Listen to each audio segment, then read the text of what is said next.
I woke up 3 days ago in a body that wasn't mine. Well, it is now. My name is Su Jing, and I'm the manager of Wanyuan Mountain, a terrible little 2A scenic area that nobody likes. Today, visitors walked out cursing. One lady said the cemetery behind her house was more fun. Another complained about mud on her new dress. Honestly, I couldn't blame them. Here's my situation. I'm in Qingshan County, a small place under a fourth-tier city. My parents, the original Su Jing's parents, bought this mountain years ago when the government was pushing tourism. They sold everything they had. Then the funding stopped. They borrowed money from everywhere to finish building the place. Dad died in a car accident. Mom got sick and followed him not long after. What they left me? A broken-down scenic area and over 30 million in debt. And the worst part, 1 million is due in 2 months. If I can't pay, I lose everything. I have 2 choices. Sell the land and clear my debts, maybe keep a little money to live on, or somehow bring this place back to life in 2 months. The next morning, I met my staff. All 5 of them. An old wrinkled man, a strong girl with braids, a pale woman who looked like a ghost, a guy wearing a sleeveless shirt in March, and Zhao Dashue, the only normal-looking one, a young guy with thick glasses who sells tickets. I asked why they stayed when everyone else quit. Turns out, 2 of them work just for food and shelter. One feels grateful to my parents. One just got out of prison and nobody else would hire him. And Dashue, he believed in my parents' dream. He told me his dad says college students are smart, so he trusts I can make it work too. I didn't know what to say to that. I walked the whole scenic area with Dashue. Over 500 square kilometers of land, and there's almost nothing worth seeing. 5 mountains, 2 rivers, 1 small waterfall. Most mountains don't even have proper paths. A few broken houses, some cheap wooden signs pretending to be attractions. The boat ride splashed dirty water on my shoes. The roads were mud. I sat in the lounge afterward, thinking it was hopeless. Maybe I really should sell. But then memories hit me. Memories that weren't mine, but felt like mine. Playing in the forest as a kid. Sitting on a cliff imitating birds. My parents kneeling in front of me, pointing at the mountains, saying they wanted to make this place great so people could see the world and every child could have a bright future. I looked at the rough map in my hands. I didn't want to sell, but I had almost no money left. There was no way to save this place. Unless. Then I heard a sound in my head. A clear little ding. And a voice said, "Detected strong desire to improve the scenic area. System binding complete. Welcome to the King of Scenery system." A pale green screen appeared in front of my eyes. My cheat system had finally arrived. I opened the notes first. Bad news. Once the system binds to a scenic area, it can't be unbound or sold. If I try, the system leaves my body, and that could be dangerous. So selling the place was no longer an option. The homepage was simple. 2 sections, personal attributes and scenic area overview. My stats were rough. Physical fitness C, no achievements, 402 reputation points, 98 positive reviews. The system even roasted me, said the fact that I could walk outside without getting hit by rotten eggs was my greatest luck in life. The scenic area overview showed an ink-style map of Wanyuan Mountain. All 5 peaks and 2 rivers were covered in gray. I clicked on one peak and saw its details, a ruined village, a terrible toilet, a half-star tour project, and my employee Tian assigned there. The system called it a failure among failures. I learned how things worked. Each area has 4 parts: attractions, projects, staff, and facilities. Their completion determines progress. Only Tian and Zhao Dashue had full loyalty. Feng Cheng, the ex-convict, was still temporary. There was a shop that unlocks at 100 positive reviews and a lucky wheel that wasn't available yet. I had 98 reviews. Just 2 more. Then the system gave me a newcomer reward. 1 free attraction upgrade to level B. I could pick any attraction and choose how it looked. Future upgrades would cost reputation points, but this one was free. I thought about it for over an hour. Mountains would take more than a month to upgrade. Rivers would take 20 days. Too slow, my debt couldn't wait. I narrowed it down to 3 small options: Shortfoot Mountain, Broken Village, and Green Meadow. Each would take about 10 days. I picked the rundown village. It already had buildings, so the upgrade made the most sense. The system started working. 10 days until completion. I couldn't just sit around waiting. The paths to the attractions were terrible and needed fixing. I took Uncle Shue's boat to Little Round Hill to check on Tian Tian. She came running toward me screaming she saw a ghost. Probably the system changing the village. I calmed her down and brought her back. I made a decision, closed the park for a few days. I gathered everyone at the ticket office and told them we'd gotten investment money to rebuild the village. During the closure, we'd also fix the entrance road and Uncle Shue's boat. Their faces lit up. Everyone was excited. Uncle Shue thumped his chest ready to work. Even quiet Fengcheng said he'd do whatever I asked. We spent the rest of the day inspecting paths and making repair plans. That night, I sat at my desk thinking hard. The road needed basic repairs. The dock was falling apart. The boat was leaky. We couldn't afford professional workers, so we'd do it ourselves. But the real problem hit me. Wanyuan Mountain had no culture. Beautiful places have beautiful stories. My place wasn't even beautiful, and it had zero legends or history behind it. Then it clicked. I was from another world. I carried a whole lifetime of stories, legends, and culture from a place called Blue Star. In my past life, I'd been an outdoor explorer who visited countless famous attractions. I knew exactly what made places exciting. Nobody here would know these stories weren't local. If they were detailed and exciting enough, visitors wouldn't care where they came from. After all, the famous peach blossom spring was invented by a poet, and people still loved it. So that was my plan. The system would handle the hard construction work.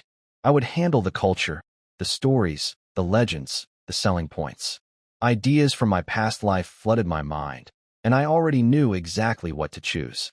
After making my plans, I got a phone call from my best college friend, Jiang Kong. He wanted to know why I hadn't come back yet. I told him the truth. I was staying home to run the scenic area. Then he dropped a bomb on me. I'd been accepted by ADC Design Studio, one of the top design firms in the country. I beat over 200 applicants, and I never even checked. It hurt a little, but my mind was made up. The system had locked me to this place anyway. I told him I wasn't leaving. Jiang Tsung didn't get angry. He was struggling too. Good grades, lots of work experience, but no job offers yet. We encouraged each other and promised to stay in touch.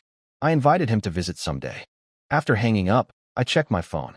The class group chat was full of people celebrating their new jobs. Zhao Jinheng, my annoying roommate who also got into ADC, was showing off and tagging me, trying to get a reaction. His little follower Qian Yu joined in too. I didn't bother replying. I also found a short message from Wen Yu, the pretty girl from our department who went abroad junior year. We used to work part-time together. She just wrote, "Congratulations on your graduation." I replied politely and put the phone down. The next morning, all 6 of us went to the county's West Market to buy supplies. I called my childhood friend Wang Kai to help us. He showed up tanned and energetic, same as always. I trusted him to get us good prices. Every yuan mattered when I only had about 60,000 saved up. I sent the team off with Wang Kai and went on my own mission. At the market square, I found an acrobatic troupe performing fire acts for the crowd. I tipped them 10 yuan and went straight to talk to their leader, a chubby man named Lu Qingyun. I made him an offer. I wanted to hire his 12-person troupe for regular shows at my scenic area. I'd teach them a specific performance. During training, I'd pay 50 yuan per hour. Once the show started, 100 per hour. I'd cover travel costs. The only condition, they couldn't share or perform my routines elsewhere. He agreed immediately. For a small county where weekday work was hard to find, it was a great deal. That evening, I sat down with Wang Kai at a small restaurant. He asked me straight, was I really keeping the scenic area? He told me developers from the city had their eyes on my land, and everyone knew about the debt. He thought selling was the safer choice. I told him I was keeping it. One last try for my parents. Wang Kai got a little emotional. He still wore a gold charm on his wrist that my mother had given him years ago. He told me he'd built good connections around the county over the past 2 years, and if I ever needed help, just ask. That was exactly what I wanted to hear. Wang Kai wasn't book smart, but he knew everyone and could handle anything. I'd definitely need him. We drank late into the night. He even arranged a ride to take me home. The next morning, I woke up clear-headed and headed straight to the scenic area. Besides repairs, I had another important task waiting. I worked alongside everyone from morning till night. I wasn't going to be the kind of boss who just stands around giving orders. Before we finished for the day, I pulled Uncle Shui aside.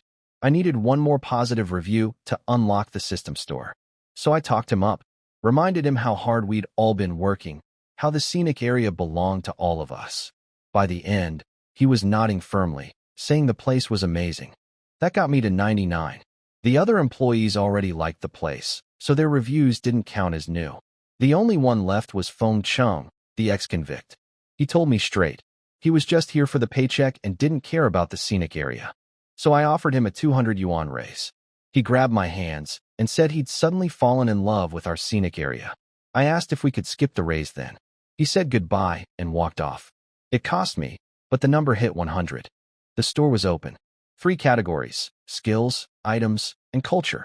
I browsed everything under 100 reviews and narrowed it down to 3 options: a mystery-boosting item, an ancient mountain song, and a crafting skill. I picked the crafting skill. It cost all 100 reviews, but it was worth it. Not only could I use it myself, I could also share it with my staff. And once upgraded, it would unlock extra skill slots. The next day, Lu Qingyun arrived with his acrobatic troupe. 12 people crowded into the ticket hall. I told them my plan. I'd teach them a completely new performance to attract visitors. I needed 2 people for special roles involving fire and heavy physical work. Wang Hao, the fire performer, volunteered right away. Lu Qingyun picked a San, a big muscular guy. I sweetened the deal, 10 extra yuan per show for the special roles. That got everyone fired up. I sat them all down and told them a story about an ancient tribe that respected nature, feared the unknown, and created rituals to pray for safety. Over time, those rituals became dances with songs and costumes. I told them this tradition was called Nuwa opera. I wasn't a professional performer, but I remembered enough from my past life to teach the basics. The acrobats practiced the strange movements I showed them. Meanwhile, Wang Hao and Asan trained separately. I had them swinging iron shovels and scooping water, trying to scatter it into fine mist. They didn't understand why, but they kept at it. I drove back to the market and spent a huge amount on materials: wood, paint, fabric, oiled paper. I had almost no money left. There was no turning back now.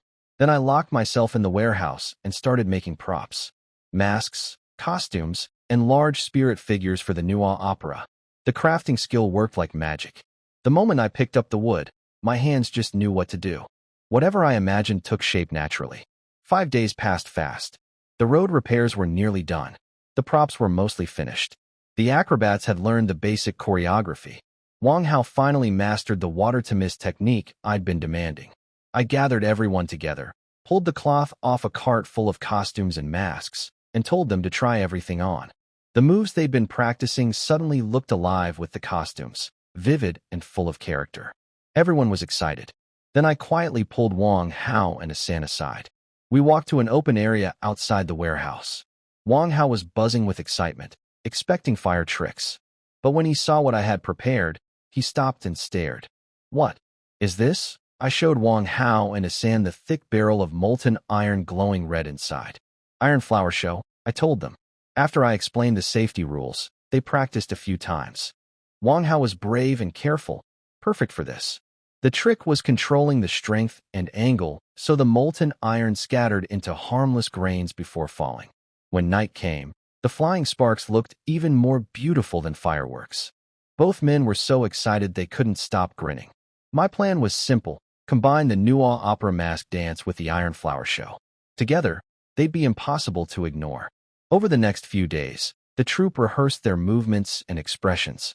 Wang Hao and Asan practiced melting and scattering iron daily. Every batch cost money I barely had, but I couldn't cut corners. Meanwhile, Zhao Dashue and the team completely rebuilt the road from the gate to the old village. By the end, they barely recognized the place. When everything was done, I gave everyone a day off. I told Lu Qingyun to keep the troupe practicing in secret. No outsiders could see the show before opening day. Then I went into the scenic area alone. 3 hours until the system finished upgrading the village. I spent that time placing all the props and decorations I'd made. When the sun started setting, I rowed the old boat to Little Round Hill. The system chimed. Upgrade complete. The old ruined village was gone. In its place stood a vast complex of ancient-looking buildings. Dim yellow lights flickered between rows of pointed wooden houses.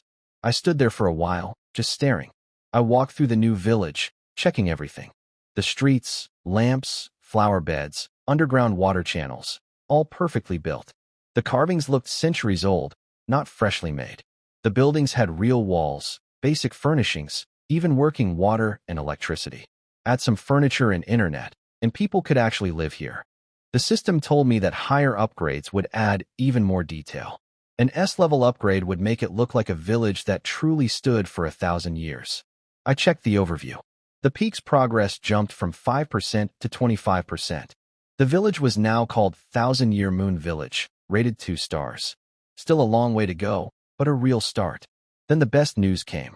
The system told me that any attraction it upgraded would have its maintenance costs covered automatically. Water, electricity, repairs, cleaning, all free. I almost cried. Maintenance is the biggest expense in running a scenic area. This changed everything. That evening, with the village glowing warmly behind me, I set up my phone, turned on the camera, and started filming a promotion video. I made it dark and mysterious. Deep drum beats. A fierce painted mask filling the screen. The masked figure moving with strange, puppet-like movements. Bells jingling, wild dancing, ancient buildings in the background, bird calls, and distant cries in the darkness. At the end, the screen went black and calligraphy appeared. Wanyuan Mountain 2, a tourist attraction. The 1,000-Year Moon Village. Night of the Spirit Ceremony. Welcome to your visit. Somewhere in the city, a guy named Xiao was lying on his bed scrolling through his phone, bored of the same old weekend options. Then my video popped up. It scared him so bad, he dropped his phone on his face. But he picked it right back up and kept watching. My video worked. A guy named Xiao watched it 3 times, getting goosebumps each time. He looked up our scenic area on a travel app and saw the 1.9 rating. Almost the lowest possible. He was about to close the page, but then he noticed my update about the renovation and reopening. Tickets were only 30 yuan. He figured why not, and bought one for Saturday. The video kept spreading. The comment section blew up. Mostly people trashing the place based on old visits. Bad roads, wild mountain, waste of time. But a small blogger called Piggy Hands posted that he'd go check it out Saturday and give an honest review. His followers trusted him, so people agreed to wait for his verdict. I sat on my bed scrolling through all of it, smiling. Even the negative comments didn't bother me. Controversy brings attention, and attention brings visitors. That's exactly what I needed. As long as people showed up, I knew I could impress them. The days flew by. The acrobatic troupe kept rehearsing. I brought the staff to the new site for final preparations. Saturday morning came. Sunshine, birdsong, everyone lined up at the entrance in clean uniforms. I looked around and told them this was our reopening day. Official opening at 11 a.m. Everyone knew their roles. Zhao Daxue would sell tickets. Uncle Shui would transport visitors by boat. Everyone else, including the entire acrobatic troupe, would be stationed in the ancient village as living characters. I asked if they had confidence. Zhao Daxue and Tian shouted, yes, so loud their faces turned red. At 11:15, our first visitor arrived. Xiaoan stood at the empty gate looking around, probably wondering if he'd made a terrible mistake. He posted online complaining that nobody else had come. Piggy Hands replied that he was 10 minutes away. Their exchange got people talking. More commenters started saying they might visit too. Some even started organizing group trips. Piggy Hands showed up, a chubby kid in a black hoodie carrying a full set of camera equipment. He'd originally come to film a scam warning video, but he seemed friendly enough. The two of them shook hands and headed to the ticket window. Zhao Daxue greeted them warmly, handed over their tickets, and told them only one attraction was open. He pointed them to the map and reminded them that the performance, Ancient Village Night, started at exactly 5:30 p.m. At the village square. He watched them walk in and quietly said, "Enjoy your visit." Our first 2 visitors walked in, Xiaoan and a chubby blogger called Zhu Shou, who came to film a bad review. But right from the entrance, things didn't go as Zhu Shou expected. The cobblestone path was colorful, shaped like a rainbow, with Wanyuan Mountain spelled out in white stones. Not exactly the muddy mess people complained about online. They reached the dock, which I'd decorated with flowers, an old tree, and a swing. On the walkway, I placed a sign that read, "I miss you so much in the river of time." Xiaoan loved it. He even took a photo and sent it to a girl he liked. Then they saw Uncle Shui. He was standing on the boat in a blue robe, raincoat, and straw hat. looking like some mysterious wise man from the mountains. I'd trained him hard for this. Keep your voice low, look cool, even tilt your head at exactly the right angle. Both visitors were completely intimidated. The boat itself was nothing like the old leaky thing we used to have. Bamboo interior, cushions, a tea table, little lanterns. Halfway through the ride, Uncle Shui recited the poem I taught him. Something about green mountains, wide tides, and the wind being just right. He forgot the words after that and went back to rowing, but the two behind him were already losing their minds with excitement. Zhu Shou caught the whole thing on camera. Before dropping them off, Uncle Shui delivered his final line. Told them the village had been restless lately, and they should bring offerings for the evening ceremony. Zhu Shou immediately assumed it meant forced shopping. He promised his camera he'd expose our tricks. Shaoan looked worried too, but kept hoping it wasn't true. I was waiting for them at the top of the stairs, dressed in colorful ethnic clothes. I played the role of a village elder, told them they could explore the village during the afternoon and that the ceremony started at 5:30. I handed them map cards and warned them mysteriously that things had been uneasy in the village lately. Then I disappeared. When they finally looked up at the 1,000-year moon village, they went silent. The massive ancient building complex stretched all the way to the mountain ridge. Zhu Shou touched the carvings on a windowsill and said there was no paint smell. He couldn't believe it was newly built. He thought we'd discovered a real ancient village. Then the interactive part began. I'd set up tasks throughout the village. Yuan Jie came out first, asking them to help dry corn on a windowsill. Shaoan jumped right in. When he finished, she gave him reed plants as offerings for the ceremony. No money required. Zhu Shou was confused. This wasn't forced shopping at all. It was like a game. Help the villagers get items. They kept walking through the village. A strong man needed help pushing his stuck cart. A girl was searching for lost earrings. Villagers in colorful clothes moved through the streets, all playing their parts perfectly. I sat at a tea stall deep inside the village, sipping tea and listening through my earpiece as the staff reported in. Area A tasks complete. Area B mostly done. Area C finished. The visitors were heading to Area D. Everything was going according to plan. The two visitors came back to my tea stall looking tired but excited. They'd explored the whole village and collected bundles of reed offerings from helping the NPCs. I offered them drinks. When Zhu Shou scanned the QR code to order, he was surprised. Lemon tea for 15 yuan, jasmine green tea for 13. At most tourist spots, even water costs 8 yuan. He'd expected to be ripped off, but no. I went inside and made them 2 lemon teas by hand. While they relaxed, I crouched behind the door to listen. Tian, Sister Yuan, and Feng Cheng had all sneaked over too. They'd finished hosting a third group of visitors and wanted to hear feedback. I was impressed by their dedication. The two guys talked happily outside. They loved the task system. Collecting offerings by helping villagers felt fresh and fun. No hidden fees, no forced shopping. Sometimes an NPC just gave them a rice cake or water as thanks, and that simple kindness made the whole experience feel real. They couldn't stop praising the village. Zhu Shou said the buildings and carvings looked genuinely old. Shaoan said every photo looked like a painting. The flowers hanging from the second floors, the winding stone paths, they'd never seen anything like it. The only complaint was the broken toilets, but they laughed it off. The best thing they said was that they kept forgetting this was a tourist spot. It felt like a real ancient village. That was exactly what I wanted to hear. As the sun started setting, I checked the time and whispered into my walkie-talkie. Ghost Tiger, you can appear now. The atmosphere changed fast. A huge dark shadow rushed past the street. Shaoan froze. Zhu Shou shrank back. They both remembered what I'd told them when they entered, that things had been uneasy in the village. Then screams echoed from different directions around them. The two jumped up in panic. They tried to run toward the central square, but stopped dead in their tracks. In a dark alleyway ahead, a sinister painted face was hiding in the shadows, staring right at them. They screamed. After the scares, the tourists found each other. Shaoan and Zhu Shou ran into a group that had arrived around 2 p.m. Turns out more people had come after all. Everyone was holding reed offerings they'd collected from helping the village NPCs. The mood shifted fast. They started swapping stories like gamers comparing notes after a level. Who dried corn?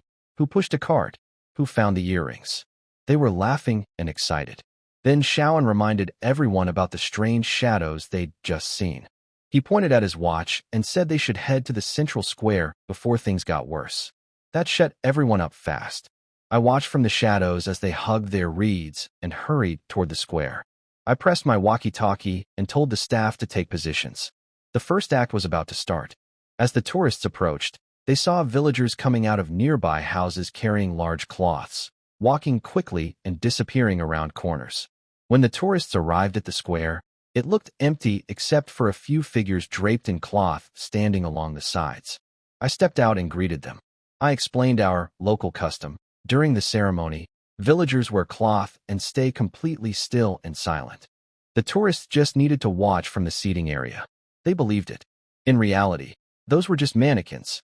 I didn't have enough people to spare as background characters. The sun dropped behind the mountains.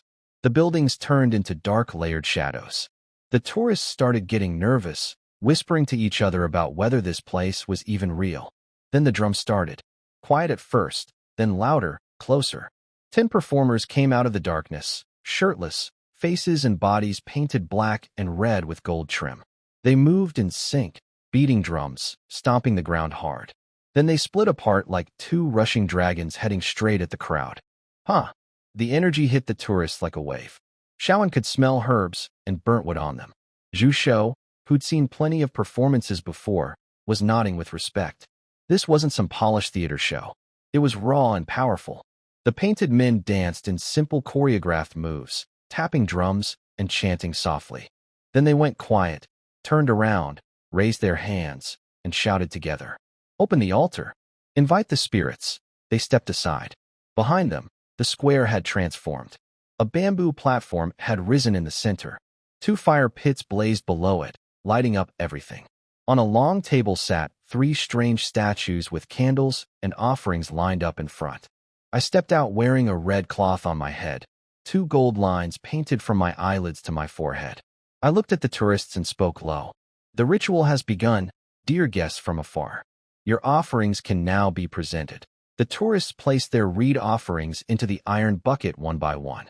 When Shawan stepped up with his huge bundle, I patted his shoulder and told him that generous people tend to catch the spirit's attention. That got everyone curious. What did that mean? The ceremony began. I used a dry ice machine for the white mist, loudspeakers for the music, and edited together flute melodies, drums, chanting, and strange instruments from songs I found online. Sister Yuan asked where I got all this stuff. I didn't explain. Some things were easier to keep mysterious. A masked figure in a black robe burst out of the mist. The bullhead mask with golden eye sockets, straight from the video I posted online. The tourists recognized it immediately. He danced wild and fierce through the fog, and 2 more dancers joined him. Then the reed offerings in the iron bucket ignited. Flames shot into the sky, the mist cleared, and behind the fire, everyone saw it. A massive face on the platform. Flame-shaped eyebrows, curved horns, blood-red eyes with golden lightning. Frightening at first, but somehow calming. Zhu Shou screamed that it was a god. The image lasted only seconds before the mist swallowed it again, but nobody would forget it. More dancers appeared with masks, long sticks, and flags, performing eerie choreography in the fog. Then a strong wind blew through the square, and all the dancers vanished. From the mist emerged a white dragon, huge, silver-scaled, glowing, and riding it was a barefoot girl with white hair and tiny dragon horns. Tian Tian, playing the dragon maiden. The crowd went absolutely wild. The dragon looked so real that Zhu Shou had to calm himself down when he spotted the legs underneath holding it up. The dragon maiden's eyes locked onto Shawan. I led him down to the center of the square, where I'd set up bamboo rings on the ground. I told him to stay still no matter what happened. The drummers danced around him. Then the dragon maiden waved her sleeve and shouted, "Drive away evil." A wind rushed through, and the bamboo rings ignited one after another like dominoes, reaching Shawan's feet in seconds. The tourists screamed. But when the flames cleared, Shawan stood there unharmed, laughing. What the audience couldn't see was what he experienced inside. A cool green light surrounding him while sparks exploded into golden stars. That was my little trick. When I patted his shoulder earlier during the offering, I'd slipped him the protection. He came back to the group completely dazed, mumbling that you'd have to see it yourself to understand. The puppet show portion ended. The performers vanished into the mist. The god's face on the platform disappeared too. The tourists looked disappointed. I stepped forward and bowed slightly. I told them our offerings weren't enough to complete the full ceremony, but the god had prepared one last blessing, the spark offering ceremony. Everyone jumped up, excited again. I arranged them in a semicircle near the platform. Masked strongmen ran around with torches, filling the air with smoke. Behind the smoke, Wang Hao and Asan carried their iron stoves and shovels into position. They looked at each other in the dark. Then a high-pitched chant pierced the night sky above the village. One ritual, drive away evil. Wang Hao's shovel struck the molten iron and sent it flying into the night sky. The first stream exploded like 1,000 falling stars. Gold and red meteors burst in the air, then rained down like a waterfall. The tourists screamed. Before they could even grab their phones, the second chant came. 2 rituals. Banish the impurities. Another explosion of sparks, even bigger. Then the third. Peace to all. Wang Hao and Asan gave everything they had. The iron was over 1,000 degrees. The sky filled with stars so bright, they pierced the darkness completely. Nobody made a sound after that. They just stood there, watching. I could see it on their faces. They were doing the math. 30 yuan. They paid 30 yuan for this. Some of them had paid hundreds at other places and never seen anything close. When the sparks faded, I guided everyone out of the village. I stayed in character the whole time, explaining that our village didn't have enough people to perform the full ceremony yet. I told them the sacred mountain behind the village held even more secrets. I hinted that if more visitors came and we gathered enough offerings, we could pray for stronger blessings and unlock the mountain's glorious past. I was planting seeds, making them want to come back, making them want to bring friends.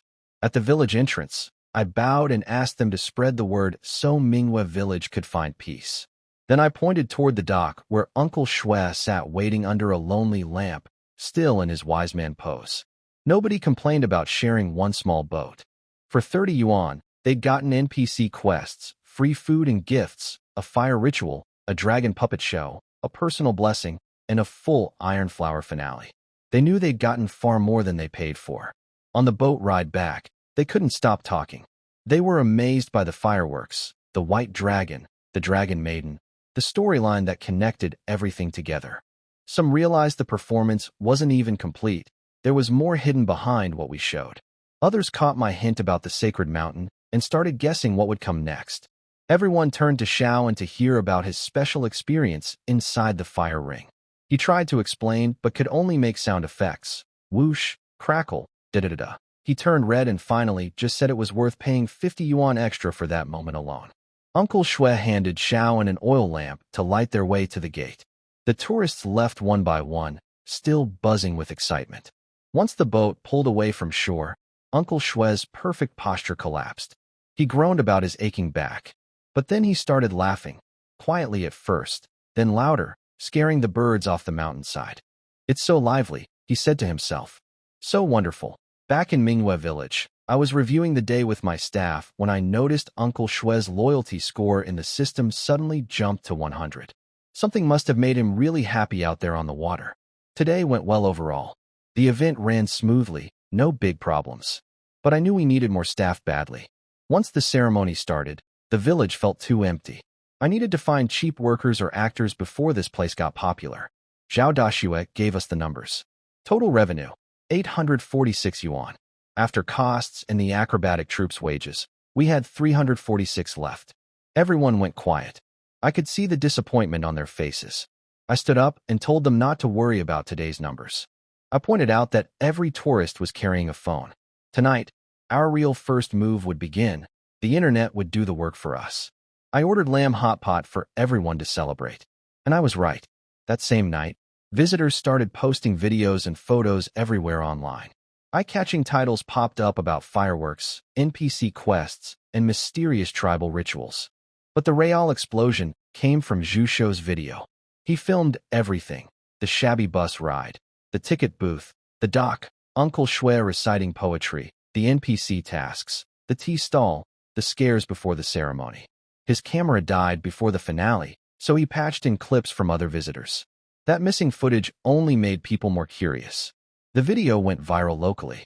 Comments flooded in. People wanted to know where this place was, whether it was real, how the ancient village looked so authentic. We even hit the local trending list. Some people doubted it, but far more were curious. The next day, Zhao Dashue called me on the walkie-talkie, voice shaking. Over 20 visitors came that morning, and a line of over 100 formed in the afternoon. He was almost crying. He hadn't seen a queue at our gate in years. I told him to relax. More people would come in the future. But honestly, I was stressed too. We only had one boat, and Uncle Shui wasn't young anymore. The village had barely enough staff and limited facilities. Where would tourists rest? What would they do while waiting? I pushed those worries aside. Just get through the weekend. By the end of the day, we'd had 163 visitors. Ticket revenue, 4,890 yuan. The tea house made over 1,000. The ceremony went perfectly again. Screams at 5, gathering at 5:30, fireworks at 6, departure at 7. By 8 o'clock, every single staff member was lying on the ground outside the gate, completely dead. Tian had lost 24 earrings, 18 necklaces, and dozens of other pieces for the NPC tasks. Feng Cheng had pushed a 100-pound cart back and forth all day until tourists started lifting him along with it. Sister Yuan's courtyard was buried in corn husks nobody bothered to collect. Uncle Shui couldn't even speak, just leaned against a rock holding his back. I felt guilty. The work was too much. I gave everyone Monday off. The acrobatic troupe, though, they were glowing. Wang Hao and Asan looked more alive than ever. For them, this was better than anything they'd done before. Better pay, more meaningful work, real skills to learn. Lu Qingyun even seemed like he wanted to stay permanently. But I could tell he had doubts about our long-term future. He'd seen enough scenic spots rise and fall. Without new attractions, visitors would get bored within a month. He wasn't wrong, but I had plans he didn't know about yet. That night, Wang Kai called me, practically shouting. He'd seen the videos. He couldn't believe what I'd done with the place. After calming down, he lowered his voice and made me an offer. He had connections with tour groups that passed through our county on their way to other scenic spots. If I was confident in my park, he could convince those groups to add Wanyuan Mountain as a stop on their route. Wang Kai's idea was great. He could connect me with tour groups that passed through our county. If they added Wanyuan Mountain as a stop, that would mean steady visitors. He mentioned that tour groups usually earn commissions from shops and activities. I didn't have a souvenir shop yet, but I filed the idea away for later.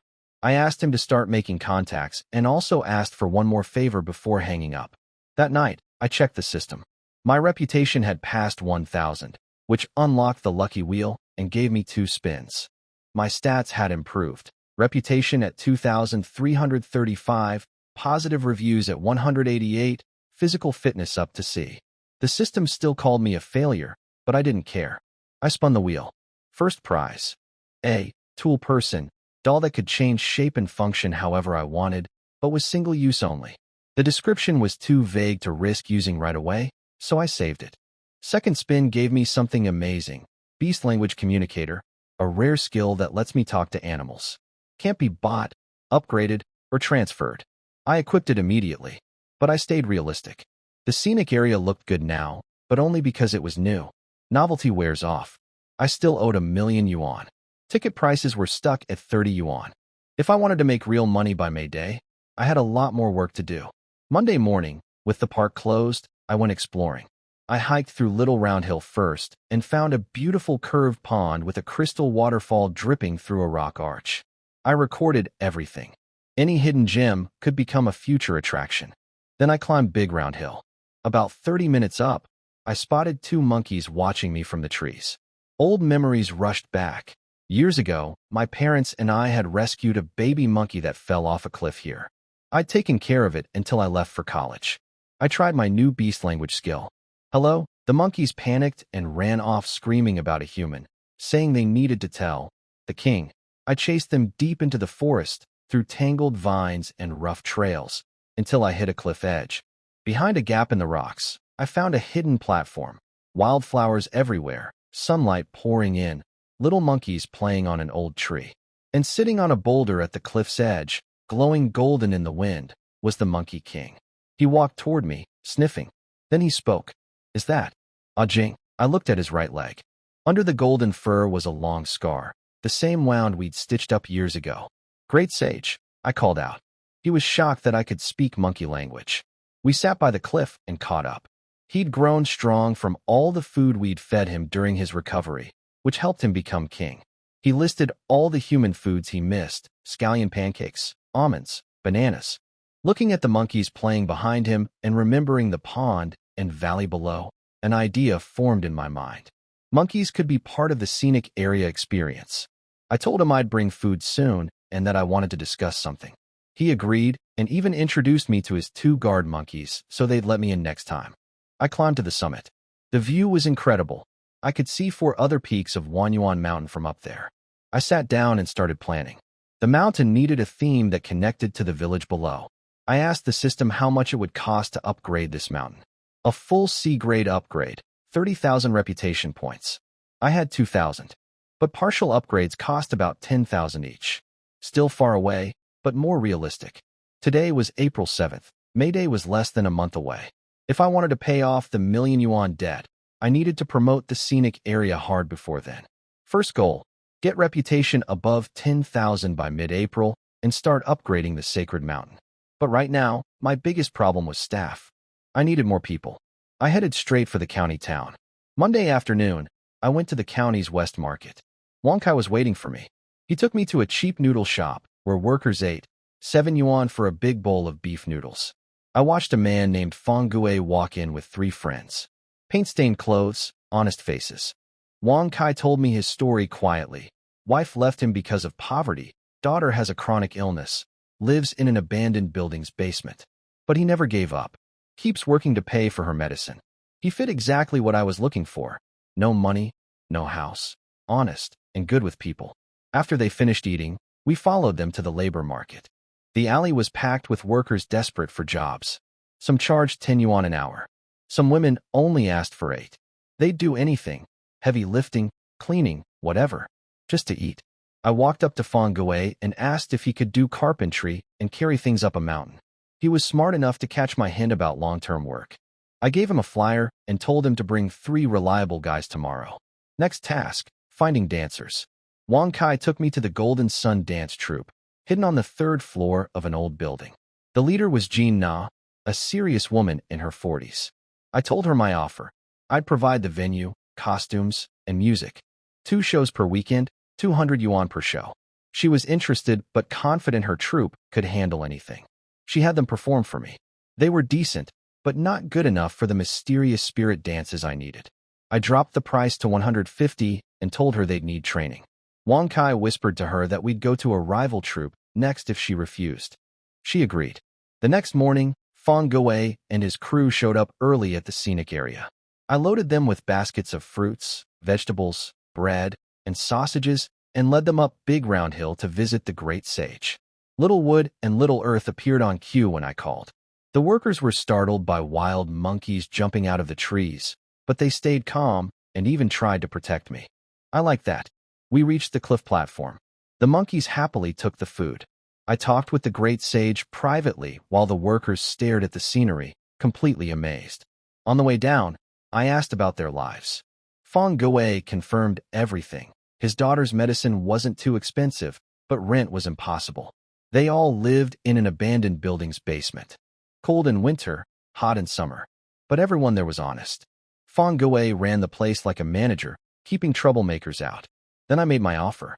I told them I wanted to hire them as NPCs at the scenic area. Weekends only during the trial period. After that, Tuesday through Sunday, Mondays off. Their eyes lit up, a real job. Then I told them the salary. 200 yuan a month during the trial. 600 after becoming permanent. Their faces froze. Fang Gue almost walked away. 200 a month? That was insulting. I told them to let me finish. That's just the commission, I said. The base salary is a free house inside the scenic area. Water, electricity, gas, internet, all covered. You can bring your family. Up to 4 people. Dead silence. Then Fang Gue's face turned red. Veins popped on his neck.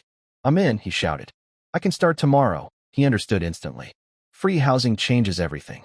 His daughter could finally sleep in a real bed. The other 3 jumped in right after. Hands raised high, voices loud, afraid I wouldn't hear them. I smiled and told them to follow me. Time to show them Mingwe Village. I showed Feng Gui and his crew around Mingwe Village. Over 100 houses, all partially built. They'd need to make their own furniture, but they could cut trees from the empty land behind the village for free. I told them the best part. Since they'd be NPCs with direct contact with tourists, once they became official employees, they could use their houses to run small businesses. The scenic area would only take a commission based on location. The rest was theirs. Feng Gui's eyes went wide. He did the math fast. During the trial, he could still work other jobs on weekdays. After becoming permanent, he could earn from tourists. The low salary suddenly made perfect sense. I told them the rules. Housing was tied to employment. Leave or break the rules seriously, and the house goes back. Nobody objected. Then I dropped the final hook. Mingwe Village had many empty houses and needed lots of staff. If they knew honest, skilled people, they could recommend them before Friday. Feng Gui and the others exchanged looks. They understood. This was a chance to help their friends from the abandoned building. And not one of them even thought about taking a cut. After they left, Lu Qingyun from the acrobatic troupe overheard what I'd offered and nearly lost his mind. No way. Why didn't you tell us? He was practically begging. Work and get a house. His whole troupe wanted in. He even offered to take lower wages. I pretended to think it over, but inside I was thrilled. I told him wages would stay normal, but initially 2 or 3 people would share a house. If someone got married and brought family, they'd get their own. I also offered each of them a plot of farmland at the foot of the mountain. Grow whatever they want. Scenic area takes 30%. Lu Qingyun nearly cried. He promised they'd stay forever. That evening, I got a call from Jiang Kong. He was drunk and pretending he just had a cold, but I could tell he'd been crying. After 26 rejected applications, he'd ended up at a terrible small company with a clueless boss. He'd been venting for 20 minutes straight. I understood his problem. S-City was huge. Good grades and experience weren't enough. You needed connections and background. Jiang Tsong was proud. He wouldn't settle for garbage, but the good companies wouldn't take him. After he finished venting, he suddenly shouted that he wanted to come visit me. Said it would be like a vacation, check out my scenic area, maybe give some advice. I told him to come.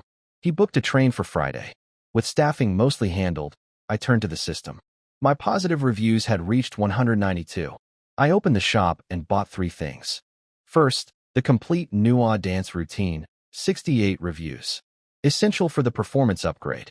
Second, horn from the deep mountain, 32 reviews. Unique ancient music that would boost the atmosphere and avoid copyright problems.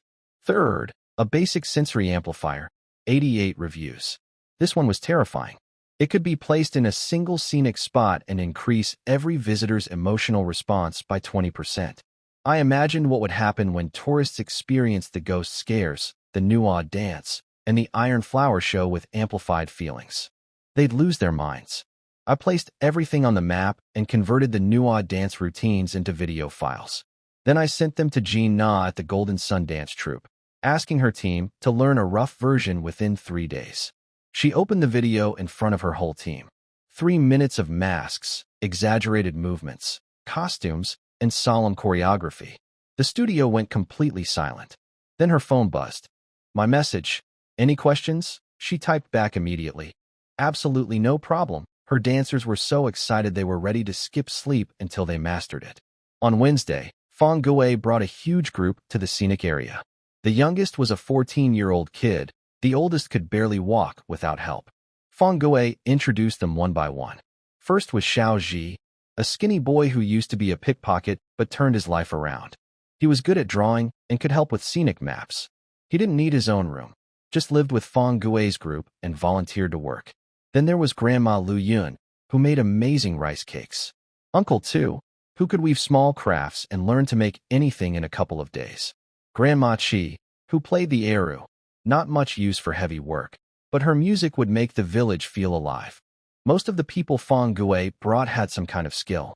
I only selected about 10 workers, but with their families, nearly 30 people moved in. I assigned them to Zones A and B of Mingwe Village. The Qingyun acrobatic troupe had already signed contracts the night before. I gave them Zone C near the square, convenient for training and performances. Zone D near the mountain foot went to Uncle Shui and Tian Tian, who were happy to stop commuting. Just like that, About 30 or 40 families moved into the 100 houses of Mingwe village. The place came alive overnight. On Thursday, Jiang Tsong arrived early, a day ahead of schedule. He looked worn out, nothing like the energetic guy I remembered from college. But seeing me cheered him up. He wanted to see the scenic area immediately. No rest needed. I drove him straight to Wanyuan Mountain. He walked through with a playful smile that vanished the moment he saw Mingwe village. He got quiet and thoughtful. When we got home, he wanted to share his thoughts right away, but I stopped him. Wait until Saturday, I said.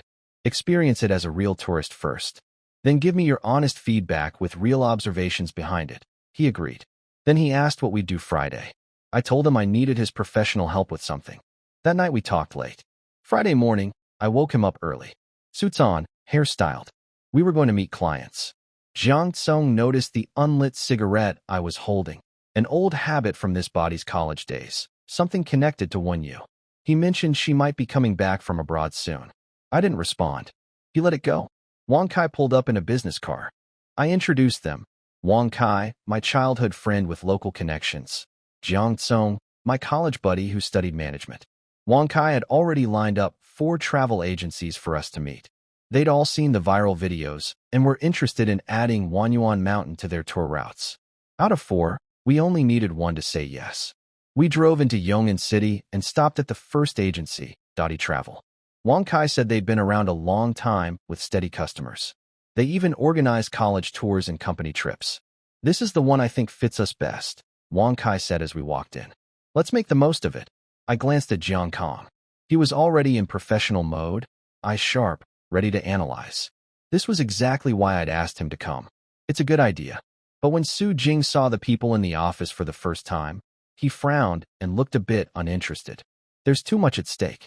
A middle-aged man with a big belly leaned on the sofa and raised his chin. Sit. I heard your scenic spot wants to work with us? Next to him, a secretary-like woman immediately took out a piece of paper and handed it to him. Recently renovated? Not bad. You know, we make money from commissions. Your scenic spot doesn't even have a shop. What do you have to cooperate with us? The owner of Dottie took a deep drag on his cigarette, smirking. Here's the deal. The ticket money goes to us, and we take 70% of the spending inside. I'll take a few small groups to check it out first. Wang Kai looked unhappy. Mr. Liu, isn't this different from what you told me before? Humph. It's good enough that I'm meeting with you. I've also looked into it recently. I don't think it'll last long. With so many scenic spots nearby, why should I choose you? Mr. Liu, Su Jing interrupted him. He exchanged glances with Jiang Tsong and Wang Kai, then turned to look at him. What did you just say, mister? Liu was momentarily stunned. I said I can meet with you. That wasn't the first thing he said. He frowned, impatient, trying to recall. I heard you want to cooperate with me. Su Jing smiled and stood up. You heard wrong. That's not the case. He spoke as he headed outside. I heard some of my colleagues talking about you behind your back before, but I didn't believe it. TSK. I didn't expect you to really be like that.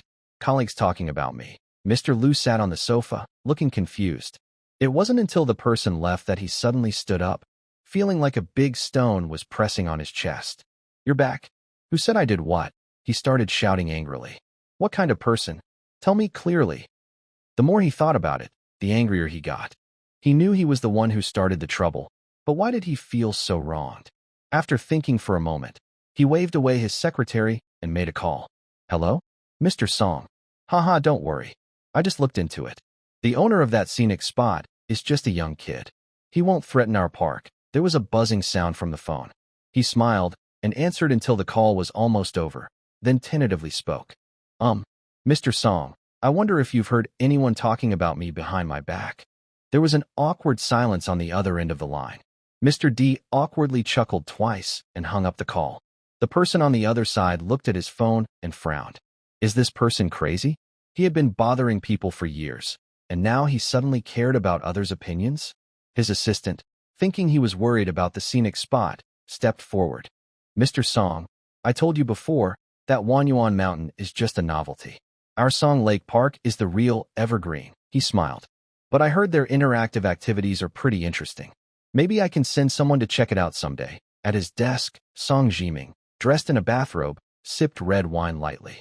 Yes, you oversee this. If we get good ideas, We can learn from them. This year's peak tourist season, the scenic spot is said to get government support for promotion. That's a good opportunity for us. If during this holiday we can boost our ratings and traffic, by the end of the year, we might even surpass Hongya Mountain Scenic Area. The assistant nodded in agreement. Song Jiming relaxed and sat back in his chair.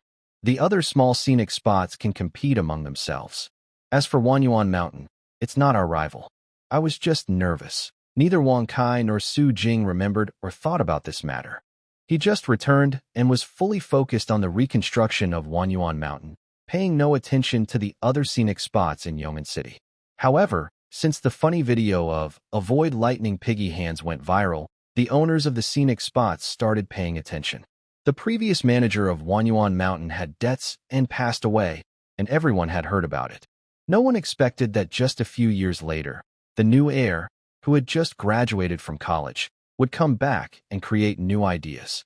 But this small excitement didn't attract much attention, except for Song Jiming, who was most concerned and even specifically asked someone from a partner travel agency to keep an eye on the situation.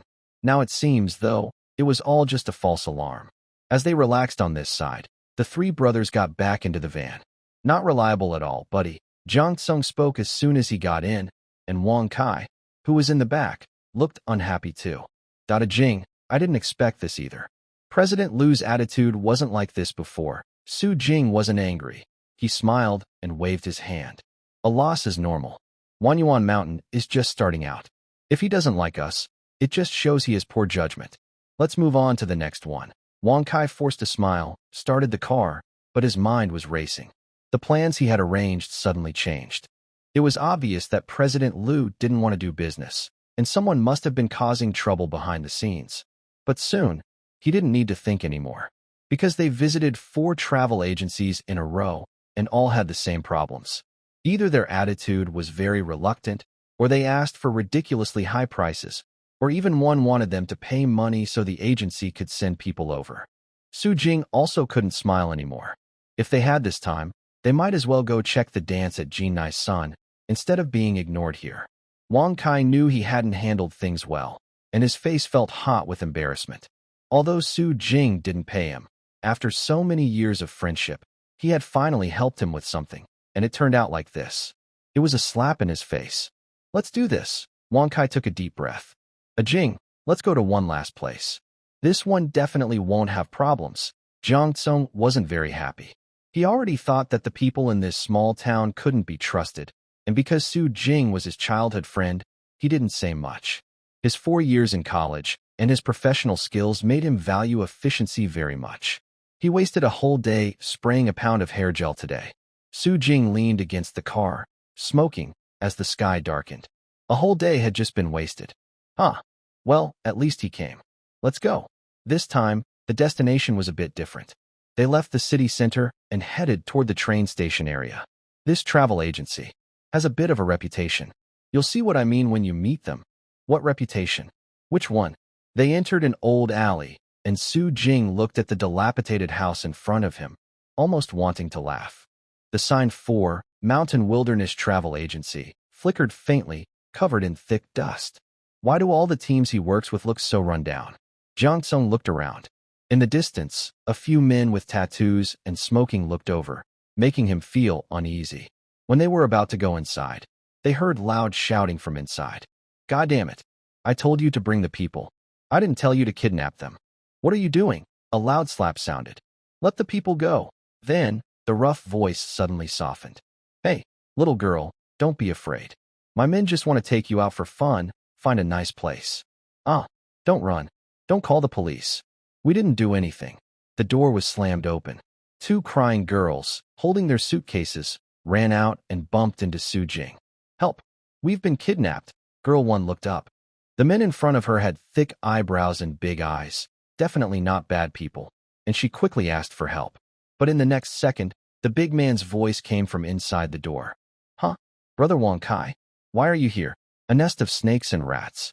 The 2 girls looked at each other with angry, sad eyes, then ran off quickly.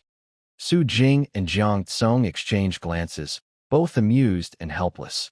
Kai? Is he trustworthy? Why did he bring us here? They wondered if they were mistaken for villains. Wang Kai also rubbed his forehead with a bitter smile. Brother Mang, why did you scare the tourists again? Meanwhile, Su Jing looked calm and simply pushed the door open. Since they were here, they might as well see what kind of strange people and things were inside. Clearly, he was still thinking too simply.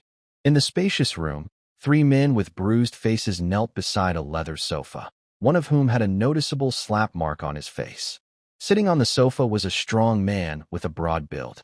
His left arm was tattooed with a blue dragon, his right arm with a white tiger, and he had a lightning bolt tattooed on his short hair. There was no need for words. They had basically become part of the underground scene.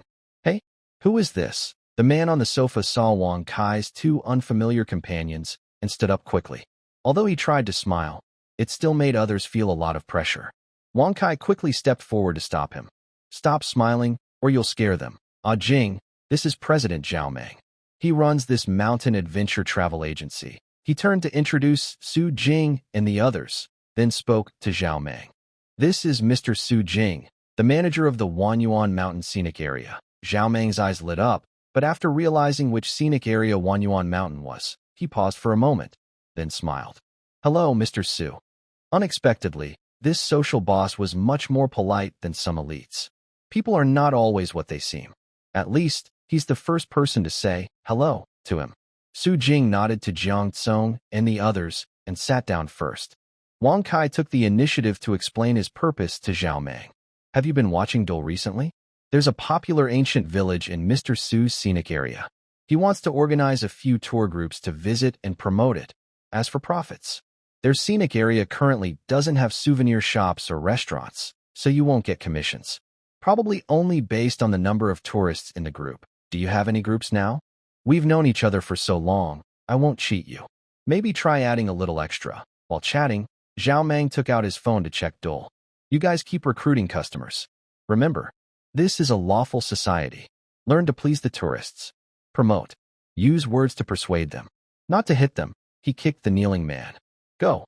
After checking his phone, Zhao Meng nodded to Wang Kai, then turned to smile at Su Jing. Our men still have some old habits.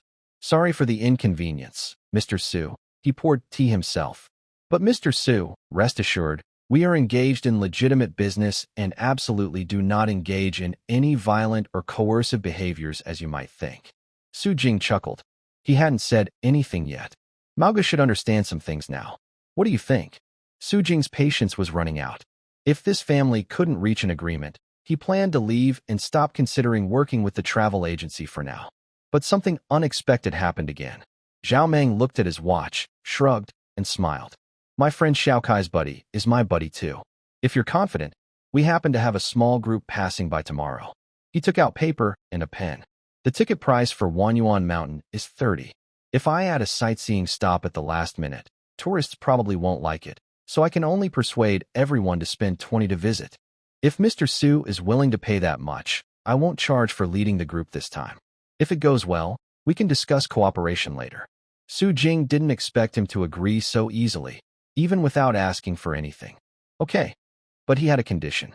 There will be a big performance at the scenic area at 5:30 p.m. If Mao Ji's group can arrive before 3 p.m., that would be perfect. Zhao Meng thought for a moment and nodded immediately. No problem. It's settled. After finishing the deal, the 3 of them finally felt satisfied and prepared to leave. As they departed, in the quiet Shangmeng travel agency, a man in black stepped forward and spoke softly.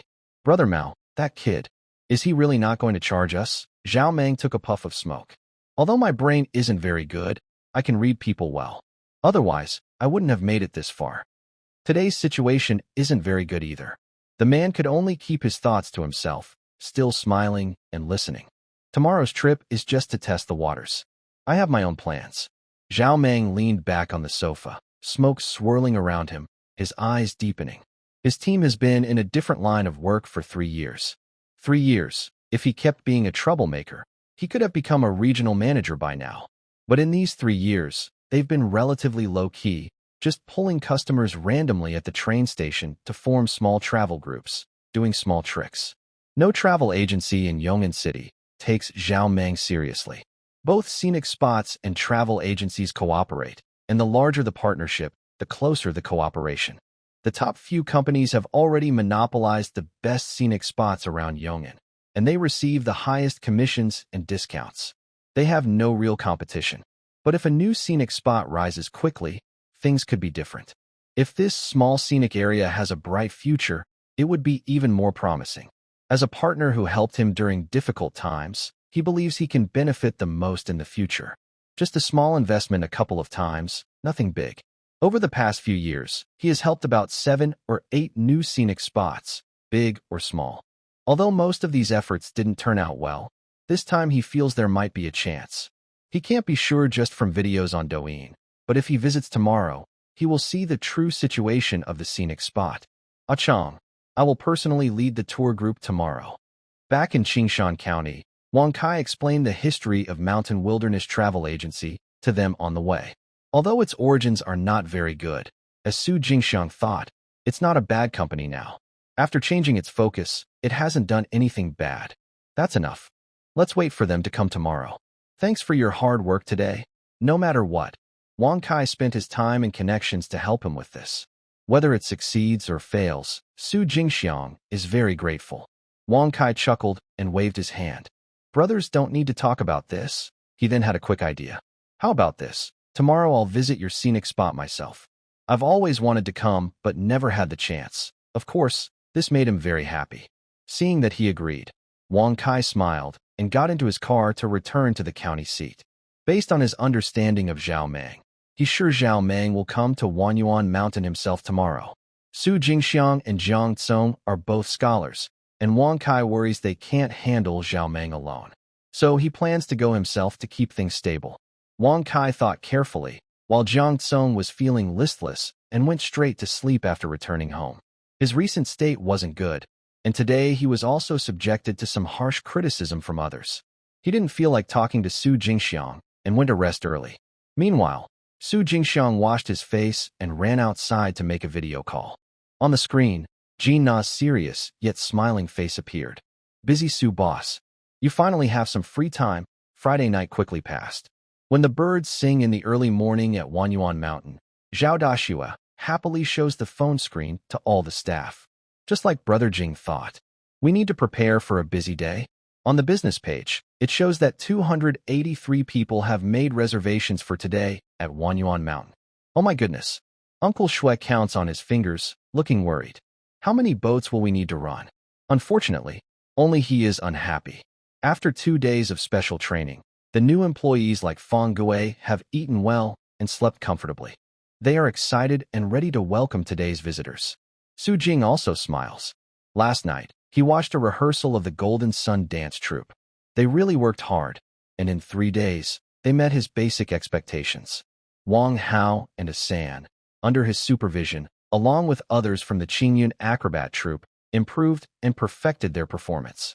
Now, the number of NPCs in the scenic area has reached over 40. They can fully support the current number of visitors. Even better, with the addition of the Golden Sun dance troupe, they no longer need fake performers to create atmosphere. Instead, all the villagers will stand in the square and participate in the divine invitation ceremony with the visitors. In the past week, he has been busy too. He sacrificed some sleep to prepare new props for the new show. Su Jing looks around at the staff, his eyes shining with confidence. He believes this time, Mingwe Village will present an even more perfect performance. Uncle Shui, he turns and smiles at the old man sighing nearby. After this week, I'll get you a new boat, one with an engine. Uncle Shui immediately stops sighing, straightens his back, and shows his wise, worldly demeanor again. Let's go. Su Jing waves his hand, and everyone disperses happily. He also puts on the guide outfit to start preparing. He has already arranged with Wang Kaijiang to come together as a pair, just like normal visitors. They can play and explore freely, without needing to worry about him. Splash Uncle Shui's boat cuts through the water, gradually drifting away from Mingwe Village. Wanyuan Mountain Scenic Area. It's open now. Today is April 13th, Saturday, sunny weather, with a northwest wind of level 1. Wanyuan Mountain 2, a level scenic area, the estimated number of visitors has already reached over 50, who are waiting in line to enter the park. There are only 2 staff members at the ticket check area, which is disappointing. A girl with a ponytail puts her small notebook into her backpack and continues joking with her friends in front. Haha, Ping remembered again. It's okay. I didn't have high expectations. I just recently finished my major exams and wanted to go out and relax. Huh? Me too. I've gained quite a bit of weight while studying. Just going out for a walk. Ping shrugs, her ponytail bouncing. I hope this place is fun. I recently went to Song Lake Park and Sunset Town in the new district with friends. They were pretty good. Even if this small scenic area can't compare to those, it should at least be 1/3 as good to be worth the ticket price. The people in line behind also laugh. Huh, 30 yuan. What else can you do here? That's not fair to say. Another older brother interrupts. Everyone who came today probably watched videos online before coming. The videos make everything look so amazing. Reality can't be too different, right? Ping snorts. Why not? I've seen internet celebrity photos before. Those people will do anything for views. The two older brothers fall silent. It probably can't be that bad. They finally have a day off, so they don't want to waste it in the county town. But they don't need to worry for long. The line moves quickly, and even though Zhao Dashue is alone, he has everything well planned. Today, Chenggu isn't an NPC. He's in charge of checking tickets and security. He's maintaining order. Su Jing believes no one does it better than him. For example, during ticket checking, if someone gets impatient and tries to shout, Chung turns his head and glares like a donkey face, and the person automatically quiets down. Hey, Zhao Dashue sits back in his chair, continuing to issue tickets in an orderly manner, with a gentle smile on his face. Enjoy your visit. Visitors come and go intermittently, but after 2 p.m., a large group suddenly arrives at the quiet entrance. Cheng's hair stands on end, and he instinctively looks over. What the heck? Are they acquaintances?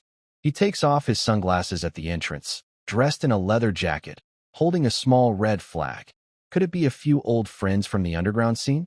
Feng Chung rubbed his eyes, seeing the person's smile that looked like the grin of the Grim Reaper, and felt that the world had really changed.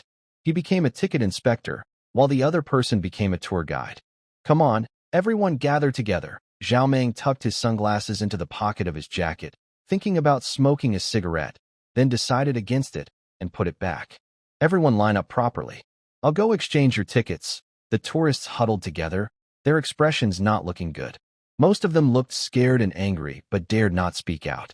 It was already bad enough to be scammed into this travel agency and pay money. These people acted like gang members. Every day they looked serious, not letting anyone do this or that. When they reached the destination, they just bought things. Men, women, old and young, all clenched their fists in frustration.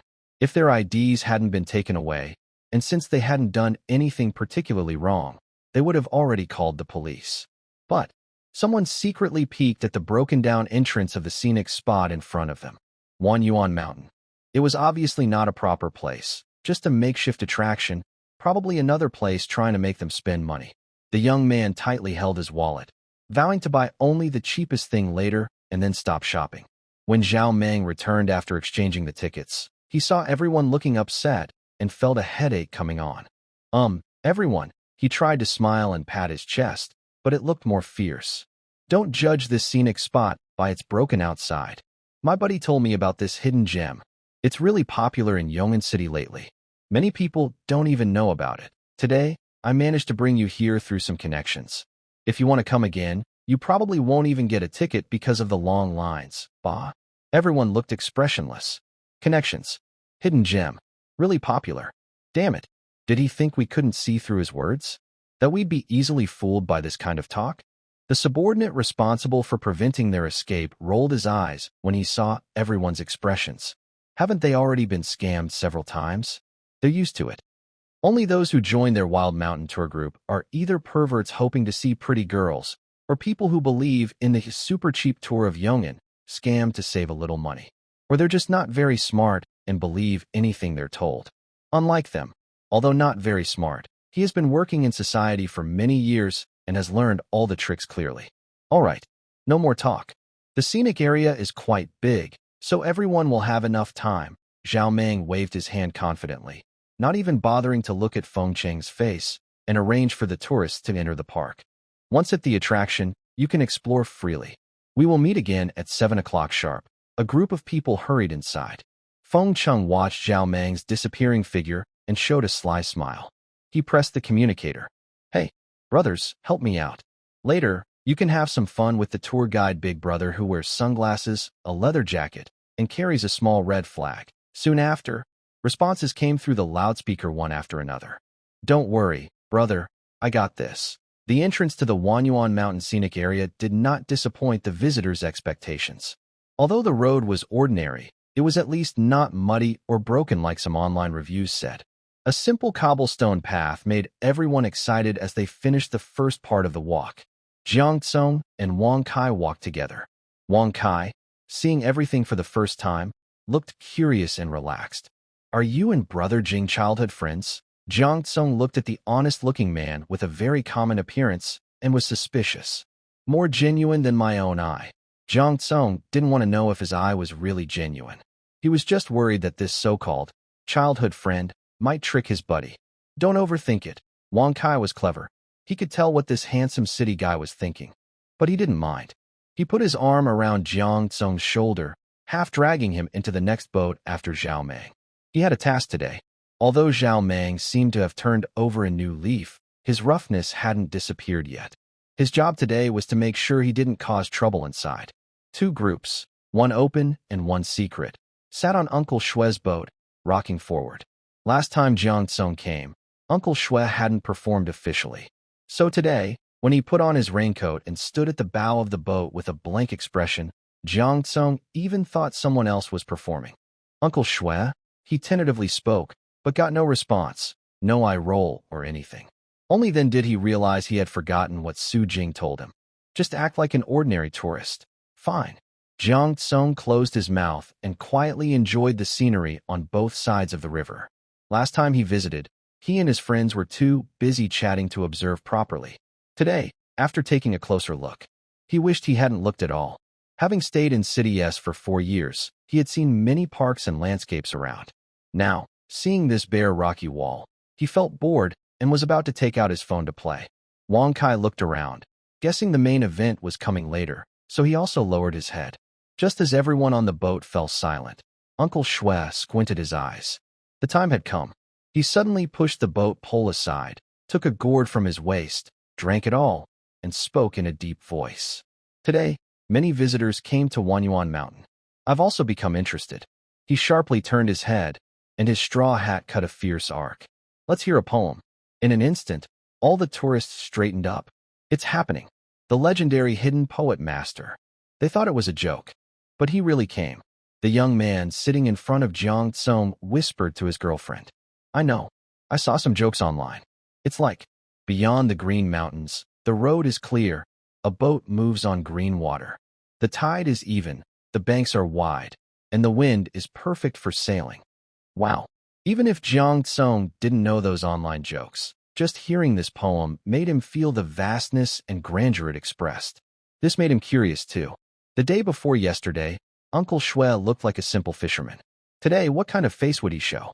Someone secretly raised their phone to record. But to everyone's surprise, the boatman spoke, but he didn't recite that poem. Farewell at White Emperor City among colorful clouds. What? Everyone was stunned.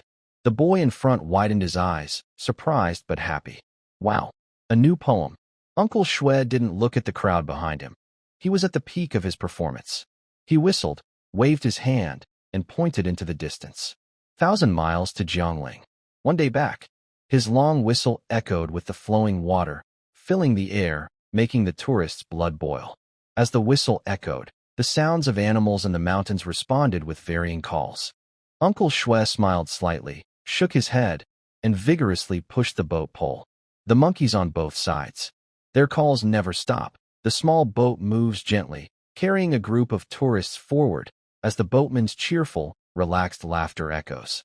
The light boat has passed. Under the straw hat, the old man's face suddenly becomes serious. Mountains upon mountains. Great.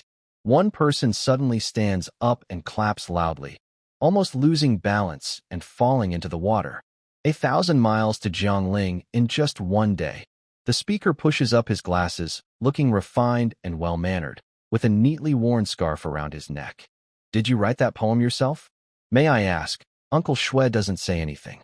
He frowns slightly, holding the boat pole, letting his natural strength make the other person shut up. Don't ask. Even if you ask, he probably doesn't know. Uncle Shue's eyes under the straw hat are bright, and his mouth tastes of sweet orange juice. He just keeps pretending to be impressive and rowing. As for how the young boss came up with those poems, or how amazing they are, that's for these silly kids to guess. The man sits down, apologizing with a smile to Jiang Tsung. I'm a teacher at Yong'an No. 3 Middle School. I've heard of the boatman's previous poems. They're really good. I didn't expect that after just a week, he'd write even better ones. He shakes his head and ponders the poem he just heard.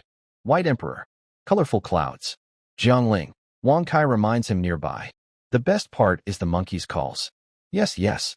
The monkey's calls are even better. The teacher's eyes widen, and he gets excited. Not only him, Jiang Tsung also feels a bit excited now. It's obvious that Su Jing taught him this poem. But Brother Jing hiding such a skill? That surprises him. The best part is when the monkey's calls start, and then the poem that follows. It's so wonderful. Absolutely wonderful. Even more wonderful than crispy snacks. Everyone is recording frantically. After hearing the poem, they look up at the mountains and waters on both sides. Bald. That's called a steep cliff. Ordinary scenery? That's called endless green mountains. This isn't a scenic spot. It's like visiting a paradise on earth. Everyone quietly discusses excitedly.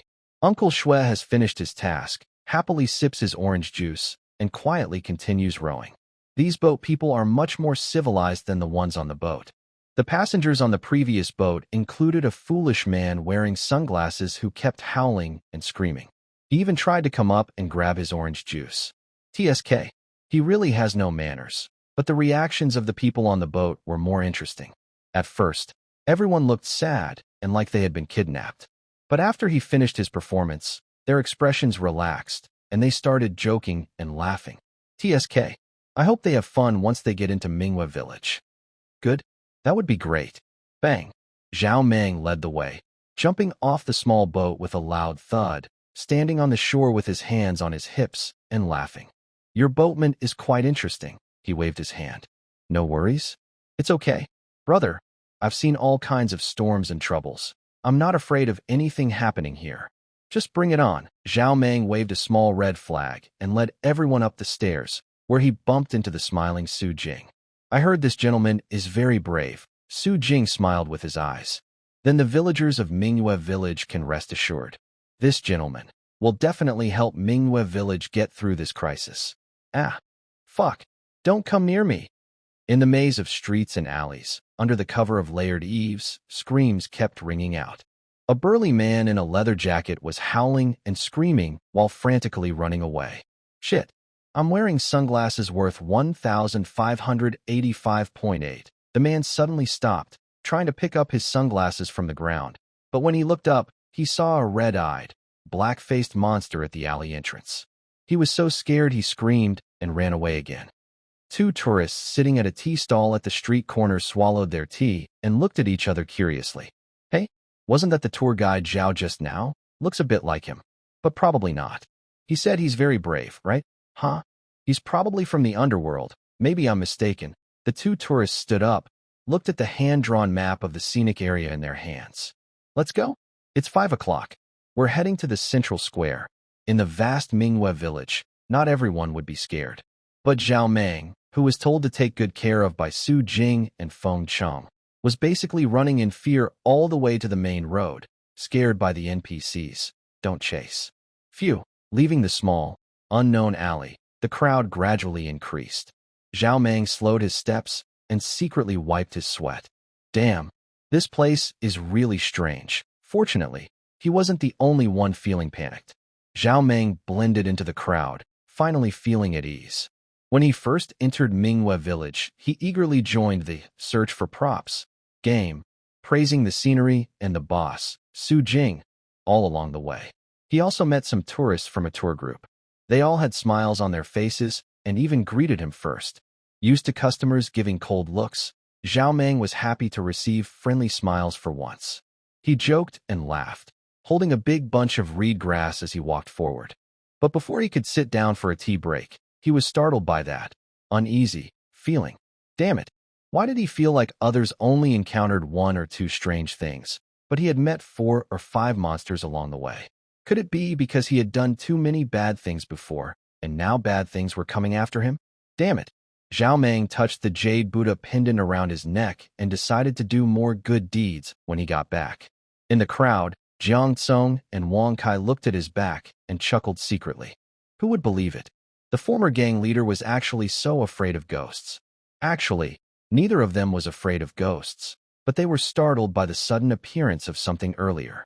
They finally calmed their panic, realizing it was just an NPC in the park. Although they wondered why they were scared, their brief interaction earlier had made them more familiar with each other. Seeing Zhao Meng's figure, they immediately abandoned their doubts and followed. TSK. They didn't expect to see such a big show. Haha. Later, we'll send the photos to Ah Jing. Haha. That's right. Jiang Tsong also laughed, thinking further ahead. When they talk business, we can use these photos to lower the price. Oh? They exchanged a glance, sharing the same idea. All right. This kid was quite a clever troublemaker. Wang Kai felt relieved. Jiang Tsong wasn't the naive or spoiled rich kid he seemed to be. He probably could help Su Jing. The two walked shoulder to shoulder toward the square. The sun gradually set, and the scattered tourists of Mingwe village gathered into a dense crowd, along with the solemn villagers, all rushing toward the round square at the end. Su Jing followed behind, nodding with satisfaction.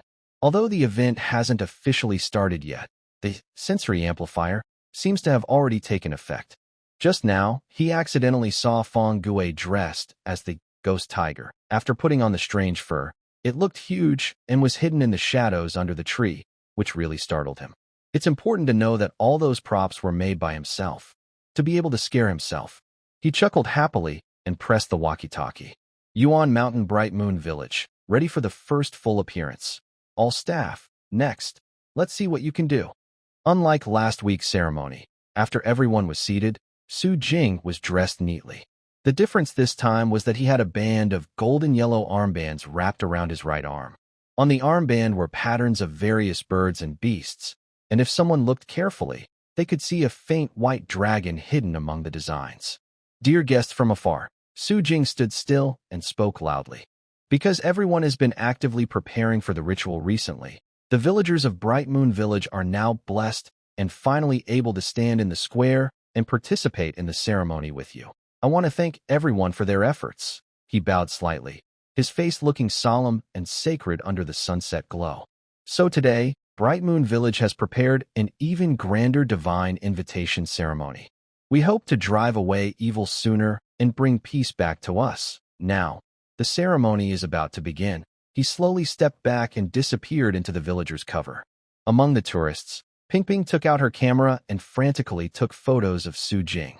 She had heard that Bright Moon Village had a guide, and based on the clues and information she collected, this person was very likely the big boss behind the missions. Yes, many of them now treated Bright Moon Village like a challenge game. She guessed that the scenic area would update its activities, so she planned to check out the first level first. But today, after exploring, she found that all the activities had been updated. Since that's the case, she decided to take more photos to bring back, especially about the guide. She heard he was quite handsome.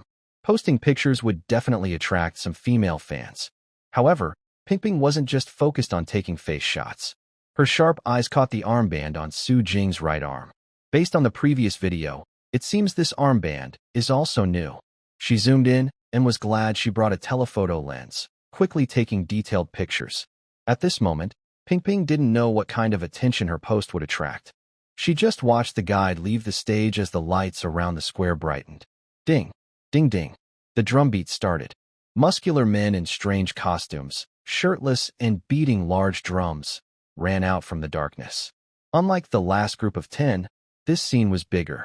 About 20 strong men roared out, dancing passionately with drums, their faces painted with gold paint, making the drum sounds loud and rhythmic. After the first round of drumming, they shouted loudly and rushed in a line toward the semicircle of spectators, causing surprised exclamations. But one shout was especially noticeable. That person is different from them. Following this, everyone looked over. Among the neatly dancing golden-faced men, A man wearing a plain white mask had somehow mixed in. He moved just like the others. Only his face was covered with a mask that looked like he was smiling or sneering. He was beating his drum and secretly looking around until a heavy strike sounded, and the leading drummer noticed him. Stop! The drum stopped suddenly, and everyone immediately shouted and gathered together, grabbing the masked man. Don't! Don't! The masked man let out a deep roar, sounding more eerie in the quiet night sky. But he couldn't resist everyone's strength. With the rhythm of the drums, the masked man was finally pulled back into the white fog and disappeared. What does this mean? Zhao Meng didn't quite understand. He turned to ask his friend beside him. That older brother hushed him. I don't know. It's probably telling a story. Just watch quietly. Ping Ping sat among the crowd, softly murmuring while comparing it to a recent video on Douyin. It's changed. Everything has changed. The white fog continued to spread, but soon it changed. Dark gray mist followed and spread out, like threads and strands. Then suddenly, a black hand shot out from the gray fog. The masked man suddenly darted out. But this time, he was different. He was dressed in black, with his hands, feet, and even his face tightly wrapped.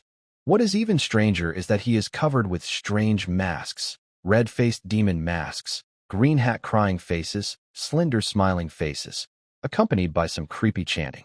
He twists his body into strange shapes, like a twisted spiral, and dances oddly. The multi-faced person twists here and there. He tries to talk to the villagers playing drums, but no one pays attention to him. He wants to run in front of the tourists, but something seems to block him. He looks like he's smiling, but also like he's angry. But beneath his white face, even the most exaggerated performance looks powerless. As he dances, the wind howls, and sharp chanting sounds fill the air. The white-faced man tilts his head at a 90-degree angle, looks toward the distant mountains, laughs loudly and wildly, then twists his body and disappears into the gray mist. Yaya, a sharp, high-pitched chant begins, and faint shadows appear in the gray fog.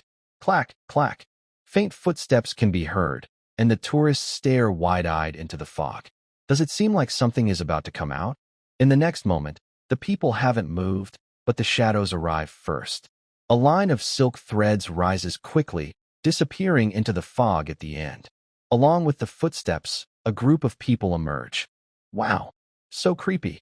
The figures that come out are both human and not. Elegant women in fine clothes, expressionless, with makeup like paper dolls. They are connected by gray-white silk threads on their wrists, performing stiff, synchronized movements. Some are beating small drums, others are playing pipa, and some are twisting their arms.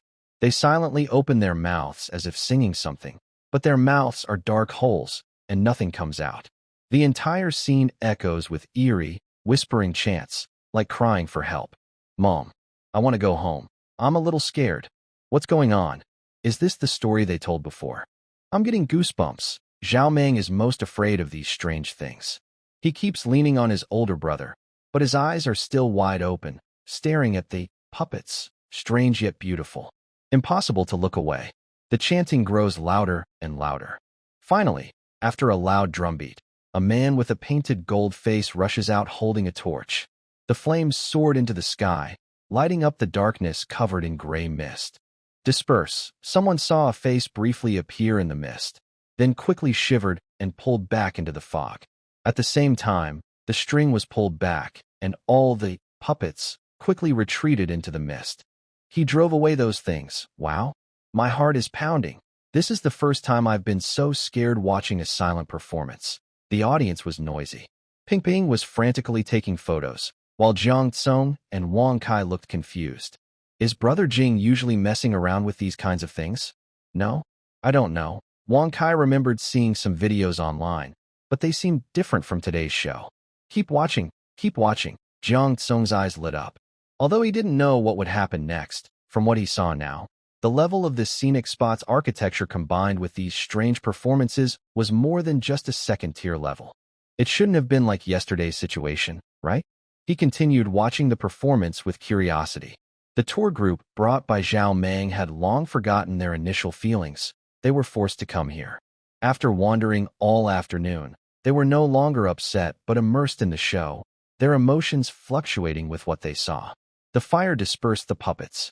The man suddenly became alert, shouted loudly, and amidst the booming drum sounds, more and more people holding torches appeared. The gray mist finally faded, replaced by a clean white fog covering the scene again. I understand now, Ping spoke softly. At first, it was a story about villagers dancing harmoniously. Then a strange figure appeared among the crowd. Everyone caught the white mask and drove it away. The white mask then sought revenge. It must have communicated with something bad. Her voice was sharp, making all the tourists listen carefully. Then that bad thing turned into gray mist, polluting Mingyue village, turning the villagers into soulless puppet figures. But later, a hero appeared. He used a torch to disperse part of the gray mist, and more heroes stepped forward. Now they are trying to save Mingyue village and are calling on spirits. The college students who were preparing for exams had quick minds. If Su Jing were here, he would definitely nod in approval, thinking she was very insightful. Next, as the stage was quietly built, the loud sounds of calling spirits and opening the altar began to ring out. The tourists nodded excitedly, their faces full of enthusiasm. Ping was right. The big flames burned brightly. Su Jing stepped forward to lead the offering ceremony. After the villagers formed a human wall, the Jin Sun dance and song troupe stood together in a line.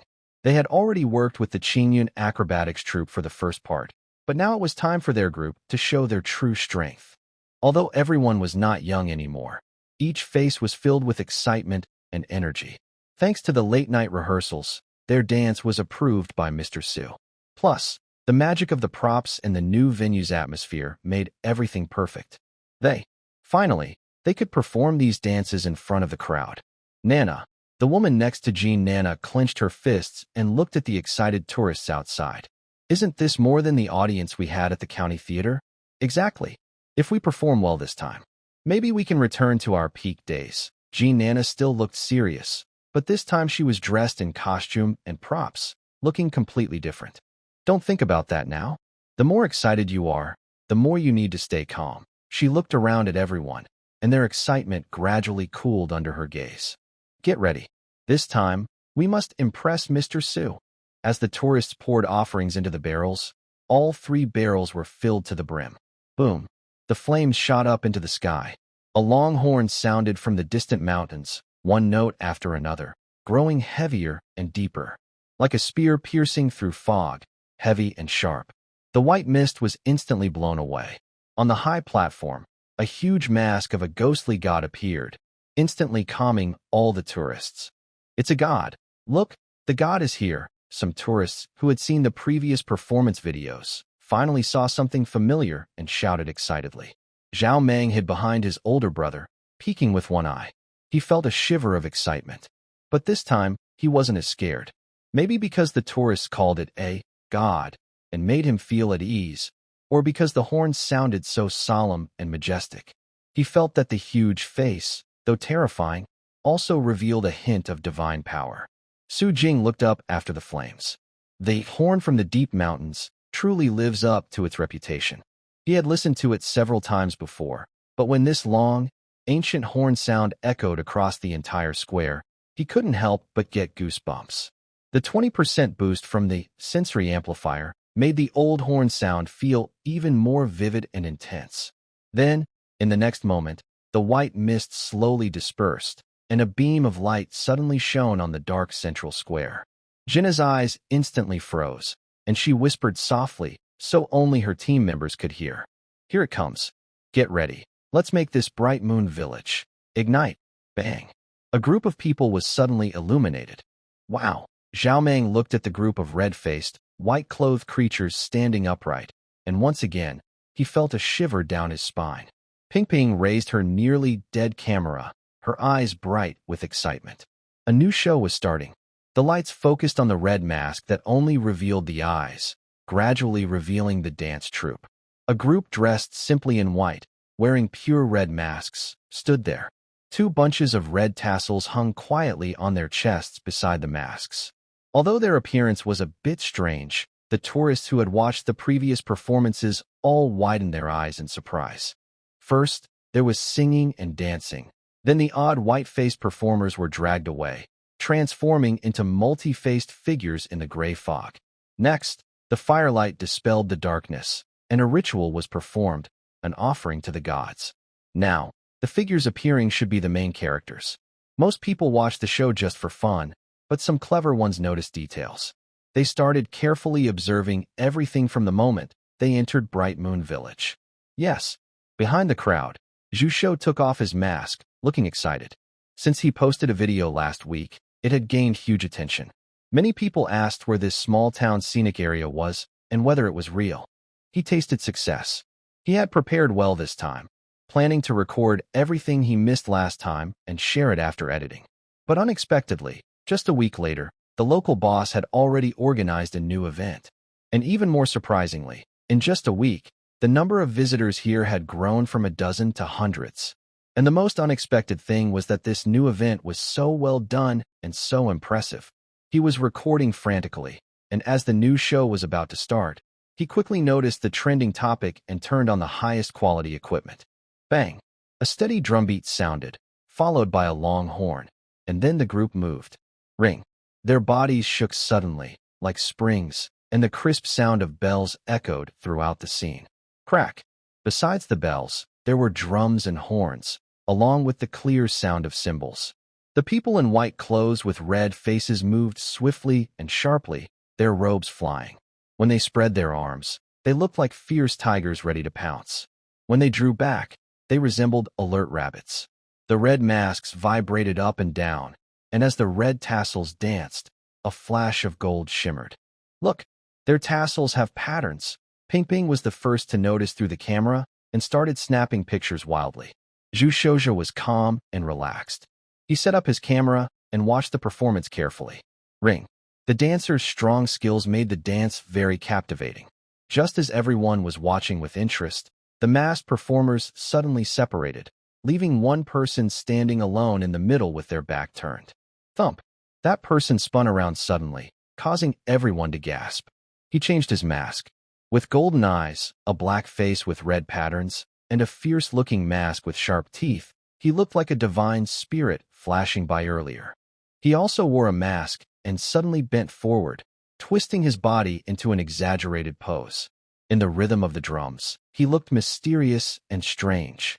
Su Jing and other dancers watched from the dark behind. He didn't expect that the most difficult solo dance would be performed by Jean Na herself. He also didn't expect that Jean Na, nearly 50 years old, could still be so flexible and in control.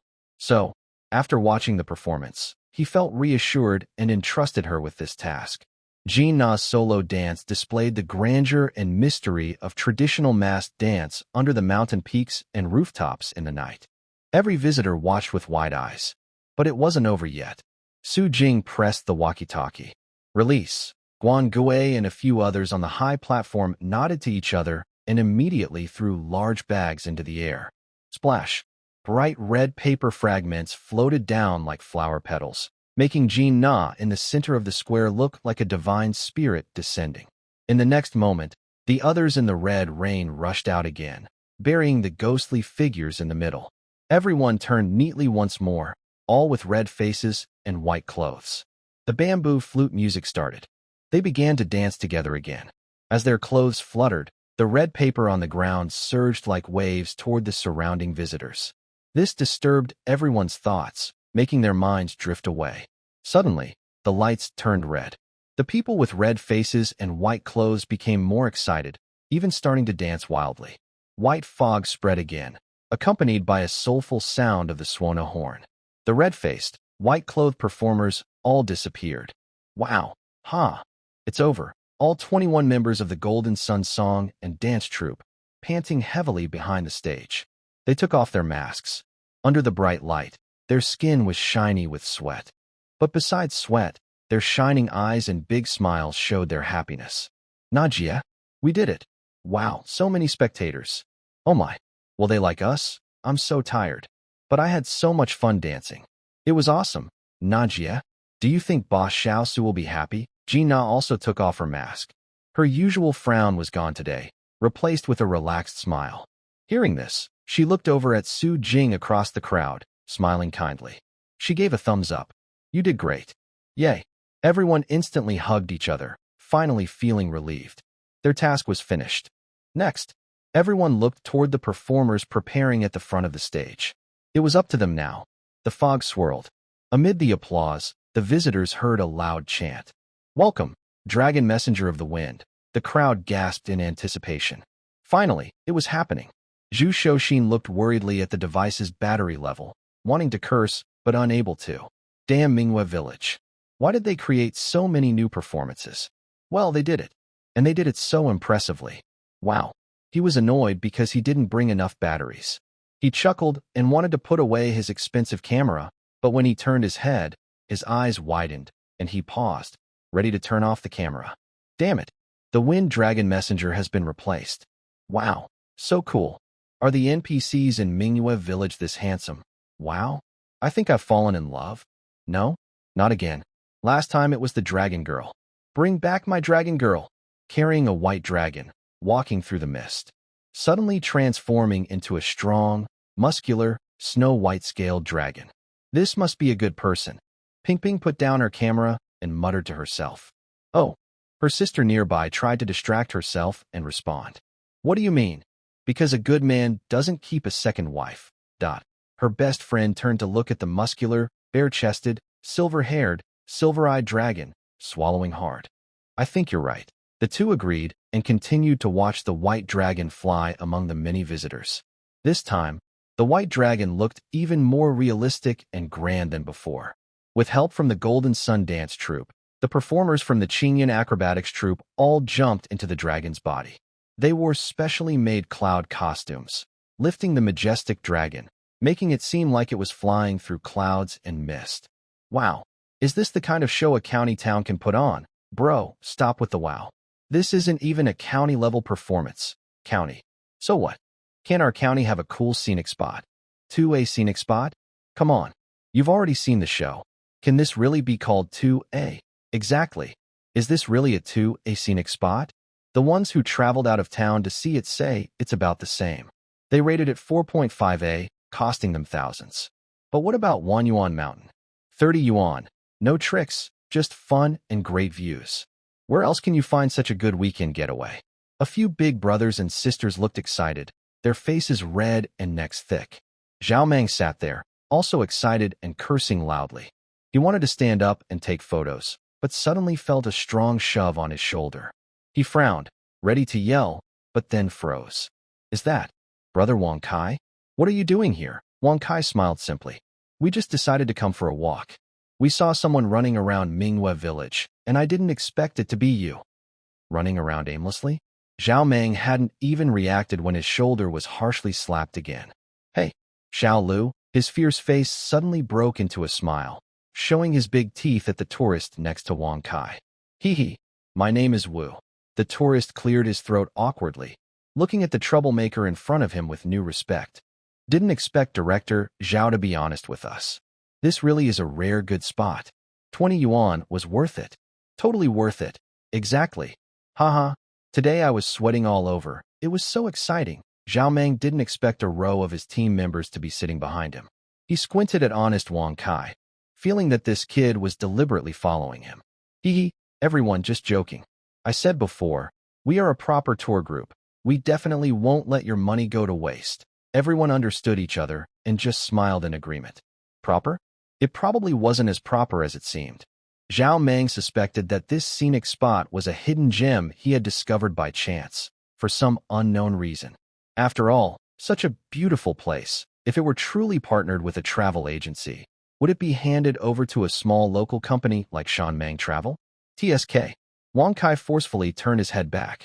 Watch the show properly. Reminded by this, Zhao Meng immediately forgot about the slap and obediently went back to watch the performance. Feng Long and Long Zi wandered around. The lucky one stepped forward to accept blessings, floating down lightly. Like Shaoan from last week, he felt lightheaded, with dazzling gold light exploding before his eyes, making him so happy he couldn't find words. Zhu Shou watched from behind with a tight grip, his face full of resentment. He had been here early, seriously completing his tasks all day, but he still wasn't the top. Who was the top? Jiang Tsong and Wang Kai knew him. He was the male teacher sitting in the same boat with them. He didn't expect that person to be so thoughtful. He arrived only in the afternoon, but managed to receive the most offerings. Envy. But envy was useless. The scene was quickly arranged, and Su Jing stepped forward. Last week, visitors from afar sincerely sought help from the outside world for us. Today, Mingyue Village has welcomed so many guests and received so many offerings. This truly contributed greatly to our ceremony. Su Jing bowed slightly, his eyes shimmering with a strange, enchanting glow. So today, under the blessing of the spirits, we can perform more prayer rituals and dance more beautiful traditional dances. Next, we invite all our guests to come forward and receive the blessings from the spirits. Spark ceremony. Yes. Xiao Xing excitedly clenched his fist, confidently looking at his camera, which still had 1 bar of battery left. Last time, he forgot to bring enough batteries and missed capturing some moments. But this time, he will definitely film the most complete spark ceremony for all his fans to see. He prepared his equipment and quickly moved forward with the crowd. Accompanied by long chants, fireworks exploded in the sky above Mingyue Village like falling stars. Visitors in Mingyue Village opened their mouths wide, unable to say anything except, "Wow," and "Amazing," except for that teacher. Golden red lights fill the moonlit sky, joyful dances echo. Reflecting my heart. Beautiful poem. Zhao Meng was nearby, unsure if he heard clearly, but he clapped along with the scholars anyway. He closed his eyes, thinking that with 10 years of social experience plus 3 years as a boss, he knew. This time, he chose to work with Su Jing. He made the right choice. Since entering the park, there have been wise boatmen, a large, bustling, ancient village, fun NPC interactions, and amazing performances one after another. He felt it was time to end the show. Forget it. The ticket only costs 30 yuan, not 300. It's enough. And they put on such a grand show. It made the tourists very happy. He guessed that after this trip, Uncle Hat probably wouldn't come to check again. Maybe he could even get a small banner as a souvenir. Zhao Meng happily looked up at the spark ceremony, taking out his latest phone to take pictures. Come on, great poet. Help me see how to take good photos. Once the photos are taken, he plans to hang them in the Mountain Wilderness Travel Agency to attract more customers. The great poet teacher was a bit annoyed at being disturbed, but he was happy to have that title. Let me see. After the spark ceremony ended, Su Jing finally stepped out to give his final speech as the host. Thank you all for participating.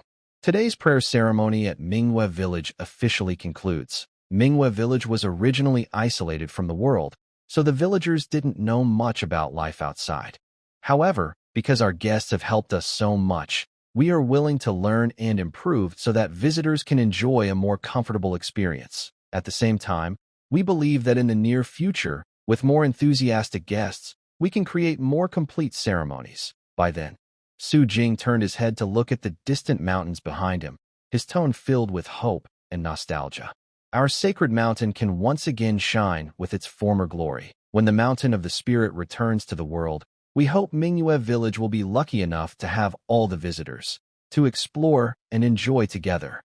The sacred ritual at Mingyue Village officially ended. Everyone filed out one after another. Fang Gui and his friends packed up their things, smiling happily as they headed home. It's so wonderful. After work, it's just a 10-minute walk home.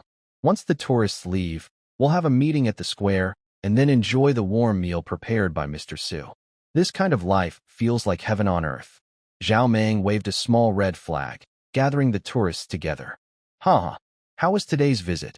Usually, at this time, he would see only silent, cold faces. But today, he felt proud and confident. Director Zhao, you're amazing. How did you find this scenic spot? Oh my God. I sent the photos to my colleagues, and they all love them. They're asking for the address. Someone fiddled with their phone while looking up. Director Zhao, is this scenic spot part of your tour group's regular route? Can I give my colleagues your contact info? Yes. Zhao Meng was momentarily stunned. Then his face lit up with joy, a broad smile on his face. Absolutely. The owner here is my good friend. Come with my team, and I guarantee you'll have the best experience. That's great. I also sent the photos to my son. He said I misunderstood you all. You're just ugly and not very perceptive, but deep down, you're responsible and good people. Zhao Meng remained silent, as did his less attractive subordinate. Director Zhao has good judgment to find such a scenic spot. When we go back, we'll promote it for you. Zhao Meng, never used to such praise, immediately forgot about the comment on his appearance. After a series of compliments, he felt so happy he almost floated.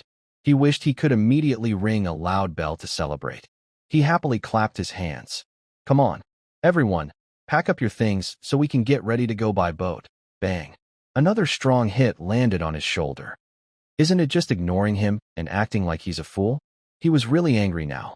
Zhao Meng turned around with a fierce look, but then froze and put on a smile.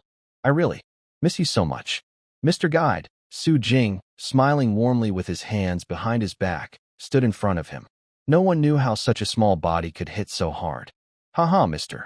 Zhao, did you have a good time today? Su Jing blinked. Behind him, Wang Kai and Jiang Tsong showed mischievous grins. If you're having fun, then see you later, fire. No one knew if there was a fire on Wanyuan Mountain, but Mingwe Village was definitely burning.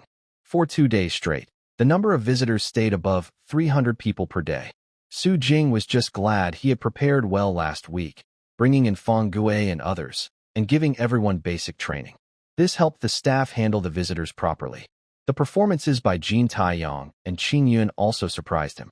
Maybe because they both participated in the show, and Jin Taiyang replaced Qin Yun, the veteran acrobats also got motivated. They were determined to perform their best. Meanwhile, the dancers led by Jin Na, both men and women, were in great shape. Their 2 performances were excellent. He believed that after a week or 2 of practice, they would reach their perfect final form. And him?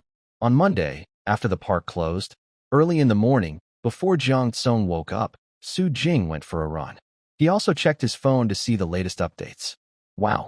He hadn't even run 500 meters when he stopped by the roadside, hands on his hips, and started laughing. It's not surprising.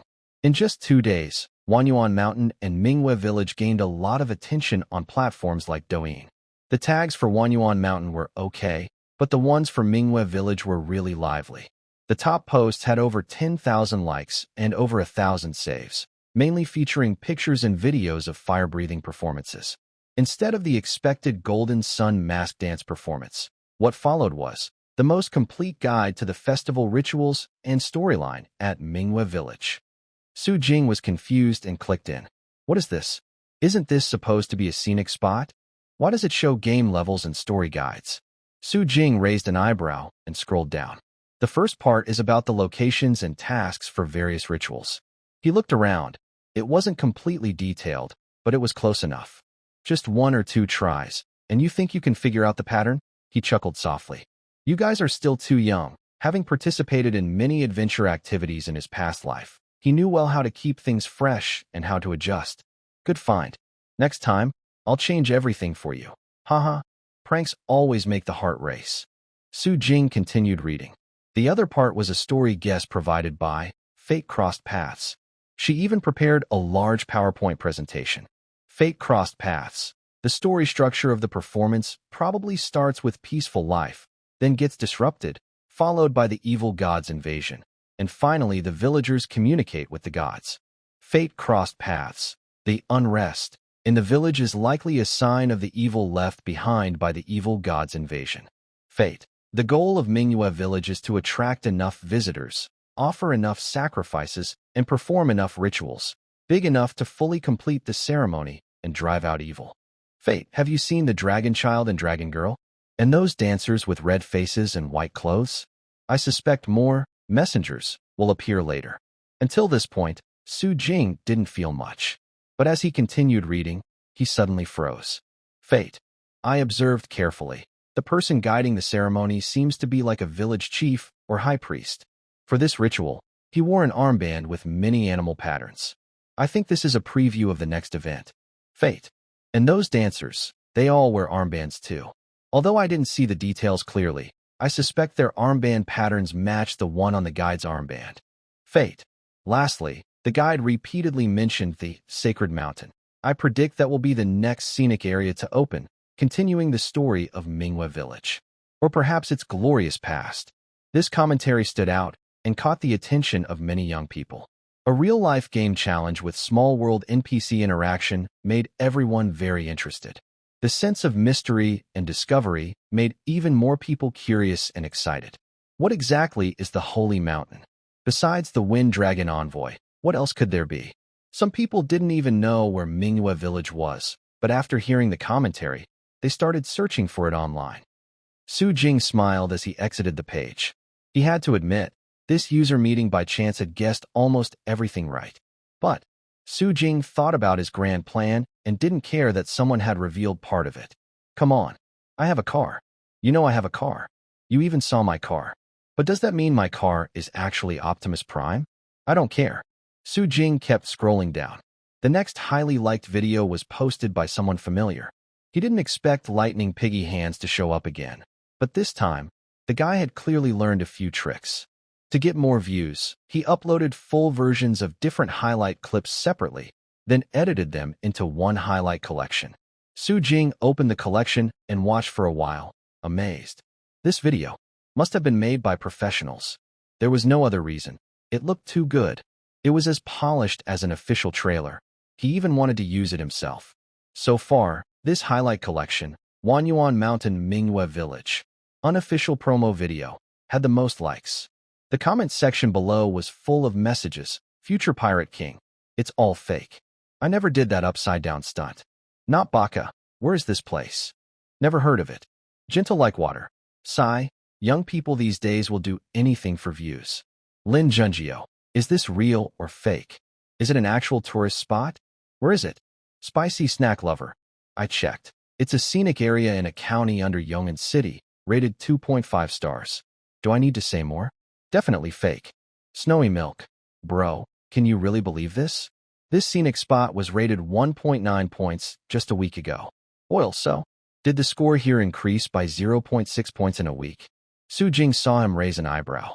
The ticketing and promotional work for the scenic area are all handled by Zhao Dashua. He hadn't noticed that the rating of Wanyuan Mountain had gone up. He guessed that most of the recent ticket buyers had given 5-star reviews, which caused the increase. Yongbu really town. No need to be curious anymore. I'm from Yong'an City. That place has been abandoned for many years, and it definitely isn't like in the video. Underground worker. That's right. Everyone in Qingshan County knows it hasn't been managed for many years. It's just an undeveloped mountain. If you go in casually, you're not afraid of wild boars attacking you? Jingjing yi. Haha. I don't think so either. If it were that amazing, how could it only be a 2A rated scenic spot? Everyone posted a lot of comments. Su Jing scrolled through a few and then closed it.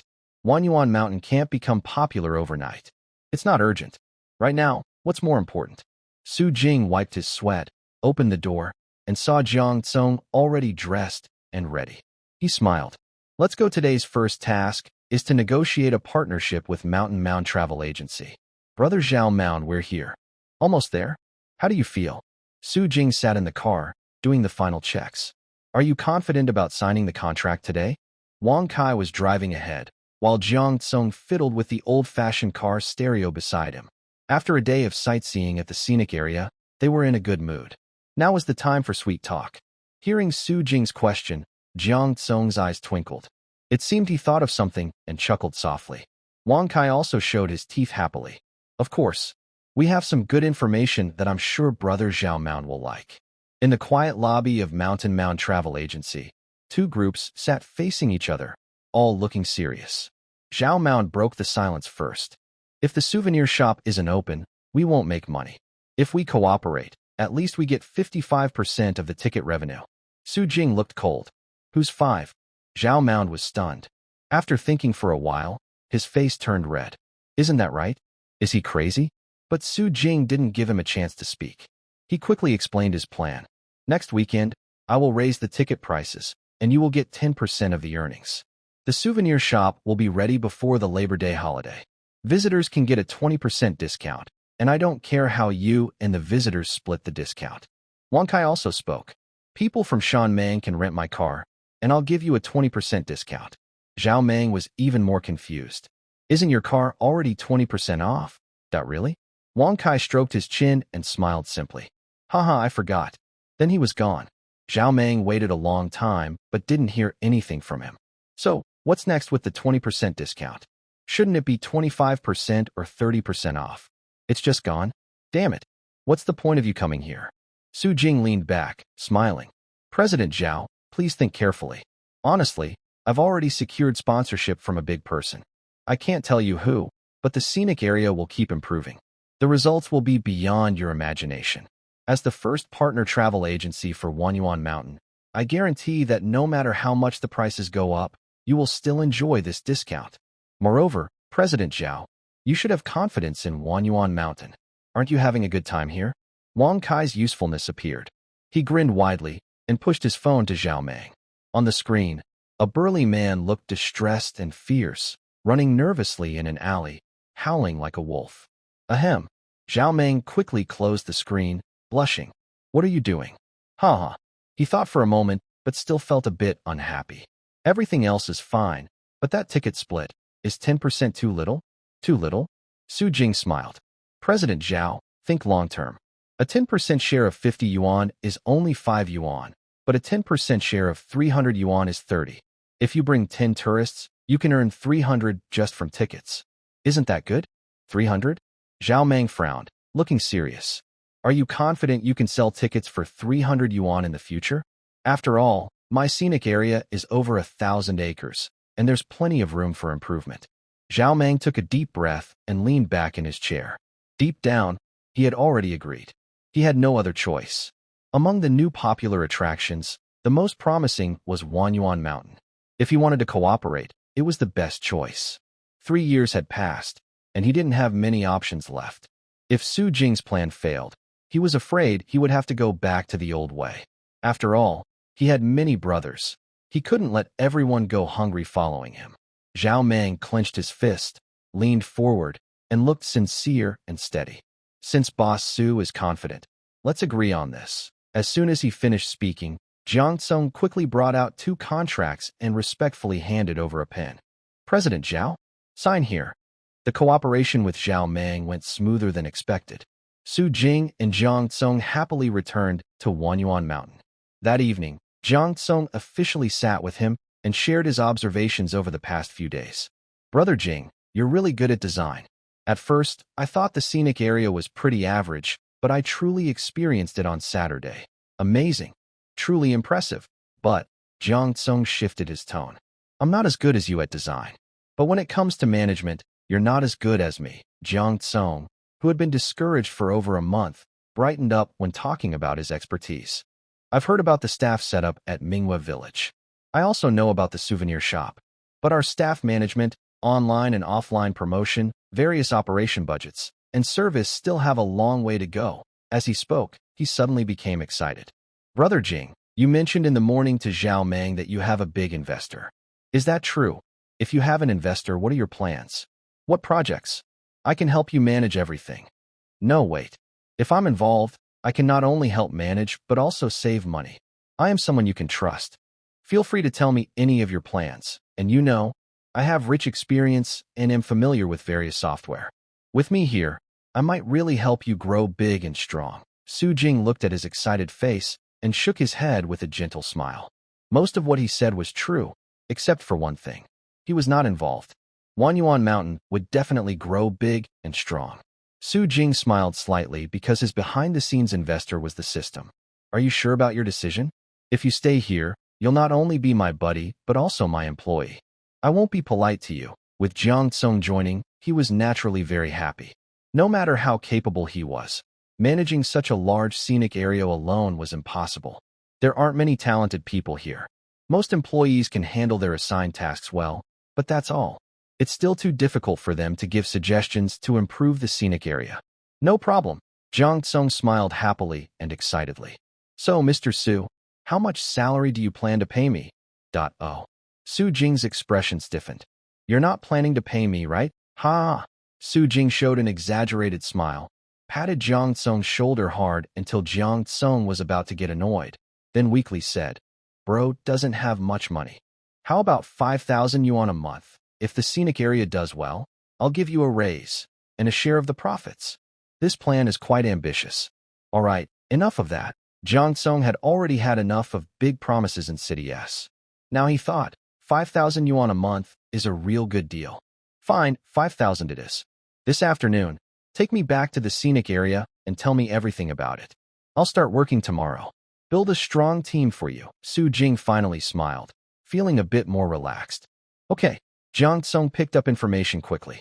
By the afternoon, he had thoroughly understood Wanyuan Mountain. As soon as he got home, he went straight to his desk to organize his notes. Meanwhile, Su Jing repaired some props and didn't get home until late to sleep. For 2 days in a row, the online buzz about Mingyue Village remained high, but this time, it wasn't just small-scale sharing like before.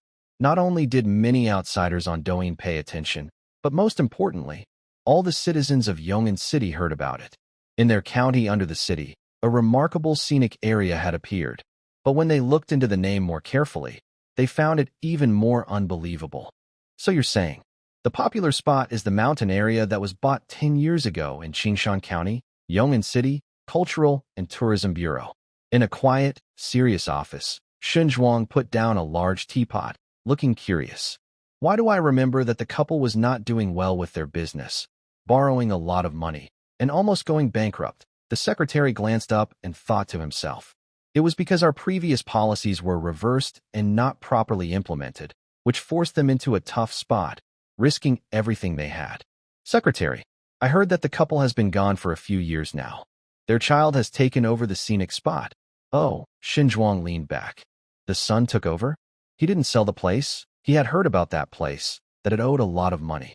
Anyone smart would sell the land quickly to make some profit, enough to live comfortably in Yong'an for the rest of their life. The secretary shook his head, placing a tablet in front of Xinzhuang.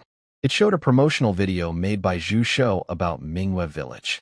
Not only did they not sell it, but from these videos online, it looks pretty good. Wow.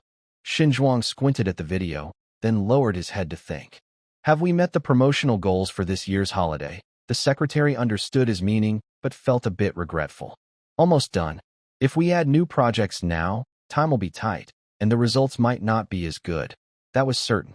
Xinzhuang nodded.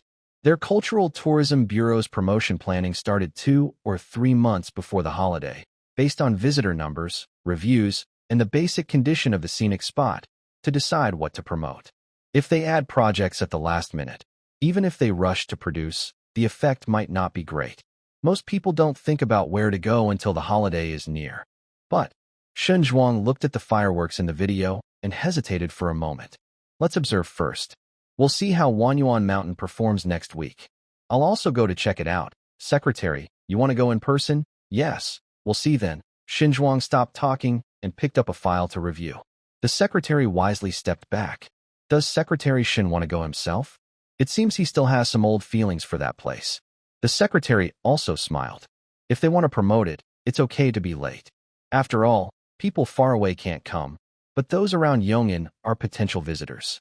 Yong'an City's cultural and tourism industry has not made any real progress in recent years. During the recent meetings at the provincial level, the secretary and director were repeatedly criticized, and leaders from other cities also made sarcastic remarks. As for Wanyuan Mountain, if it were truly capable of being developed well, even on a smaller scale, it could help Yong'an regain some pride. When the time comes, if the secretary and director are in a good mood, they might willingly allocate more resources to it. He hummed softly, singing a tune as he strolled out with his tablet. Meanwhile, on the other side of Yong'an City, the situation was less cheerful. In a fancy club's lounge, a group of people sat around a round table. The leader was Song Jiming, who had just been caught off guard again. Seated near him were the owner of Dottie Travel Agency, who had a brief conversation with Su Jing, along with several other travel agency owners and local small scenic spot managers. Everyone has probably heard about the fuss Wanyuan Mountain caused, Song Jiming said with a smile, but his eyes showed no real happiness. What do you all think? The owner of Dottie Travel Agency spoke first. Mr. Song, don't worry. That's just a small scenic spot. It can't compare to Songhu Park. Exactly. A tall, thin man nodded. With Songhu as the main attraction, surrounded by a few small commercial areas, our system is solid. We don't need to worry about them. Next to the man, a beautiful woman giggled. Last weekend, we had over 6,000 visitors, right? Mr. Song, take a look at that. Compared to their tiny place with only a few hundred visitors a day, what's there to compete with? Everyone was chatting casually, not taking today's meeting seriously. Just joking. They were all veteran scenic spots in Yangon. Their attractions, activities, and visitor services were already very well developed. As long as people wanted to have fun, they could enjoy food, drinks, and stargazing all in one trip, happily spending the weekend. And what does that small Wanyuan mountain have? They hadn't even finished building a proper road. Visitors would be done in a few hours. So boring. It was just about hosting some interesting events. Who couldn't do that? Xiaoli, send someone to check out what exactly that fire spark sacrifice is, Song Jiming instructed his partners, gently shaking his glass as he spoke. He was able to develop Songhu Park from a small park into a large scenic area and turn the surrounding wasteland into its current appearance because of his principles. Never underestimate any opponent. That Minghua village must have some special qualities to become popular. Recently, Yong'an City has been too quiet. Citizens crave something new. If they find a way to take advantage of this, they might quickly regain momentum. Every scenic spot is in competition with the others. There are only so many tourists. If your place gets more visitors, mine will get fewer. Unless there is a leading company that can make a region famous nationally, attracting visitors from outside, then all the scenic spots could benefit together. But such a level of scenic area is beyond what Yong'an City can even imagine. I'll go take a look too. Song Jiming's words made everyone at the table quiet down. Is it really necessary? Brother Song, the boss of Dottie Travel Agency, looked a bit uncomfortable. They had already said that the small scenic spot was not worth mentioning, and he was still so serious. Doesn't that mean he doesn't trust their judgment? Remember, last week, he had just refused the person in charge of Wanyuan Mountain. If he hadn't refused, would that small travel agency have been allowed to interfere? Thinking about the employees' reports that those people are using videos of Minghua village to attract customers at the train station, the boss of Dottie was furious. A troublemaker dares to steal his customers? He sneered, recalling that he was still at Song Jiming's dinner, and quickly forced a smile. Although Dottie is an old travel agency, Song Jiming is also an experienced scenic area manager. Over the years, Songhu Park has always been among the top 3 attractions in Yong'an City, and he was a powerful figure not to be offended. If President Song is worried, we will all look into it, including the details of that person in charge. We will investigate thoroughly. With the upcoming holiday, we will arrange everything properly. Our Songhu Park will still be the top choice for tourists. Compared to that small scenic spot, our main competitor is Hongya Mountain Scenic Area. I heard they are planning a new event, specially prepared for visitors. They quietly discussed plans for the next 2 weeks. On the other side, Zhao Meng also changed his usual behavior. He sat in his remote office and gathered all his staff and workers. Brothers, listen up. I have something to say. He threw off his leather jacket and found a government-style jacket, finally looking a bit more proper. After our last trip to Wanyuan Mountain, you all heard about it. I've made a deal with the person in charge of Wanyuan Mountain, a strategic partnership. From now on, their scenic area is our exclusive partner. Memorize these materials. Absolutely no mistakes. This time, we're not working alone. We not only represent the image of Shan Meng, but also Wanyuan Mountain. If anyone acts stubbornly with tourists again, I will really have to take action. The brothers, hands behind their backs, looked down with cold backs. The last time Brother Meng mentioned taking action was when their travel agency was just starting. It seems he's serious this time. Everyone responded loudly, each taking a copy of the materials to memorize. Yong'an City isn't a famous tourist city, so during the week, most travel agencies had little work. This gave Zhao Meng a chance to train his staff thoroughly. Meanwhile, outside the city walls, inside Qingshan County, in a dilapidated old building, members of the Golden Sun dance troupe, rarely free from work, sat on the dance floor with serious expressions. So, what do you all think? Jean Na, with smooth, shiny hair, spoke seriously. I think there's potential. I believe the future is better than we imagined. Najia, it's been years since we performed in front of so many people.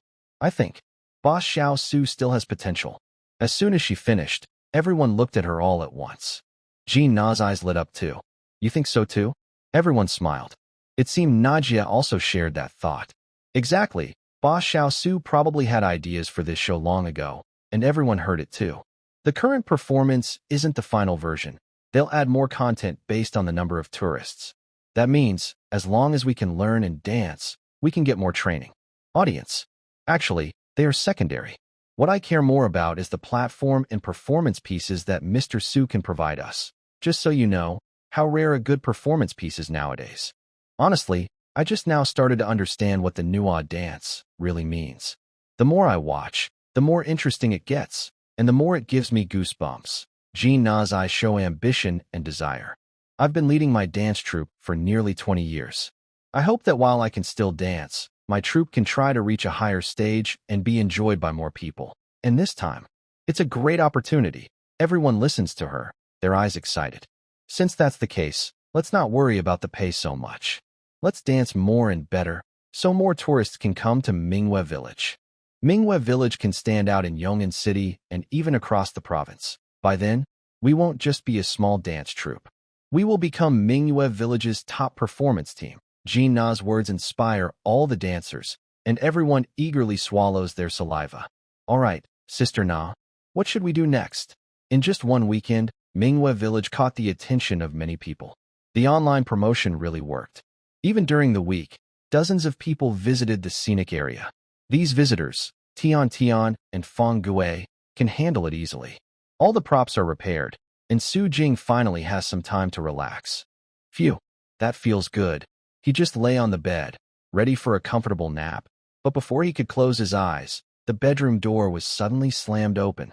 Brother Jing, I've finished the initial plan for managing the scenic area. Su Jing looked at the clock. It's 3:15 p.m.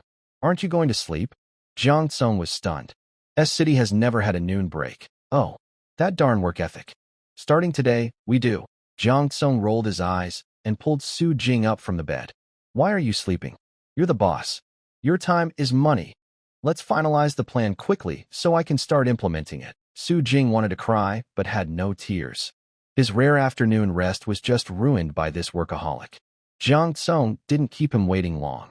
He quickly opened his computer and displayed the PowerPoint presentation in front of him. Mr. Su, he said seriously, no longer joking with Su Jing. His aura as an outstanding graduate and provincial competition gold medalist appeared. After discussing with the staff, I have summarized the current situation of Wanyuan Mountain Scenic Area. Here is the initial plan. He clicked the mouse, and a table appeared immediately. Currently, only one attraction, Mingwe Village, is open in Wanyuan Mountain. So, we will focus on this site.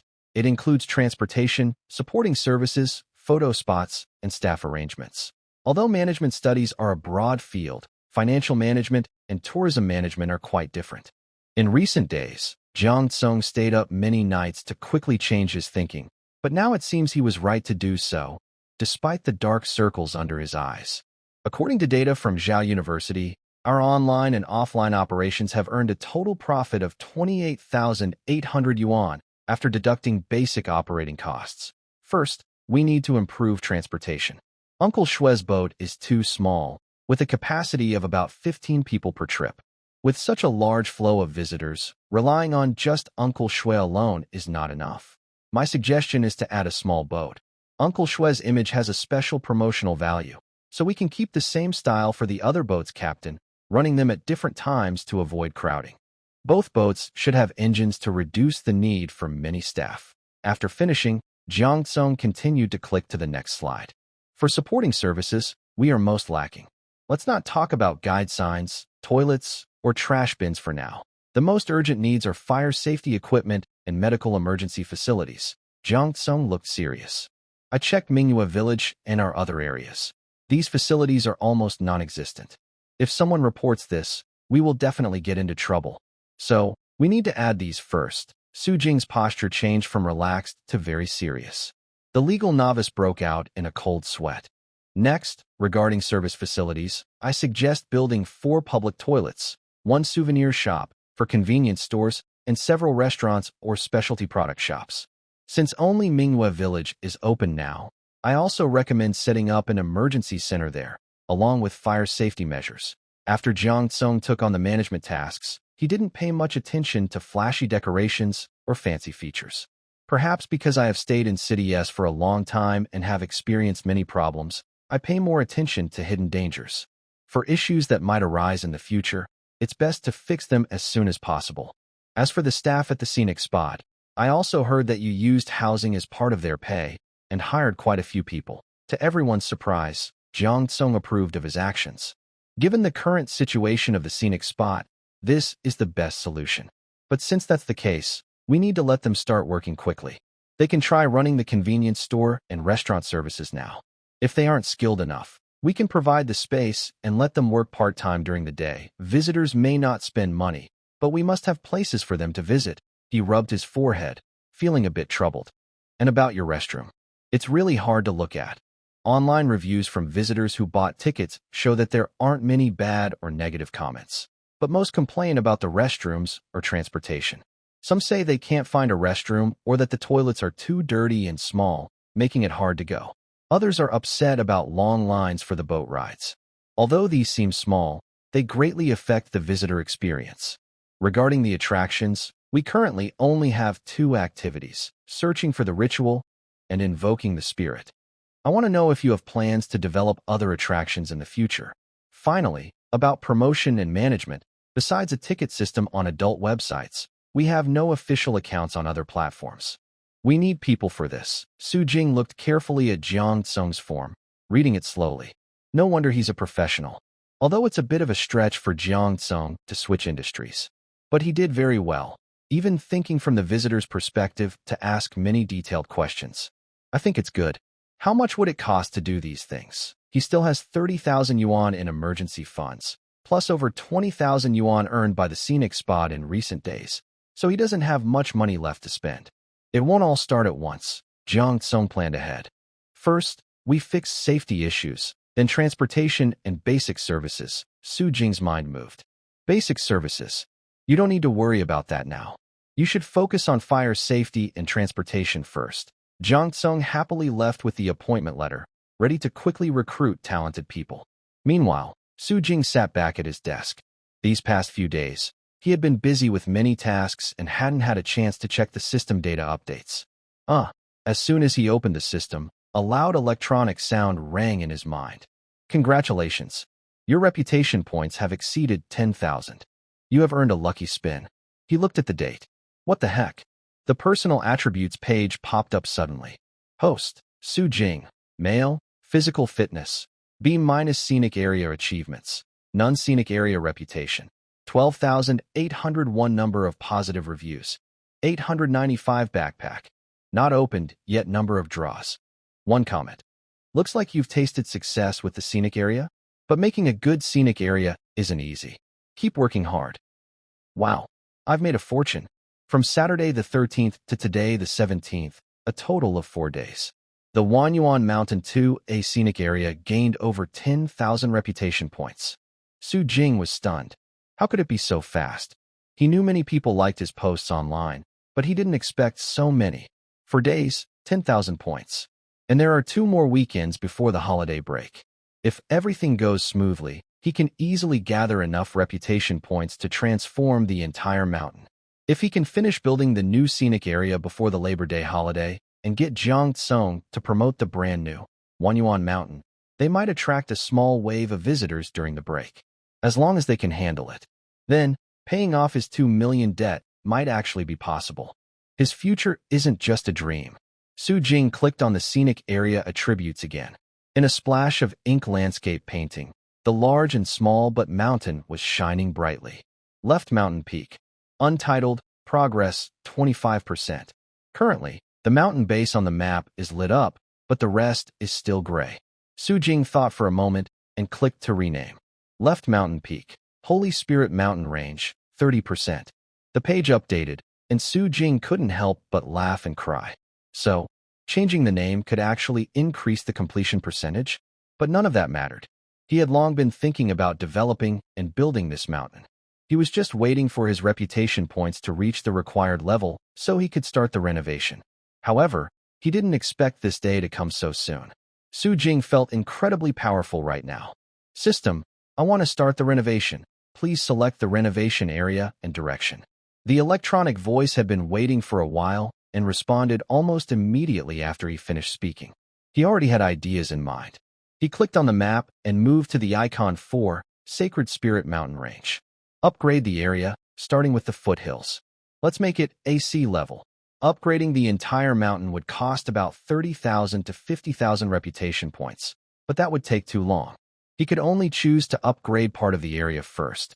Quickly deciding on the design and inspiration, the system's cold electronic voice sounded again. Selected the foothills of Sacred Spirit Mountain Range for sea level upgrade. Cost, 10,000 reputation points. Duration, 48 hours. Please wait patiently for the upgrade to complete. 2 days? Su Jing was happy. That meant he could finish the upgrade before next weekend. If the results were good, maybe he could open it for visitors then? He nodded with satisfaction and then turned to open the system shop. Another loud sound. Detected host's needs. Due to the large scope of renovation, the shop page is being adjusted. Please wait 10 minutes. Needs? Su Jing quickly understood. Earlier, he mentioned infrastructure improvements to Jiang Kong. The system probably thought it was too troublesome and directly added those options to the shop for him to choose. How thoughtful. So considerate. The shop adjustment finished quickly. Su Jing reopened the page. Next to Skills, Items, Culture, a new section appeared. Buildings. All items in the building list could be exchanged using reputation points. Su Jing scrolled through and clicked, muttering. These prices aren't cheap. Standardized toilets cost 2,000 each. Standardized first aid centers 3,000 each. Guide signs 50 each. Ticket booths 1,500 each. There were also more expensive buildings. For example, the Visitor Management Center cost a full 5,000 reputation points, and it was just a standard version. With this reputation value, it's not worth exchanging for the Souvenir Shop, which also costs 5,000, but the special note above makes Su Jing's eyes light up. Souvenir Shop. The shop consolidates all IP attributes in this area to produce goods. 1 item per 1 reputation point. System. Is the item production random, or how does it work? The electronic voice responds immediately. You select the type of IP and the quantity, and the system will automatically produce the items. The system's output quality and style are not something the host needs to worry about. Wow. That means, essentially, this batch of goods is bought with reputation points and sold for money, with the system making a profit in the middle without any cost. Huge profit. Although the required reputation points are high, the shop also notes that if there are building carriers, the price can be discounted by 20%. In other words, if he fills all these buildings into the existing houses of Mingyue Village, he won't need to spend so many reputation points. Su Jing looked at the toilet and souvenir shop, feeling a bit stuck. But he didn't hesitate for long. Compared to that, the toilet is more important. He still needs a lot of reputation points for other things. The Holy Spirit Mountain hasn't finished its renovation, and the Great Sage's tribe is still waiting on the hillside for him to feed them. He can't just eat and do nothing. He must finish the renovation quickly. Grinding his teeth and stomping his foot, he spent another 1,600 reputation points on the toilet, choosing a location and pretending to have Feng Gui and his people block off that area. Please do not approach during construction. Fortunately, the system can regulate the renovation to make it reasonable. Otherwise, with Mingyue Village full of people, he really wouldn't know how to explain the sudden appearance of a fully renovated toilet overnight. After finishing the toilet, his reputation points are almost 0, but luckily, a promotional video from Dole helps, and his reputation still slowly increases. Su Jing looked around the mall's props and skill items, finally resisting the urge to draw a lottery. It's too early to exchange now. He will wait until the Holy Spirit Mountain's renovation is complete. He must spend his money wisely. The cheerful sound of construction echoed again within Wanyuan Mountain Scenic Area. In the blink of an eye, it was Friday. In the morning, Su Jing followed Jiang Tsong as he launched the newly acquired fishing boat into the water, allowing the newly hired boatman to try handling it. Then, they went together to Area D of Mingyue Village. Mr. Su, I've temporarily designated one of the houses in Area D as the Visitor Management Center. The emergency rescue station is right next door. I've already bought the basic fire safety and first aid equipment.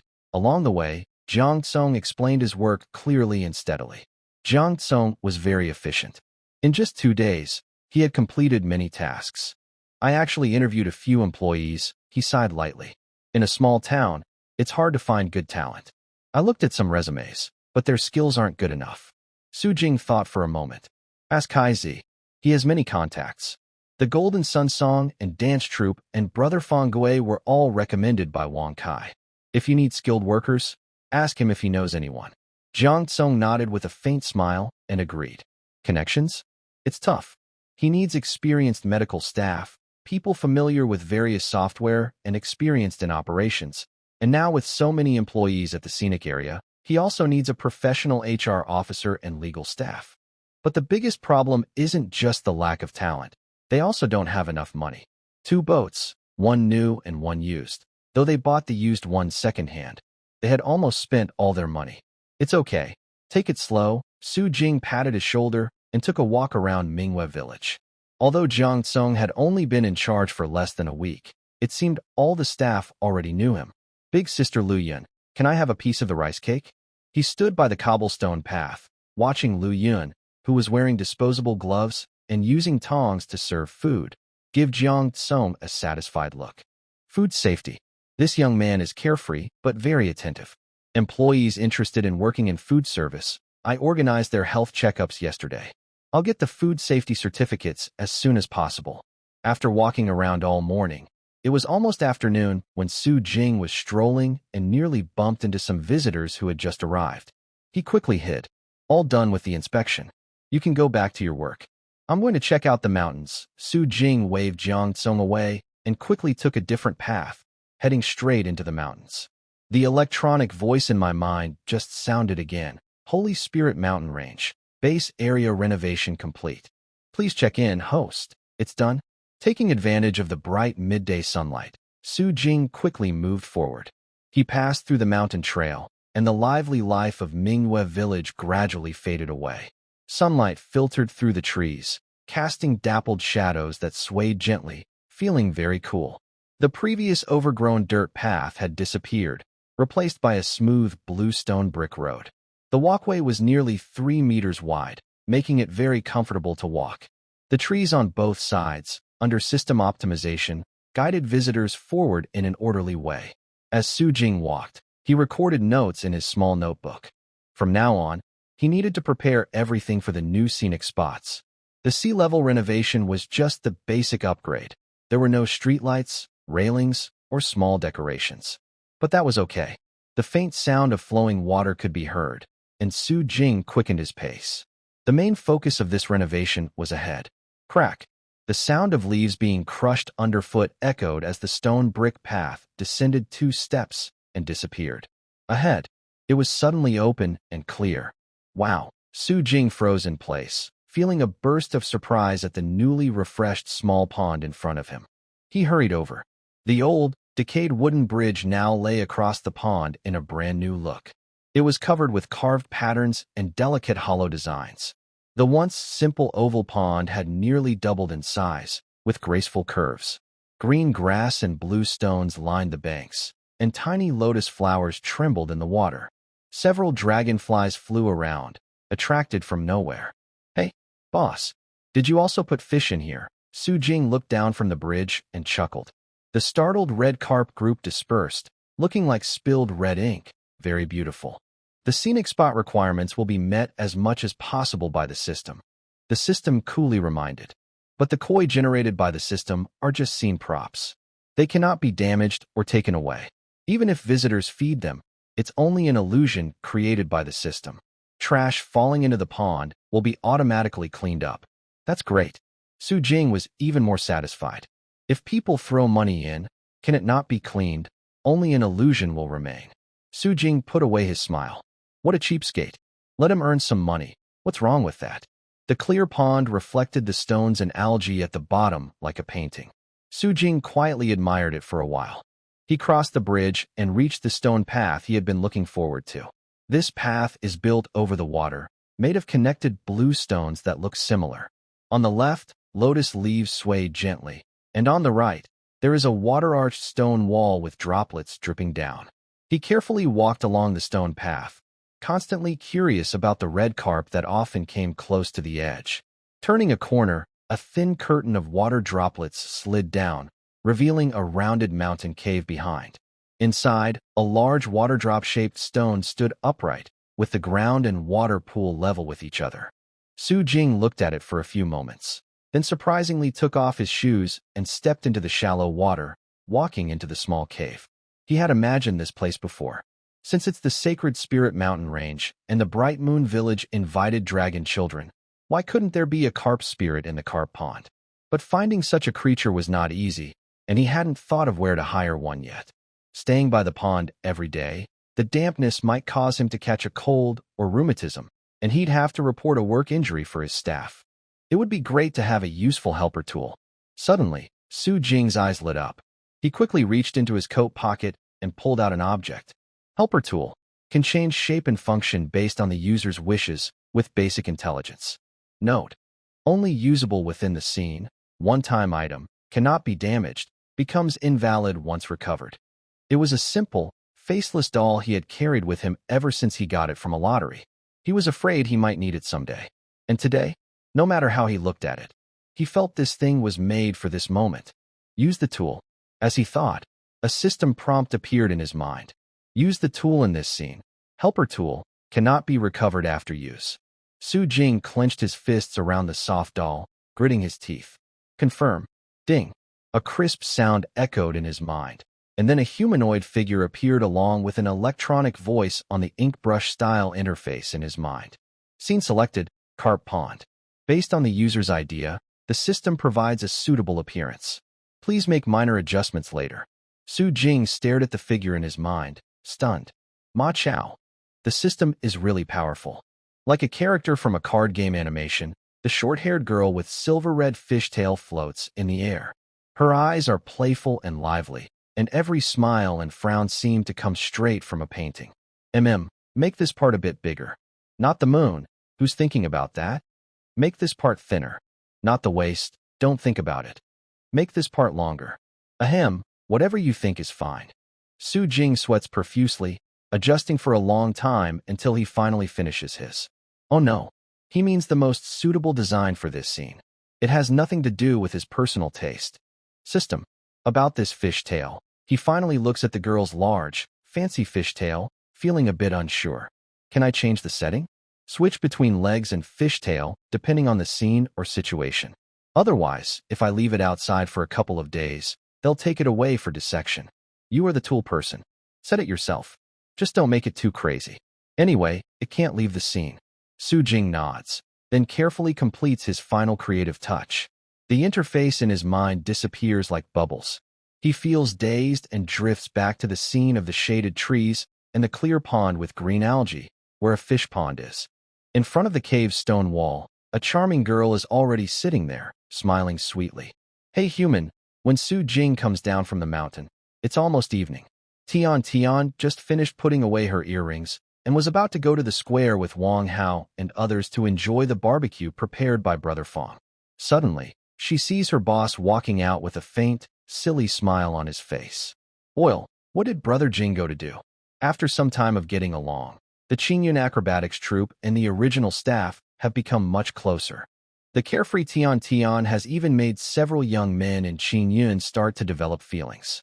Wang Hao scratches his head and hides the small straw chicken he got from Uncle Tu behind his back. I don't know. Maybe Mr. Su went to check out a new scenic spot? Shengshan has been mentioning it many times. Now everyone has accepted that the next development site is the mountain behind them. But Su Jing has set a rule. Unless he permits it, no one is allowed to enter freely. So, although everyone is curious, no one has actually gone inside. Tian chuckled softly. Is Brother Jing hiding a treasure inside? Fong Goei heard their teasing from afar and couldn't help but laugh and scold them. Hide what treasure? Kids just talk nonsense. He looked up at the dark, distant mountains and muttered. Hiding a bunch of monkeys would be more like it. Dad, monkeys? Where are the monkeys? A small, restless head peeked out from behind Fong Goei. Her big eyes looked a little sick, but it didn't affect her innocence and cuteness. There are monkeys. Dad will take you to see them soon. After finishing work, the residents of Mingyue village sometimes gather for meals.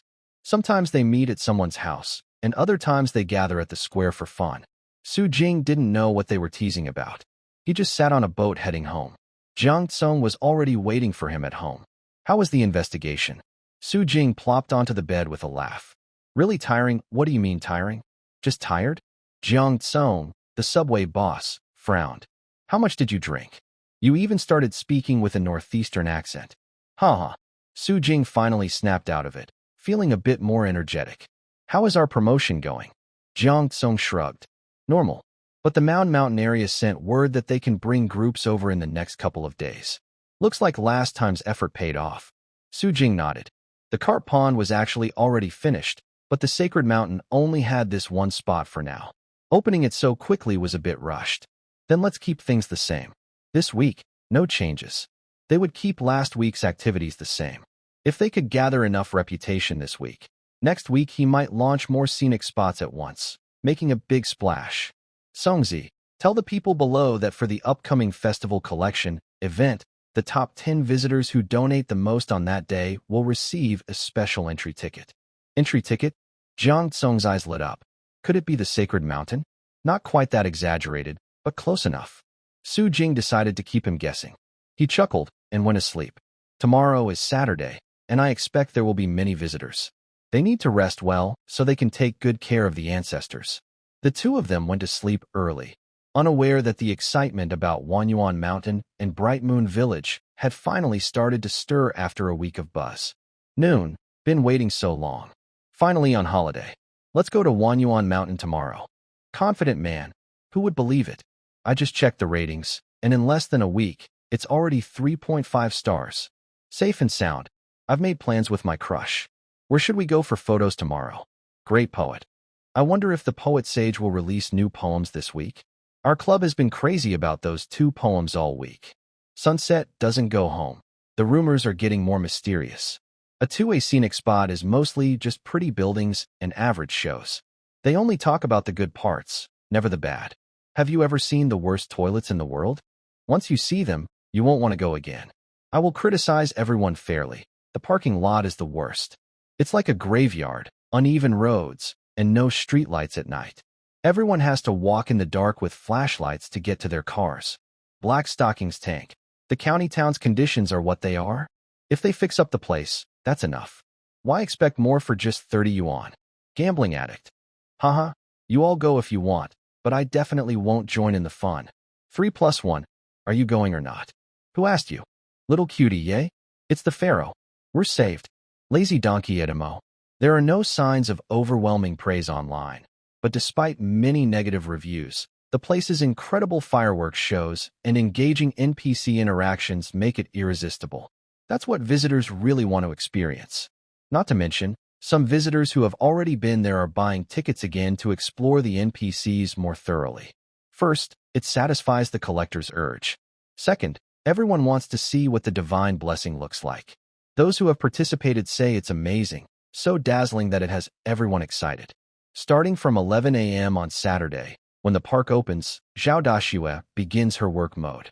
Brother Jing, there are quite a few visitors. Get the staff inside ready.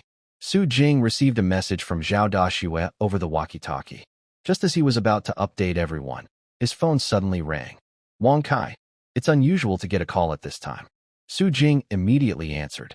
On the other end, he could hear heavy breathing, but also excitement and happiness in the voice. Big news. Wang Kai was trying to lower his voice. My buddy's cousin's colleague's son's friend. Rumor has it that today, the secretary of the Yong'an Cultural and Tourism Bureau secretly came to check out our place. Su Jing was shocked. Is that true? Most likely. Wang Kai was really excited. That's the Cultural and Tourism Bureau. Having this secret visit means Wanyuan Mountain is already well known at higher levels. If they perform well this time, it could be a great chance to get noticed. The Bureau could easily help promote them, and Wanyuan Mountain would become famous. So what do you think? Should I come over and keep an eye on things? We can secretly follow them and try to give them the best experience. No need. Su Jing thought for a moment and declined. If they are on a secret visit, let them explore on their own. He was confident in his attractions and performances. Just show them the most authentic Mingyue village. If they like it, they will naturally promote it. Does the Cultural and Tourism Bureau lack targets? Of course not. If the local tourism is good, they look good too. Higher authorities will reward them, and their status can improve further. As long as they have real skills and good content, he wasn't worried about less publicity. Let's get to work. Shaoli, the roads in Qingshan County are still quite natural and untouched. Shaoli was driving, feeling the bumps from the road. Well, he was probably annoyed that the road was so bad. But there's nothing he can do. The county didn't have many resources. It's good enough that they have a road to get here. Haha, secretary. I heard the scenic area is also very natural. You might want to change into comfortable shoes before exploring, so it's easier and more enjoyable. Okay. Xinzhuang looked at the passing scenery outside the car window. He rolled down the window, and the fresh scent of the woods wafted in, making him feel relaxed after being cooped up in the city. Sometimes, it's good to get out and explore. But this relaxed mood didn't last long. The two of them sat on a boat drifting downstream. When they stopped in front of the large Bright Moon village, they no longer felt like just taking a casual walk today. Is this wooden village real? These stone roads look quite old. He was wearing an official jacket and casual suit pants, with his hair neatly combed. But after touching and looking at everything, he no longer looked like a typical tourist. TSK. Literally, take a photo of me again, Xinzhuang muttered as he walked. Could this scenic spot really have an ancient village? It looks so authentic. He took a few more photos. Maybe we should ask the cultural center people to come see it someday. Hey, young man wants some sticky rice cake? A kind voice interrupted his thoughts. An elderly hand offered a white sticky rice cake to Xinzhuang, but Little Li quickly stopped him. Auntie, we don't eat. It's okay, she said kindly. Xinzhuang looked around curiously, then smiled warmly, took the cake, and took a bite. Little Li frowned worriedly beside him. As the secretary's assistant, he knew he shouldn't let the secretary eat outside casually. Hey, Xinzhuang's eyes lit up. Little Li, you should try some too. This sticky rice cake is really good. It tastes just like what I ate when I was a kid. Little Li was doubtful, but the old lady immediately handed him a new piece. They stood there smiling happily, their mouths sticky, ready to leave satisfied. The elderly hand stopped them. The old lady looked at them with disbelief. 6 yuan, she clapped her hands on the sign beside her. You two aren't planning to eat for free, are you? The secretary and his assistant, almost having eaten for free, quickly paid the money. Xinzhuang's face felt a little hot. But after walking away for a while, he had no time to think about free meals. A series of tasks kept sparking his interest. He finally remembered that he was actually just a big guy under 50 years old. With a serious yet excited face, Xinzhuang pulled his secretary around to do tasks, holding more and more reeds in his arms. Years of work experience made him thoughtful and observant, helping him stay ahead on the path to completing his sacrifices. Until that night, Su Jing was surprised during the offering ceremony. How did Uncle get so many things? Wang Kai had already sent the photos of Xinzhuang in the afternoon, but when Su Jing saw him at the ceremony, he almost didn't recognize him. Sir, you've collected many offerings. Although it looked like a script, Su Jing didn't want to give the title of first place to Xinzhuang. But Xinzhuang truly was the first. Su Jing already thought that if they met again in the future, with this person's mindset, he would probably overthink again. However, the facts were clear. He had invited Xinzhuang into the fire circle and then brought him out with a look of excitement, finally relaxing and continuing the ceremony. All the visitors watched excitedly until the fire spark ritual was over. Then Su Jing reappeared, but this time, he didn't immediately announce the end. During the offering ceremony just now, I might have given some guests a special item. Suddenly, someone stood up excitedly, waving a glowing bracelet. It was me. Me too. I also got one. I'm here. In the dark crowd of visitors, more people stood up one after another. Now, please these guests come forward. Su Jing smiled warmly, and his voice was broadcast through the speakers to everyone. Thanks to all of you. Our prayer ceremony has finally completed its first small stage. The mist on the sacred mountain has cleared a lot. Our brave explorers found a small path and open part of the area. To thank the guests who helped at Mingwe Village, we prepared 10 spots to invite these representatives to join us next weekend. Enter the sacred mountain. The visitors dispersed. On the way back on the boat, Xinzhuang heard excited discussions among the tourists. Besides talking about today's activities and performances, the most discussed topic was the opening of the sacred mountain next week. Wow, so soon. Damn, I feel like I need to come every week for the next few weeks. Exactly. There's a new event every week.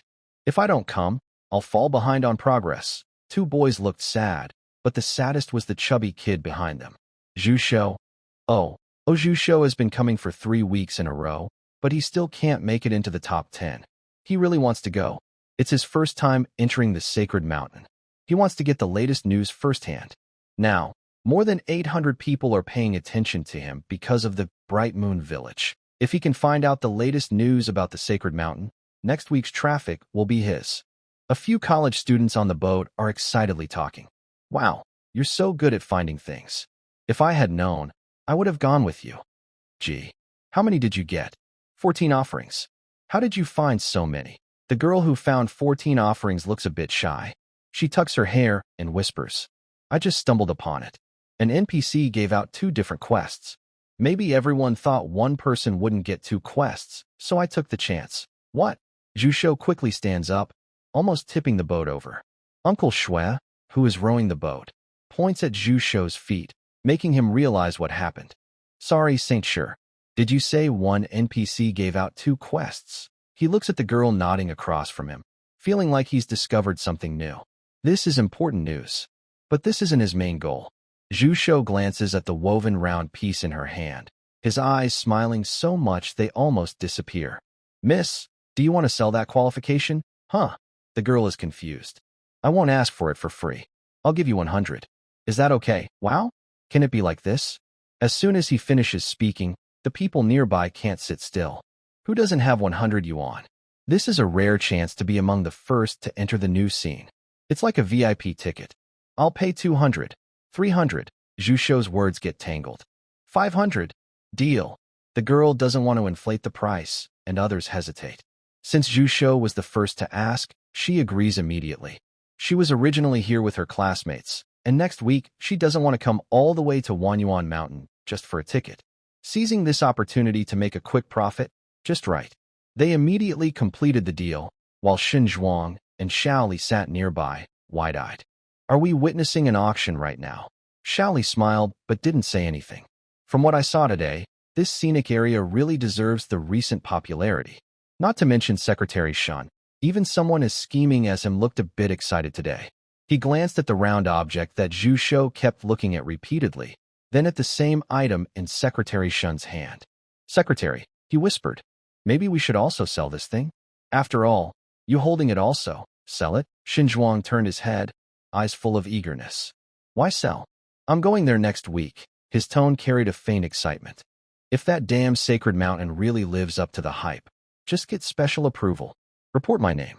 Promote it well before the holiday. After a week of preparation, the weekend holiday at Wanyuan Mountain once again attracted a large number of visitors.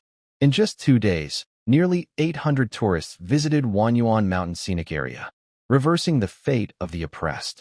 Su Jing smiled happily, eyes shining with joy as he looked at his growing wallet. But what made him even happier was the crowd that saw the process of distributing the visiting tickets. They helped Su Jing build momentum, making netizens who follow Wanyuan Mountain aware of this explosive news again. 1 week later, Mingyue Village opens Sacred Mountain. Who got the early access? A post went viral and even topped the local trending list. Now, it didn't matter if people were interested or not. They all saw this strange post. Turtle's black head. I don't understand. What is Sacred Mountain? Playing games as a dog. Is it a new game? I don't know about it. Addicted to study. Is it fun? Does anyone know? Local landlord. Country bumpkin. Clearly a shut-in. Don't know about Wanyuan Mountain?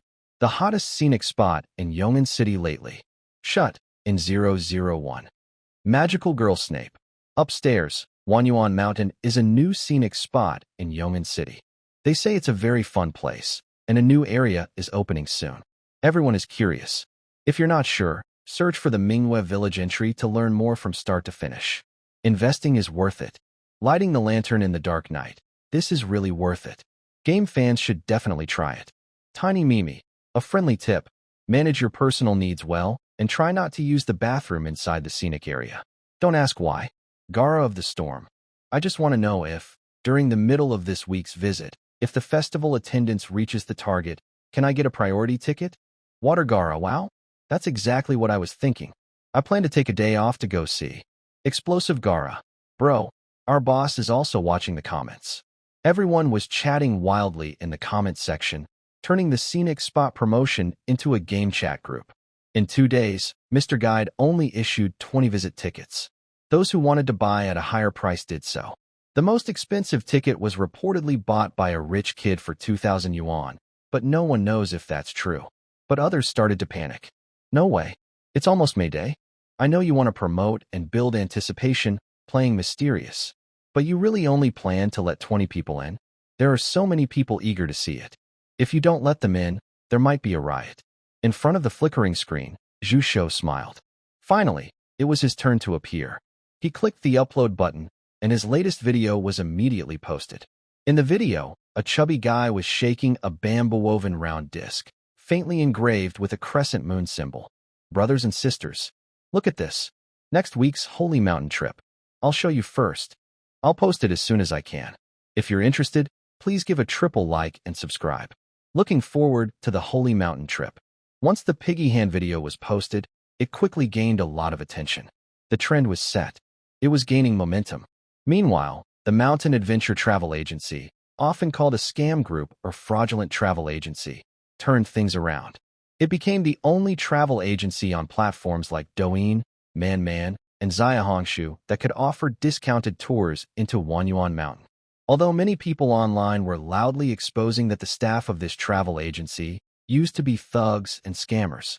But now, young people have very unusual ideas. Some even think it's safer that way. At least they don't have to worry about locals bullying their tour groups. Su Jing can only feel regret about this. Are people's expectations so low now? But joking aside, he solemnly told Zhao Meng, since they are using Wanyuan Mountain as their brand, there must be no fraud or forceful behavior. Of course, Zhao Meng agreed happily. Just joking. 2 days of good earnings convinced him that, at least for now, working with Wanyuan Mountain is a sure profit. As for the future, if Wanyuan Mountain can't keep going, it will fail. Then, whether they continue to cooperate will be up to Boss Su to decide. Zhao Meng happily continued posting group tour information. Meanwhile, the owners of the previously relaxed Dottie travel agency started to feel a bit nervous. President Song, maybe we should send someone to check. Song Jiming sat on the sofa, sipping red wine, and sneered. Waiting for you? The opportunity has already passed, he snorted coldly. I already arranged for people. If we go, we can't just watch. We need to record everything. This week, visitors to Songhu Park dropped by 20%. At first glance, it doesn't seem like much, but online buzz suggests most visitors have gone to Wanyuan Mountain. A newly renovated small scenic area dares to create such a big hype? They're not worried about tourists. Can't they handle it? The secretary beside him smiled. They plan to send a professional team this week. Since Wanyuan Mountain is opening quickly, there will definitely be many oversights. Once they find a loophole, they can shut it down for repairs. A shutdown would last about a week, covering the Labor Day holiday traffic. They won't even get a chance to enjoy a sip of water. Ahem. That was a bit rude. The secretary smiled warmly, deciding to personally oversee this matter. He wants to make sure the boss has a happy holiday. Happy bonuses. As for Su Jing, he was sitting with all his staff, discussing recent events. They definitely can issue more coupons. The one at Liu Pond, the more mysterious, the better. And as for the sacrificial ceremony, he has already fully delegated authority. The task of organizing the festival was assigned to Feng Gue and Tian Tian. They could plan whatever they wanted. Now, he was just letting them explore on their own, probably unable to find all the festival items. As for other matters, Uncle Shui had Uncle Chao, who managed the engine and shift work. The two worked well together and no longer complained about being tired. Su Jing sat quietly at the front, listening to Professor Zhao report the current revenue. By Wednesday, Wanyuan Mountain earned 68,858 yuan. Wow, that was fast. Zhang Tsong was amazed. He knew that a well-managed scenic spot could make money, but he didn't expect a small county park with a 30 yuan ticket to earn so much. But it still wasn't enough. He looked at Su Jing, and after Professor Zhao sat down, he stood up and spoke. Currently, we need an additional 12,000 yuan to cover expenses for fire safety, medical supplies, and equipment. We also need to hire more staff for medical, finance, and operations positions. The parking lot near the entrance also needs repairs, along with the entrance lights, trash bins, and other facilities. We still need about 35,000 yuan in the budget. Su Jing straightened his back, then leaned forward. All right, all right. He blinked, then opened his eyes again. Still no money. When would he be able to save up that 1 million yuan? Dragging his tired body home, Su Jing closed the door and collapsed onto his bed. After resting for a while, he finally smiled. Jiang Tsung was also very tired today, so he didn't go home with him and stayed in Minghua village. Now he finally had a chance to check out the system. Personal attributes. Host, Su Jing. Male, physical fitness. B- scenic spot achievements. None scenic spot reputation. 26,704 number of positive reviews. 1,712 backpack. None, 0/5. Lucky draws. 1 comment. Looks like you've tasted success with your scenic spot. But making it truly great isn't so easy. Keep working hard. Reputation exceeds 1,000 points. Backpack unlocked. Maya. He looked at his backpack entry and tentatively grabbed a chair. Retract. Backpack. Worn out chair 1/5. Wow. Portable space. He underestimated the system again. The system voice carried a hint of pride. Isn't this a basic feature of the system? Look at how inexperienced you are. It's really embarrassing for the host group. Su Jing couldn't be bothered to respond. Just joking. This was the most impressive feature he'd seen so far. Later, he could buy 2 AKs to carry in his backpack, and when debt collectors came knocking, he could just give them away. Ahem. He shook his head, dismissing these unrealistic thoughts. We are good citizens, 3 good young people. We must not do such things. He fiddled with the interface for a while until he got bored, then continued to check the scenic area details. In the ink painting, the pattern of the Sacred Spirit Mountain Range became brighter. Left peak, Sacred Spirit Mountain Range, progress 40%. Attractions, 1,000-year Bright Moon Village 1, Carp Pond 1. Attraction items, sensory amplifier, low level, 1. Activities, visiting 1,000-year Bright Moon Village, 2 stars. Official staff, Qingyun Acrobat Troupe, Lu Qingyun, Wang Hao. Tian, body strength A, skills, resilience, great power, loyalty 100%. Lu Yuan, body strength C, skills, friendly, loyalty 80%. Residents of Bright Moon Village, Feng Gue, Sun Ming. Temporary staff, Golden Sun Song and Dance Troupe. Service facilities, Standard Toilet 1, Pit Toilet 1. Visitor Management Office, temporary. First Aid Center, temporary. Evaluation. This mountain has been simply developed. The base is now somewhat sizable. Although the attractions are not yet perfect, there is great room for improvement. Keep up the good work. Progress 40%. Su Jing's eyes widened. Just 1 carp pond increased the progress by 10%. Too fast. He twitched wildly on the bed for a while, then gasped and sat up. When is the best time to do a lottery? System. Lottery. The colorful spinning wheel of fortune appeared before him. The wheel spun wildly, then slowly stopped. A burst of silver light exploded out. Item. Thunderstorm magnetic field. Advanced technology can be used when the attraction reaches 70% completion. What is this? Su Jing looked at the small lightning bolt lying quietly in his backpack. After confirming he couldn't use it, he pouted and directly opened the shop. Lightning demands that the scenic area reach 70% completion, but he knows the tricks of big discount apps like Pinduoduo. Although a fish pond helped him reach 40%, he realizes progress will get harder as he goes on. After 60%, the difficulty might double. He doesn't want to waste reputation points. How many toilets do we need? Su Jing keeps clicking wildly on the shop interface, feeling a strange excitement like an early shopping festival. He buys 3 standard toilets, 1 standard first aid station, and 20 standard guide signs. After discounts, it costs 8,200 points, leaving him with less than 20,000 reputation points. System, continue the upgrades. Please select the area to upgrade and set the upgrade plan. Su Jing moves the map and looks at the empty land covered with rocks, trees, and red flowers, which he had previously marked. He makes a decision. He closes his eyes and thinks for a moment, then speaks loudly. Let's do this area. The system detects the host design idea. After optimization, it combines the plan. This area will be upgraded to Butterfly Valley, Grade C, costing 12,000 reputation points, taking 48 hours. Note, the path between the Carp Pond and Butterfly Valley has not been upgraded. This may reduce the flow of visitors. It is recommended to upgrade the entire route. Su Jing frowns. He originally planned to save the remaining 8,000 points for souvenirs in the shop. But the system says this is also important.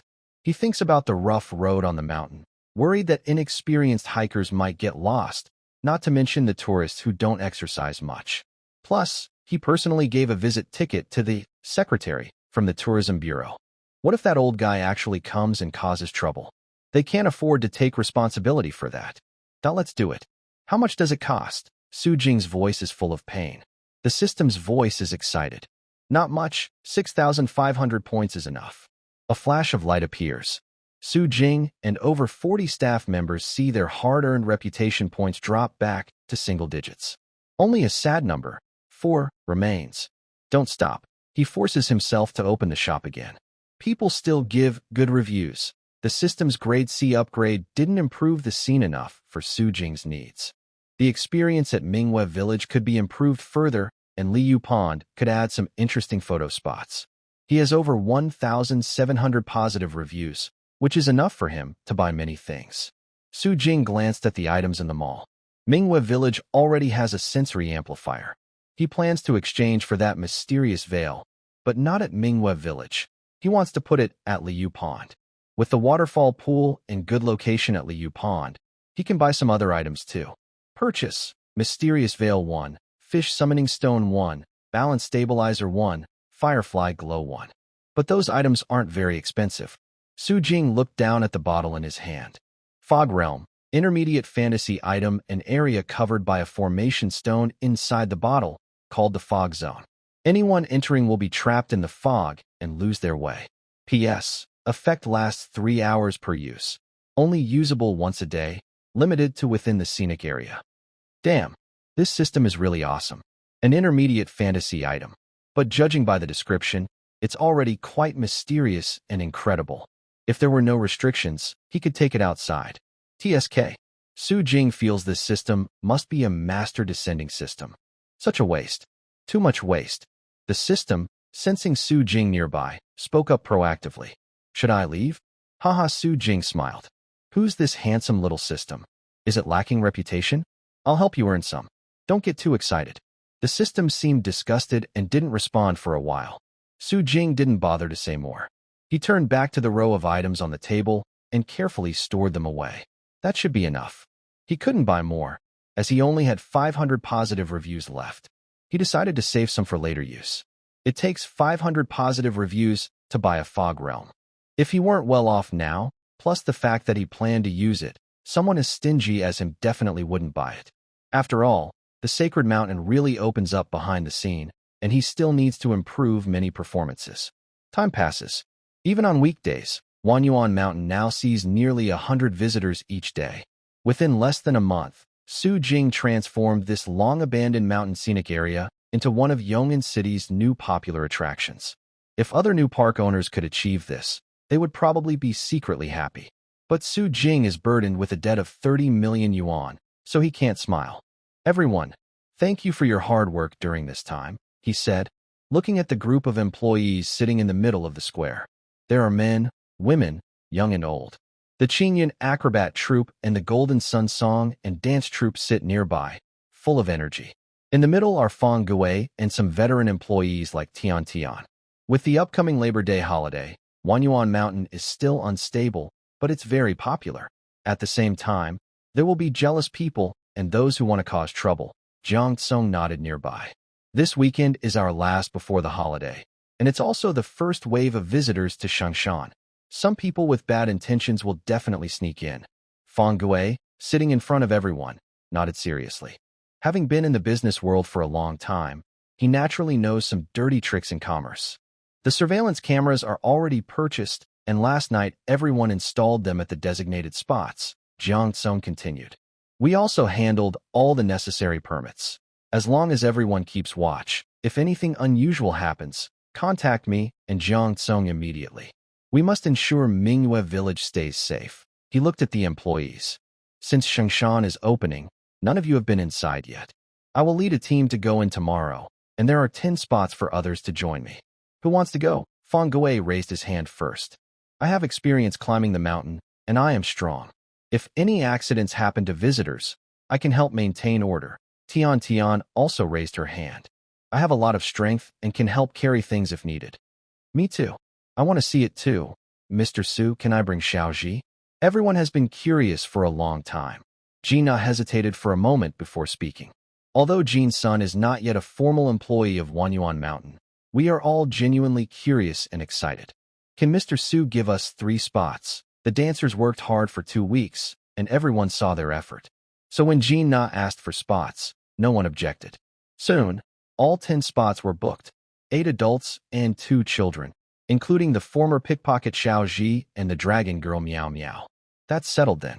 Everyone get ready. Tomorrow, we head into the mountains. Wanyuan Mountain entered a peaceful, calm night. But on the other side, Yong'an City was not peaceful. President Song, our people are ready. Tomorrow, we will go to Wanyuan Mountain and try to find any weaknesses in the filming process. The secretary spoke respectfully. Also, if possible, we want to find a way into the sacred mountain. After all, if the mystery is revealed early, it won't be as exciting anymore. Song Jiming nodded, clasped his hands, and took a deep breath. After this investigation, I think I can finally meet that new young boss. Meanwhile, inside the City Hall building, at 9 p.m., the office lights were still on. Secretary, aren't you finished work yet? Shaoli brought another cup of tea and glanced at Shun Zhuang's computer screen. Damn, he couldn't help but complain inwardly. This uncle was acting so serious. He thought he was reviewing work, but he was actually looking at travel guides for Wanyuan Mountain. Damn, he couldn't leave work yet. Tomorrow, he would put laxatives in the tea. Shin Zhuang sipped his hot tea and smiled as he opened a post titled Sacred Mountain Predictions again. He really couldn't sit still now because his mind was full of tomorrow's Sacred Mountain trip. There were 20 rare spots, and luckily, he got one. Wanyuan Mountain, Minghua Village. It wasn't an ordinary scenic spot.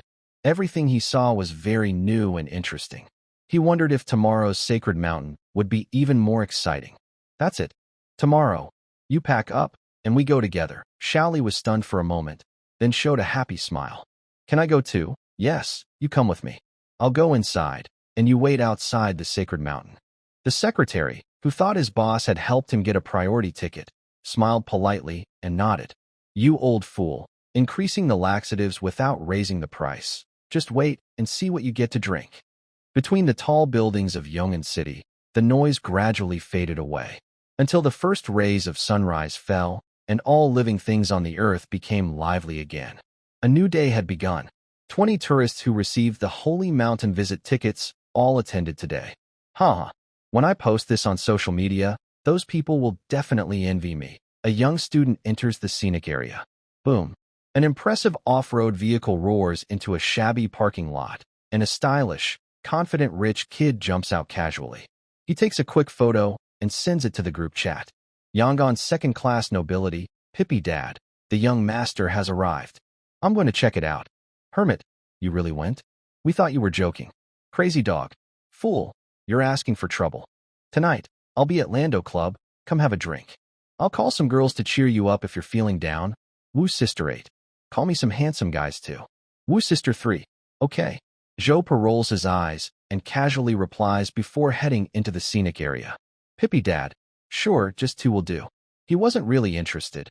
He was just bored and saw online that the tickets were selling for high prices, so he casually sent a message.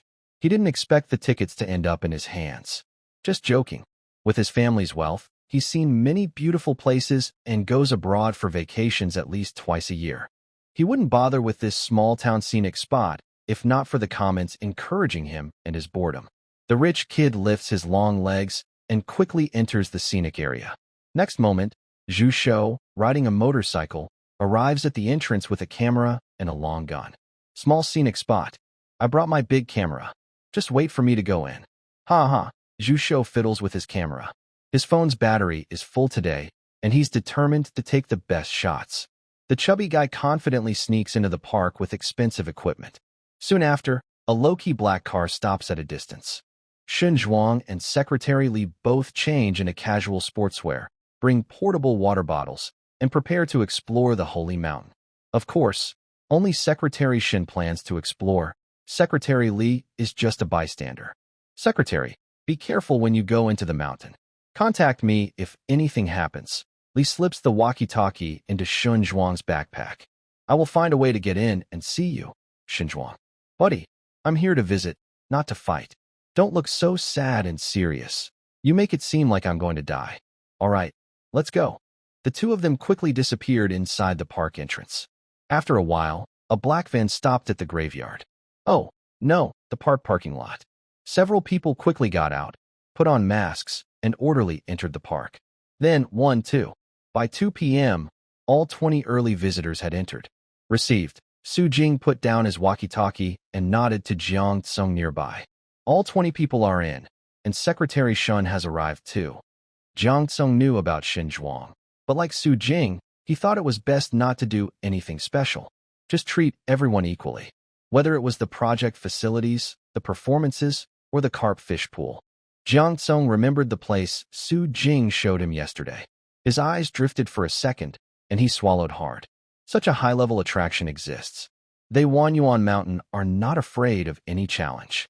At 2:30 p.m., a clear male voice echoed around the square. Dear guests, good afternoon.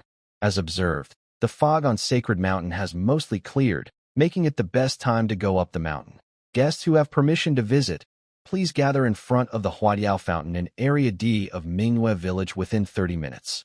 Again, please gather at the fountain in Area D of Mingyue Village within 30 minutes. The villagers will escort you there. Other guests, please do not go on your own. Latecomers will not be accommodated. The broadcast ended, and all the tourists in the streets of Mingyue Village who had been listening suddenly started talking excitedly. Wow, they really went. Oh my gosh. I want to go too. What should we do? Should we sneak along and follow them? Good idea. The staff here aren't many, and the mountain is so big. If we sneak up, they won't be able to stop us. This suggestion immediately made the people around look excited.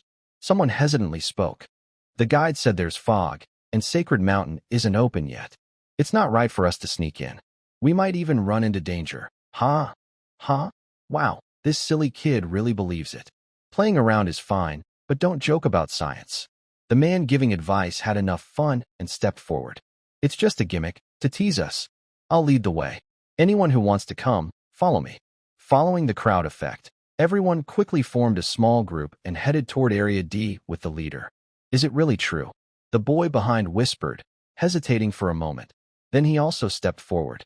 I still trust the guide. In a nearby alley, a masked man hurried back and told the boss the news. Entering the Sacred Mountain? That's a good opportunity. He pulled his mask tighter. Let's go? We'll follow too. If there's only one way to go, 20 minutes is enough for all visitors to reach the designated spot. Sure enough, after just 10 minutes, 20 early visitors had already arrived. Most people were empty-handed, since most had been here last week and had already done what they wanted.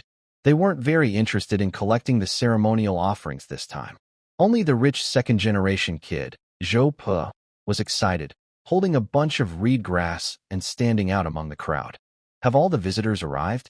Su Jing came out from behind the fountain, handing out red and gold cloth strips to everyone. This is the emblem of the Sacred Mountain and also proof of your identity. Please wear it carefully and don't lose it. He spoke loudly, pretending to be casual. The Sacred Mountain has only partially reopened, and it's still dangerous. Without the protection of our brave warriors, it's easy to get lost in the fog. Everyone, be careful and don't get separated. Zhou Pe wasn't very interested in these tricks. He touched his nose and muttered, Hurry up, there's not much time. Let's go in quickly. Xinzhuang also signaled Xiaoli to wait here, and then obediently put on the red and gold armband. As for Zhu Shou, he had been here many times and now firmly believed that the guide was definitely the mastermind behind the scenes. Trust him, no mistake. Besides, they had paid a lot of money and effort to get these early access tickets. No one wanted ordinary visitors to have the same rights as them. Rarity makes things valuable. 2,000 yuan is not spent in vain. Seeing that everyone was almost ready, Su Jing waved his hand.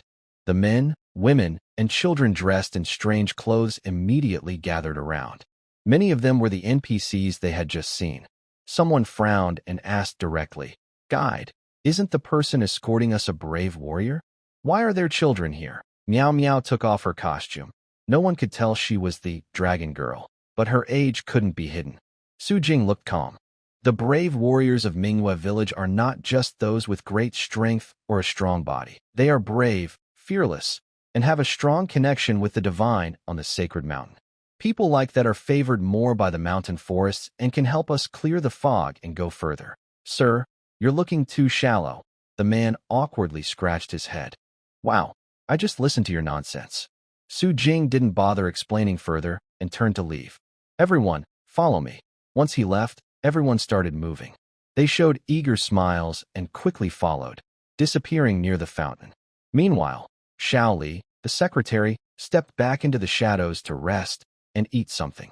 But before he could sit down, he heard a flurry of footsteps, and suddenly a group of people rushed out. Did they leave? The leading man looked excited. After checking that no one was around, he whispered back, although we sneaked in, this is still a wild forest. It's safer to follow behind them. A girl behind him looked worried. Won't we be discovered? So what if we are? The law doesn't punish a crowd. Besides, we were lost.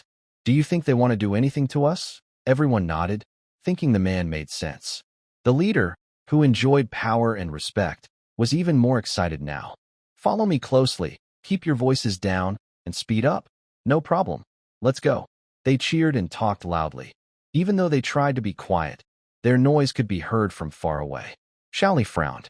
So far, he can see that the park staff are few, not to mention the security team.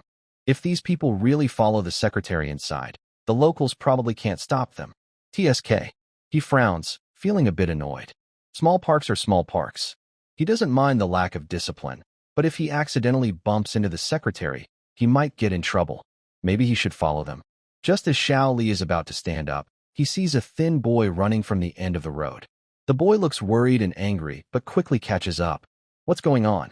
Xiao Li is confused.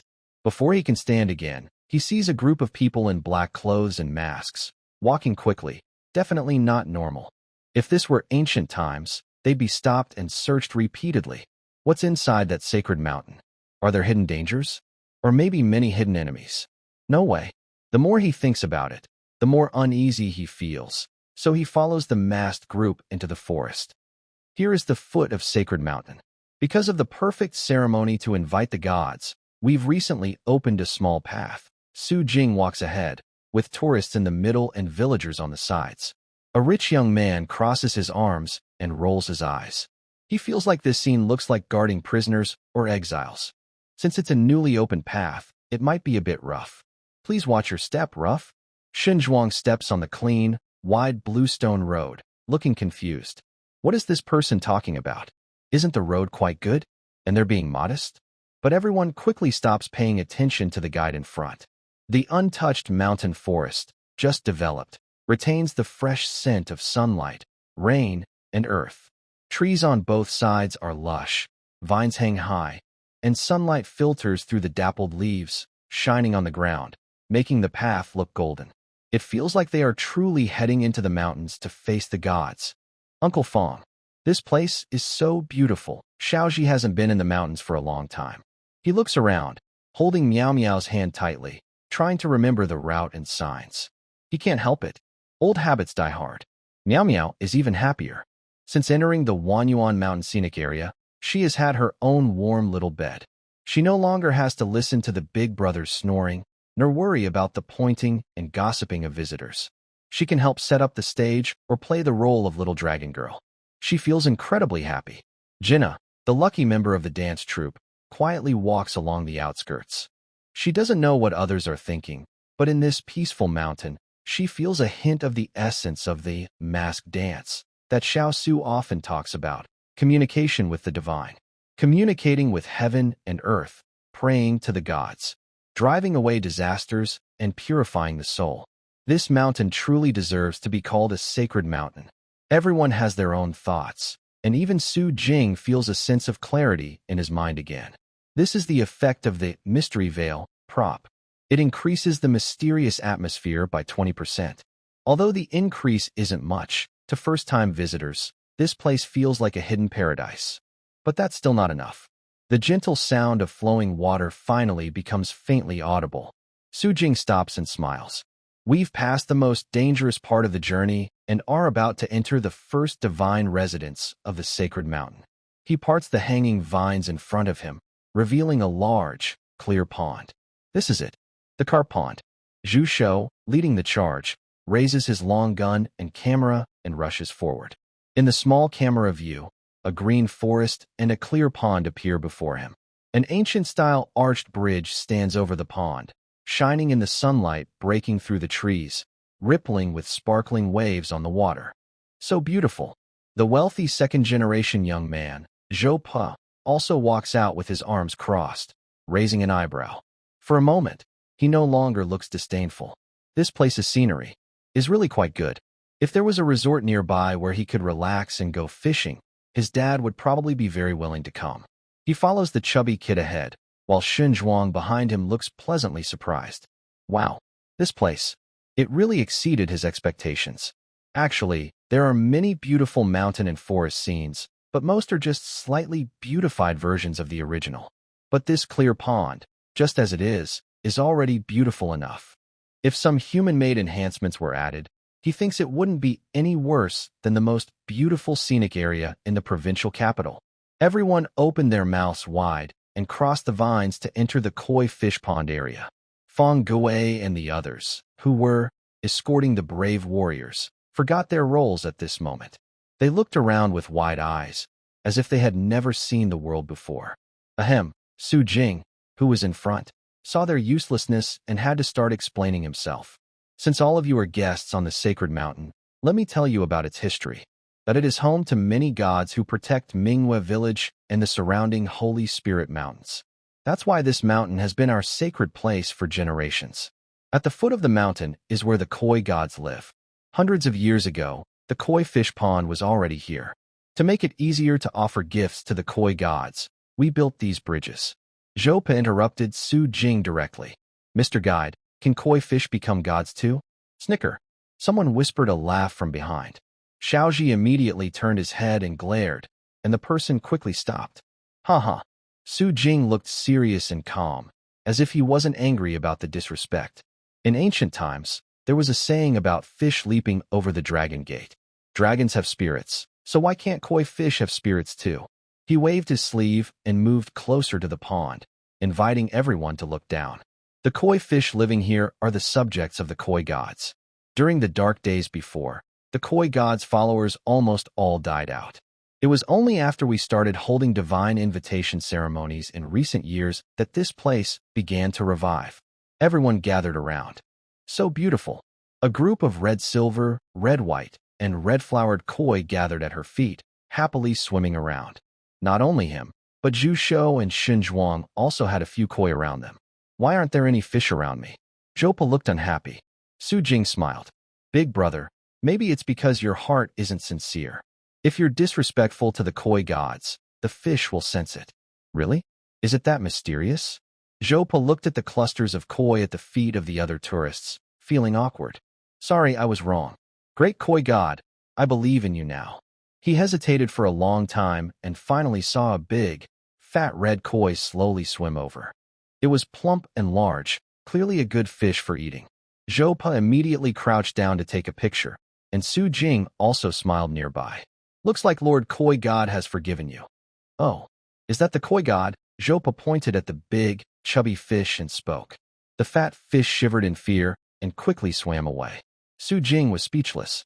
So, everyone in Minghua village is just a simple person, worshipping this big, fat fish for hundreds of years, just to see the koi god? Mr. Zhou, these fish are just ordinary koi. The koi god appears very rarely. Over hundreds of years, only a few people in Minghua village have ever seen the true form of the koi god.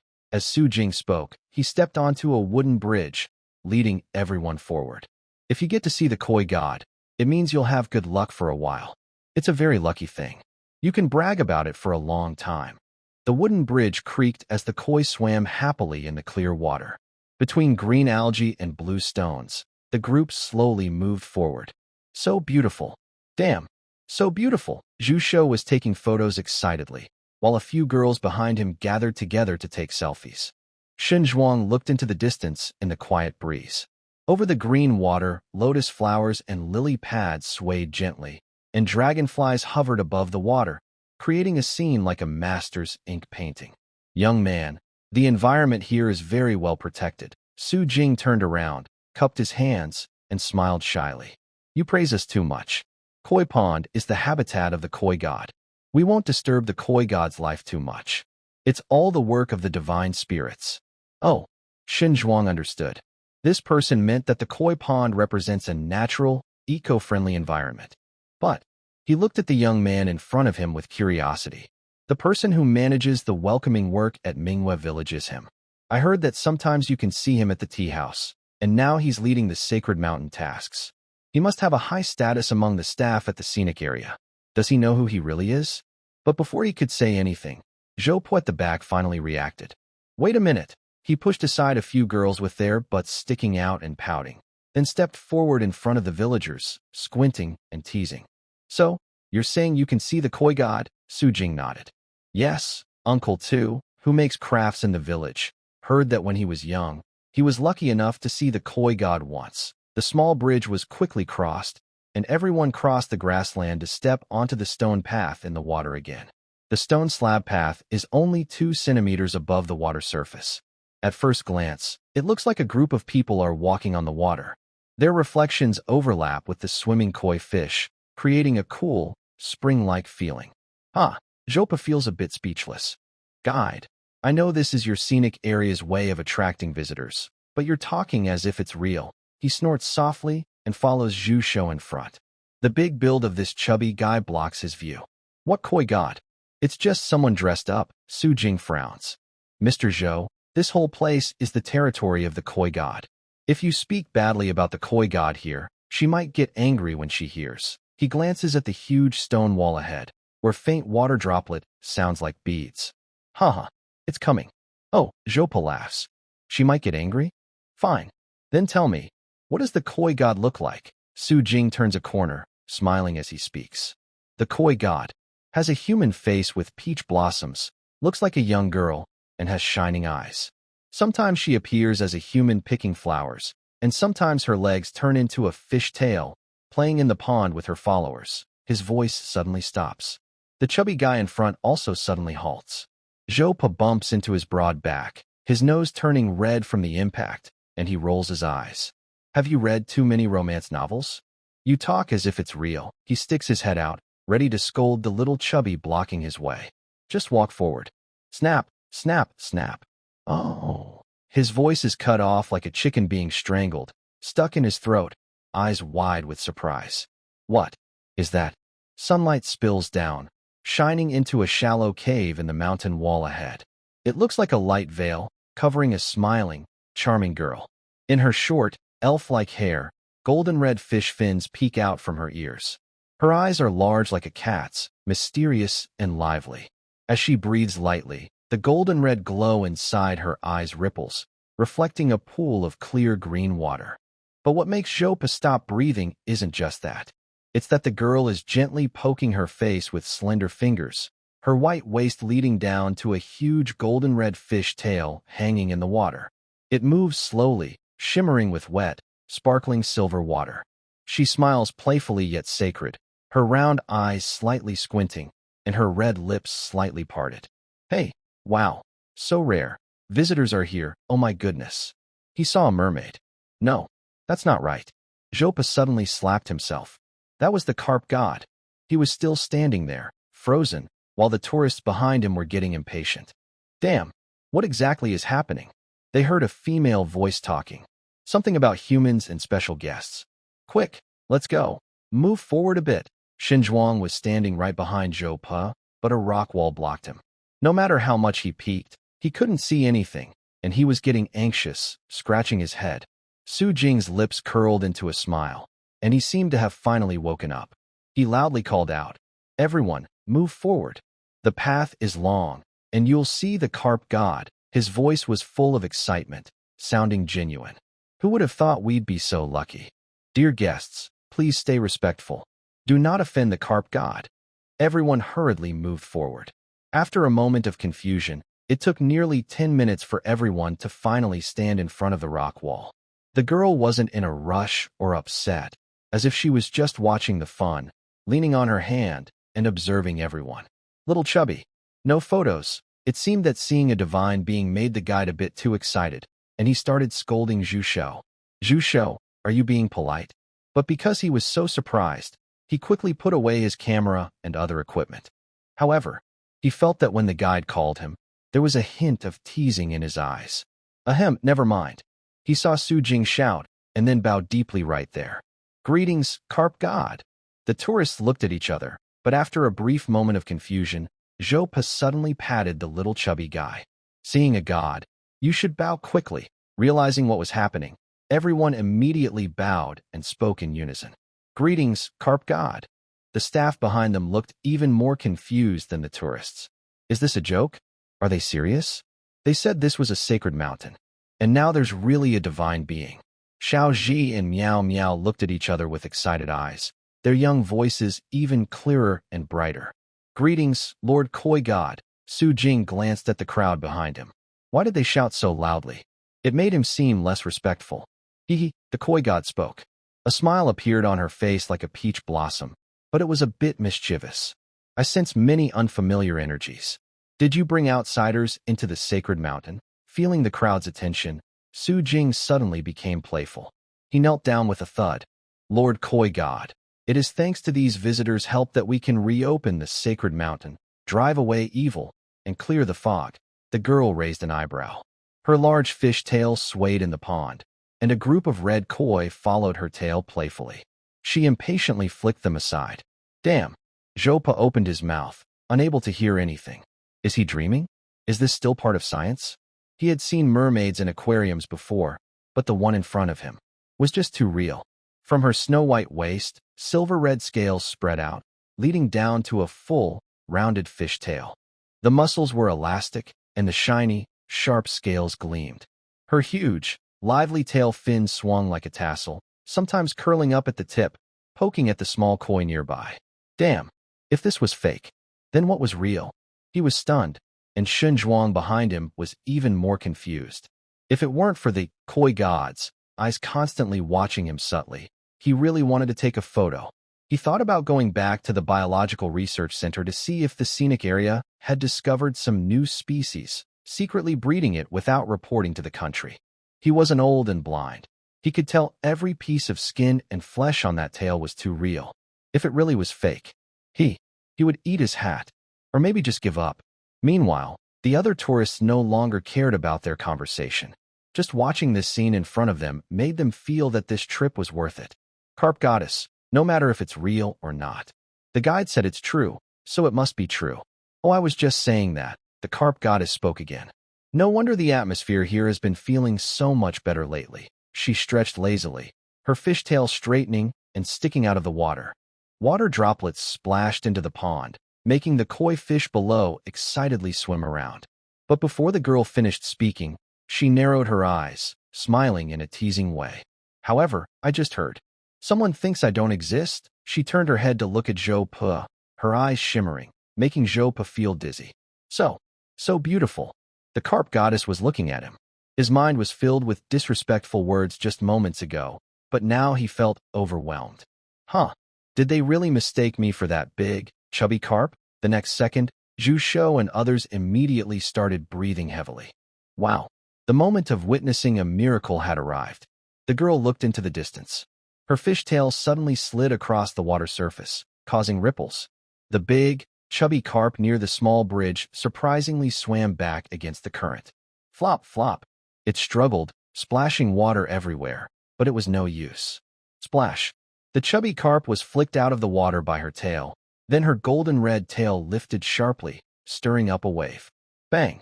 As shimmering gold and silver lights flickered, the chubby carp was slapped toward Zhou Pa with a splash of water.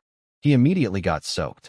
After giving him a big slap, the chubby carp jumped into the pond and disappeared. Zhu Shou was also splashed with water up to his waist, and Shun Zhuang, despite his official position, didn't escape unscathed. Everyone wiped their faces and then looked at each other with silly smiles. Hee, the Carp Goddess splashed water on me. Hee, the Carp Goddess slapped my face. Hee, I'll come again next time. Everyone fell silent for a moment, then suddenly burst into chatter. Wow, that tail was real. Did you see that? How could something fake move like that? Mermaid. I saw a real mermaid. Take a picture of me. Sister Carp Goddess. Splash some water on me too. Oh my goodness. Starting tomorrow, I will convert to Taoism. Scary. On the sacred mountain of Mingwe village. There is a true deity. Photos are not allowed, but it doesn't stop the girl at the back of the group from posting. She didn't say much, just tremblingly typed this line and hurriedly sent it out. Maybe the noise from everyone else disturbed her. She frowned, clicked her tongue, and jumped directly into the pond. She disappeared.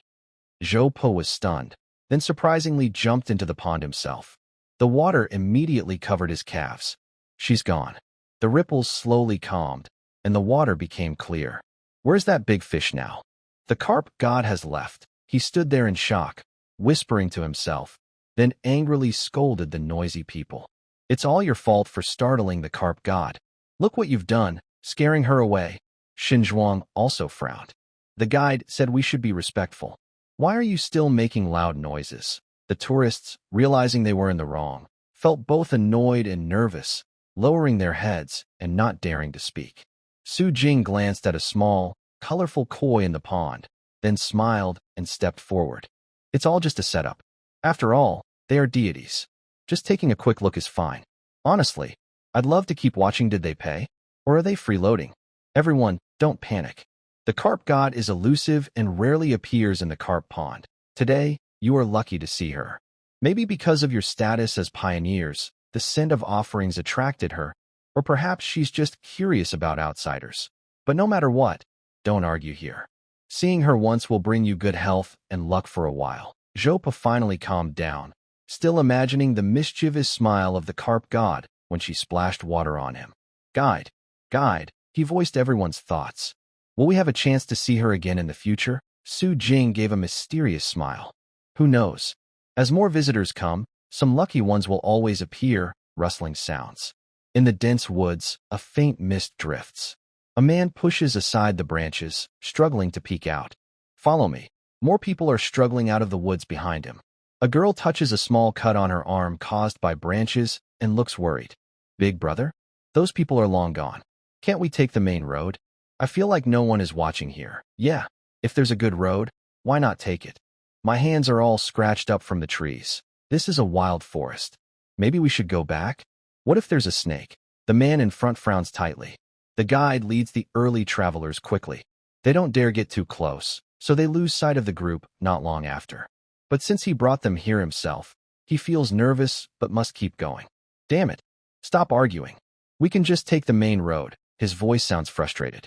They've been walking for almost half an hour, but can't find the way into the mountain. He also feels lost in the fog, unable to find direction. It seems like they've been walking uphill, but after a long time, they haven't seen anyone else. Big brother, a girl's panicked voice calls out. He turns impatiently and sees her pointing at a red cloth on a tree branch in front. Big brother, how did we end up back where we started? Nonsense. We've been climbing for half an hour. There's no way we went back. The girl shrinks back but points to a tear in her clothes. But I think I tore my clothes right here. Look at this piece of cloth. It's exactly the same as my shirt. The leading man pauses, steps back a few paces, and his voice becomes uncertain. Stop joking. This mountain is visited every day. It's probably just a coincidence. Hopefully, a student with glasses pushes them up and looks serious. The fog is getting thicker. I suggest we go down the mountain. He hesitates for a moment and then says something a bit funny. This is the sacred mountain of Bright Moon Village. Who knows? Maybe there's something mysterious here. His words make the leader laugh loudly. Huh, you really believe that? It's just a game organizers set up to attract tourists. You guys really think there's something special? His laughter slowly stops. No one else smiles, and everyone looks a little scared. All right, then go down. A bunch of cowards. Afraid to go into the mountains, he pretended to be fierce, but inside he was relieved.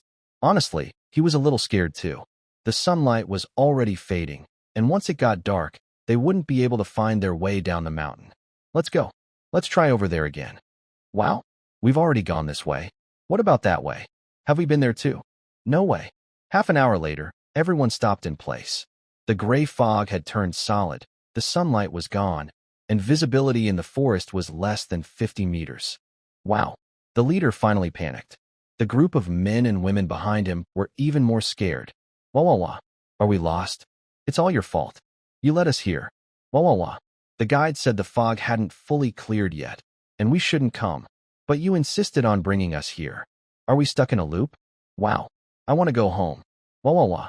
No signal on my phone. I can't make a call. The leader was anxious and panicked. He slapped the tree angrily. Everyone shut up. If you want to leave, it's your choice. I didn't force anyone to come into the mountain. He looked a little fierce. I've been trying to find the way all this time without complaining, but now you bunch of indecisive, greedy followers are blaming me. Do you have no shame? His words were harsh and crude. Everyone quieted down. Soft crying could be heard among the crowd. After a while, a girl spoke weakly. Big brother, what should we do? The man looked around at everyone. The park keeps track of how many people enter. Since we haven't come out, the staff will come looking for us. Right now, the most important thing is to stay together. Don't get separated. There are more of us, so we're stronger. The evening program starts at 5:30.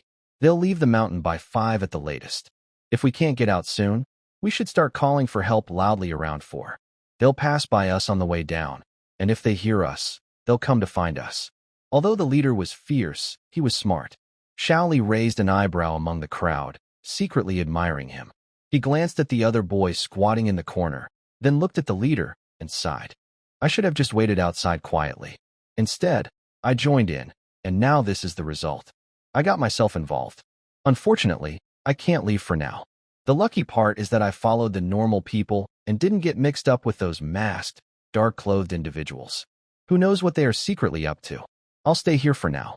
Is this a dead-end maze? I don't believe that. As someone who has studied materialism for over 30 years, I quickly figured out what's happening. The magnetic field is changing, which is confusing our sense of direction. That's why we can't get out right now. Once the magnetic disturbance passes, we can leave. Sit down and rest. He took some rations from his backpack that he had prepared for the leader and started eating one by one. In dangerous situations, the most important thing is to stay safe. Only then can you think clearly and handle problems better. The fog keeps spreading, and strange bird calls can be heard now and then, making everyone gather closer together. As for that group of masked people, damn, I'm scared of ghosts. Shit. Maybe it's because we've done so many bad things that ghosts are after us. We're on the 4th circle. We really can't get out. Wow. I'm so nervous. Did we fall into some trap? I heard there are formations that can trap people. Just wait. I'll uninstall your silly stories later. Keep moving. I don't believe we can't get out. Protect the photos and documents. That's why we came here. Don't lose them. Meanwhile, Su Jing looked at his watch, then glanced down the mountain, smiling. All right, everyone has seen the carp god. Today's event has been quite successful. But our journey isn't over yet. Rest up, and then continue with us. Not finished yet? The 20 pioneers sitting on the grass looked up, their eyes filled with confusion. Is that so? Big brother, you've already caused enough trouble with this. Just a sudden disappearance of the mysterious carp spirit is enough to make them think about it for a lifetime. And what else? What more is there? Zhopa has become the biggest fan of Mingwe village. He blinked excitedly and suddenly stood up. Anything else? Let's go? Keep going. Zhu Shou also picked up his equipment again, very excited. He only took one blurry photo of the carp god at Liu Pond, but he was sure of one thing. Even though the photo was blurry, you could clearly see the huge golden-red carp tail. Zhu Shou stayed silent, pretending to be disappointed that he didn't get anything, worried that the guide might notice and make him delete the photo. But he didn't expect there was more behind him. Guide, sir. Zhu Shou's chubby face was full of hope. Can we take photos of the path behind us? Su Jing's face showed a half-smile. Of course. Feel free to take more beautiful photos. This chubby guy had come here many times, and they already remembered him. Official pseudo, promotional ambassador. Thanks to him, Wanyuan Mountain is so famous today. Shall we keep going? Everyone quickly got up and eagerly followed. Fang Guwei and Jean Na stayed behind.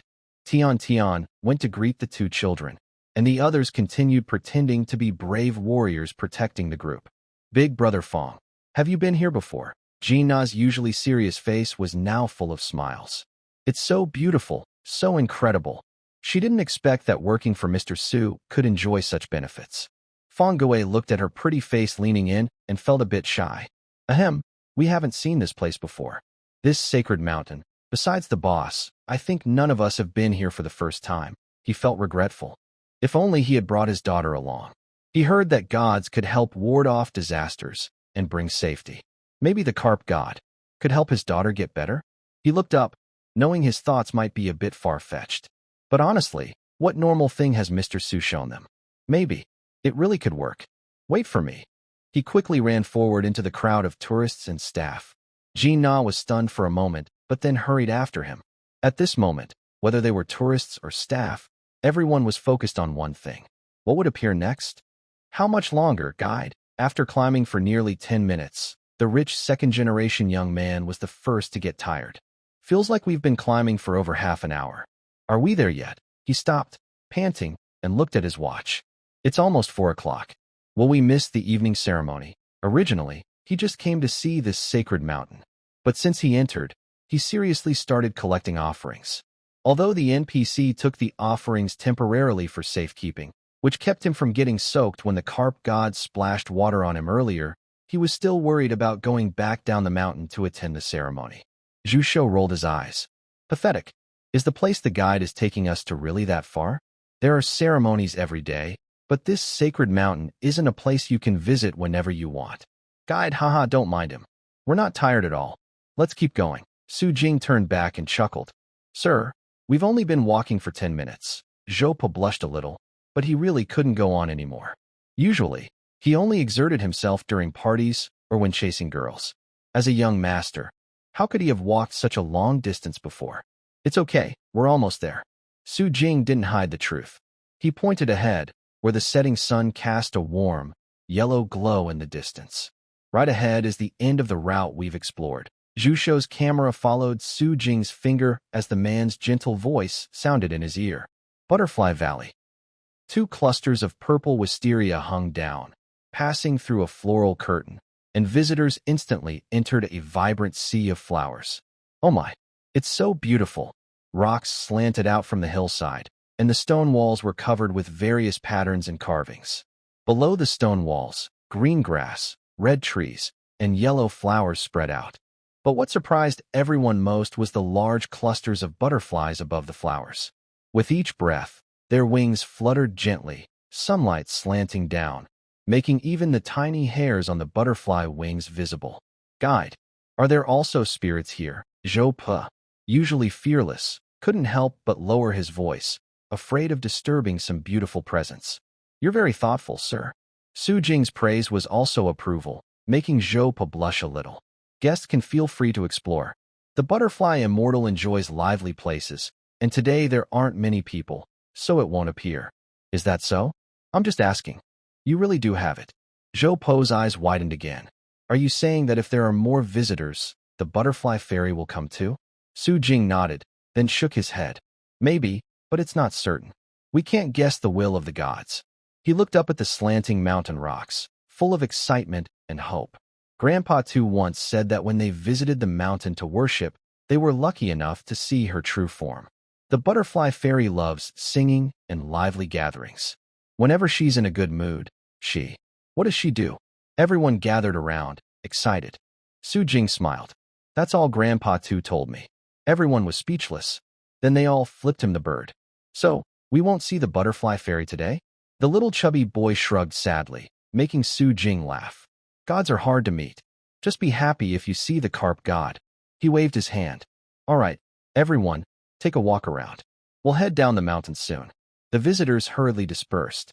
Su Jing told his staff to go have fun too, while he stayed behind, stroking his chin and thinking. Of course, the butterfly fairy can't be seen, because she hasn't been created yet. Damn it, when can I get another tool person? If I had enough tool people, I could start the god creation plan directly. TSK. Unfortunately, such things are rare. I don't know when I'll get another chance to draw. So far, the best way to get the effect is with an item from the shop. He remembered that item and sighed. One item costs 1,000 positive reviews and can only be used 10 times. Not to mention, he doesn't have many positive reviews now. Even if he did, He wouldn't want to buy it. Wait a bit longer. Build up the hype first. After this week ends and his reputation points are enough, he'll use it during the Labor Day holiday when more tourists come. Thinking about his big plan, the tourists scattered. These butterflies aren't afraid of people. A few girls taking photos shouted excitedly. They raised their palms to catch the blue-winged butterflies, squeezing into the flower bushes to take crazy photos. This made others excited too. Butterflies are not very rare, and there are many scenic spots called Butterfly Valley in the country. However, it is hard to find such a large area of fearless butterflies. Zhu Shou brought his camera and long gun to take pictures everywhere. He didn't get the photos he wanted at Carp's Pond, so he decided he couldn't miss the chance at Butterfly Valley. Xinzhuang also curiously walked to the flower bushes, pointing at a small gray butterfly on his finger, then turned to Su Jing and smiled. Look, this butterfly isn't afraid of people. Su Jing fake smiled. That's just a fluttering moth. Xinzhuang brushed away the fluttering moth and walked deeper inside. This kid, he's not very supportive at all. He really misses his Secretary Li. Next door, Secretary Li is tearful. Secretary, come save me. The sea of butterflies flying everywhere was truly beautiful, but as the sun slowly disappeared behind the mountains, tiny glimmers seemed to come alive. What's that? A bigger surprise appeared. Everyone turned their heads and looked toward the deep flower path. 1, 2. A strand, 2 strands. More and more glowing flashes appeared, forming a shimmering river of fireflies. The river seemed to have a direction, slowly fluttering and spreading, eventually covering the first visitor. Tiny green stars drifted past the girl's eyes, as if leading her into a sparkling river of time and space. Then came the second visitor, the third, the fourth. The glow of the fireflies not only enveloped the visitors, but also wrapped all the staff of Bright Moon Village. Tian Tian held Xiao Ji and Miao Miao tightly. The fireflies parted in front of them, one layer flying over Tian Tian's head, another passing across Xiao Ji and Miao Miao's chests. Mom, I saw the Milky Way, Xiao Ji whispered, unable to resist reaching out to touch. The tiny fireflies flickered on and off, and when he touched them, they darted away quickly, making Xiao Ji giggle. Zhu Shou clenched his teeth, forcing himself to stay still. His camera was like a cannon on a battlefield, steady as a rock. The glowing river of fireflies just passed by his lens, spreading out. It was like fireworks exploding in front of his eyes, like stars bursting out with a punch, like the galaxy he saw in his dreams above the clouds. So beautiful. Zhu Shou kept his mouth shut, feeling the fireflies turn into countless streams of light rushing toward him. It's getting popular. Now it's really going viral. As for Zhou Pe, he no longer remembers anything about a divine being appearing. Right now, he only feels that the firefly forest he saw abroad is way more amazing. Do your bugs fly like this? They do. Like this. And then like this. And fly again. Trash. He tremblingly sent a message in the group. Papa Pippi, sons, if you don't walk with your dad today, you'll regret it forever. When the Firefly River flowed through, Butterfly Valley darkened again, and Su Jing led the tourists down the mountain. Zhou was so excited he couldn't hold back, gathering with others around Su Jing. Guide, do you have more stories about Butterfly Fairy? Yeah. Does she really like lively places? Is Butterfly Fairy male or female? If more of us come, do you think Butterfly Fairy might appear? What does Butterfly Fairy look like? Does Butterfly Fairy also have a tail like the carp god? Su Jing turned around, looking surprised. How can Butterfly Fairy have a tail? Stop pretending to be clueless. Do they mean Butterfly Fairy has a special appearance too? Su Jing chuckled and strode confidently down the mountain path. Behind him, 20 tourists chattered excitedly, talking about butterflies everywhere, the Firefly River, the unseen Butterfly Fairy, and the vanished carp god. Everything they saw on this sacred mountain had already exceeded their understanding. Gods, who would believe that before? The tourists knew these were stories, events, or tricks. Xinzhuang, being a secretary of the Cultural Tourism Bureau, understood the secrets behind these things. But after today's visit, most of them had turned into materialists, walking a spiritual path. What if it's all fake? Could this small county's a scenic spot really be using cutting-edge technology to make the fishtail look so real? Even if that explains it, how do you explain a living girl suddenly disappearing right in front of everyone? Could Could there be some kind of space teleportation device? Xinzhuang looked at the young guides walking ahead, then at the excited tourists and brave warriors discussing eagerly. He quietly left the group and quickly approached Su Jing. "Little brother, tell me honestly." His eyes held a tempting look. "Are all these things real?" Su Jing smiled. "Sir, if you believe, then this is a sacred mountain blessed by the gods. If you don't believe, it's just a scenic spot. Is that so?" Xinzhuang raised an eyebrow. Good kid, trying to bluff him.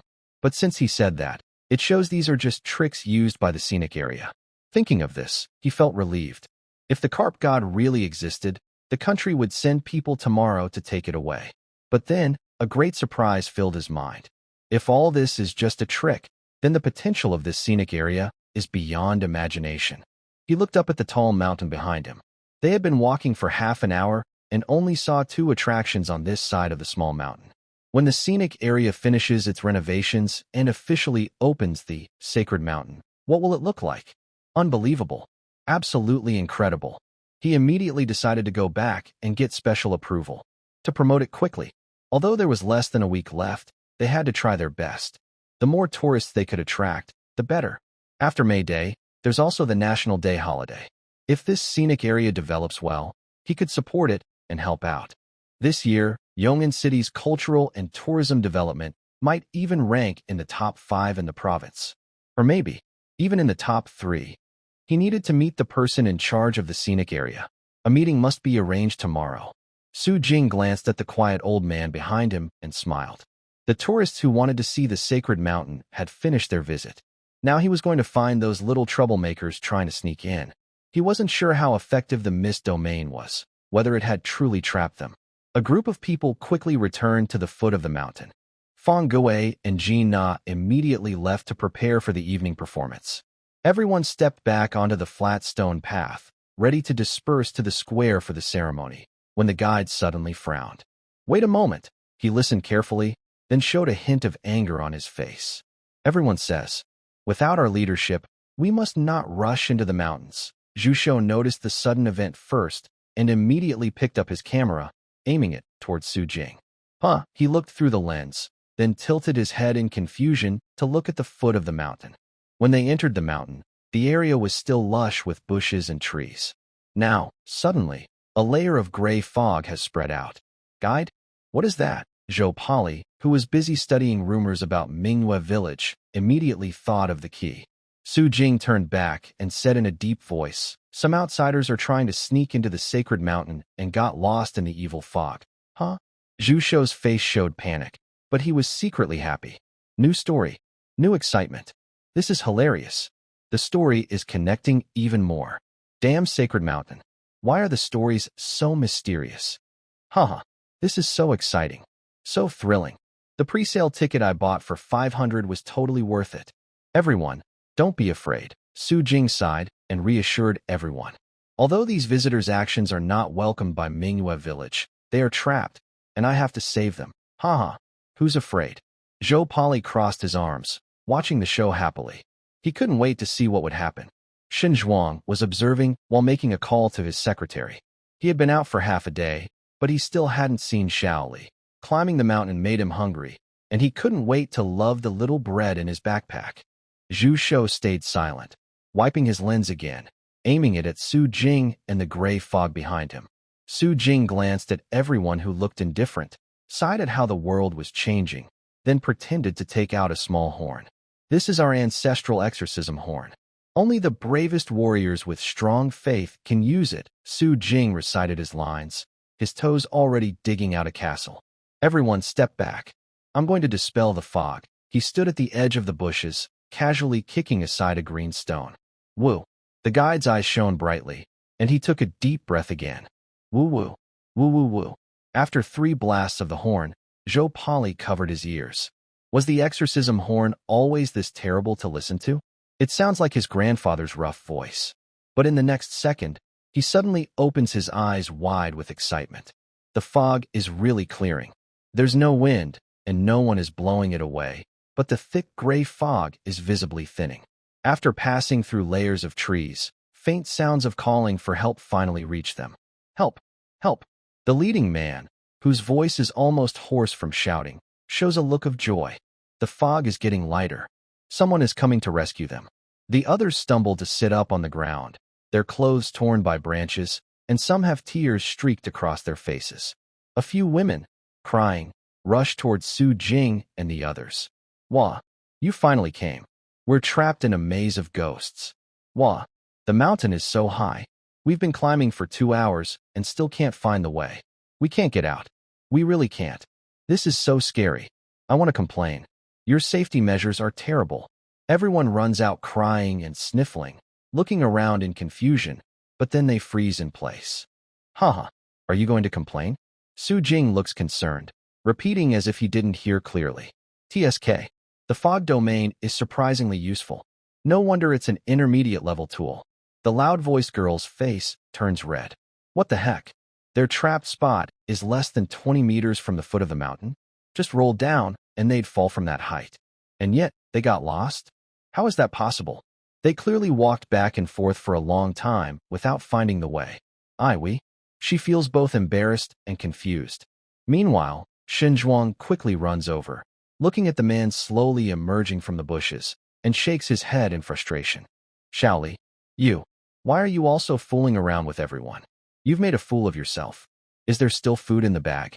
Hurry, give me 2 French bread rolls. I'm starving. Shaoli grins, his lips dry and peeling, with 2 streaks of blood slipping from the corner of his mouth, looking very miserable. Old dang, it's all for your safety. I'm so scared in the woods, and you're still thinking about your little bread. The two looked at each other in shock and anger. My little bread. Su Jing was speechless. He withdrew his gaze from the 2 people fighting over the bread and turned to look at the other side of the bushes. A group of people in black clothes and masks were trembling and clutching their backpacks tightly. Got them. Su Jing quietly called over a few strong staff members and then stepped forward. What are you doing? He stopped the person trying to run away, acting suspiciously. What's in your bag? Did you steal something from the sacred mountain? There's nothing to steal in the mountain. How dare they insult them? The man in charge looked at the noisy tourists in the distance, knowing their actions were shameful, and immediately looked away. We didn't do anything. We just wanted to go up the mountain, but got lost. Oh, Su Jing smiled kindly. Can I see your bags? That's a legal search. Wow. A legal search, you seem to know a lot about it. All right, I'll call the police. If everything's fine, I'll apologize and make amends. If not, I'll have to get to the bottom of this and maybe take legal action. Su Jing lowered his voice, no longer pretending to be a guide from Mingyue village, but issuing a direct warning. Call the police? The man's eyes flickered, and the masked people behind him exchanged glances before suddenly running to the side. Bang! Bang bang! The man bumped into a large rock and fell hard to the ground. In front of him, a few burly men with cold faces looked at them. Damn! The black-clad people spat. This must be done secretly. If they get caught, it's over. Don't make too much trouble. I don't want the stuff anymore. We're leaving now. Su Jing raised his chin, watching them throw down their backpacks, then took a step back and smiled again. Please. Those people ran into the alleyways and quickly disappeared. Su Jing stood with his hands behind his back, lightly pressing his walkie-talkie. Is Zhao Meng at the scenic area? Ask him to help me out. Although he didn't know exactly what these people were up to, Su Jing had some guesses. He asked Feng Gui and others to carry the backpacks and lead the tourists back to the central square. Professional tasks should be handled by professionals. Maybe Boss Zhao and those people still know each other. A few streets away, Zhao Meng was sitting in a tea house, drinking tea. After wandering around with the young tourists all afternoon, his old body was starting to feel tired. Although Zhao Meng was tired, he was very happy. The Mount Mang travel group is now booming because of the popularity of Wanyuan Mountain Scenic Area. A small group of 20 people can be easily formed, and on weekends, they can even bring in 2 groups at once. Although ticket prices haven't increased yet, and commissions are too small to pay his brother's wages, Zhao Meng has a big vision. He understands the importance of long-term planning. So, during this time, he only needs to maintain good relationships with customers, get good reviews, and build a good reputation. After finishing his tea, he hung up Jiang Tsung's call and clicked his tongue in frustration. No need to think about it. It must be some tricks from other travel agencies or different scenic spots. Business competition. They do it to attract more visitors. But if they mess with him, he won't just sit back and do nothing. Wanyuan Mountain, Su Jing. It's his money tree. They can try to move him, but they definitely can't do anything at this critical moment with Wanyuan Mountain. Brothers, gather immediately at the dock. Follow a few people for me. After leaving the scenic area, find a quiet place and take them away. Zhao Meng took a deep breath, looked at the stars above Mingyue village, and under the sound of the horn music, he felt a strange sense of being a hero at the end of the road. Boss Su, I will protect you. I will be firm. Protect your scenic area. Su Jing didn't know where the former gang leader took those men in black, nor did he know what exactly happened to them. He just carefully handled the frame-up backpacks and then smoothly guided the ceremony. That night, some of the 20 pioneers continued to participate in the prayer ritual, while others left the park directly. Zhu Shou was one of them. His professional radar told him he couldn't waste a second. The still incomplete Sacred Mountain had already become an unprecedented wonder in Yong'an City. He is a store explorer, but he is also from Yong'an City. During the upcoming busy holiday travel period, he has a feeling that this time might be Yong'an's chance to shine in tourism, or even become famous overnight. So he must quickly share the latest news about Shengxing Mountain.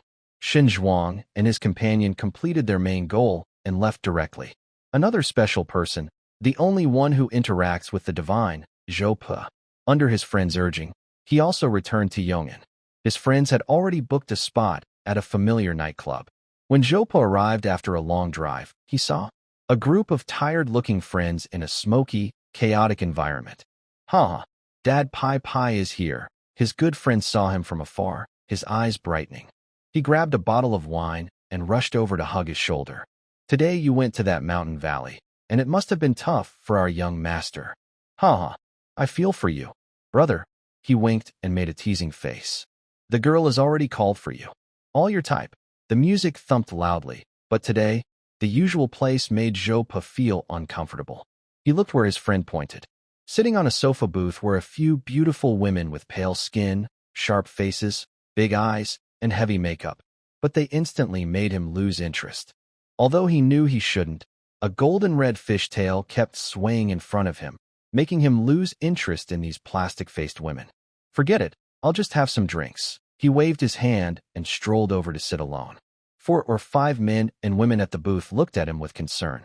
A charming woman in leather hugged a pure-looking young man and swaggered over. Hey, Zhou Pai Pai, what's wrong today? Not happy. Sister will have a drink with you. Zhou Pe looked up. The young man's cheap perfume hit his nose immediately. It made his nose, used to the fresh smell of forest grass, feel sour. Get lost, he frowned, then looked around at everyone, gritting his teeth. Hey, I don't want to stay here today. If you're my friends, come with me to another place. Zhou Pe turned and walked out directly. After a few steps, he looked back, disdainful, at the men and women still sitting on the sofa. No one is allowed to bring others. Most of them grew up together from kindergarten, wearing the same pants. Seeing this kid take things seriously, they could all make eye contact and then stand up. The man organizing the gathering casually tossed down 20,000 yuan. Sorry, sister, today I can't stay. You guys can use the money to buy snacks. I have some things to do, so I'll leave first. A group of wealthy second-generation kids left immediately. In less than a minute, the lobby manager hurried over with a worried look. Where are they? Where are Mr. Wang and Miss Zhao? At this moment, the innocent-looking young man no longer seemed innocent. He was lying on the sofa with a dark expression, counting the cash in his hand. I don't know. Mr. Zhou seemed in a bad mood today and called everyone to leave. The lobby manager glared sharply at the group of companions. You definitely didn't entertain them well. Damn, these young masters just arrived, and they haven't even started spending money yet. Quick, call again and see if you can get them back. The young masters usually spend nearly $1 million in one night. They left before midnight, so the boss will definitely ask him about it tonight. Unfortunately, the young masters had already turned on their phone's Do Not Disturb mode. Mr. Zhou, what's going on? In a quiet tea room, the bamboo door opened. The scent of fresh grass and silk strings drifted in from the garden outside, blending with the tea aroma and filling the room with fragrance. Zhou Pe finally felt comfortable. He brewed a pot of tea, and the teacups slid down the tray. Zhao Yiren quickly picked one up, took a sip, and nodded with satisfaction. Who would have thought that Pippi hasn't lost his tea-making skills after all this time? That's right. His skills are among the best in the wealthy circles. I thought after the divorce, Uncle and Auntie might have forgotten how to make tea. Hey, don't bring up old issues. Jopo's friend rolled his eyes and chuckled. Pippi's dad isn't angry with anyone, right? He looked serious, leaned in close, and asked the question everyone was curious about. So what's wrong with you today? Are you in a bad mood? Suddenly, all the young people sitting or lying around turned their heads quietly to look. Jopo pursed his lips, feeling that if he said it, he would be laughed at. But what he saw today was too surprising, and he couldn't hold it in anymore.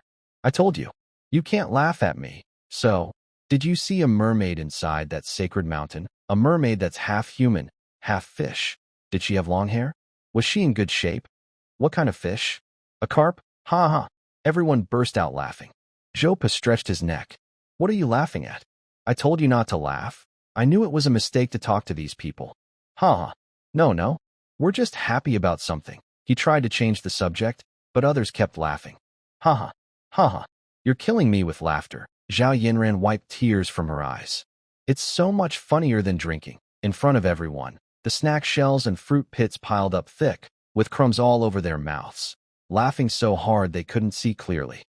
Pippi, if your family ever falls on hard times, with your storytelling skills, you won't go hungry. Huh? Yeah, Pippi's stories are so captivating. That moonlit village, the multi-faced people, the divine spirits, the poetic mountain's carp god, butterfly fairy. It all sounds so real. It's all true, Jopo glared. Okay. It's all true, Jopo. His feelings had cooled down. Was everyone just going to dismiss him like that? I didn't even get a photo today. Just telling you all won't convince you. Jopo squinted and looked around. Suddenly, he had an idea. I have an idea. Before he could speak, a shrill ringing sound interrupted him.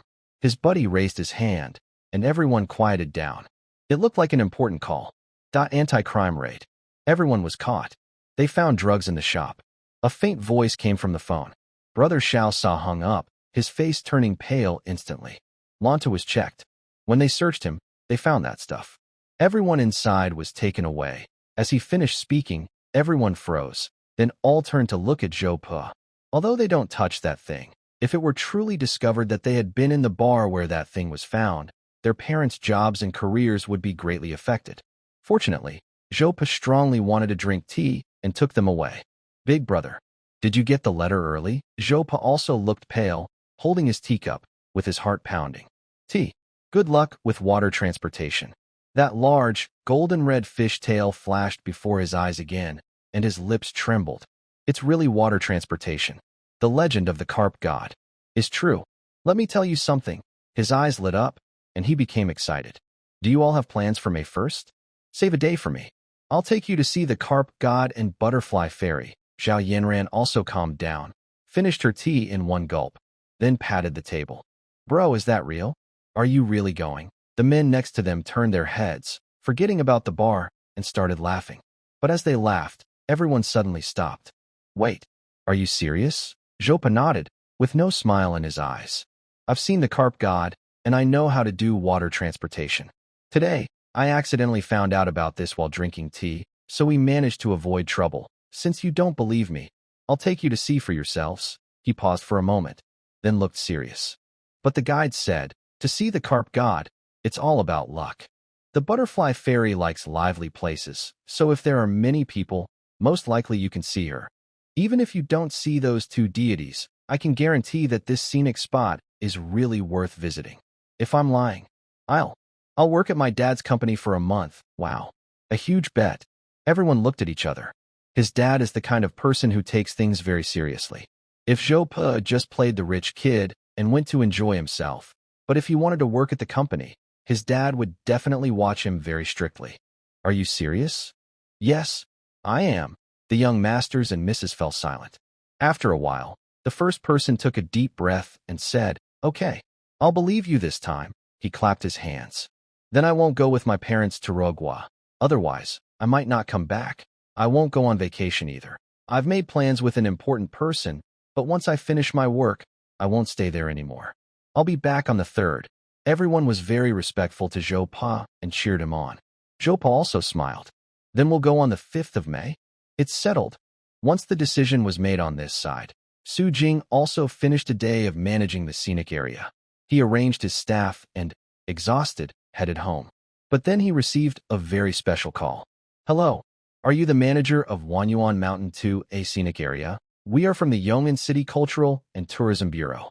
Recently, Wanyuan Mountain has become very popular and the holiday is coming. We'd like to talk to you about promotion. Here it comes. Su Jing's voice was calm, but he smiled broadly. Okay, I'll come to the Cultural and Tourism Bureau to see you at 9 a.m. tomorrow. Click. The call ended. Xiaoli looked confused. Wait a minute. Is something not quite right? Are we really from the Cultural and Tourism Bureau? He looked back at Shen Zhuang, who was on the way back to Yong'an City. Shen Zhuang was fiddling with his phone, and the excited look in his eyes hadn't faded. He wants us to meet him at the bureau tomorrow morning, huh? Shen Zhuang was also a bit stunned. Shouldn't they have told him what time to meet, and then he would come at that time? What time did he say? 9 o'clock. Forget it. Since it's the weekend, 9 o'clock is fine. Time waits for no one. No problem, just 9 o'clock. You make the arrangements. Xiaoli nodded and kept driving, feeling a little strange inside. Why did the voice on the phone sound so familiar? He couldn't quite tell if it was normal, since he hadn't talked much with Su Jing. If Shen Zhuang had answered the call, he would have quickly realized that the person on the other end, the Wanyuan Mountain Scenic Area Manager, was actually the scenic guide who had been leading them all along. The car continued toward Yong'an City. Shen Zhuang listened as Li's secretary told him about getting lost, but he kept the precious memory of the sacred mountain to himself. For some reason, he didn't really want to share that special memory with anyone. The next morning, the office of the Secretary of the Cultural and Tourism Bureau in Yong'an City was unexpectedly visited by a man. Are you the guide assistant? Shen Zhuang's hand froze while making tea, and Xiaoli stood at the door, looking confused. Only Su Jing, dressed in a simple, clean shirt, confidently walked into the office and shook Shen Zhuang's hand. He looked more like a secretary than Shen himself. Hello, Secretary Shen. I am Su Jing, the person in charge of the Wanyuan Mountain 2, a scenic area. The aroma of tea wafted gently, swirling in the white porcelain cup with hints of green. The two sat facing each other, with Xiaoli standing quietly behind. Perhaps because they had just toured together yesterday, Shen Zhuang's amused mood from before faded, replaced by a strong interest. I always felt that the guide assistant had a big background. I never expected he was the scenic area manager. He chuckled. As a boss, you shouldn't be afraid to work hard and get involved with the people's work. That's very admirable. Oh, such official talk. Su Jing pinched his brow and smiled. Secretary Shen, you flatter me. I'm just here to help because the scenic area staff is short of people. Ha, that's very good too. Shen Zhuang wasn't annoyed by the blunt honesty. He now found this young man quite interesting. He heard that he was a college student returning to take over the family business.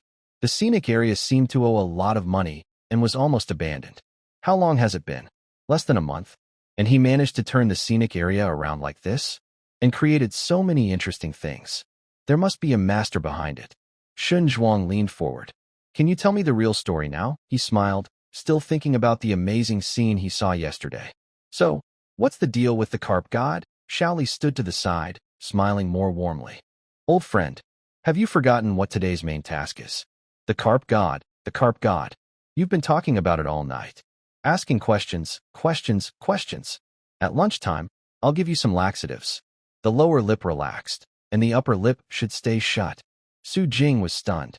Is today's visit just to ask whether the scenic area NPCs are real? Hee, Secretary, you really care about the operation of the scenic area. He avoided giving a direct answer. It's just about the scenic area operation. Didn't I tell you that before? Trust me, that's Xingshan. If you don't believe it, then it's just a scenic spot. Shen Zhuang nodded and agreed. Then his eyes twinkled as he leaned in with anticipation. Will the butterfly fairy really appear later?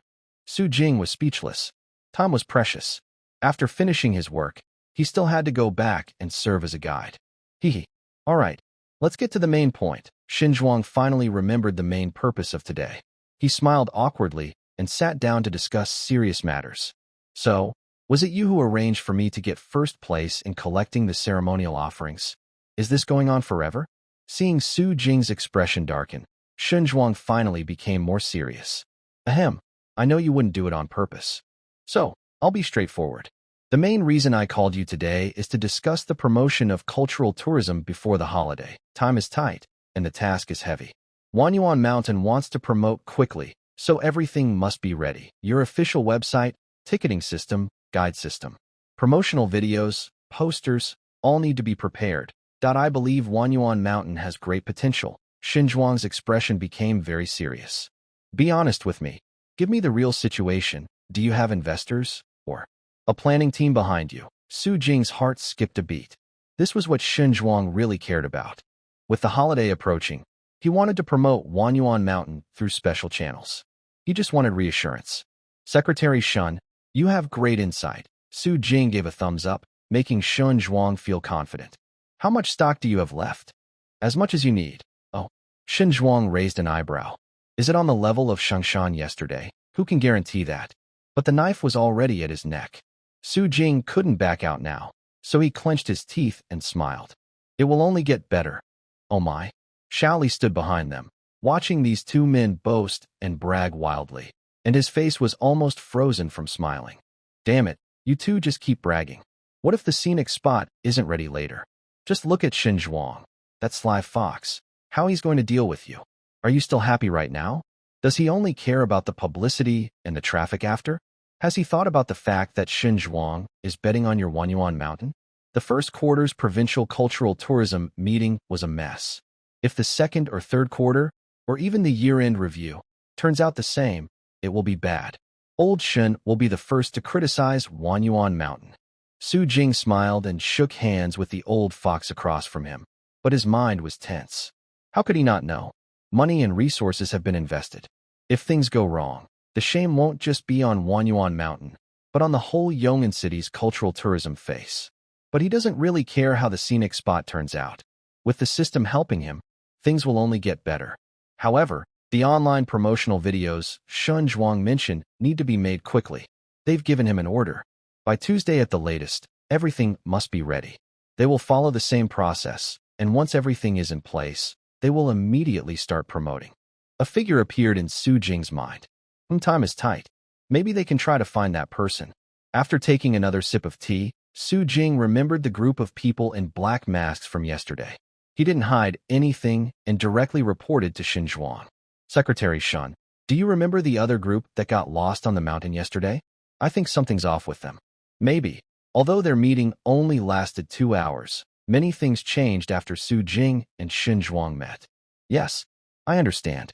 Sorry. Okay. Under the chandelier, a middle-aged man in a suit was standing by the window on a phone call, with his assistant silently listening nearby. Secretary Li, you should rest. As the call ended, the man suddenly looked up, his cold gaze falling on the assistant. Is this your good work? Song Jiming clenched his fists. He had been wondering why they couldn't contact that troublemaker group. They had actually been caught? And they even leaked information to the Cultural Tourism Bureau? Looks like Wanyuan Mountain and the Cultural Tourism Bureau are connected? Damn. The usually gentle boss swore, making the assistant lower his head even more, afraid to speak. Damn it. He doesn't know what's going on. Normally, with so many tourists at a scenic spot, as long as there's no big disturbance, no one would notice them. How could they be caught? The phone isn't answered, and there's no news coming back. Where could they have gone? President Song, what should we do? Just stay calm and wait. Song Jiming sat back at his desk. Shuanghu Park is always a top priority for publicity every year. Their promotion plan has been in place for over a week. As a reliable partner, Secretary Li wouldn't normally call to warn him personally. But he did.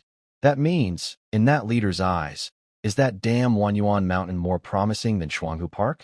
Impossible. Have they found those people? What's really going on with Wanyuan Mountain? Rumors and videos online might not be true.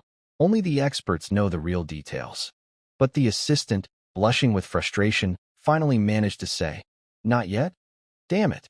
Did Wanyuan Mountain's people really hold them hostage? Call the police. Damn it. They got some benefits and are acting innocent. The call even came to him. Could he do anything sneaky? Shouldn't he just get his people back? 30 kilometers away, Su Jing sat in a popular coffee shop in Yong'an City, sneezing. Who was cursing him? Was it jealousy because he's handsome? Su Jing smiled happily, completely unaware that Zhao Meng hadn't released the people yet. Just joking, he's a big shot in society. Don't ask. The boss has a clever plan. He turned to look at the chubby guy across from him. You're the avoid lightning piggy, right? The chubby guy looked dazed, seriously doubting that he had stayed up late making promotional posters for Mingwe Village Sacred Mountain and was hallucinating. Seeing the well-dressed, handsome person in front of him, he suddenly felt like he was witnessing an ancient person traveling to the modern world. Master of the guide? He exclaimed, then quickly covered his mouth and sat down, looking excited. Wow. His radar for hot topics was activated. He already had a feeling, when the guide appears, it must be something big involving him. He was still thinking about whether the person in front of him was definitely the guide, and then this person spoke up proactively. I've met you many times before. Let me introduce myself again. He extended his hand to the chubby boy. I am Su Jing, the person in charge of the Wanyuan Mountain Scenic Area. What? Zhu Shou's mind was racing, and he widened his eyes. Wow. Has your moonlit village already taken control of this scenic area? Are you guys crazy about playing adventure games? Do you even realize what you're saying? Su Jing sighed heavily, finally making the chubby boy come back to his senses. He clapped his hands and lowered his voice excitedly. So, are you the boss of the scenic area? Or the guide from Moonlit Village? Ahem, an NPC. I'm a guide. Su Jing tilted his chin, proudly maintaining his title. Then, is Moonlit Village also part of the scenic area? Zhu Shou looked a bit disappointed. Lately, he had been losing his mind, truly believing that there was a real moonlit village in this world, and that there was indeed a sacred mountain filled with divine spirits. If the guide is fake, then is the carp spirit also fake? Is the butterfly fairy also fake? Su Jing noticed his thoughts and gently tapped the table. A clear sound broke Zhu Shou's wild imagination. He looked up and immediately met a pair of clear eyes. At this moment, Su Jing seemed to embody the guide, recalling what he had just said to Shun Zhuang earlier, planning to repeat it. If you believe, then Moonlit Village exists, and the Sacred Mountain exists. He didn't say the last part because the other person's eyes had already lit up. I believe. The chubby boy nodded wildly. I know Moonlit Village is inside the scenic area, but isn't that an untouched mountain? Nature has so many things we can't explain. Zhu Shou's small eyes suddenly sparkled, staring intently at Su Jing. Mr. Su, if you believe, then this sacred mountain must be real. Wow, he almost got the kid confused. Su Jing sipped his coffee, clearly feeling his heartbeat. But today he was here on a mission, with no time to chat with this chubby boy. Today, I am here on behalf of Wanyuan Mountain, Moonlit Village, to ask for something. To attract more people to Mingwe Village, we need to create promotional videos and official websites. We watched the video you sent. It was edited very well. Would you be willing to sell us the rights to it? Of course. Little Fatty's eyes lit up. By the way, I was working on a promotional post for Sacred Mountain last night. It's almost finished, just needs some final details. Should I still post it? Su Jing raised an eyebrow. So soon? Little Fatty scratched his head shyly. As content creators, we need to post trending topics quickly. The sooner, the better. If we delay, not only will we miss out on meat, but we might not even get a sip of soup. TSK. The internet has really saved Wanyuan Mountain. Post it. Of course, you can post it. After some thought, he came up with a better way to promote. Not only should you post it, but you can also add a few more words. Just say. And if you have any other needs later, feel free to ask. I also hope I can help you with some tasks. The afternoon passed quickly. The negotiations with Zhu Shou went very smoothly. In the end, Su Jing reluctantly gave him an official filming permit. Everything else went as Su Jing wished. The team behind Piggy Hands is complete, handling editing, operations, and script planning. They help adjust everything to achieve the best effect. Of course, this team didn't have much impact before. It was only after Zhu Shou discovered Wanyuan Mountain that his team really started to work effectively. The promotional videos, website setup, and posters Su Jing wanted could all be handled by them. As for the pay, Su Jing couldn't afford much. He could only exchange for the role of official first-rate filming blogger. Zhu Shou didn't mind these 3 small jobs. If the videos perform well, he can earn much more than Su Jing expected. Su Jing thought, damn, why are these streamers so rich? Boo-hoo. But after completing this big task, Su Jing finally relaxed and returned to Qingshan City. With the help of the Cultural and Tourism Bureau and the famous blogger Zhu Shou, Su Jing immediately started making arrangements at the scenic area. Jiang Tsung took the pickup truck to the city. He said he found some talented people and planned to dig them up by hand. That afternoon, before 3 o'clock, Jiang Tsung drove his old pickup truck back, wobbling with 4 people inside. Come, let me introduce everyone. This is the person in charge of Wanyuan Mountain, Mr. Su Jing. Jiang Tsung was dressed in a suit and had his hair neatly combed, looking quite impressive. He lined up the 4 people and introduced Mr. Su. Mr. Su, these are the employees I've evaluated and believe are the best fit for our scenic area. Mr. Su smiled quietly and observed the 4 people across from him, waiting for Jiang Tsung to continue. He Yunong, Miss He, is responsible for the operation of the scenic area, managing our online and offline promotional work. A woman dressed fashionably in a tight top and leather skirt, with heavy makeup, nodded and smiled at Mr. Su. Sun Huahua is in charge of finance. The girl named Huahua is actually gentle and quiet. She has long black hair falling over her shoulders and her calm, deep eyes behind her glasses. Wu Gang helps me manage the entire scenic area. Currently, I've assigned him to stay at the Mingwe Village Visitor Center to coordinate various tasks inside the village. Finally, Brother Situ is a retired military doctor with strong emergency skills. He is responsible for the Emergency Rescue Center and handles all rescue-related issues. Brother Situ has a stern face, but his fierce eyes hide a warm heart.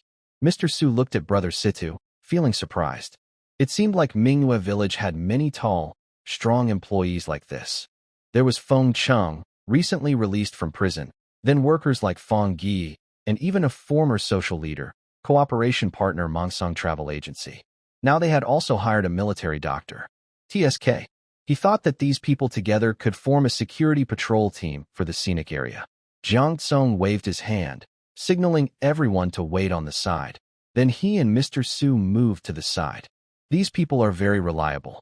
I think they can handle the basic issues of the scenic area in the early stages. Mr. Su trusted him completely. He left the hiring process entirely in Jiang Tsung's hands. Jiang Tsung was serious and honest, not trying to cheat or cut corners. He also called his new friend Wang Kai, and after a week of hard work, they finally gathered the team. How are things on your end? Mr. Su had left mysteriously that morning, saying he was going to handle an important matter. I brought in the Cultural and Tourism Bureau and the unofficial publicity team. The 2 people chatted quietly for a while 2 men and 2 women watched calmly nearby.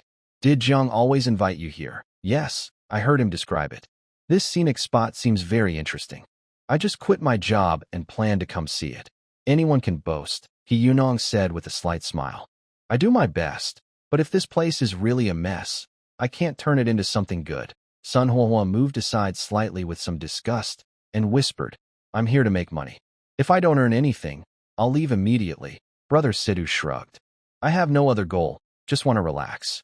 I don't want to keep dealing with injuries every day. Aren't you a military doctor? Should a military doctor be constantly dealing with blood and corpses? Brother Situ snorted softly, with an unclear meaning in his tone. Less people getting hurt. I've saved enough people already. Su Jing and the others finished their chat, smiling happily as they parted ways. Rearrange the work for Feng Gui and the others too. After saying that, he turned and left. Jiang Tsung also smiled and stepped forward to wave. Since it's your first visit, just act like a tourist today and take a walk around. He strolled inside.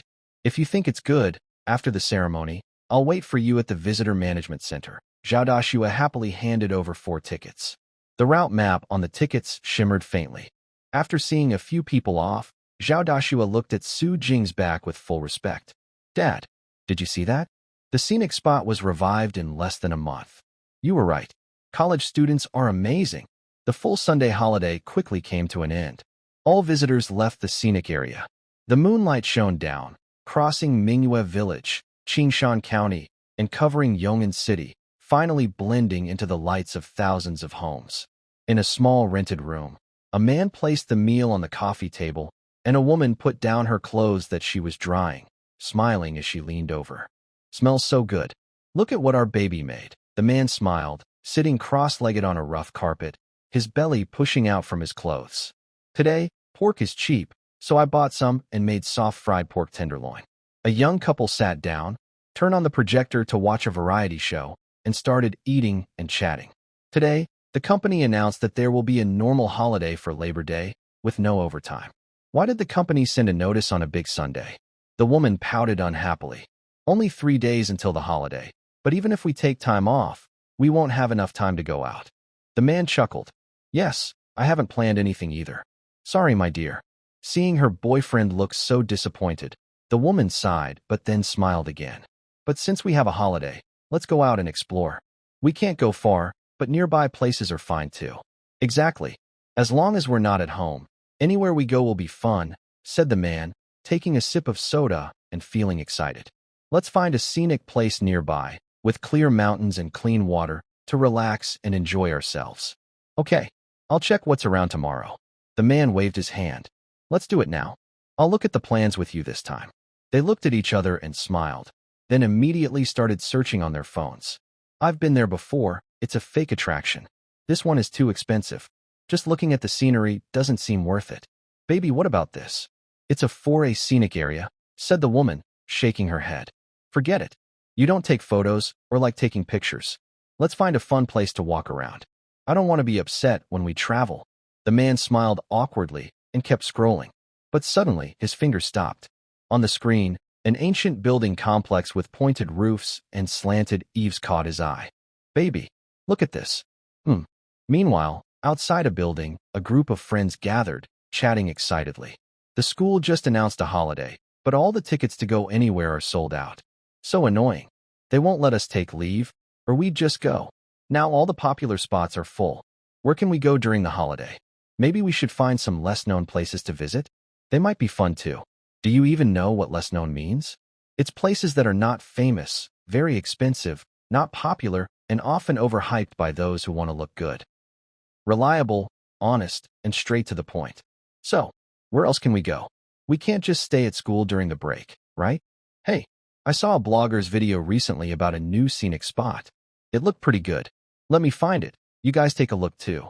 Whoa, seems nice. High-speed train, only an hour and a half. Let's go there. Where do we stay? In the county town. Even before the Tourism Bureau released any posters or videos, just through various apps, Wanyuan Mountain quickly became known beyond Yong'an City and entered the public eye. Especially under the latest post by Avoiding Traps Piggy, a heated debate broke out. Today we're not watching Approaching Science. We're watching Entering Mythology, Part 1. Mingyue Village, the Holy Mountain Reborn. The post wasn't long, but the story about the origin of Mingyue Village contained a huge amount of information. The mention of a holy mountain where many deities lived was immediately criticized as a gimmick or fake story. But compared to what came next, that part seemed rather plain. Because the following descriptions, the carp god in Carp Pond, the Firefly River in Butterfly Valley, and the unseen but lively butterfly spirit, and even the blogger's guesses about other deities, left many netizens speechless. Some stared at the screen for a long time before typing a single line. The blogger clearly needs medical help. He's been playing too many games. Everyone can leave now. Go take your medicine. Are you out of your mind? Dude, spirits aren't real after the founding of the country. Are you trying to challenge science? But occasionally, a few different comments were pushed to the top. Uncle Pie. I've been there. It's all true. If I'm lying, I'll eat my words. Wuchang Street Barbecue King. The carp god is real. It's been raining these days, and my barbecue shop is packed every night. The guide said seeing the carp god brings good luck with water. And it's actually true. Ching Ching Aaron Kwok. No way. Same here. It rained a few days ago, and I found a gold ring in a puddle by the road. The ring above is mine. Ching Chong Aaron Kwok. Get lost. Some people came out to support, but most took this chance to promote Wanyuan Mountain Scenic Area to visitors from other places. Come and you'll gain. The scenic area is very honest, no trickery at all, and it's really super fun inside. You can play all day without getting tired. Tickets are very cheap. You might even see a beautiful dragon maiden or a big dragon. Just seeing it is worth it. I just want to say, if you're into archaeology, come visit. I suspect this scenic area has discovered a 1,000-year-old village. It's so amazing here. Don't judge by the ratings or the advertisements. This place is definitely more than a 2A level. Compared to the 4A and 5A places I've been to before, Wanyuan Mountain is just as good. I just want to ask, is Mount Sacred open during the Labor Day holiday? The limited spots for Pioneers are too few. I really want to go see it. The popular Pioneer spots online recently. You paid a lot for them, right? Could they be from this place? Exactly. I've already bought tickets. I plan to visit Yongin City during this holiday, mainly to see Mingwe Village. The post's popularity kept rising. In a small workshop in Yongin City, Zhu Shouzhe looked anxious, rubbing his hands. Are the promotional posters and banners ready? He turned around. Inside the workshop, 4 or 5 men and women, exhausted from working late, looked pale but energetic. Just finished, Zhu Shouzhe nodded excitedly. Send it to Jiexing. No, I'll send it myself. He copied the files and sent them to Su Jing. As soon as Su Jing received the files, he forwarded them to Xin Zhuang's office. Secretary, the materials are here. Secretary Li suddenly sat up straight, holding a tablet, and ran to Xin Zhuang's desk.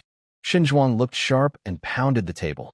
Immediately start promoting Wanyuan Mountain. Late at night in the media editing office, a girl with green hair raised her right hand, calling her colleagues. Team leader, come look at this post. It seems interesting. Let's add a line about it in tomorrow's news report. Similar discussions were happening across major entertainment media companies. It might have some value. Our city's new scenic spot? I've heard a little about it, but is it too late to promote it now? Follow the Tourism Bureau's lead. No mistake there. Start writing the article immediately. Don't mention anything supernatural or spooky. Just treat it as a promotional event. We shouldn't make any unnecessary errors. Can anyone contact the person in charge of this scenic spot? Moreover, some brands noticed a business opportunity. Why didn't I know our county has such a big scenic area? What are the sales team doing? Hurry and get their contact info. Let's insert an ad for our tractor here. Boss, our tractor's a bit too tough to handle. Some small travel agencies also saw a new chance to make money. But before they could find Su Jing, they were stopped. 1 hour, 2 hours. Many people stayed awake late into the night. The official promotion for Yuan Mountain launched, and before dawn, it topped the city's trending list. With the videos made by Zhu Shou and support from the Tourism Bureau, more and more people became curious. But most felt disappointed. This promotion is too late. We already bought tickets to go somewhere else. No worries, that scenic spot is too small. We can finish visiting in a day. Maybe next weekend we'll go there. It's a 2A rated site, but I want to visit Putuan Mountain, which is very popular now. It's not even comparable. It doesn't matter. I suggest everyone avoid it because the place is too small. People from our city want to go, and they're worried about long lines. Online, the discussion was lively. In real life, Su Jing was also busy and overwhelmed. Little Su boss, you finished the dance rehearsal for us the day before yesterday. Come take a look. Little Su, some of the props are broken. You might need to fix them, Mr. Su. This is the latest small commercial area we developed.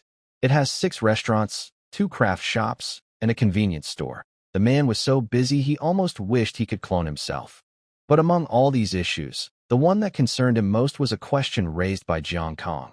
Although it's sudden, should we consider building a hotel or guest house inside Mingwe Village? Jiang Tsong looked at the Sacred Mountain behind him. If we keep developing Sacred Mountain, one day won't be enough to visit both attractions. The performance for the divine ritual starts at 5 p.m., and the ghost tiger will appear in the streets then.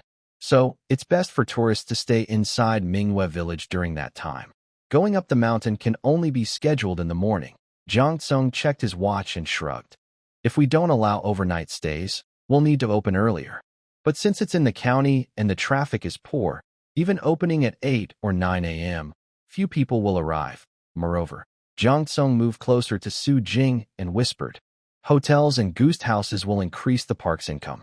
Aren't you still in debt? Over the past 2 weeks, he had heard a bit about Su Jing's family situation. He knew the park looked good on the surface, but beneath it, there were bigger problems. He's a good friend of Brother Jing and naturally worried about him. Su Jing smiled. Good idea. I'll think about what to do. He silently took note of all the issues and made a move to leave. Wait, Jiang Tsong frowned. Not. What have you been busy with these days? Running into the mountains every day? Brother Feng Gui sent fruit up the mountain several times, but every time he asked, he wouldn't say anything. And about Jinri Sunshine, I heard Sister Jean Na say you took away Xiao Sun, the best singer and prettiest girl in their group. Why does this sound so strange? It's like he's kidnapping girls or luring innocent young women. Brother has his ways. I have a lot on my plate here. You handle things well. Su Jing patted his capable assistant on the shoulder again. Management is your job, and the success of the park is mine. There's only one day left until the official holiday. Just wait and see. On the night before the May Day holiday, the atmosphere was naturally restless. All the staff at Wanyuan Mountain went to bed early, preparing for the holiday the next day. Jiang Tsong checked the final details with a few key people. Meanwhile, Su Jing's room lights stayed on until late at night.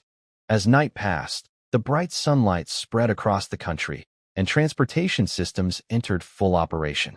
The long-awaited holiday for workers finally arrived. That morning, before the park opened, Su Jing received a call from the Cultural and Tourism Bureau. Xin Zhuang's voice was a little excited. How is everything? Are the holiday activities ready?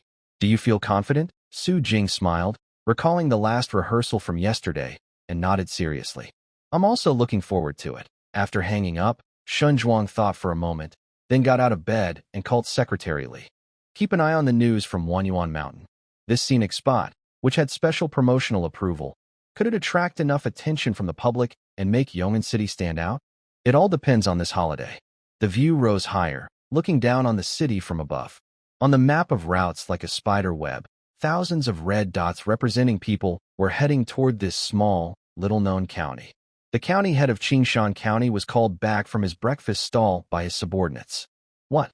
Traffic is blocked. The 50-something county head, who had been in office for over 10 years, had never heard of such a strange thing. Are the highways being built? That was the only possibility he could think of, but his subordinate shook his head, eyes wide with disbelief. It seems like those cars are heading toward our scenic area. Huh. He tried to recall the few mountain roads in the county, then suddenly brightened. Could it be the mountain area that old Su owns? Exactly. The subordinate nodded. It looks like they're all heading to. Oh, Wanyuan Mountain Scenic Area. The county head was stunned. He usually focused on politics and hadn't paid much attention to tourism projects. This had been a failure over 10 years ago, even costing them some talented young people who had managed to leave the county. I didn't expect. That place suddenly became active again.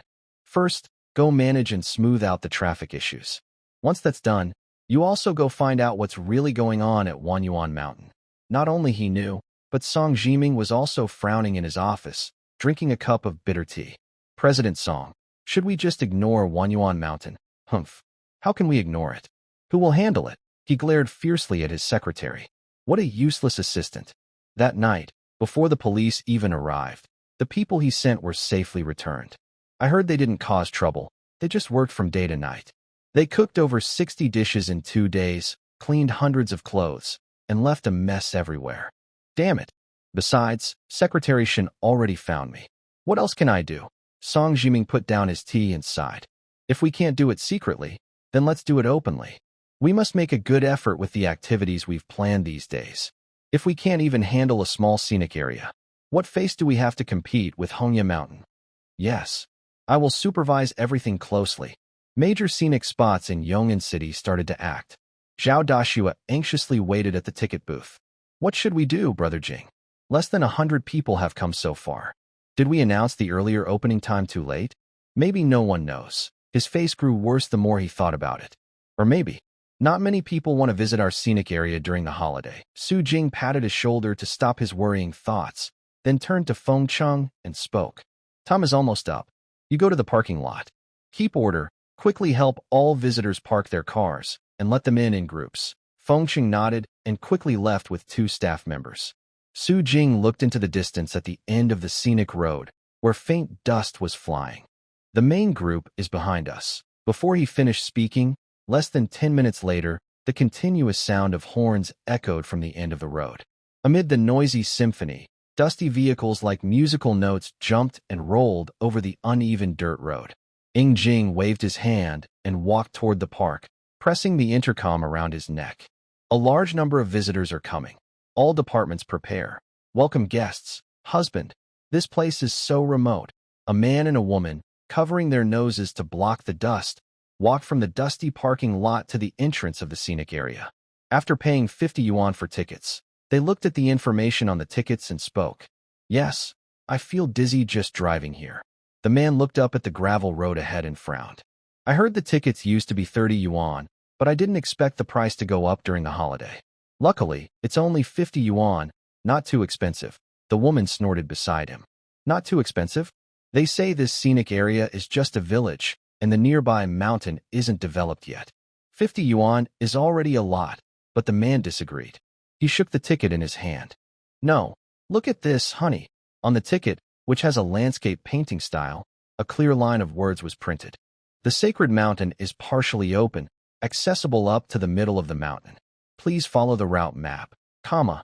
In the lower right corner, there were also some suggested notes. It is recommended to visit the village first to learn about the connection between Mingyue village and the sacred mountain.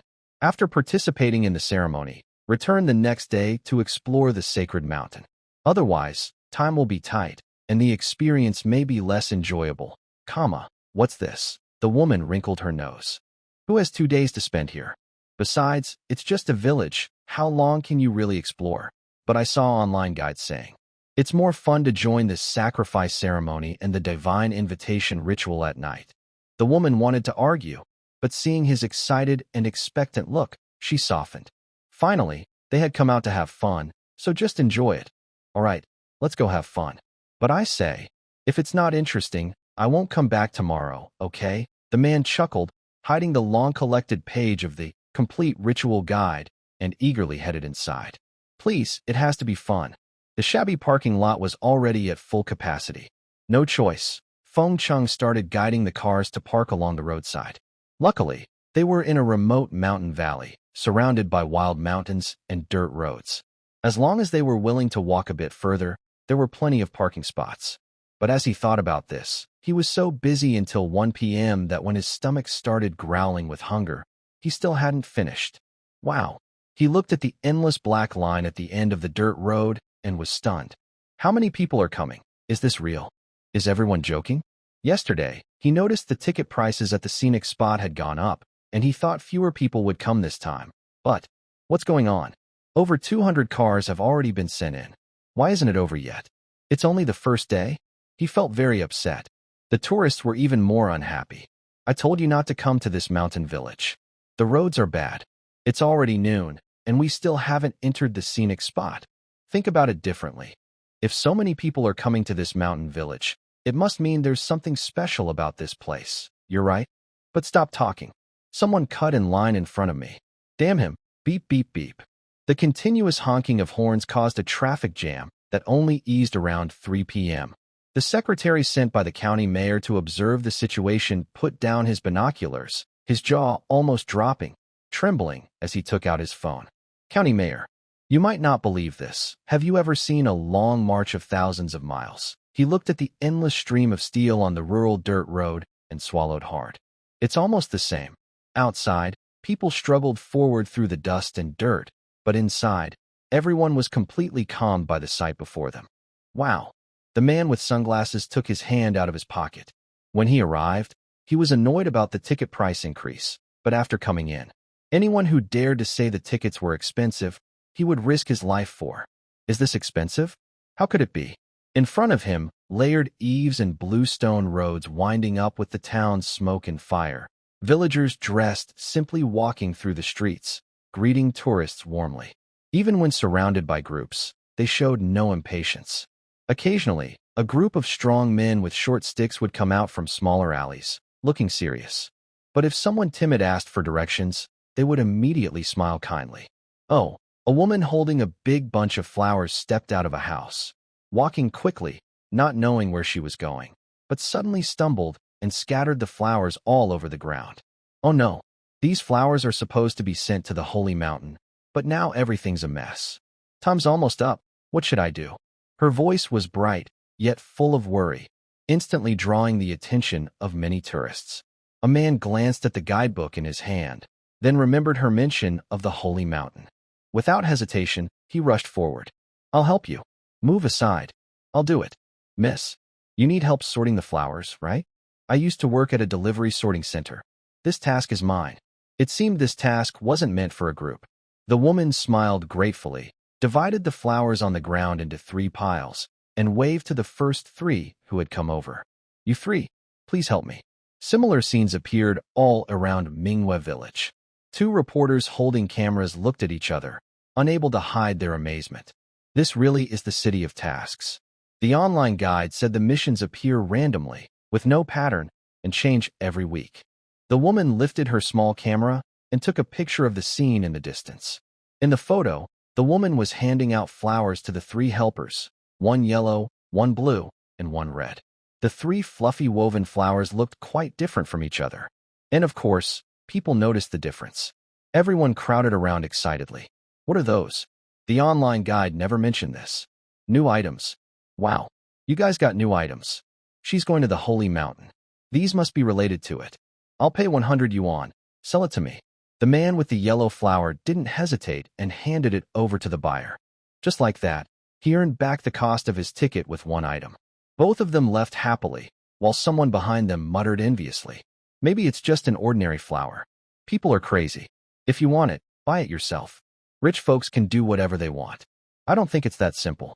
The colors are different. If they're quest items, I bet each one plays a special role. Everyone kept talking, but soon they scattered again, wandering around Mingyue Village with excitement. Before the holiday, thanks to the promotion by the Cultural Tourism Bureau and Zhusho, Su Jing had gained an impressive 40,000 reputation points. And he spent them all, completely upgrading and improving all the basic facilities in Mingyue Village. Until today's opening, Mingyue Village has built 8 standard public toilets, 1 first aid center, 2 standard warehouses, and 1 visitor service center. Other facilities like convenience stores, small restaurants, craft stalls, and even luggage storage are run by the village staff using their own houses and front yards. Finally, there is the souvenir shop. Su Jing stands at the village entrance, greeting new visitors, then turns to look toward Area D near the foot of the mountain. The souvenir shop will take another 24 hours to finish building, so it probably won't open until May 2nd. For visitors arriving on May 1st, I apologize in advance. Just relax and don't buy anything.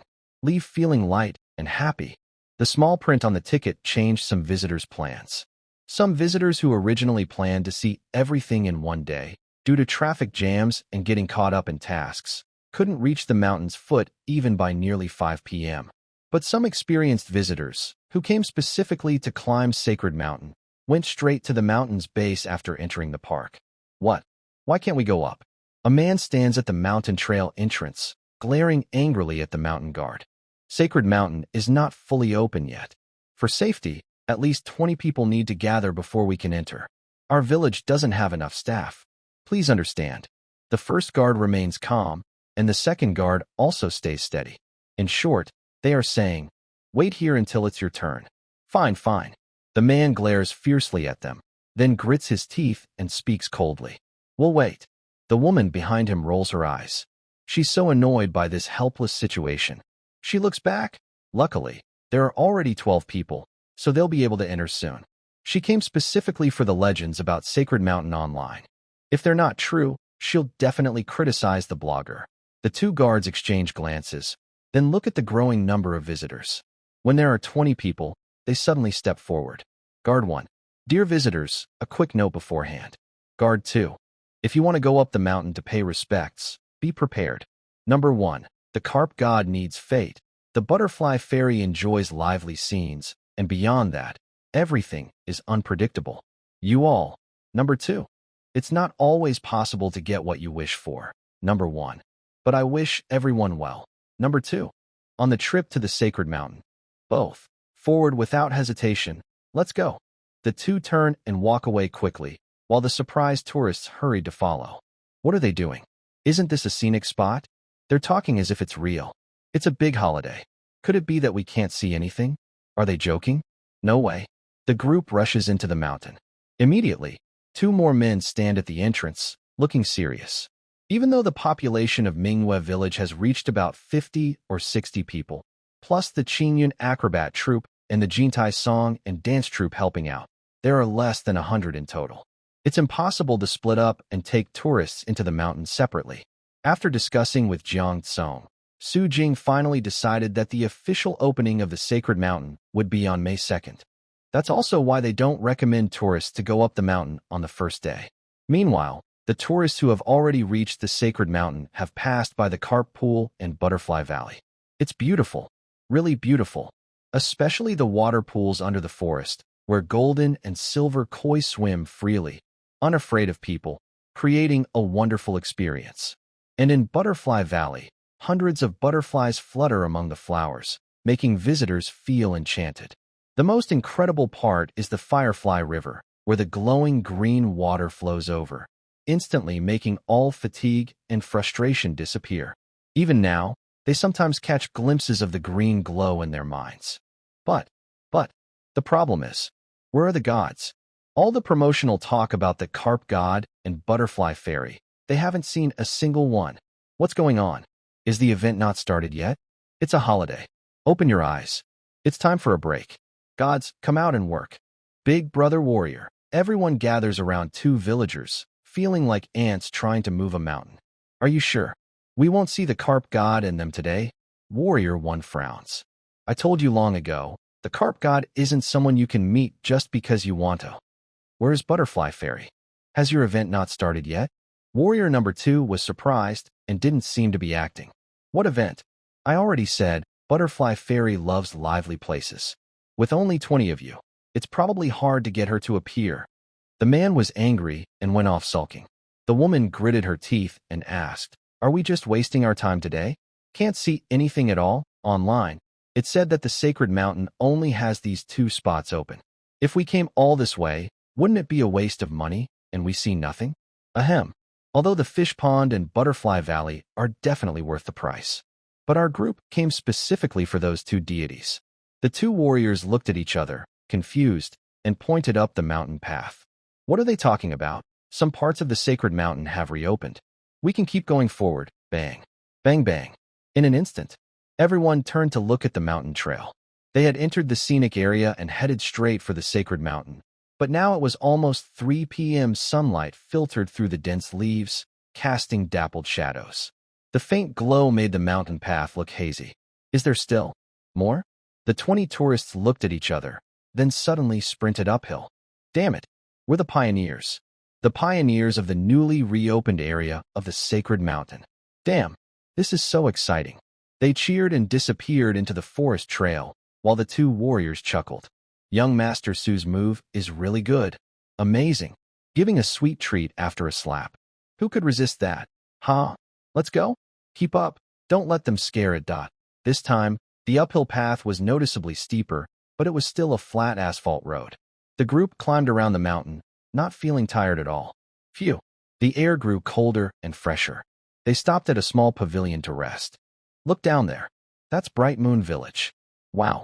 So beautiful. Is that the central square? Haha. It's a pity we mainly want to see the sacred mountain today. Otherwise, I'd love to join the divine ceremony again. I really plan to go see it again after we come down.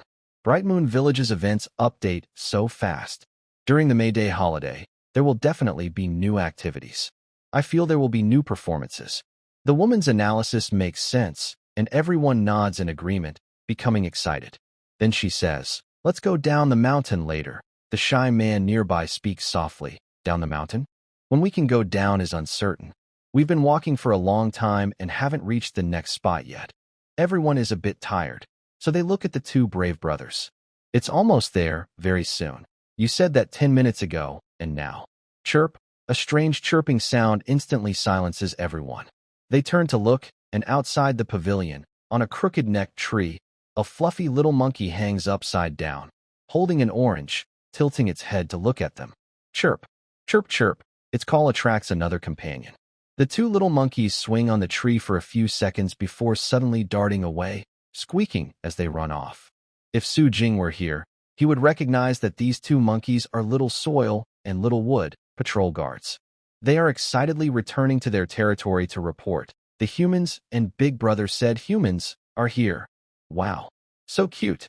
It's monkeys. Wow. Wild monkeys. Chase after them. Everyone gets excited, forgetting their tiredness instantly, and rushes after the monkeys. The 2 brave brothers exchange smiles and follow at a steady pace. Yes, they arrive. 20 people climbing the mountain are too few compared to the total number of visitors in Mingwe Village. After returning home, The posts they made disappear among the many travel posts online. Few people know what they actually saw. Only the two brave brothers saw the guests with silly smiles as they left the mountain. Wait for me. I'll come again tomorrow. They only left this message before disappearing into the rural roads of Qingshan County. As the ticket said, most visitors experience the accuracy of the warning on the ticket. Cannot explore everything. One day is not enough.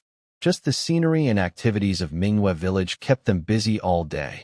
After watching the spectacular, divine summoning ceremony and iron flower display, night fell, and Sacred Mountain had already closed.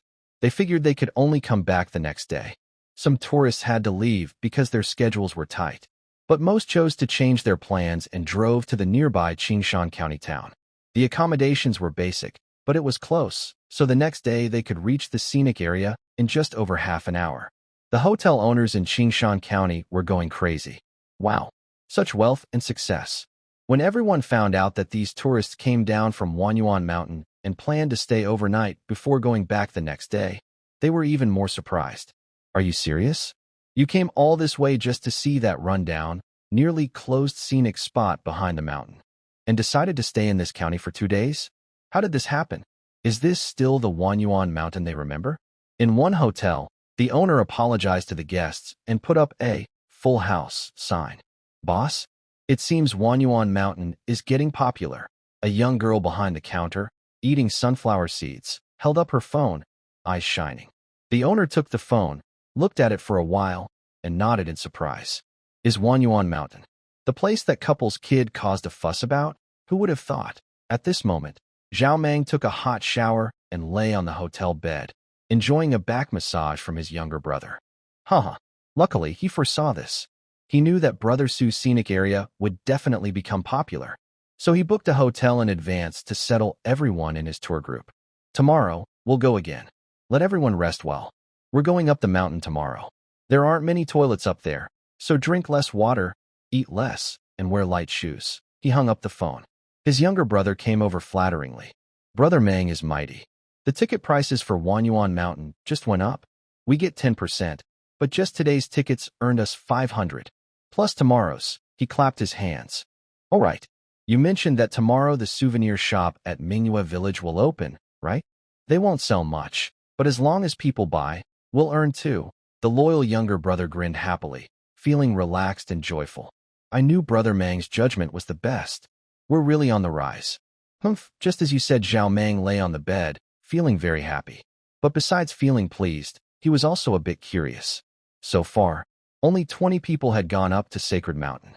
So he was very curious about what kind of things Boss Su's clever little brain could come up with. Night fell.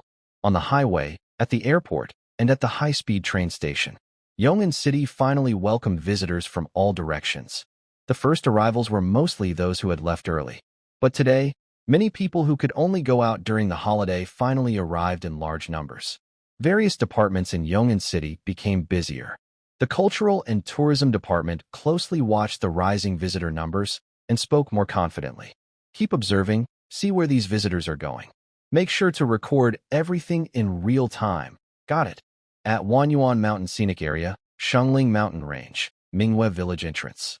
The crowd was even larger than on the first day, flowing down the river. Su Jing took a sip of water to soothe his throat and swapped shifts with someone else.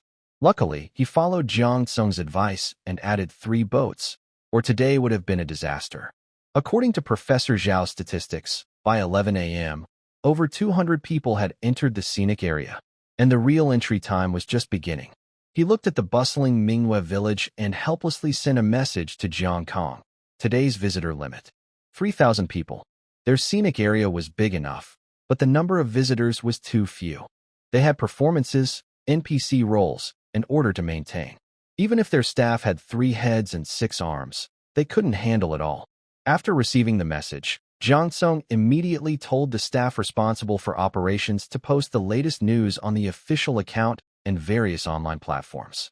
Due to the large number of visitors exceeding the scenic area's capacity, the maximum number of visitors allowed inside Wanyuan Mountain today is limited to 3,000. Wow. Before worried tourists could get upset, Shun Zhuang exploded. How can they limit the number? In such an important situation, How can they limit visitors? He paced back and forth anxiously in the office. No, this won't do. Contact Su Jing. Does he need more people? I'll find a way for him. Wanyuan Mountain absolutely cannot limit visitors. My career depends on him this year. Xinzhuang's shouting was unheard by others. But once visitors entered Minghua village, the crowd clearly split up.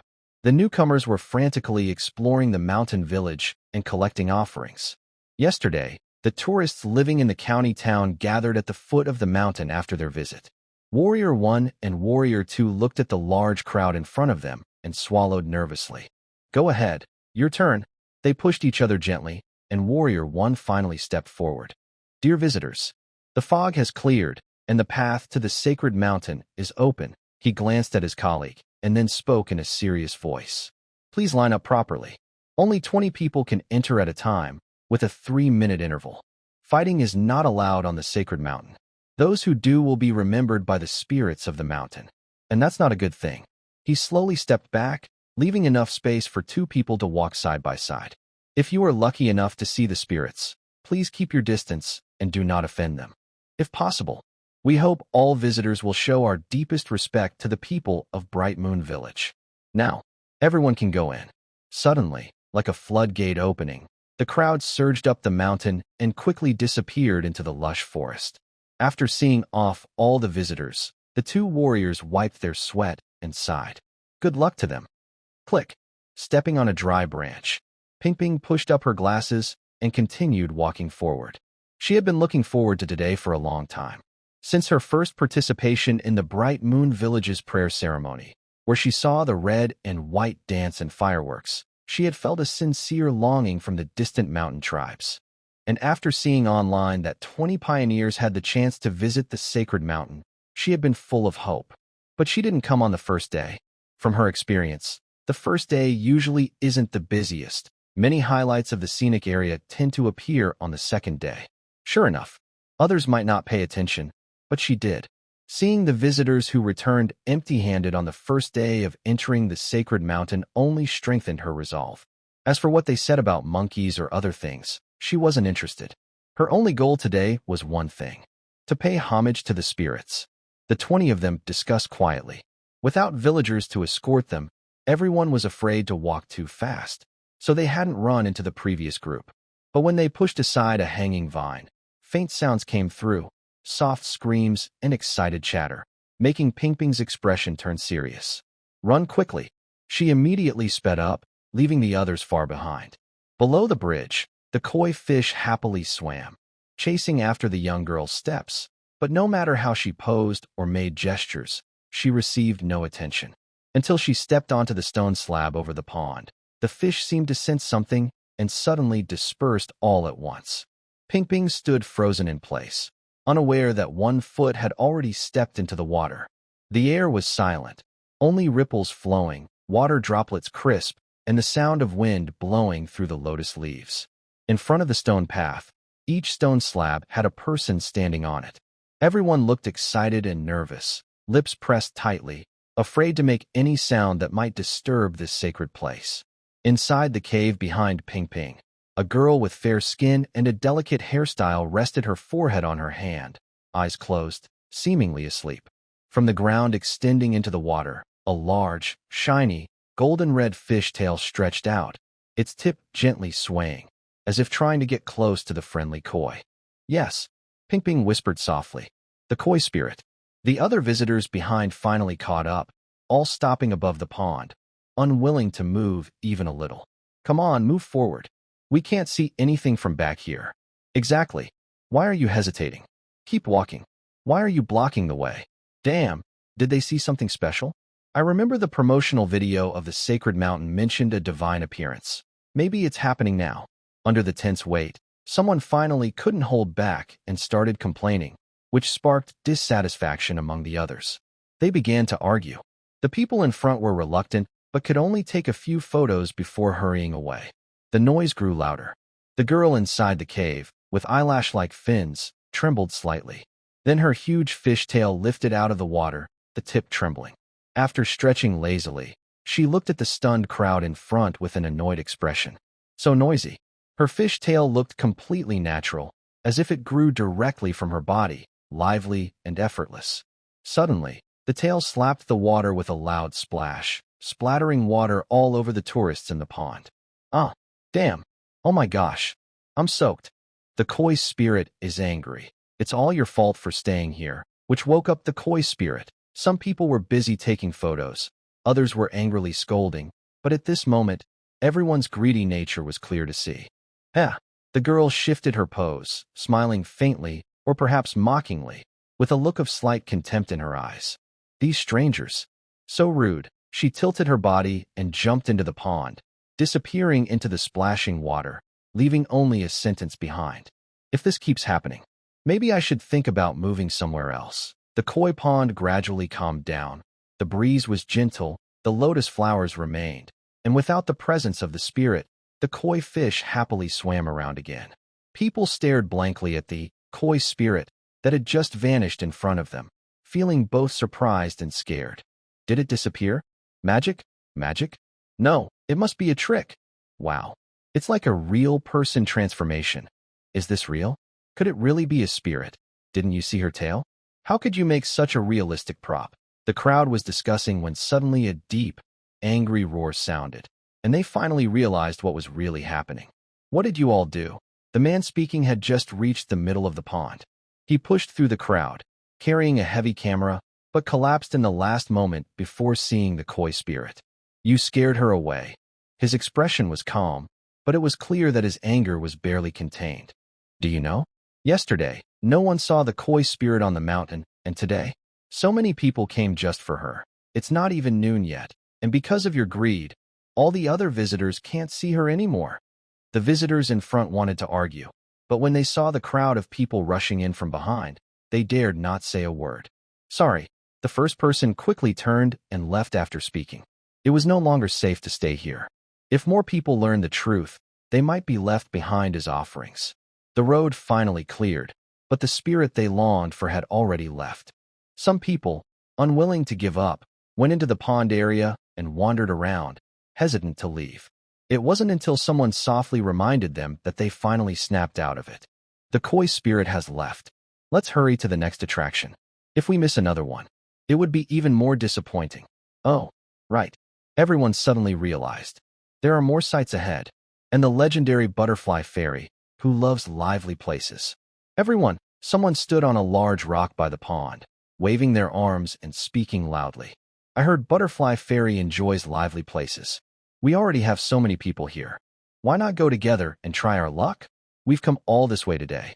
We can't just see nothing, right? Everyone nodded, glancing at the empty cave, then sighed. Let's go. The crowd quickly moved, and koi pond soon returned to its quiet state. In the water, a small, shiny koi fish swam slowly, its eyes glinting with cleverness as it looked above the pond. Meanwhile, Su Jing finally stepped out from behind a hidden stone wall. Strict rules are less effective than visitors' own awareness.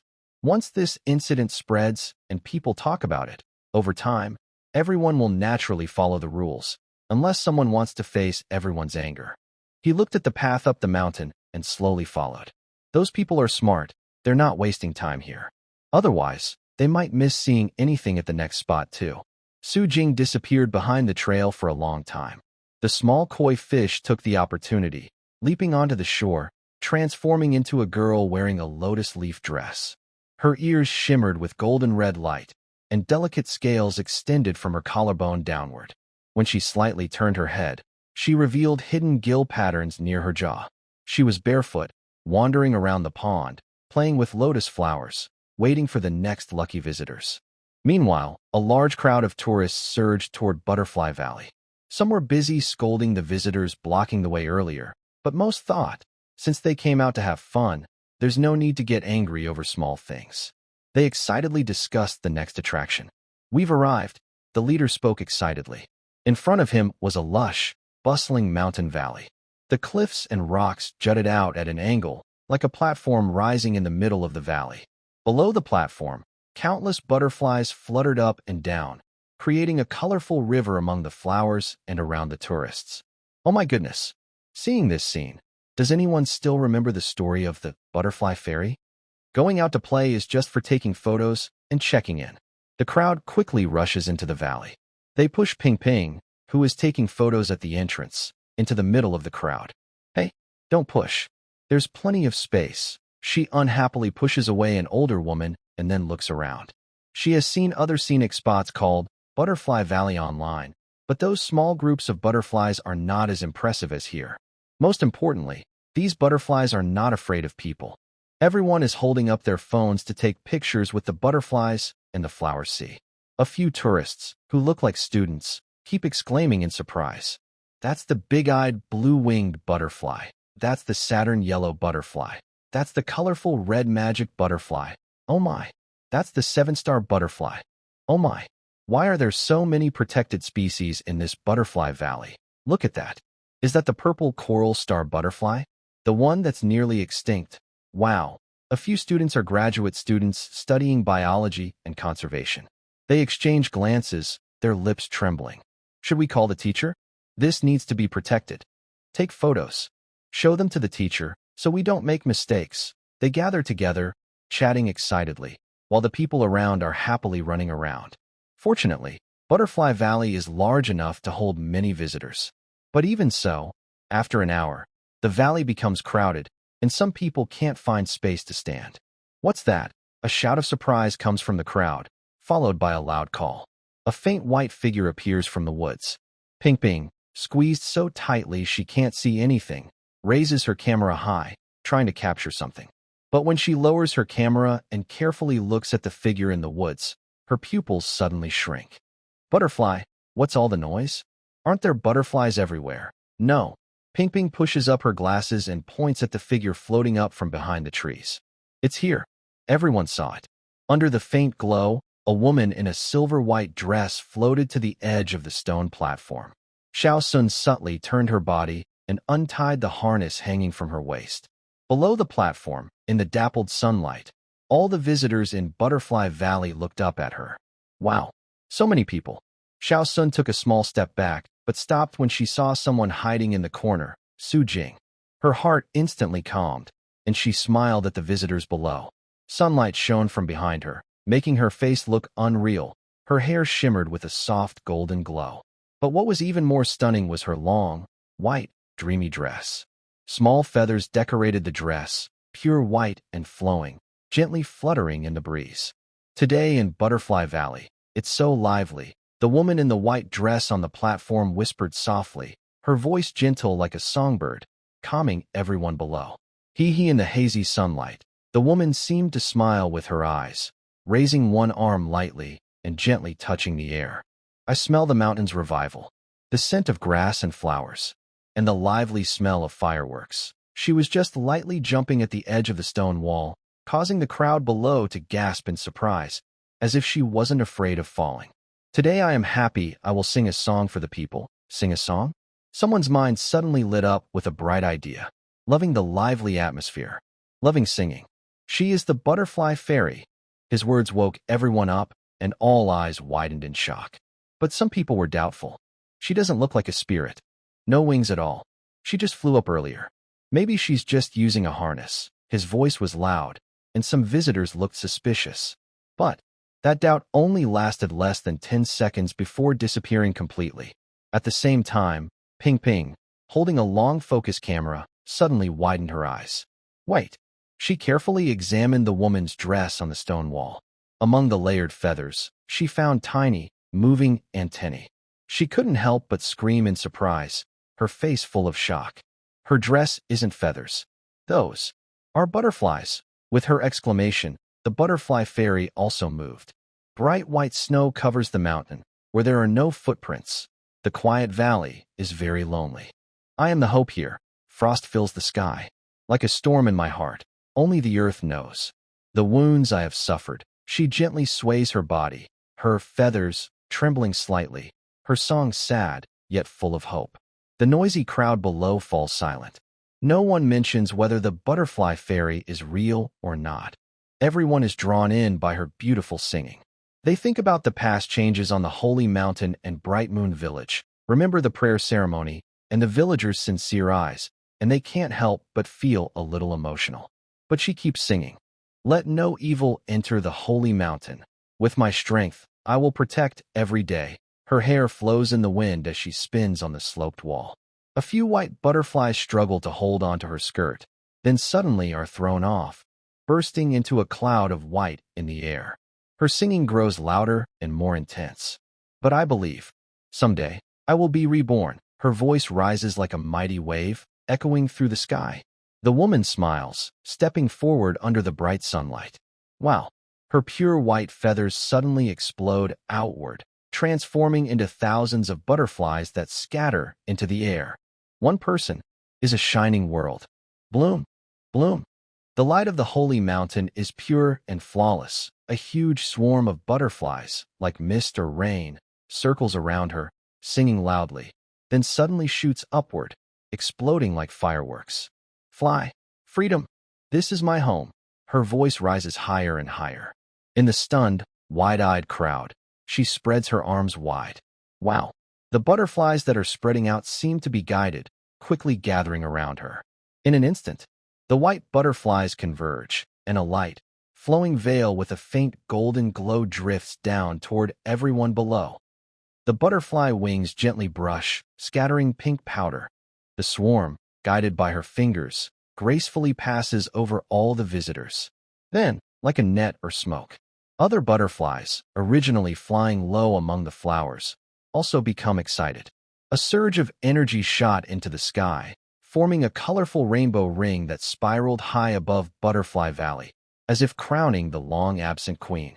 Mom, Mom, Ping felt her blood rush and her vision darken. She saw a divine being again. Who says this isn't a fairy butterfly?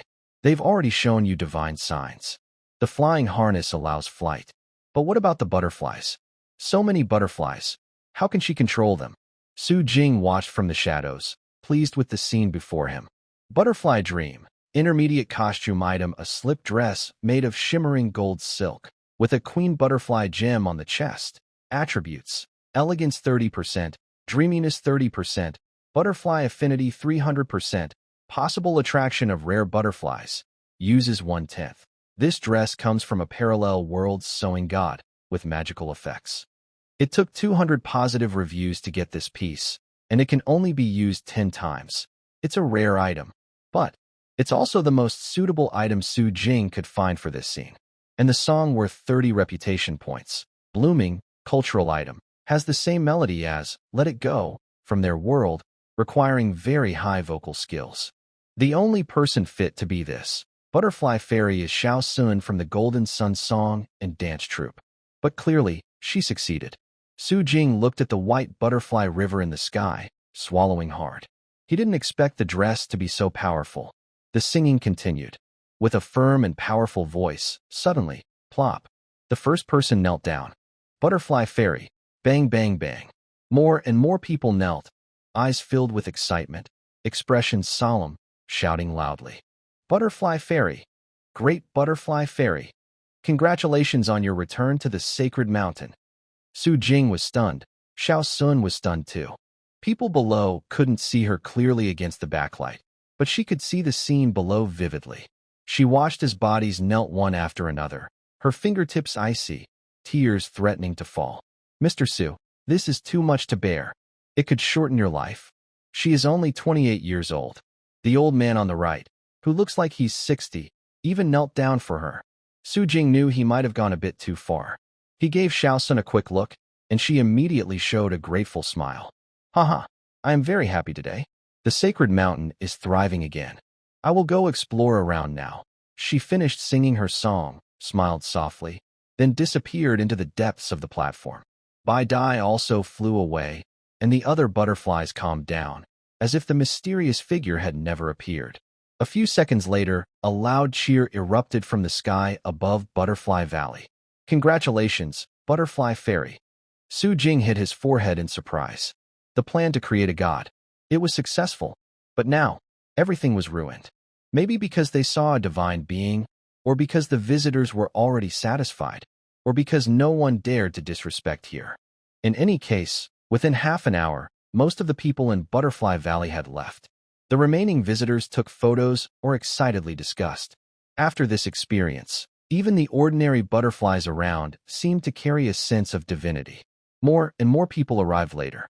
Amid the lively chatter, they gradually realized they not only missed the appearance of the carp god, but also the manifestation of Butterfly Fairy. They felt like they wanted to die. Do you understand? In the end, they were just extras in someone else's brilliant life.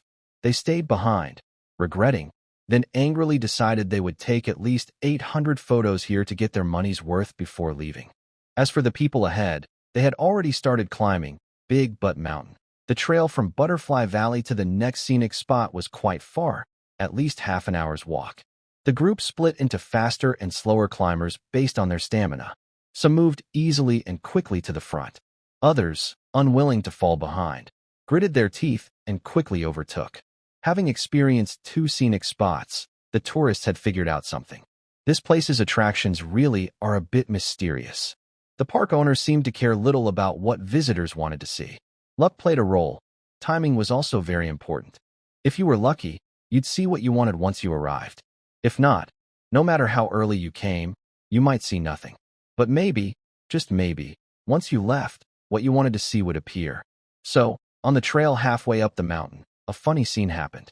Some people were far behind, walking leisurely and chatting, enjoying the fresh air of the sacred spirit mountains. Others were pushing themselves, racing ahead, blushing and chasing each other. Ping Ping was among the race walkers. No wonder she was anxious. It was mainly because of the lead runner, Li Shun. She was only a few minutes ahead. If she couldn't catch up in time, she would have to pass by Li Shun without meeting her. And she had an important task. She needed to send out the latest news about the sacred mountain to her loyal fans. Whoosh! She quickly overtook 2 men with a big stride, looked at the engraved characters on the rocky wall ahead, and smiled. They had arrived. Hope Cliff. After climbing the dirt path, Ping Ping entered a very rugged mountain trail. This time, she didn't dare to be overconfident. The woman slowed down, letting the others behind catch up. Walking together was safer. Shadows flickered through the trees, and occasional rustling sounds could be heard. Then, the sounds of monkeys calling became clearer. The wind, whistling, and water-flowing sounds followed one after another. The group stopped, and in front of them was a narrow gap in the mountain wall, like a slit in the sky. Only one person could pass at a time. Ping Ping hesitated for a moment, but when the men behind grew impatient and tried to pass her, she stepped forward immediately. Just kidding. What if something interesting was beyond the passage? She didn't want to be left behind, unable to see it. The lights suddenly dimmed. Ping Ping and the others entered one after another, and the atmosphere became quiet. The woman tightly held her camera, looking around carefully, not wanting to miss any new and interesting sights. But this passage was long and nothing special about it. If there was anything special, it was the increasing sound of water. A faint mist of water began to fill the corridor. At the end, the brightness was intense. Ping Ping squinted. What was on the other side of the passage? Why was there so much mist? But they kept moving, and she didn't have time to think more. She needed to get out. Let me see what's outside. Ping Ping's words stopped in her mouth. Suddenly, she raised her camera with lightning speed. Click, click. The shutter snapped rapidly, and the tiny sounds immediately made the men behind her anxious. Get out quickly. Don't block the entrance. Move forward. What do you see? Lower your voice. We might scare away the spirit. The men started talking loudly and pushing Ping Ping.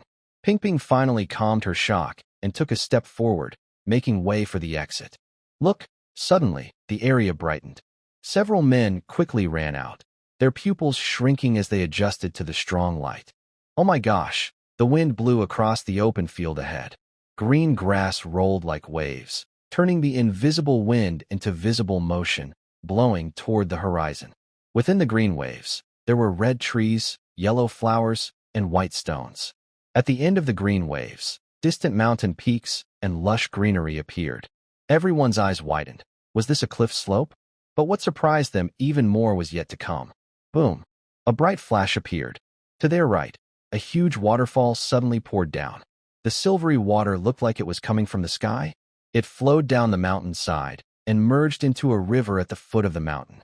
The water curtain was like a string of beads, sparse and scattered among the rocks, eventually revealing a large, faintly visible cave. What is that? They stood there, helpless and afraid to move. Because this place, called the Hope Cliff, was not only beautiful but also had a group of monkeys. Among the green waves, under the wild trees, beside the flowers. The monkeys were in small groups, tilting their heads and squinting, looking at the visitors with innocent curiosity. Some small monkeys hung from the trees, swinging back and forth. Inside the cave behind the water curtain, there seemed to be more monkeys moving around faintly. Will they hurt us? Ping Ping didn't want to leave this breathtaking scene. She tentatively moved forward and asked the boys behind her. All she got in response was the clicking sound of camera shutters. Damn it! She didn't want to miss the chance to photograph the monkeys. She gathered her courage and moved closer to the water pool. There were some stones near the pool. If she timed it right, she might be able to jump into the cave behind the water curtain. But in the next second, a squeaking sound came. A strong monkey suddenly rushed up and blocked her. Ping Ping stopped walking. The monkey stepped back 2 steps, looked at her, then quickly jumped onto a rock in the pond. In a few leaps, it disappeared into the water curtain. Where did it go? Ping Ping looked behind her. A few boys also quietly moved closer. Where did it go? I don't know, but I think it wants us not to go forward. Let's wait and see. Hold up the camera. I feel something big is about to happen. So far, this sacred mountain has never disappointed them. Therefore, Ping Ping raised her camera, ready to record the next moment. Water splashed everywhere. Sunlight shone on the mountains and water, making the stones in the pond seem almost sacred. Click, click. A faint rubbing sound came. The next second, behind the water curtain, golden fur appeared. Whoosh. Within a few breaths, the golden creature crossed the water curtain and jumped onto an ancient, large stone. The camera moved. A smile appeared on Ping Ping's face. It was a strong male monkey. On the big stone, a majestic male monkey sat facing the wind, shining with golden light, looking serious and proud, with its head held high. Behind it, a silver waterfall made a beautiful backdrop, like a painting. It seemed to sense the gaze of strangers. The male monkey slowly turned its head. Its golden fur moved with the wind. Then, it lifted its hands off the ground and slowly stood up. Wow! The men and women by the pond were stunned. Monkeys can stand up, but the way this monkey king stood, it was so perfect that it looked like a victorious general returning home. Strong, brave, like a great leader. A streak of white fur among its golden chest looked like a jewel embedded in it, making the king look even more majestic. It calmly looked around, then opened its mouth. Oh! The mighty, deep, commanding monkey roar instantly echoed across the cliff. In an instant, a group of monkeys jumped from all directions toward the center. The rustling sounds grew louder. The people finally reacted to the imposing presence of the Monkey King. What are they doing? I'm a little scared. The Monkey King is so cool. What does it mean? I didn't expect there to be a wild monkey group on this sacred mountain. Don't be surprised. Everyone come closer. What are these monkeys doing? Will they hurt us? No, they look friendly. Completely different from the wild monkeys at Ame. Ame monkeys. Is this a subtle comparison? Ping Ping steps back quickly, frantically taking close-up photos. If other scenic spots have gods and immortals, which are far from science and make people doubtful, then these monkeys are real. They attract tourists and keep them quiet. Among the monkeys, Little Soil and Little would exchange glances. What did the big king say? To pretend to be fierce, go forward and hold out your hand for food, then get hit by the big king. Yes, no problem. The big king hits them for a reason. Suddenly, 2 monkeys leap out of the group. While other monkeys sit around, they bare their teeth and look fierce, reaching out their claws. What does that mean? They want something? Ping Ping feels awkward. She has nothing to feed the little monkeys. Behind her, a few men try to secretly take out a lollipop. Here, smack. Hiss. Little Soil swats the lollipop away. What kind of thing dares to fool Grandpa? The man screams sharply, about to step back, but then freezes in place. Monkey. Monkey King. The male monkey on the giant rock has somehow come down, eyes sharp, warning the approaching small monkeys with a growl. Little Soil's eyes light up. He immediately grins at the big king, showing his teeth, ready to attack. Are they going to fight? No. The Monkey King, in their sight, pulls out a stick from behind him. Wait, what is he about to do? This scene feels strangely familiar. A deep memory from the soul is gently awakened, and a few tourists start breathing heavily. The Monkey King slowly stands up, the long stick on his back, his eyes calm. Next second, a strong wind blows. Whoosh, whoosh. The nearly 1 meter-long stick, light as if it has no weight, spins in the Monkey King's hand. It spins faster and faster, faster and faster. Soon, he spins it with his left hand, then his right, until, eventually, it almost leaves an afterimage. Bang! The long stick fell, gently tapping the heads of Monkey Big and Monkey Second. Squeak! The two monkeys were startled, covering their heads and running away. A group of people fell silent. It's illegal to hit monkeys. But monkeys hitting monkeys shouldn't concern them, right?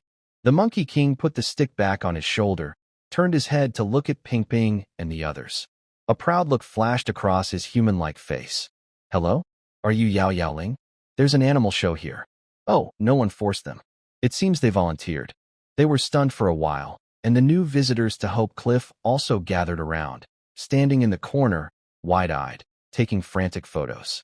A little girl's eyes sparkled as she watched, and after a moment, she asked in a childish voice, "Uncle, is that the monkey god?"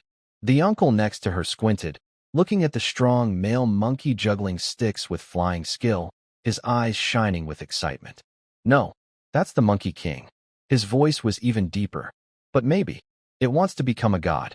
The wise Monkey King, who juggled sticks with skill, relied on his abilities to keep his followers obedient and stay on the side. The followers also obediently made way, revealing a wooden sign behind them. The road ahead is still shrouded in fog. Visitors, your tour is over. You can descend the mountain via this path. Oh no. Seeing this sign, everyone suddenly groaned in disappointment. No, they hadn't seen the carps and butterflies yet. They hadn't had enough fun. It's ending just like that? Many of them still wanted to see the carp god and butterfly fairy. They hadn't played enough. The Monkey King, the great sage, looked at the disappointed visitors, thought for a moment, then pointed at the wooden sign again. That's when someone noticed the small, unassuming characters carved below the sign. All creatures of the sacred mountain are friendly. It is currently feeding time for the monkeys. If you encounter them on the way down, you can buy special monkey food to feed them. Limited quantity, first come, first served. Most tourists quickly headed down the mountain, but a few people sneaked around, peeking at the path up the mountain. Should we secretly go up and take a look? Not too far. No, forget it. Didn't you hear online? Someone got lost in the gray fog at the foot of the mountain and was stuck for over an hour? Huh, that's just a rumor. The scenic area is just trying to scare people. The man looked dismissive. Besides, this is such a big mountain. How could there be fog everywhere? It's true that there isn't fog all over the place. But when they saw the mighty Monkey King in front of them, baring his teeth, with a hard stick pointed at them, it felt like he was saying, try moving and see what happens. That monkey must have gained his status through martial arts, right? The two hurriedly ran away. The Monkey King happily adjusted his fur and then looked back at the tourists behind him. Got it, got it. You rest now. We'll go by ourselves. Brother, we're leaving. Hope you become a god soon. Let's talk nicely. We're all friends. The stubborn tourists obediently went down the mountain. No one dared to cause trouble in front of the Monkey King, who could fight off 8 people without getting hurt.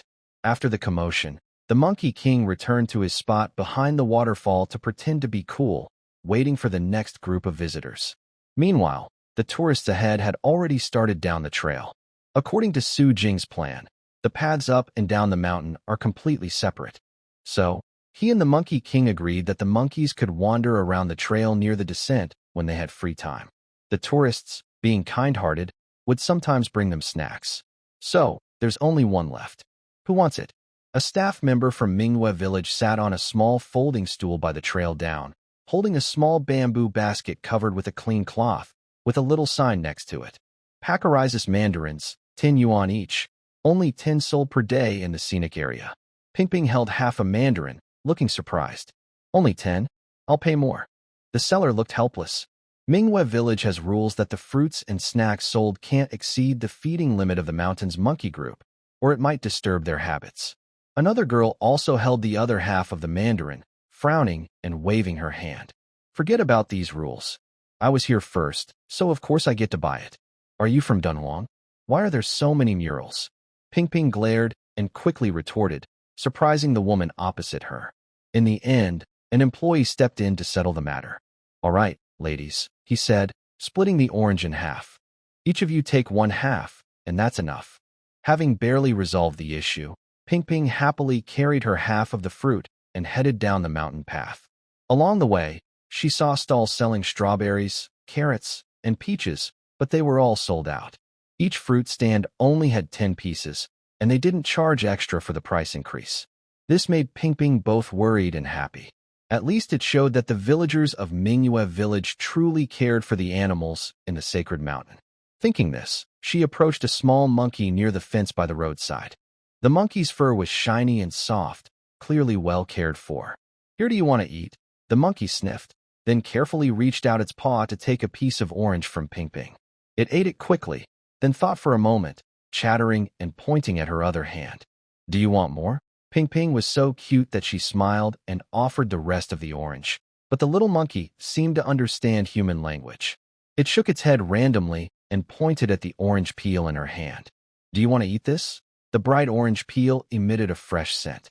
Ping Ping peeled it all and handed it over to the monkey. It was so happy now.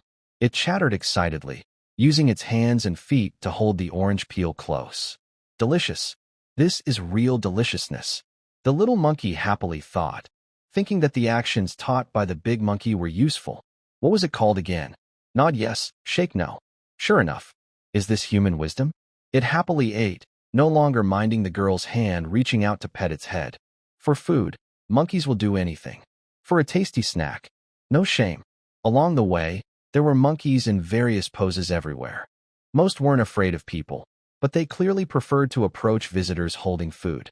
But what surprised everyone most was that some tourists secretly fed them their own food. These monkeys, however, seemed to become very alert, glancing at the food and then walking away, completely uninterested. Even so, everyone kept stopping, walking, taking pictures, and looking around, and soon they reached the foot of the mountain. The exit and entrance were not in the same place. A smiling girl stood at the end of the path, waving at them. "Guests, come out quickly. The evening prayer ceremony is about to start." Many people had seen the prayer ceremony before, but some were visiting for the first time. They followed the small path out, but were immediately drawn to a raised wooden house at the foot of the mountain. "Huh, was there such a big building before? I didn't notice. There are words on it. Let me see." A male student pushed up his glasses and spoke with a smile. "Souvenirs. Wow. Whoosh." Before he finished speaking, he had already run to the big door of the building and disappeared through the gap. The wooden windows glowed with a warm white light. The people behind finally saw the sign clearly. "Souvenir shop, wow. Let's go?"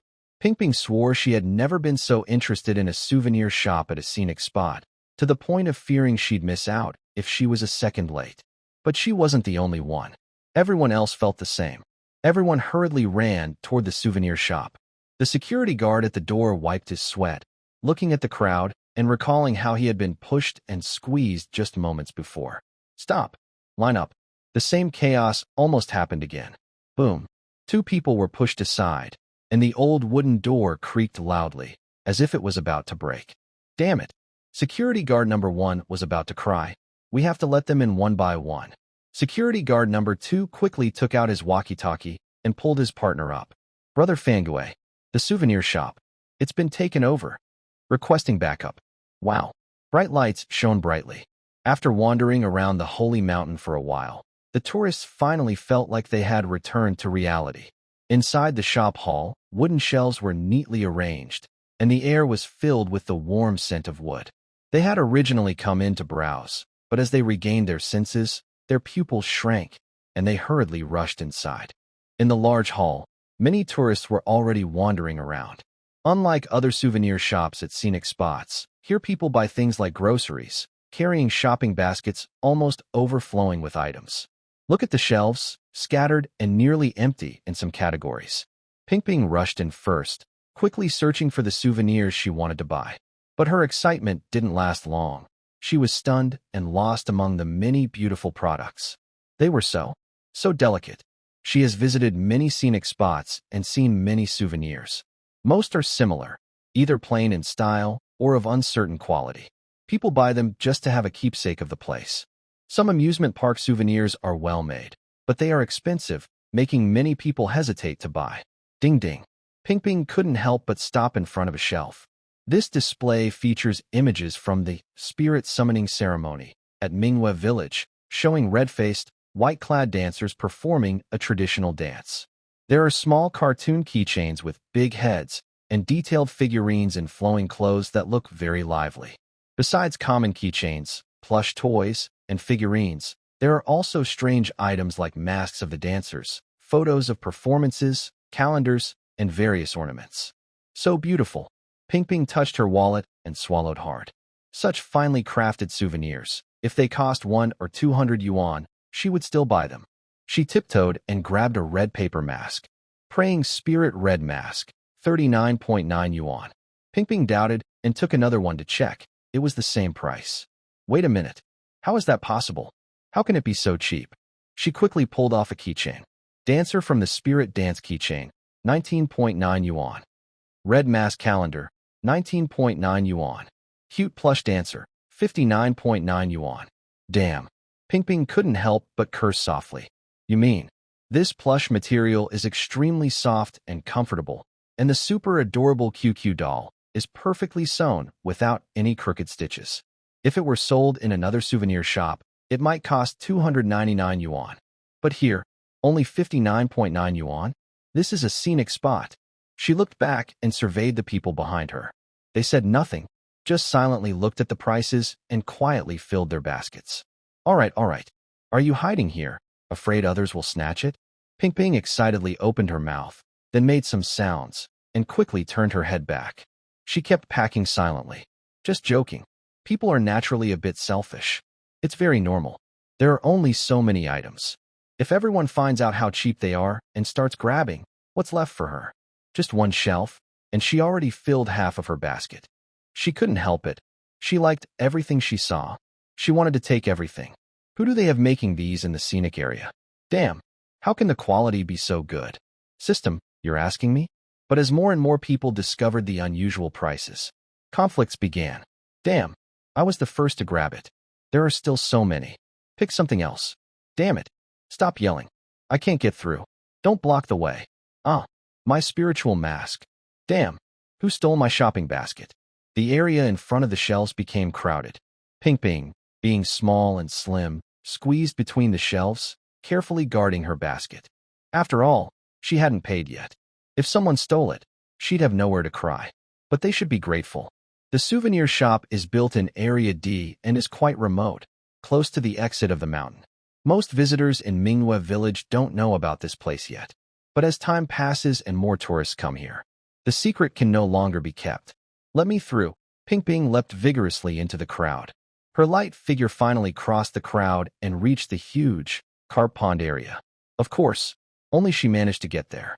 She had been choosing a shopping basket for a long time, but it remained in the crowd, and within seconds, it was divided among others. Damn it, at this point, regret was useless. She immediately turned her gaze and focused on the few remaining toy shelves high above. This time, she must win. While the visitors below scrambled madly for the remaining items, Ping Ping quickly scanned the area and fixed her eyes on the stand nearby. Whoosh, swish, bang. In the blink of an eye, with everyone else rushing around, Ping Ping swiftly took the highest spot on the stand. Everyone, be quiet. Her command echoed from above. All the visitors looked up and saw a confident woman with a long ponytail waving in the air. Everyone, there are still many items on the shelves above. Don't fight. Everyone can get one. Her eyes narrowed slightly. People below, stay orderly and quiet. I will bring down the items. If anyone wants one, raise your hand. I will give them out one by one. No fighting. If you do, I won't give you anything. She raised her camera as a warning. I am filming the whole process. If I see stealing, smashing, or fighting, I will report it to the park authorities. This park is different from the ones we visited before. Maybe they will ban you all in the future. Her words immediately calmed everyone. A few older men stepped forward to support the latter. Young lady, be careful. We're watching below. I've been annoyed by these people for a while. With this first act of civility, others also started to behave properly. Ping Ping was satisfied and smiled, finally breathing a sigh of relief. She turned to look at the items on the long shelves. Wow, The girl's eyes widened as she carefully reached out to touch the items on the counter. A doll model, over 30 centimeters tall, stood half upright there, more luxurious than the most exquisite Barbie doll she had seen as a child. Small, golden red fish fin-shaped ears extended from short hair. Her enchanting yet pure cat-like eyes narrowed slightly, with bright red lips and a charming face. But what shocked Ping Ping the most was that beneath her slender, white waist, there was indeed a large, golden red fish tail, embedded with gemstones and shiny flakes. Each scale had a faint gap between them. The magnificent tail fin was crafted from translucent gel-like material, shining with a moist glow. "Beautiful," she whispered with a soft expression. "Really the carp god." Click. A tiny sound came from nearby. Ping Ping's finger trembled, thinking she had damaged something, but then she let out a small gasp and carefully moved her fish tail. As she applied more force and changed her direction, that fish tail also started to move. "Wow." Ping Ping covered her mouth and looked down at the price tag, then stared in disbelief at the nervous crowd of tourists below. Mechanical transforming carp god doll. $2.99. Who wants it? Whoosh.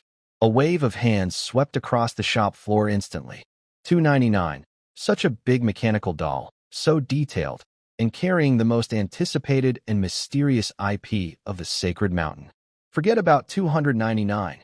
Even $12.99, $22.99, or $3,299. Some people might buy them, especially now, in this souvenir shop. Some tourists really saw the carp god. Carp Fish Pond Scenic Calendar 59. Who wants it? Carp Water Play Mug. The jumping fish looks like the carp god. 59. Who wants it? Carp God Q version plush toy 59. Group Carp Coaster 15.9. Carp God Q version keychain 19.9. Ping Ping got more and more excited, feeling like she was the auctioneer on a big screen. For big brothers were protecting her below, so she could calmly distribute the items. And secretly, she kept a share of all the favorites for herself. Honestly, $299 isn't cheap for a student, but for this huge sacred mountain, for her mood, happiness, even life, this money must be spent. Meanwhile, at the counters of Butterfly Fairy and Praying Monkey Group, others imitated Ping Ping and climbed up. Ping Ping exchanged a distant look with those two, instantly understanding each other's intentions. Leave a share for her/them. The dirty trading began. After the Lantern Moon Village performance officially started and the tourists were sent to the central square, Zhao Meng finally relaxed, found Su Jing, and with a sly smile, went to the souvenir shop. "Mr. Su." "Oh no, the guide, sir." Zhao Meng remembered that he couldn't reveal Su Jing's identity inside the scenic area, so he quickly changed his words. "Let's go? I want to see what kind of souvenir shop you've been hiding all this time. I've been working hard lately promoting you and bringing visitors here. It's time I see the results." Su Jing also smiled. His own promotion was one thing, but Zhao Meng's efforts shouldn't be overlooked. Good travel companies find their own ways and resources to promote. So since their partnership began, Zhao Meng has brought many visitors to Wanyuan Mountain. What he cared most about was the souvenir shop, which could bring him benefits. "Yesterday, I waited all day, and today it finally opened," Zhao Meng laughed loudly. "I even boasted that everything inside is very," squeaked the big door opened. Zhao Meng almost choked on his own breath, nearly suffocating himself. "Where are the goods?" Two security guards at the entrance looked helpless. Just 15 minutes before they arrived, those tourists, who looked like bandits, had left with big and small bags. People came to visit the scenic area, but others might think they came to stock up. "What's going on?" Su Jing looked at Yuan Jie, who was sweating profusely, feeling confused. The large souvenir shop now only had empty counters standing alone. Reflections on the floor showed messy footprints. The two staff members looked exhausted, as if they had aged 3 years. What happened? Where are the products? The items he exchanged 5,000 reputation points for? All sold out. What? Su Jing couldn't believe it. He quickly stepped inside. Indeed, everything was sold out. Even the broom with the Mingyue Village logo at the entrance was taken. "Are you sure it wasn't stolen?" Yuan Jie took a deep breath, clearly still frightened by what just happened. "No, they really sold out." She pointed upward. "All the tourists coming down the mountain today." Zhao Meng stood at the door, opening his mouth wide, finally reacting. He pushed aside security guard number 2 and stormed inside. Sold out? What do you mean, sold out? He poked Su Jing. Boss Su, don't tell me you're out of stock. I brought 6 groups this time. Su Jing hesitated and swallowed hard. Today, there really aren't any. Seeing Zhao Mang's fierce look, he swallowed his words back. It could only be like this. Yuan Jia, call out and see which staff members are free. Ask them to go to the warehouse during the performance. There's still some stock over there. Remember to bring a few carts. There was no other choice but to exchange some items temporarily. With the assurance, Zhao Mang finally relaxed. That was scary. He patted Su Jing on the shoulder. Next time, prepare enough stock. Look at this scene. How much money are we missing out on? Yes. Su Jing looked at the empty shelves behind him, and a feeling of joy slowly rose. Although he kept prices low and affordable, selling such a large amount of goods, how much profit would that be? Remember, there was no profit at all. It was pure earning. All right, Mengge, you can go shopping. Su Jing checked the time. I need to go up the mountain and see if there are any visitors who haven't come down yet. The man took advantage of the night and turned to go up the mountain. On the quiet forest trail, the yellow streetlights shone brightly. He headed straight in one direction. He wasn't climbing the mountain aimlessly. He had recently discovered a new system ability. After checking the attributes of the Holy Mountain at the Sacred Spirit Mountain range, it clearly showed current visitors, too. When he clicked on those 2 people, 2 small red dots appeared on the mountain map. With this real-time tracking, he wasn't worried about accidents or getting lost in the scenic area, nor about people sneaking in or staying too long. It was a skill any scenic area manager would dream of. He continued upward and soon found a visitor leaning on a hiking stick on the trail leading to Hope Cliff, though he wasn't sure how the person avoided the saint's surveillance. But when Su Jing caught him, it startled the visitor. Thanks to the guidance of the sacred mountain gods, sir, it's time to come down now. Another visitor was quickly found. He had wandered into the woods out of playfulness while descending. When he led the 2 out, the warriors were waiting at the foot of the mountain. Seeing the 2 visitors, Warrior 1 and Warrior 2 bowed respectfully. This huge mountain, and the small boss found everything in less than half an hour? No wonder it's his own mountain. He's familiar with it. Of course, if Zhao Dashua saw this, he would probably laugh loudly, lift his chin proudly, and say, wrong. It's because Mr. Su is a college student. The lively night quickly passed.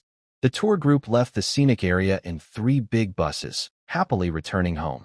Zhao Mang sat in the last bus, with a few younger brothers in the back seat, looking dazed.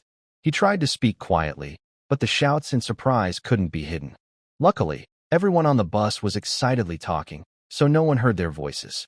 So, you're saying that if we give visitors a 10% discount, we only keep 10% of the price? Zhao Mang swallowed hard, staring blankly at the list in his hand. Did we really make 6,230 yuan tonight? His younger brother was also confused.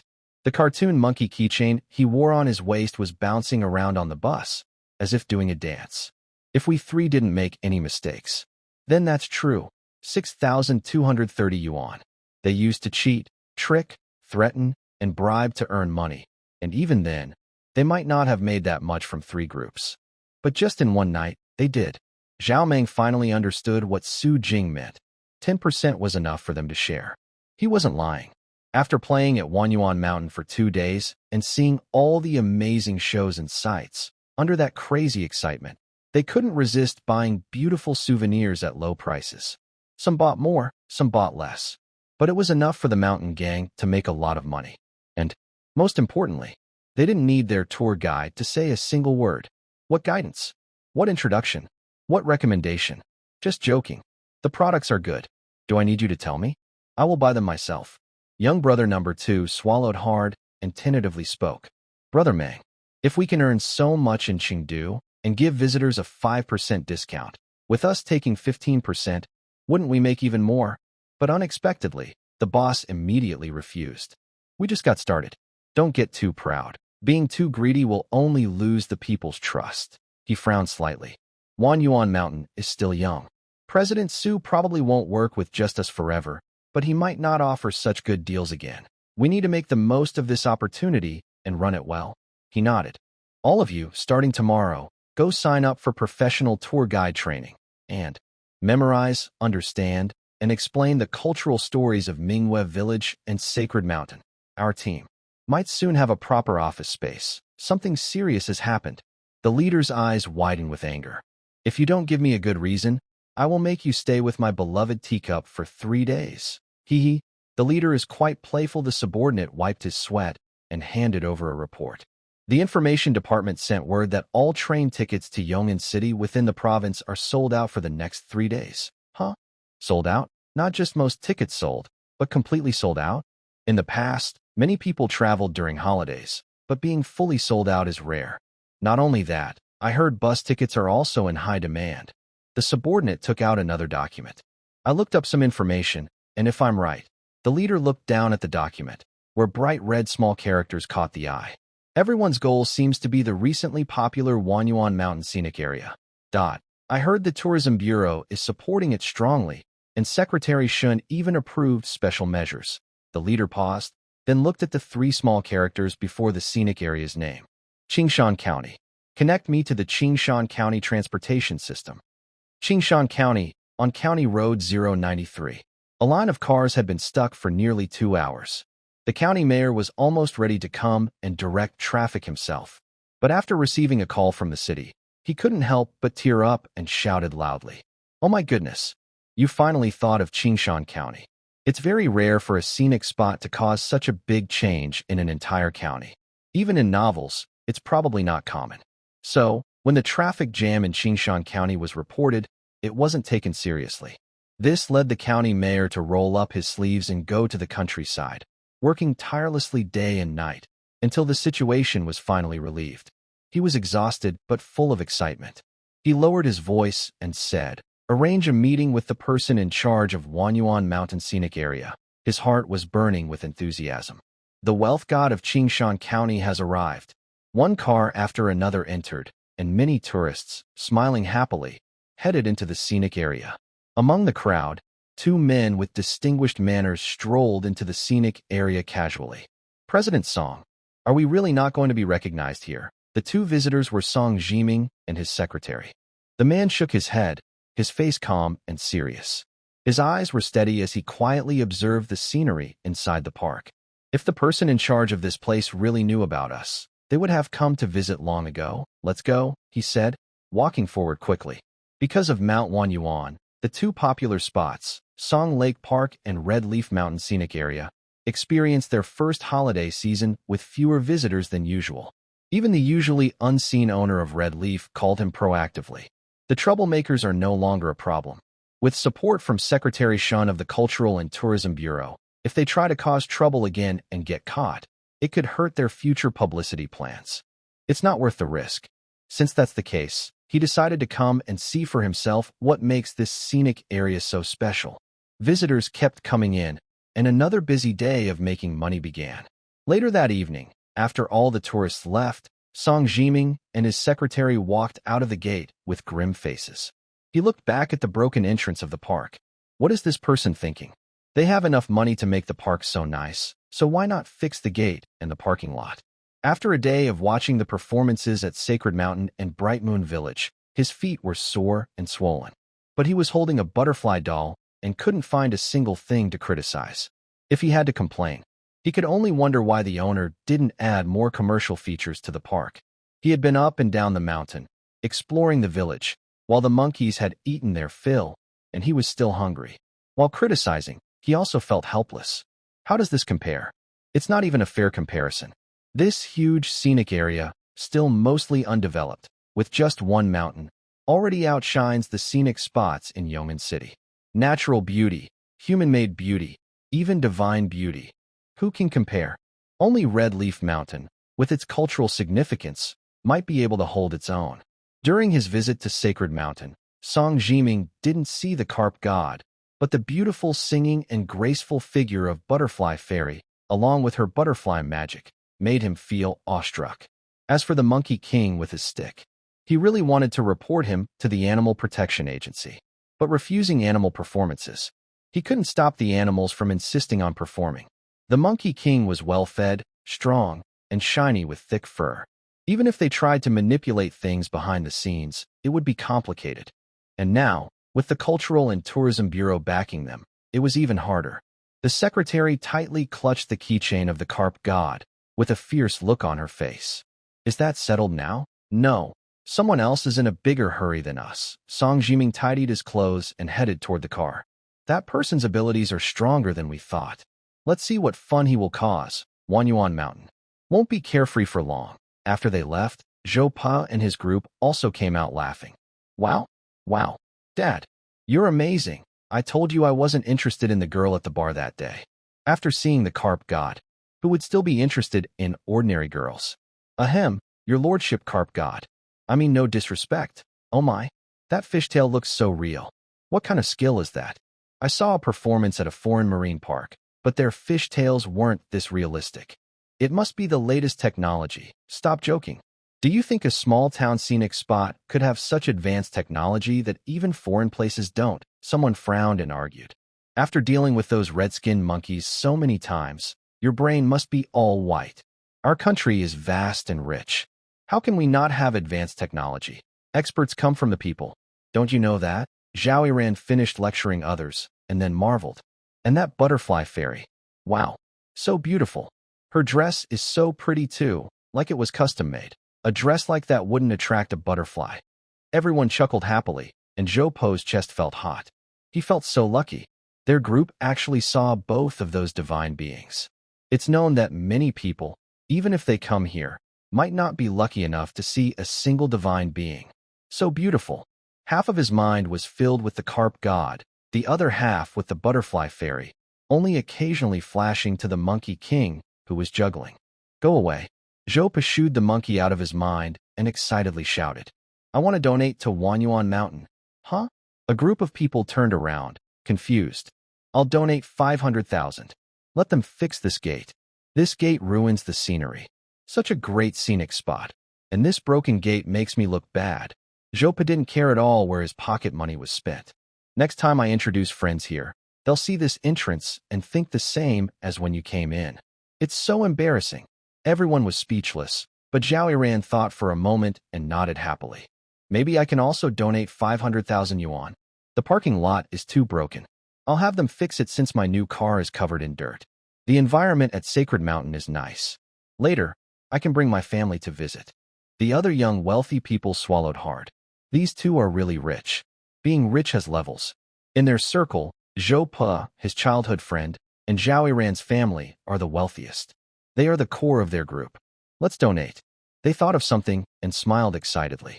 If we donate money, can we meet the boss? Maybe we can ask him to say hello and take a photo with the carp god and butterfly fairy? That idea sounded a bit awkward, but Zhou Pa saw everyone eager, so he could only say reluctantly, I'll ask about it later. He turned to lead everyone away but was suddenly bumped hard. The middle-aged man apologized with a wave and walked past them toward the park entrance. Zhou Pa frowned but quickly looked away. He had attended some dinners with his father. He didn't know this man, but he looked familiar. In their social class, if someone looks familiar, it's best not to offend them. What is this man doing here? He quietly slowed down, and Zhao Yiran, behind him, also seemed to recognize him. They exchanged a glance, and the main group slowly stopped, pretending to chat at the entrance. The two of them quietly looked back in the dark, but in the next second, Zhou Po's eyes widened. The man walking toward that direction was someone he recognized, though dressed differently. He could tell at a glance. Is that the person in charge of guiding visitors? How come he's here? How does he know that man? Su Jing didn't know about the unexpected windfall of 2 sums of money. He only received a call from Secretary Shan, asking to meet urgently. The call was urgent, so he quickly changed clothes and rushed out. Something urgent. Very urgent, Secretary Shan shouted loudly as he approached, and Su Jing hurried to meet him. Secretary Shan? Why are you here? Although Secretary Shan's voice was soft, it was enough to make Zhou Pa and his group realize what was happening. Everyone started to listen more carefully, but they didn't need to listen secretly. Shen Zhuang's voice was loud and urgent. The National Culture Institute has specifically asked to come here for inspection, along with the Animal Protection Association, the Endangered Species Protection Association, the Ancient Architecture Preservation Society, the Biology Academy, and others, 10 government departments in total. I've delayed them for 2 days, but after the holiday, they will come. You must be there. They want a responsible person to accompany them. You need to be prepared when the time comes.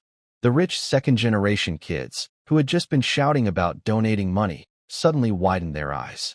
Responsible person? And Zhou Pu was the most surprised. Responsible person. Are they talking about the guide? Is the guide the person in charge? Wow. Can they hear this? An NPC? The real boss behind the scenic area? The group stood there, acting strangely enough to catch Su Jing's attention, so he quickly pulled Xinzhuang inside. Secretary, let's go in and talk. Oh no. It's too late. Just tell me honestly. Are those performances in the sacred mountain and all those butterflies and monkeys really okay? Xinzhuang was shouting wildly as they disappeared into the scenic area, their voices fading away. Behind them, Zhou Pa and the others exchanged glances and finally relaxed. But after that, everyone fell silent. A few minutes passed, and Zhao Yinji broke the silence. So, the person in charge of this scenic area is the guide we saw. And this is a secret. Exactly, Zhou Pa said immediately. I remember now. He's the third-ranking official at the Cultural and Tourism Bureau, but most policies go through him. How does Wanyuan Mountain have such a close relationship with a leader like that? His childhood friend also stopped joking and started to think deeply. Although the rich second-generation kids usually act spoiled, in critical moments, their broad view and experience make them consider all the pros and cons quickly. Should I talk to my father? No. At this moment, Zhao Yinji's eyes showed no trace of her drunkenness. She squinted and suddenly smiled sharply. This is a good investment opportunity. If we develop a successful project ourselves, your family should also look at us with new respect. This is a great chance. Wanyuan Mountain is just starting out, and now is the perfect time to build good relationships. She lowered her gaze. At this point, everyone could decide what to do next. She exchanged glances with Zhou Pu and her childhood friend, understanding each other's thoughts. Donations of 30 or 50,000 are not enough. If they want to get to know each other better, this money is just a token of respect. They need to think carefully and plan long-term. The group quickly returned home, and their outing on the third day ended soon after. They saw off Xinzhuang and closed the scenic area. Su Jing went back to his house. After a long time, he opened the system again. He didn't look at everything, but first checked the scenic area details. Left peak, Holy Spirit Mountain Range, progress 61%. Attractions, Millennium Bright Moon Village 1, Carp Pool 1, Butterfly Valley 1, Hope Cliff 1. Scenic items, Sensory Amplifier, Low Level 1, Mist Domain 1, Mysterious Veil 1, Fish Calling Stone 1, Firefly Glow 1. Activities, visit Millennium Bright Moon Village, 3 stars. Visit Carp Pool, 3 stars. Monkey Mountain Path, 2 stars. Official staff, Qingyun Acrobat Troupe, Lu Qingyun, Wang Hao. Tian Tian, Body Strength A, Abilities. Resilience, Great Strength, Loyalty 100%. Lu Yuan, Body Strength C, Ability. Friendliness, Loyalty 80%, Residents of Moon Village. Feng Gui, Sun Meng. Chu Xiaoxuan, Body Strength B, Ability. Charm, Loyalty 100%, Item. Butterfly Dance, Temporary Staff, Golden Sun Song and Dance Troupe, excluding Chu Xiaoxuan. Service Facilities, 8 standard public toilets, 1 first aid center, 2 standard warehouses, 1 visitor center, 1 souvenir shop. Evaluation. This mountain has been carefully developed and has grown to a small scale. Although the upper mountain remains untransformed, the host should be able to improve it soon. Keep up the good work. P.S. The progress in the Holy Spirit Mountain Range area has exceeded 60%, unlocking the second area renovation qualification. Please confirm as soon as possible. Second area, unlocked. Mingyue Village and Sacred Mountain are becoming more popular, and the better they do, the more he worries about what's next. Having only one attraction isn't a problem, but when will it earn enough to reach 30 million? After running the scenic area for a month, he feels a different kind of happiness. His designs and achievements are appreciated and praised by everyone. Isn't that also a kind of joy? So, unlocking new features at this time really eased his urgent worries. But, what should the next attraction be? Su Jing looks at the map of Wanyuan Mountain. The large map shows faint lights in other areas, as if waiting for him to choose. He only looked at it briefly before putting it away. He can revisit the area in the next few days. After the holiday, his reputation and positive reviews will be summarized, and the profits from the scenic area will be calculated. There are also online comments and the 10 inspection teams that Secretary Shin mentioned. Many things are happening at once. The scenic area still needs to hire more staff, and the ghost houses and business deals inside Mingwe Village are very important for future visitors' experiences. The construction team also needs to start work. As more people and staff come, the system will eventually reveal problems, and he must find ways to hide them. Once he sorts out all these tasks, he can decide what the next scenic spot will be. Thinking about all this, he sleeps peacefully, resting and preparing for the upcoming holiday. The 5-day holiday passes quickly. Su Jing watches his tired but happy staff and happily gives them a day off. The day before the holiday, after the scenic area closed, he gathered everyone for a bonfire party. Crackling sparks flew, and the center square of Mingwe Village glowed with warm, lively light. Everyone sat in small groups around the fire, chatting about work and life, smiling happily. Since a week before the holiday, Su Jing had already adjusted their wages. Their previous low wages were partly due to loopholes he found. First, the county town's costs are low, and second, Wang Kai helped him find workers from less fortunate backgrounds. Plus, Wanyuan Mountain's previous income was too small, so he could only hire people at low prices. Fortunately, everyone didn't mind and agreed willingly. Later, as business picked up, they started with the Qingyun Acrobat Troupe, then the Jintang Song and Dance Troupe. Even outside of their working hours, everyone tried to help by acting as NPCs at the scenic spot. This really helped him a lot. So last week, after discussing with Jiang Tsong, he officially hired them at the standard county wages. Including Fang Gue and others, almost everyone was promoted to full-time early, and their salaries increased to 1,000 yuan a month. The acrobats were very happy, and the land that Su Jing gave them began to sprout green shoots. Life became stable, and a few undernourished apprentices started gaining weight. Jin Na, the leader of the Jintang troupe, was initially hesitant about whether to stay permanently. But when she saw Su Jing pull out one new dance after another, tears of emotion involuntarily flowed from her eyes. Just learn first. Let's consider this period as everyone's training at Wanyuan Mountain. When everyone's skills improve, they can resign and leave. Resign? Su Jing smiled as he looked at the system interface. Teacher Xiao Sun, playing the role of Butterfly Fairy, now has full loyalty, and several dancers also reached over 90% loyalty. If Jin Na really wanted to leave, she could take a few people with her. It's all uncertain. As for Jin Na, she was sitting next to Lu Qingyun, discussing their new program that involved both groups working together. Meanwhile, the original staff of the scenic spot, Uncle Shui and 2 new boatmen, were drinking and teaching each other how to act impressive, while sharing stories from their youth. Tian Tian was sitting among Wang Hao and a few young men, happily showing off her meat. She didn't understand love and romance. Eating well and having strength to work was what mattered. Yuan Jia, after some rest, looked much better, regaining her youthful charm, which made a few young men nearby stare intently. Only young guys would be attracted to Tian Tian. They knew who the real treasure was. As for Jiang Tsong, he was sitting in the middle of the staff, communicating with different departments about today's situation. Since Brother Jing hired him, he wanted to find ways to improve the management of the scenic spot. Half a month had proven his management and coordination skills. So, despite their rough appearance, these employees showed no disrespect toward Jiang Kong. After a few days of operation and understanding, the 4 young employees brought in from the city no longer dared to underestimate this scenic spot. They also dared not underestimate the boss, who was cheerful and friendly with everyone. It was truly impressive. 1 month. Not only did it revive the scenic area, but it also created many new attractions, attracting so many visitors.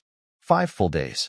Except for the first day, which was a bit easier, every employee was juggling multiple roles, almost like having 3 or 6 arms. Look at Uncle Tu and Aunt Lu Yun, so exhausted. They wove bamboo and rattan, made rice cakes, and their eyes were almost crossed from working so hard. They could only count money with tears in their eyes. Sun Huahua quietly sipped homemade rice wine, her face flushed. The scenic area was large, and the income was mixed. She wasn't like the previous companies she worked for, where bosses would cheat on taxes or shift blame onto others. She was genuinely busy and working hard. This was exactly the kind of work and life she wanted, focused and honest. She worked seriously and didn't cut corners. Meanwhile, military Dr. Brother Situ was happily eating meat and drinking white wine, his eyes twinkling with joy. It felt great. Apart from occasionally helping a fallen tourist, he hardly saw any injuries. During these 5 exhausting days, the most he did was stick medicated plasters on his own staff. Sai Brother Situ took another sip of wine, closed his eyes happily, and dozed off. The others also enjoyed their meals and drinks happily. After about 30 minutes, Su Jing stood up. Everyone at Wanyuan Mountain, thank you for your hard work during this time. He smiled and raised his glass. I've prepared a 500 yuan red envelope for each employee. It's not much, but on behalf of Wanyuan Mountain Scenic Area, I sincerely thank you all for your efforts. The scenic area will continue to be improved and expanded. Our big family will gather more and more people. But this month is just the beginning of our joint effort. Su Mao will never forget this. With the red envelopes handed out, everything Su Jing said came from his heart. Each person received 500 yuan. Sun Huahua quickly glanced around the room. Although her vision blurred for a moment, she was extremely happy. This boss made the right choice. Jiang Tsung was the first to stand up, followed by Tian Tian and other veteran employees, Lu Qingyun and his team, Fang Guiquan and everyone else, including the Jin Taiyang song and dance troupe. Everyone's faces were glowing red from the flames. Su Jing smiled brightly, seeming completely unconcerned about the upcoming Judgment Day. Good luck. Wanyuan Mountain keeps getting better, yes. Everyone cheered together, startling the mountain monkeys with their loud voices. Wanyuan Mountain is getting better and better. Laughter and the campfire's warmth lasted for a long time. Deep in the sacred mountain, the bright moon shone over the carp pond. The carp spirit leaned against a stone wall, playing with a lotus leaf wine cup in her delicate hands. Next to her was an old village chief's pot and a thank you letter. Her face was slightly red, and her fish tail had turned into legs. Her white toes lightly touched the water surface, teasing the swimming, chubby carp. Oh, Wanyuan Mountain. At night, several major delegation teams, already arrived early in Yong'an City, were gathered together for dinner. They didn't know each other well at first, but since they shared the same unexpected destination, they quickly started talking. In the banquet hall of the Star Enjoy Hotel, drinks clinked. At the main table, a man stood up and smiled at everyone. Comrades, you all come from different parts of the country. You've heard the rumors about Wanyuan Mountain Scenic Area. He spoke seriously. Tomorrow, when you go there, I hope you will examine carefully. If any serious problems occur, be sure to gather evidence quickly. We will not tolerate any misconduct. Everyone raised their glasses and drank together. The man sat down. Next to him, Xinzhuang looked at him with a faint smile. Chi, you're overreacting, right? He held his drink, but didn't drink it. The person in charge of Wanyuan Mountain is young. I've done some research. Young people sometimes just want to create some hype and contribute to their hometown. Going there with such a big show, aren't you worried it will hurt the young entrepreneur's feelings? Chi Meng sneered inwardly. If they haven't done anything wrong, they shouldn't be afraid of being checked. A kind-hearted, chubby man nearby also chuckled.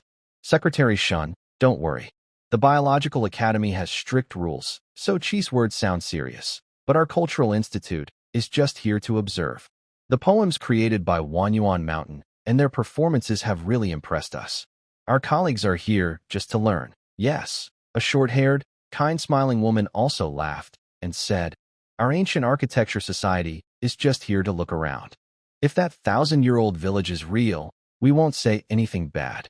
Instead, we would praise the scenic spot and allocate funds and staff to help maintain it. Xinzhuang's expression improved slightly, but the person on his right showed no hesitation. A woman with glasses and curly hair frowned. I don't have much to say. If the butterflies in Butterfly Valley are real, we will definitely take them to protect them. The tall, thin man nearby also spoke coldly. Animal protection people are the same. The monkeys at Monkey Mountain, we need to check if they are forced to perform or if their living conditions and food are okay. We will make judgments. Xinzhuang's smile was forced. He knew these people didn't come with good intentions. All actions have two sides. If they insist on inspecting strictly, problems will surely happen. Someone is behind this. Someone wants to cause trouble at Wanyuan Mountain. Since that's the case, Xinzhuang hesitated for a moment and decided to use a backup plan. Tomorrow, our Cultural and Tourism Bureau will also go with them. The inspection team has been eager to visit the scenic spot. This is a good chance for us to do an assessment. After he finished speaking, everyone exchanged looks, and the tense atmosphere eased a lot. If the inspection department gets involved, it will be troublesome for both Xinzhuang and them. No one can do much to interfere. It all depends on Wanyuan Mountain itself. The main table had a tense atmosphere, but the other tables were lively. I dream of visiting Butterfly Valley someday. A girl with a shiny low ponytail and bright eyes laughed, showing her phone to everyone. On the screen, countless blue-purple butterflies fluttered wildly, dazzling the eyes. Especially when the Firefly River flowed across the lens, the comments on the video almost exploded. This is it. I was stunned when I saw it. The girl was so excited she chirped nonstop. How can people control butterflies? I know there are things that attract butterflies, but making them fly as they wish. Even as a materialist, I'm starting to believe in spirits now. The man next to her also looked very excited. Let's not talk about the butterfly for now. I will assume that person is truly a reincarnation of a fairy butterfly, with a lovely scent or some kind of special charm. But do you know the difference between humans and animals? The man shows his screensaver. It is the image of the Monkey King, standing proudly with a staff on his back. Look at his spirit. Look at his skilled movements. He gets more excited as he talks. If the people here haven't forced him to perform, then this monkey might really be an adult now. He thinks for a moment and laughs teasingly. Oh no, maybe he's about to become a deity. Everyone laughs loudly. The biology department staff wave to signal everyone to be quiet, then lean in and whisper. I heard that the people above our institute are most interested in that carp god. He pulls up a popular post with lots of likes, shares, and comments. Over 100,000 views. After 5 days of visitors, the true appearance of the carp god was finally captured clearly and posted online. The comments far outnumber those for other scenic spots. Dad loves garlic. Wow, now you can see everything in this world. Even mermaids are real. Destiny person, that's a deity. You don't understand anything. White day. After the founding of the country, no more becoming spirits. Maybe you should marry me. Momo, I heard. She disappears when she jumps into the water. Can someone tell me if that's true? Papa Pippi. Really, I swear. Guidoline's hair. Wow, that's a bit scary. Carp God #1 follower. It's probably a fake tale, because I visited the sacred mountain on the 4th day, and the carp god I saw looked like a human with 2 legs. Carp God 198 fanatic. Fake? Have you seen a tail that moves at the tip, with such realistic flesh? Doryman. Hee. Honey, the comments go on endlessly. The man puts away his phone, smiles mysteriously and proudly at everyone. Anyway, whatever the result, our biology department will bring back something. If it's really a mermaid, though that's impossible, then this scenic spot will be shut down immediately. If it's fake, then we need to study the fishtail carefully. Is it as realistic as in the video? How is the technology used to make it? The person from the neighboring country's cultural institute was quietly eating, with a mocking smile at the corner of his mouth. They are quick to seize opportunities and speak so confidently. Are you really that proud? Among 10 departments, the only one without any bad intentions is their country's cultural institute. Promoting a prosperous and strong national culture is their main goal. In 100 schools of thought, as long as the ideas are good enough, even if they are edited, it's not a big problem. Culture and art mainly come from the people. The dinner party lasted until 10:30 p.m. at Xinzhuang's request, after which everyone left to rest at the hotel. All were peacefully asleep, preparing for the important tasks the next day. On the first day after the holiday, employees took a break. Some stayed home to sleep, while families with children, like Fong Gui's, took their kids into the city for a walk. The Jin Taiyang song and dance troupe finally finished their long performances, and each went home to rest. Lu Qingyan thought for a long time and decided to take his children to the county town to buy some clothes and training gear. He had a feeling that the scenic spot run by Xiao Su might become even more popular in the future. He had once thought about withdrawing voluntarily, but now he just hoped his team could perform better and not fall behind. Wanyuan Mountain was quiet. 3 boats were docked at the pier, waiting for the arriving visitors. The dusty rural road finally settled down. Two buses slowly drove into the parking lot, and the worn-out entrance of the scenic area came into view. "Dear leaders, we've arrived. Please gather your things and get off the bus." A man stood up from a seat beside the driver, smiling cheerfully. His dark face showed 8 white teeth as he smiled sincerely and warmly. If Su Jing and Jiang Tsung were here, they would recognize him immediately. This man was Wang Kai. The vehicle stopped, the gate opened, and Wang Kai watched everyone get off. Then he squinted and took out his phone. "Hello? Car King? Speak. Last time you asked about 10 places, my brothers all checked them. One place definitely had private cars there, 3 of them. Where? On the mountain, upstream."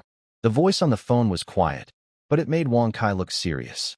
"These are just guesses, but if they turn out to be true, this change could be a big and sudden blow to Wanyuan Mountain. Keep watching carefully. I'll send a few more cars to help cover you, and see if you can find out what's really happening."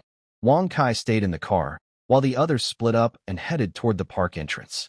Shen Zhuang looked very like a leader today, except he secretly changed into sports shoes. He looked at the others dressed fancy in suits, feeling amused. They're showing off. They'll be crying soon enough. At the park gate, Su Jing and Jiang Tsung were already waiting, looking neat and calm, as if nothing was wrong. Just getting ready?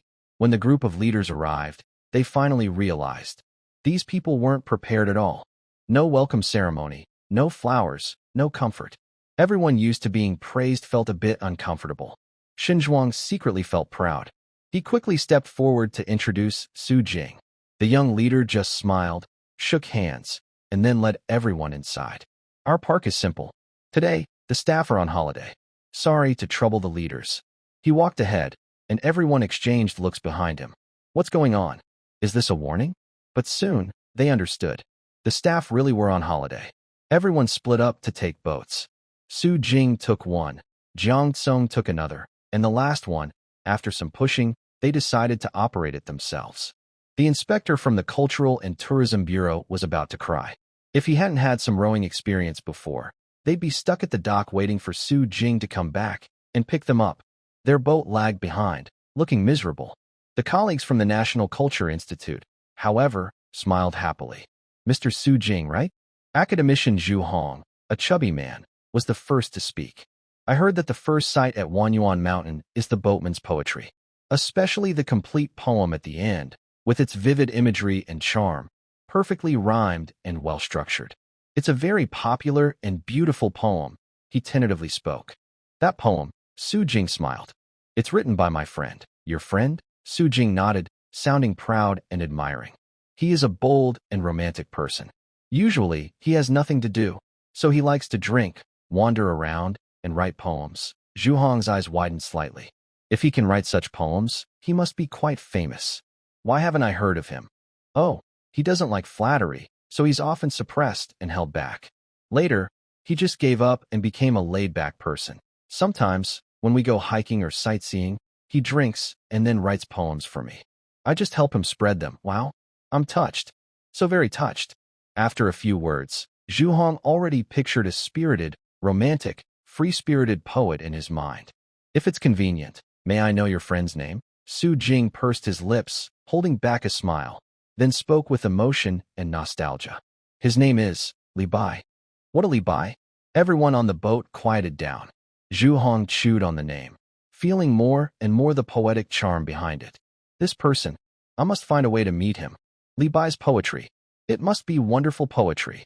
If they could meet, he would definitely want to drink and chat with him." The boat slowly docked, and Su Jing led everyone off. He didn't know what Zhu Hong was thinking, or he would surely have struggled not to laugh. They probably would never meet in this lifetime. Not only are they separated by thousands of years, but also countless different worlds. He waited until all the boats arrived before leading everyone up the steps. Just ahead is the first scenic spot of Wanyuan Mountain Scenic Area, the foot of the Holy Spirit Mountain Range, Mingyue Village. Wow! No matter how many pictures he had seen online, standing in front of Mingyue Village was more shocking. Beneath the huge, sacred mountain, there are layered wooden villages, winding blue stone paths, sloped eaves, and hanging balconies. The blend of blue and wood colors leaves everyone speechless at first sight. But the people from the Ancient Building Preservation Society were not like that. They looked excited and rushed forward like hungry wolves, howling loudly. Wow, this pavement looks really old. This wood, these carvings, this door. The layout inside the house. The door creaked open with a squeak, followed by a scream. The research team hurried out, covering their heads and apologizing repeatedly. Inside, an elderly woman wearing a tank top and shorts held a broom, leaning on the doorframe with a fierce look in her eyes. You pervert! How dare you peek at me while I sleep? No, I was wrong. Grandma, I really didn't mean to. Su Jing chuckled, gently guiding the trembling grandma back into the house. Then he pulled everyone to continue walking forward. All the staff are resting now. Don't just go into any house. The ones with signs on the door are occupied. Chi Su frowned. You're renting such a nice place in the scenic area to staff? Something like that, Su Jing replied. The group was stunned. Is the treatment here really that good? But then, a few ancient building researchers who had run out came back, breaking everyone's thoughts. Any news? The leader of the ancient building team asked quietly. The oldest researcher shook his head gently. It's an old building, but probably only about 100 years old. It doesn't have much protection value. How can that be? The building style looks at least several hundred years old, the group whispered among themselves. Su Jing smiled at the front. He had already asked the system about this. The system had also answered. Only with an A or S grade renovation can this become a real 1,000-year-old village. Right now, it's just a high imitation. If that's the case, he didn't need to worry at all. If it were officially recognized as an ancient village, the government would definitely step in to protect or enclose it. Then, all tourism would be limited, and it wouldn't be fun anymore. The people from the National Cultural Institute were also busy taking photos, eager to record everything here. One of his subordinates whispered to Zhu Hong. The architectural style here is similar to that of ethnic minorities in the southwestern mountains, but it's quite far from there. It's very likely that some minority immigrants brought their building styles here. Of course, it's also possible that the scenic area was designed in that style and later modified into its current appearance.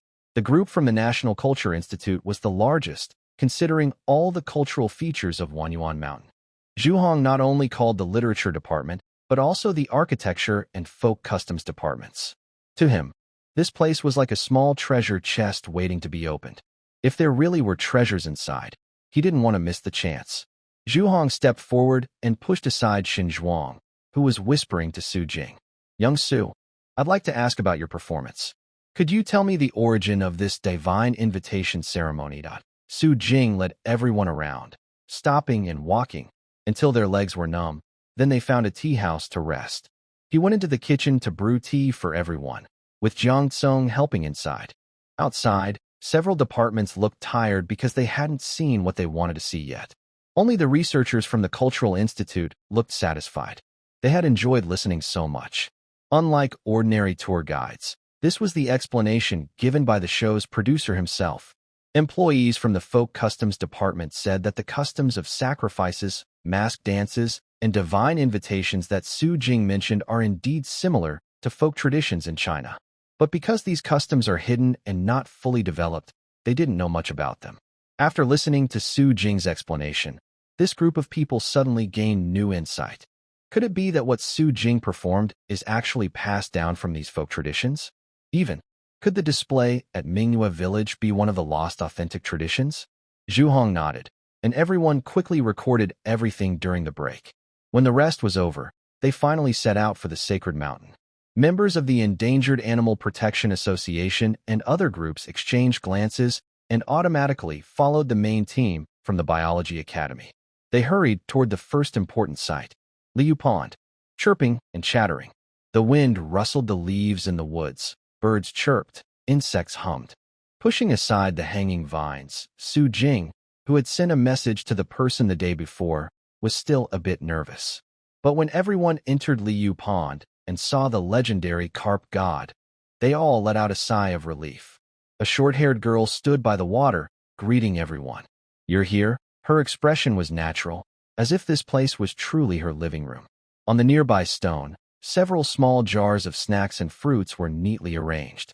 On the other side, a portable stove emitted a warm, fragrant aroma of tea, bubbling gently. Where's your fishtail? Ming quickly stepped forward and asked with a frown. But the girl ignored him and instead said to Su Jing, "Is this your friend?" "That's rude." Ming's expression stiffened, and some colleagues behind him chuckled quietly. Indeed, they didn't greet first and just started asking questions, really impolite. Su Jing smiled apologetically and spoke to Qi. "Shaoli doesn't work at our scenic spot. She's just helping out." After clarifying her identity to prevent Qi from pretending to be superior, Su Jing softly asked again, "Where's your fishtail? Is today a holiday?" "It was sent for maintenance." Everyone behind them looked doubtful. "Really?" Ming felt even more annoyed. They knew they were coming and still sent it for maintenance? Just to hide it from them? "Where did you send it? Can we get it back now? Can we see it?" His unreasonable attitude made the girl quiet down. Her big, round eyes slightly squinted as she stared at him without saying a word. Although there were many people on their side, and only her on the other, her presence still made Ming feel nervous. "Why should I show you my things? Who are you?" Before Ming could get angry, she continued, "Where do you think you are? Making a fuss here? Haven't you seen the world?" Ming's eyes widened in anger, and he directly showed his background behind him. "We're from Beijing." "Beijing?" The girl looked at him with disdain and backed away, her ear-picking gesture surprisingly pleasing to watch. "Who's from Beijing? Wow, so impressive. Come on, tell me, who's from Beijing?" Ming couldn't believe it and took 2 steps back, looking at Su Jing for help. She insulted him. Haha. Qi, don't get angry. She's lived in the mountains for a long time and isn't very worldly. "Oh? You mean I'm very worldly?" Ming was even more angry. But honestly, Su Jing had already said she wasn't an employee and not part of the scenic area. Her things belonged to her, and they had no right to see or take them. Stealing? If this gets out, will the Biology Institute lose face? If they can't do it openly, they'll have to do it secretly. He finally calmed down, took 2 steps back, and immediately put on an apologetic expression. "Sorry, we were rude." Everyone behind him. "The only one being rude is you, right? Are you dragging them into this too? Does this old man have no shame? Since that's the case, we won't bother you anymore." With his goal achieved, Su Jing smiled and led everyone further up. After everyone left, the girl sat there, finished a cup of tea, and ate a whole plate of persimmon cakes.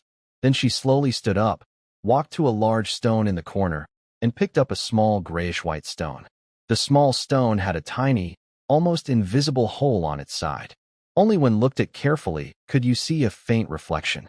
Trash, snap. The small hand, delicate and white, crushed the stone. Inside, only powder remained, drifting into the air. On the mountain path, a man let out a loud scream and covered his ears. "What's wrong?" Before Xin Zhuang and the monitoring department behind him could step forward, the man quickly stood up, took his hand away from his ear, and seemed to have put something into his pocket. "It's nothing," he smiled apologetically. "I thought I saw a snake." Everyone stopped paying attention and continued climbing. The man then tiptoed over to Ming. "Qi, the camera has been discovered." "Humph." Ming snorted coldly. With such a tiny surveillance device, if the girl truly lived deep in the mountains, how could she have found it so easily? That fishtail and carp spirit are definitely not as simple as they seem. When they start performing, he must investigate again. Everyone's steps were a bit tired, but they quickly reached Butterfly Valley. It's really the big-eyed, blue-winged butterfly.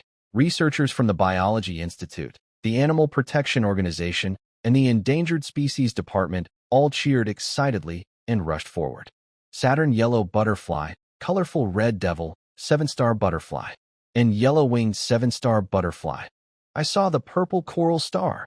A female researcher waved excitedly, showing the butterfly on her fingertip. There are so many here. Everyone gathered around, and Su Jing, curious, asked the system silently. Are there endangered butterfly species here? How would I know? There is no such thing as endangered. All butterflies are the same, regardless of their status. Oh, Su Jing watched the researcher who was already taking out a bottle to prepare for collection, his smile fading slightly.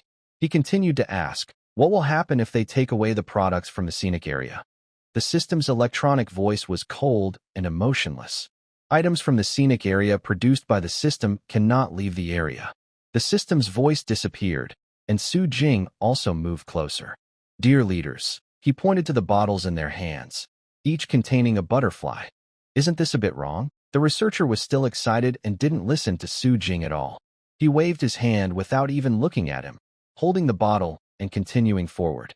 Our containers are special, with oxygen inside, so the butterflies won't suffocate.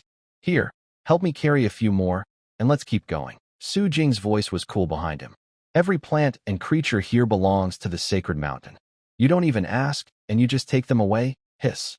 The sacred mountain? The researcher had already reached the edge of Butterfly Valley, carrying a bag, with colleagues behind him, ready to continue up the mountain to see other sights. What sacred mountain? As long as they are on this land, everything belongs to the country. As an official association, they can research and take whatever they want. How about it? Not satisfied? Complain if you want. Let's see who can stop me. Who can stop me? Those people continued walking, but suddenly felt the bottles in their hands tremble. Su Jing's voice was faint behind them. The sacred mountain will stop. Bang! The butterflies inside the bottles suddenly went crazy, smashing against the glass walls frantically, getting heavier. Wings breaking didn't matter anymore. And then, bang! The first butterfly exploded inside the bottle, turning into a bloody, mushy mess. Then the second, the third. The researchers had never seen anything like this, screaming and releasing the blood-stained glass bottles. Xinzhuang stood behind the crowd, suddenly turning his head sharply. This young man, who had always seemed so kind, what on earth was he doing? Everyone suddenly felt a chill run down their spines. The ground was covered with butterfly remains, and nearby, a silent swarm of butterflies fluttered. It all seemed as if nothing had happened. But it seemed like there was a certain atmosphere, slowly spreading. It died. The researcher trembled, her lips turning pale. Su Jing stood among the crowd, expressionless as he watched her. Yes, these endangered, protected, rare animals.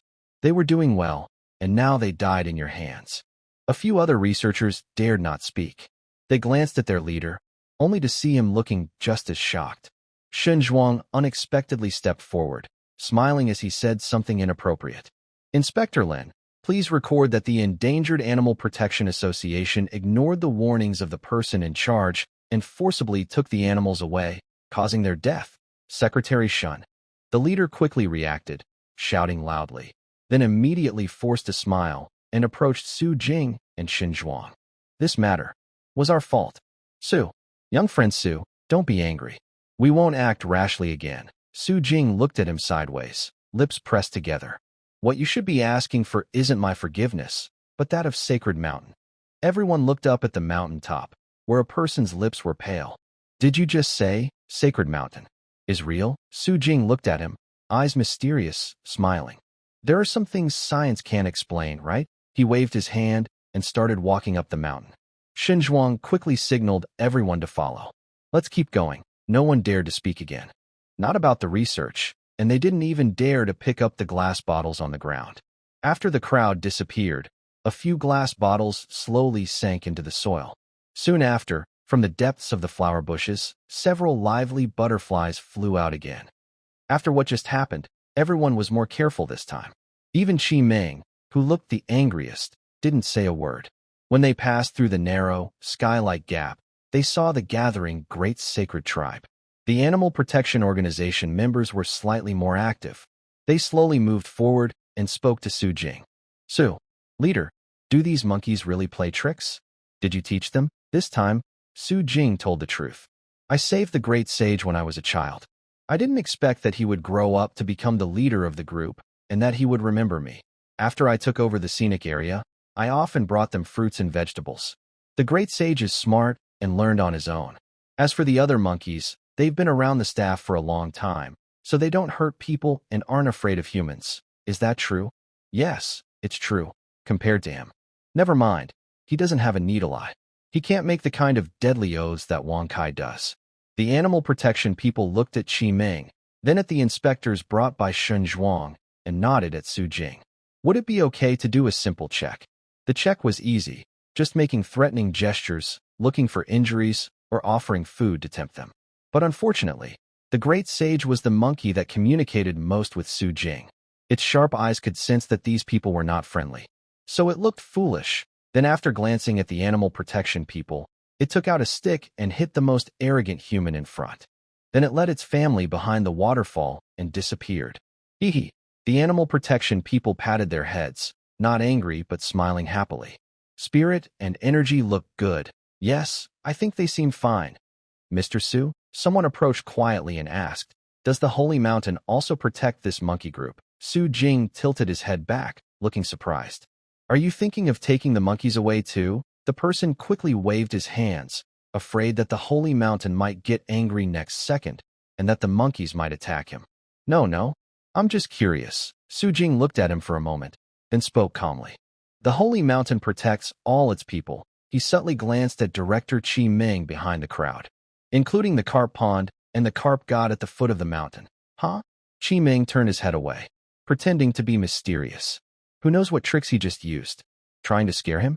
He handles hundreds of animal dissections every year. More than 800, if not 1,000.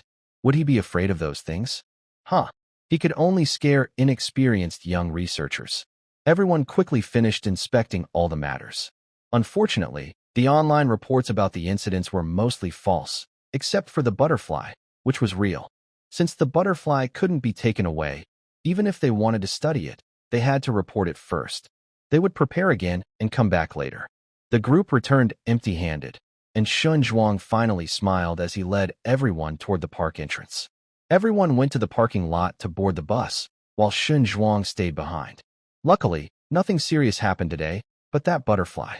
Su Jing shook his head. You don't need to ask more. It's the first time I've seen it too. Shun Zhuang nodded, gave up on asking further, and made a gesture with his mouth. Other things aside, the entrance and parking lot of the park look pretty bad. Should we find someone to fix them? This is such a big park, and during the holiday, it's been shown to the whole country. They look so run down, it's embarrassing. He smiled helplessly and then remembered something.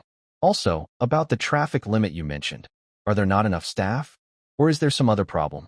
He patted Su Jing's shoulder and offered a friendly gesture. If there's an issue, tell me. Although I work for the Cultural and Tourism Bureau, I can help with some things. Just tell me, and I'll find a way. After getting their promise, Su Jing also smiled. If there's a benefit, it's not a waste of effort. All right, we'll talk more later. You should take everyone back to Yong'an first. I still have some things to handle at the park, so I won't see you off. They shook hands, and he turned to leave. Shun Zhuang clicked his tongue. He felt that this young man seemed more like a leader than he did. He returned to the car, where everyone was already packed and ready to leave. Wang Kai, sitting in front, lowered his hat brim and spoke loudly.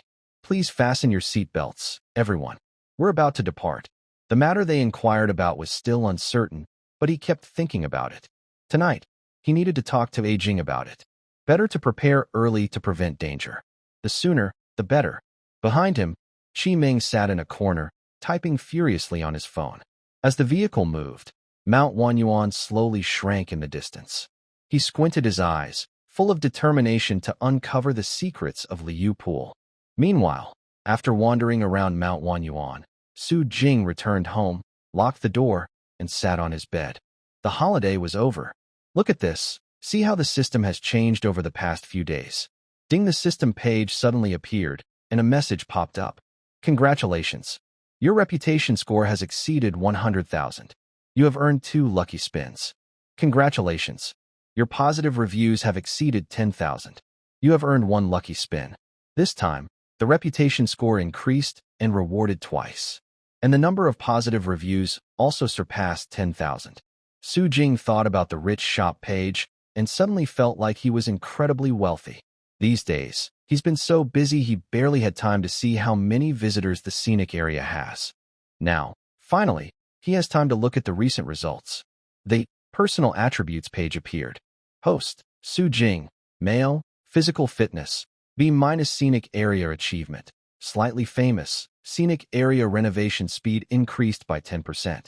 Scenic area reputation, 135,884 positive reviews, 12,767 backpack, balance stabilizer 1, thunderstorm magnetic field 1, delicious sticky rice cake 5, power bank 30,000 milliamp hours 1, old village chief 3. 5 out of 5. Number of lucky draws. 3 comment. The scenic area has taken its first step and gained some fame.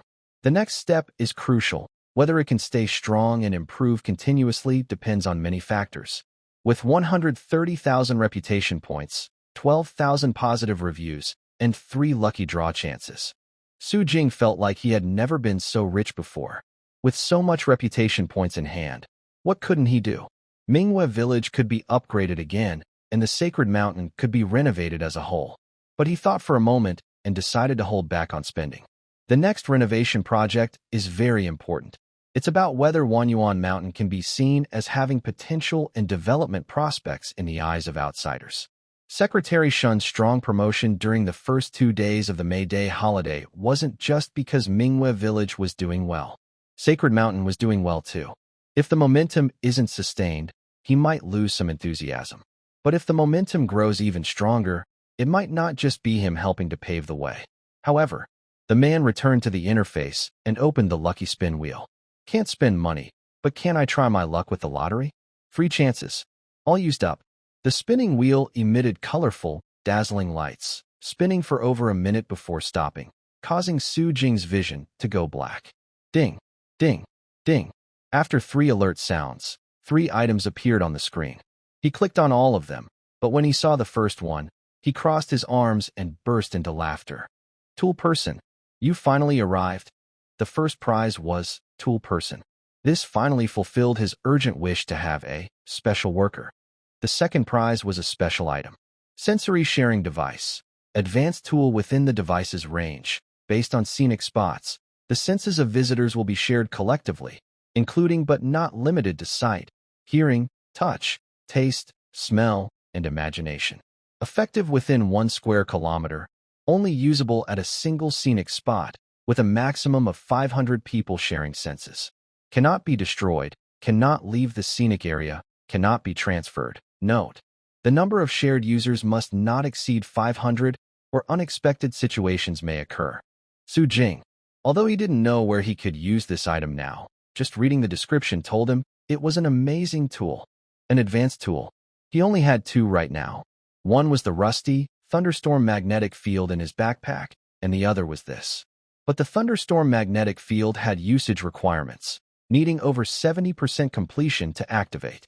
But this one had no such requirement. That means, if the situation is right, he could use it anytime. Next, he thought about which scenic spot to develop. It had to be used there. What should he do? He pondered for a while, but had no idea. So he turned and clicked on the third item. The third item was close. Invincible Body Potion. Drink the potion, and within 3 hours, your body becomes invincible, undamaged, unbreakable, and immortal. After the effect ends, you will be weak for 72 hours. Are you okay? Seeing this unexpected potion, Su Jing swallowed hard, took out some sticky rice cake to eat, and put the potion into his backpack. What's the use of this? Is the scenic area going to be bombed by a nuclear weapon? Or will some enemy come to attack him? In peaceful times, what use does he have for this? If he really gets attacked and remains alive after 3 hours, he might as well be prepared for dissection later. And most importantly, 72 hours of weakness? 3 days without doing anything? If I really need to use this potion, wouldn't I just be waiting to die in place during those 3 days? The more I think about it, the funnier it gets. Su Jing shook his head, thinking of the potion as a gift from the Tool Person. Having a 2/3 success rate is already very good. Moreover, this time, his attribute page also gained a new reputation. Somewhat famous, although this title usually doesn't show off. As soon as it appears, it increases his transformation speed by 10%. If the scenic area becomes more famous in the future, he might get even cooler titles. Then, a 10,000-mile Great Wall in a day wouldn't be a dream. He closed the system and, feeling a bit choked after eating the sticky rice cake, took out a bottle of Old Village Chief's wine to eat with, finally swallowing it down. Suddenly, the phone rang. Brother Kai, why call so late? Su Jing, feeling happy after getting a good item, answered cheerfully. But the other side was not so relaxed. Wang Kai's voice was serious. Jing, I need to tell you something. Business at Wanyuan Mountain has been good lately, but I'm worried something unexpected might happen, so I've been watching. I told you before, right? There are many scenic spots in Yong'an City. Before your scenic area, the leading scenic spot was Hongya Mountain in Hongya County outside Xiqing. There are also places like Songhu Park and Sunset Town, which always have good visitors. A friend noticed that recently, many cars from Hongya Mountain have been going to Wan County. Well, northeast of Qingshan County, in other words, upstream of your Wanyuan Mountain scenic area. Su Jing listened quietly, his brow finally furrowing. So I guess, since Wanyuan Mountain is doing very well lately, the people from Hongya might be trying to cause trouble via water routes. Within Wanyuan Mountain scenic area, two rivers run through. One is gentle and suitable for boat trips, which is their main route. The other is too rapid, so they can't use it for now. The mountains inside the scenic area are not connected, and the two rivers only meet at Sacred Mountain. If the waterway has problems, they might have to close the scenic area. But changing the river course isn't something you can do casually. There are laws and regulations for that. Su Jing is not a law expert, but he knows that this is not something to be taken lightly. Wang Kai gives a wry smile. That's what they say, but the fines aren't very heavy. Plus, if someone is truly determined, they could easily find farmers in the county or countryside to do some work, and it wouldn't be easy to quickly identify or prosecute them. He becomes more worried. Moreover, Hongya Mountain Scenic Area is an old, well-established site with complex interests and many people backing it. The river's flow is directed toward the back mountain range, which isn't a major resource river. You understand, right? Got it. It means that if something goes wrong, it won't be easy to fix. Of course, these are just my guesses. I just wanted to share my thoughts with you so you can be alert and prepare. If problems do arise, we can have some measures in place to reduce the losses. Su Jing falls silent. Wang Kai is a local power in Qingshan County. He's been back for a long time, and he can help more than Su Jing dares to imagine. But even such a powerful Wang Kai is at a loss about this matter, which shows how tricky the situation really is. All right, I guess I should start preparing myself. He thinks for a moment and then speaks again. Since we're on this topic, Wang Kai, I need a favor. Wang Kai, feeling a bit guilty for not being able to help, perks up when he hears Su Jing speak. Just tell me, I need a reliable construction team. My investor was very pleased with the work during the National Day holiday, and the second installment of funds has been approved. This time, the project is bigger, and I need 2 construction teams. The investor has already chosen one team, but I need you to help me find another trustworthy, well-equipped team. That's easy. Wang Kai laughs. No problem. As long as the money is good and steady, many construction teams are willing to work. I'll find you a few options to consider. After a few more friendly exchanges, they quickly hang up. Su Jing sits on the bed, thinking for a while, then takes advantage of his drowsiness to fall asleep. At night, several dozen kilometers beyond Wanyuan Mountain, a group of people are working frantically with machinery under the cover of darkness. Move faster. We don't have much time left, and there are still about a dozen spots to go. Boss, what are we digging all this for? The sound of rushing water mixed with the hum of machinery as a few men talk quietly. Don't ask what you shouldn't. I don't know either. We're just here to do our jobs. Haha. I'm just curious. The boss took a puff of smoke and continued operating the machine to insert it downward. Curious? I'm curious too. But I heard that we're only part of a bigger project, and no one really knows what it's all for. Sigh. Just take the money and do the work. These days, few bosses pay wages on time. Understood. I'll keep going. The group stopped talking, and the sound of machinery continued under the moonlight. The next day, the weather was clear. Wanyuan Mountain resumed operations.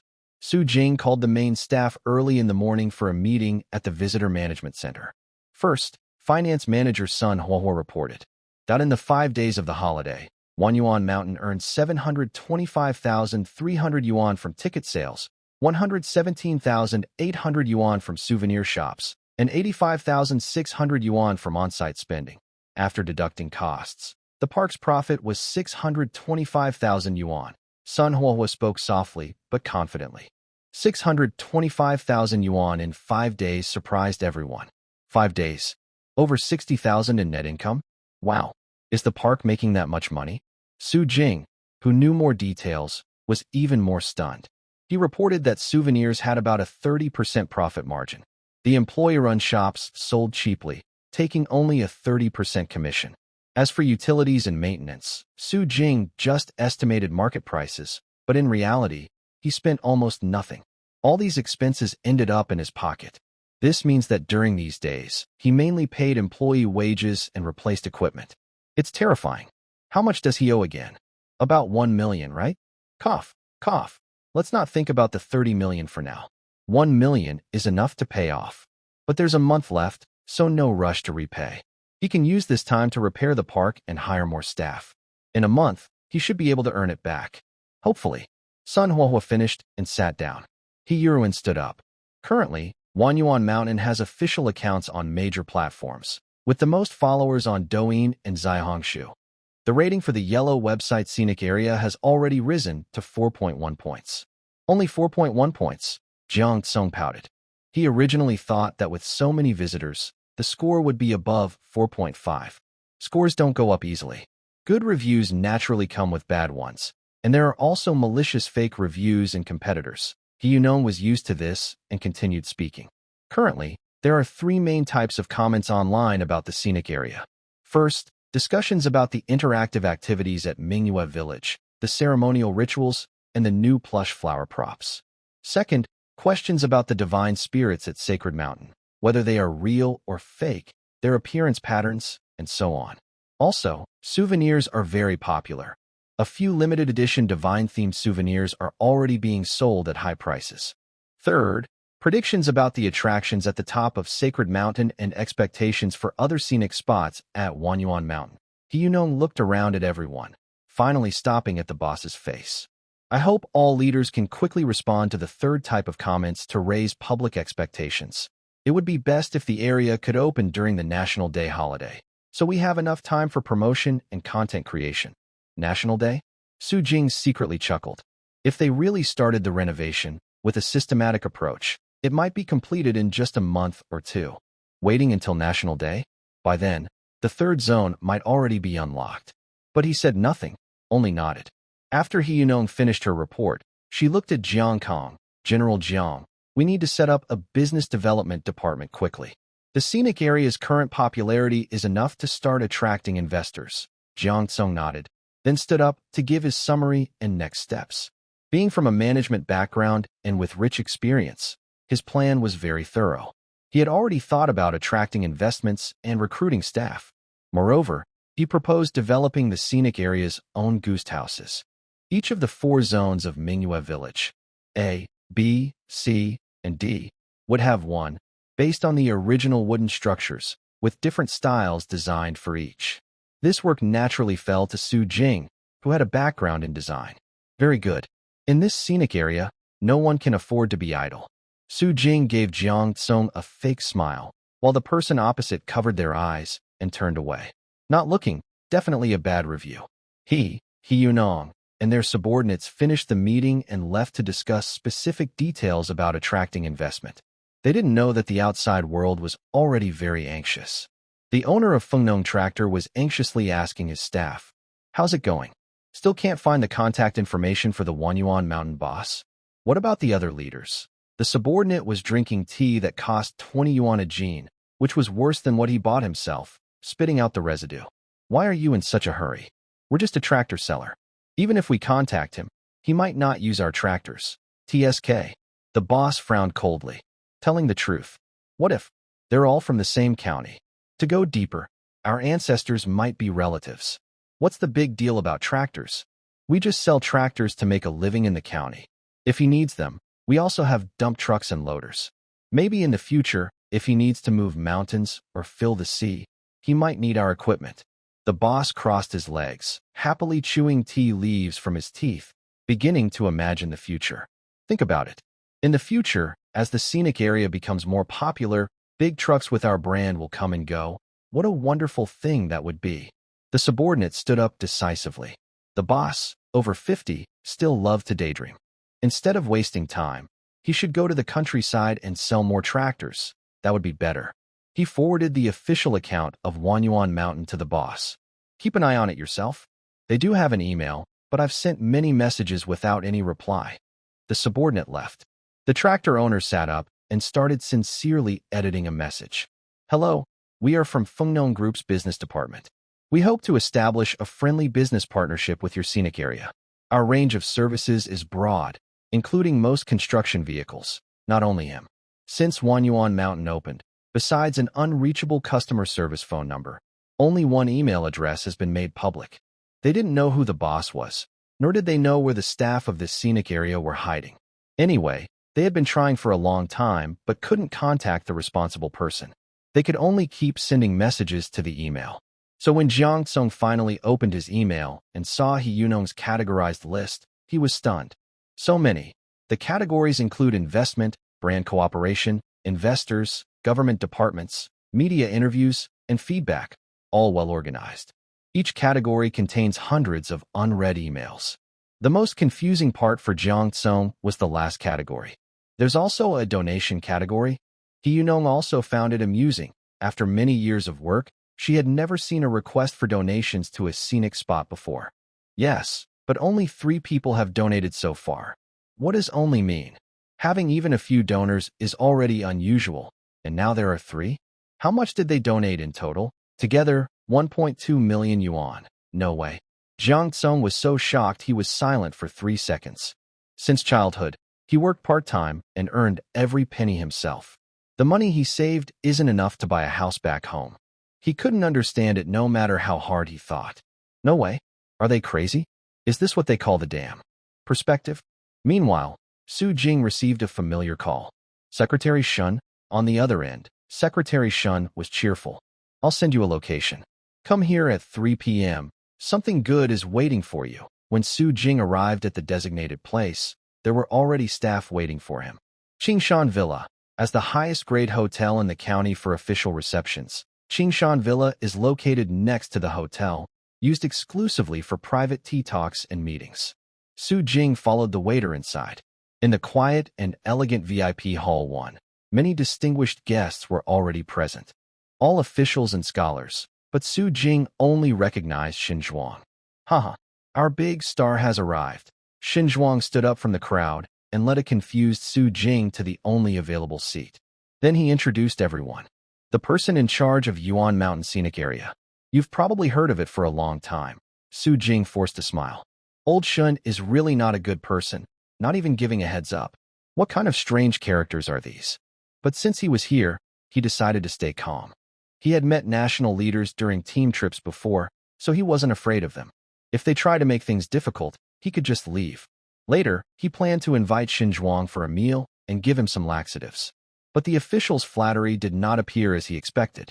After Xin Zhuang finished introducing, the old man sitting in the main seat suddenly stood up straight, quickly walked over, and then firmly shook Su Jing's hands, tears of joy in his eyes. God of wealth. Huh. Everyone chuckled kindly, but in their eyes, there was satisfaction as they looked at Su Jing. Xin Zhuang also began to introduce him. This is the county mayor of Qingshan County. You haven't met him since you just returned, but you'll probably see him often in the future. He then pointed to the person sitting nearby, a chubby man with a square face. This is the director of the Natural Resources and Planning Bureau. This is the director of the Transportation Bureau. This is the director of the Culture and Tourism Bureau. This is. When Xin Zhuang reached the last person, a middle-aged man who looked calm and serious, he paused deliberately. This is Zhang Zhong, the director of the Veterans Affairs Bureau. Veterans Affairs? Su Jing's eyes lit up, and he immediately understood Xin Zhuang's meaning. This was real help coming. The group sat down and started drinking tea. The county mayor poured out his frustrations to him. This cup of tea made Su Jing laugh and cry at the same time, finally understanding why everyone was so enthusiastic about him. The reason was simple. Qingshan County was too poor and barren. Among the 12 surrounding counties of Yong'an, Qingshan County ranked 11th. The last one had completely given up, with over 700 low-income households happily collecting relief funds to get by. But their Qingshan County was a county that refused to give up and was still struggling. The county mayor worked tirelessly all year, only to find at the end of the year that they lost several million yuan again. Logically, the county head should be at least a mid-level official, but as a mid-level official with no real power or resources, sometimes he was even less influential than a deputy bureau in the city. The reason Xin Zhuang agreed to help him set up this bureau was, in fact, because he saw the potential of Wanyuan Mountain, which was Su Jing's potential. It was the potential of Qingshan County after having Su Jing. Otherwise, How could he have spared time from his busy schedule to come to this small county for tea? So, the county mayor and all the bureau chiefs of the county government expressed their heartfelt thanks to him. Of course, there are also people, like the director of the Housing and Urban Rural Development Bureau, who shyly ask if they can contribute some money to help repair the roads in the county. Su Jing checks the few $100,000 he just received, smiling broadly. No money. He refuses without hesitation. Wow, the calf hasn't even been born yet, and the pig is already drinking blood. His small scenic area isn't even fully developed, and he's already supporting a family. The director of the Housing Bureau awkwardly shrinks back. He knew that although the child was young, he wasn't stupid. The county mayor also turns a blind eye to these matters. Today, their goal is to extend an olive branch to Su Jing, build good relations, and offer help if needed later. The county town can also help promote the scenic area. Most importantly, if situations like the holiday rush happen again, they can coordinate better on traffic and accommodation by sharing information with the scenic area. Su Jing naturally welcomes kindness. After having dinner, he leaves with Xin Zhuang. Xin Zhuang sits in the car and winks at him. This holiday was well managed. The Tourism Bureau will also help with publicity later. The director of the Veterans Affairs Bureau said their lives are quite tough. Although they receive veteran benefits, many of their families are in difficulty. The county's pay isn't high, their jobs are limited, and most of them have injuries. If you need workers, these people could be very helpful. When reporting upward, I can also speak well of them. Shen Zhuang finishes speaking and gestures for Su Jing to sit closer. Secretary Xiao Li is driving ahead, glancing repeatedly into the rearview mirror. Su Jing's neck remains still, so Xin Zhuang has to stretch his neck to look back. Haha, like an old turtle. Xiao Li holds back his laughter and quietly listens to their conversation. There are a few things you must take care of. Make sure to repair the entrance, parking lot, and the road at the scenic area entrance. The 2A scenic area is no longer suitable. I'll give you a list when I get back. You should apply for a higher certification. That way, future publicity and pricing will be at a different level. After giving good advice and help, Shen Zhuang returned to Yong'an City under the cover of night. He didn't mention that some city officials wanted to meet him. Just joking. The city is complicated, and who knows what those people are planning. Su Jing now considers him a very important person. It affects his reputation this year. As long as he performs well and maintains quality, just one visit to Mingyue Village and Sacred Mountain can keep him confident until the end of the year. Then he can go to the provincial year-end meeting with confidence. This year, he absolutely cannot come in last. After seeing Xin Zhuang off, Su Jing also took advantage of the night to go home and sleep, all in one go. When night fell, most visitors at Wanyuan Mountain Scenic Area had left. A few shadowy figures sneaked out from the woods. Under the moonlight, their faces were clearly visible. It was Director Qi Mengqi, who had left yesterday. But today, he wore a baseball cap, a mask, and carried a backpack, hiding in the shadows of the trees. At the entrance of Sacred Mountain, 3 or 4 guards were patrolling. Usually, he would wait until later, when the staff finished work, to enter the mountain. But he couldn't wait anymore. Last time, he had acted rudely as the carp god girl. If today he again hid his tail, he would have wasted his effort. He had to go in now. His eyes were fierce, full of scheming and greed. If the mermaid was real, he would gather evidence and report it to the authorities. If the mermaid was fake and her clothes were valuable, he would take her tail, even if it meant stealing. He would grab a piece of the material. Qi Ming patted the dagger at his waist, took a deep breath, and slipped into a sparse bush. His figure disappeared. A few guards stretched and yawned. Let's go, it's about time. Hee, let's call Brother Fong when we get back. We haven't had a drink together in a long time. The men left, and behind them, Sacred Mountain was silent, with a slow spread of gray mist. Rustling sounds. Chirp chirp, clatter clatter. At the foot of Sacred Mountain, in the same shrubbery, the gray mist finally dispersed. Qi Ming emerged, face full of shock, shouting in panic. Wow, wow, wow. He forcibly covered his mouth, trembling as cold sweat broke out, chilled by the wind. His head was dizzy and hot from fear and anxiety. He cursed himself. Damn it. He was trapped in a confusing maze. 3 hours. A full 3 hours. He was stuck in this mountain, unable to find a way out. There was fog everywhere. Fog. Still fog. Everywhere was thick fog, and the occasional bird calls and monkey sounds made it even scarier. The memory of the butterfly crashing into the glass jar yesterday kept flashing in his mind, making his breathing feel numb and tight. Could the legend of the sacred mountain be true? Otherwise, how could he walk for a long time and end up back where he started? He took a deep breath, brushed his messy hair, and put his hat back on. It couldn't be true. It was impossible. This was the world of science. Such things didn't exist. Mermaids are just genetically modified humans. Butterflies are caused by magnetic fields disrupting biological senses. Monkeys are simply smart. As for the confusing maze earlier, whatever. Chiming clenched his numb fingers and looked at the dark, sacred mountain ahead. Anyway, he had only one goal today: to get the new material skin. For this goal, he was willing to endure any hardship. Honestly, if Su Jing knew that Chiming had come out of the foggy domain with such courage, he would probably admire him. He had perseverance and determination. What couldn't he do? Of course, trying to steal the tail of the tool person might be a bit difficult. Chiming had already entered the mountain. This time, he didn't take a shortcut, but carefully followed the mountain trail upward. The moonlight was deep tonight, clouds and mist layered thickly, flickering between bright and dark. Chiming kept encouraging himself. But when he heard the bubbling water ahead, his courage suddenly grew. He had arrived. He pushed aside the hanging vines and entered the carp pond again. This time, Chiming didn't cross the bridge but quietly circled around the edge of the pond. He was so excited and nervous that he didn't notice the carp in the pond no longer swam toward him. Instead, they seemed frozen, staring silently with wide eyes beneath the water, watching him. The night breeze was gentle. Gala. Chiming quickly held his breath and lowered his head. Under his feet was a white porcelain wine cup, knocked over into the grass, gently swaying, with wine spilling everywhere. Who would drink alcohol in the scenic area? Chiming paid no attention and tiptoed forward quickly. He crossed a small pond, circled around a rock wall, and finally saw what he had been longing for. Phew! His pupils suddenly dilated, and his breathing became heavy. The girl he saw yesterday was now lying on her side by the pond, eyes gently closed, breathing shallowly, as if she had fallen asleep. But that's not important. What matters is that the huge golden-red fish tail, which was circulating online, was only half submerged in the water, trembling slightly with each breath of its owner.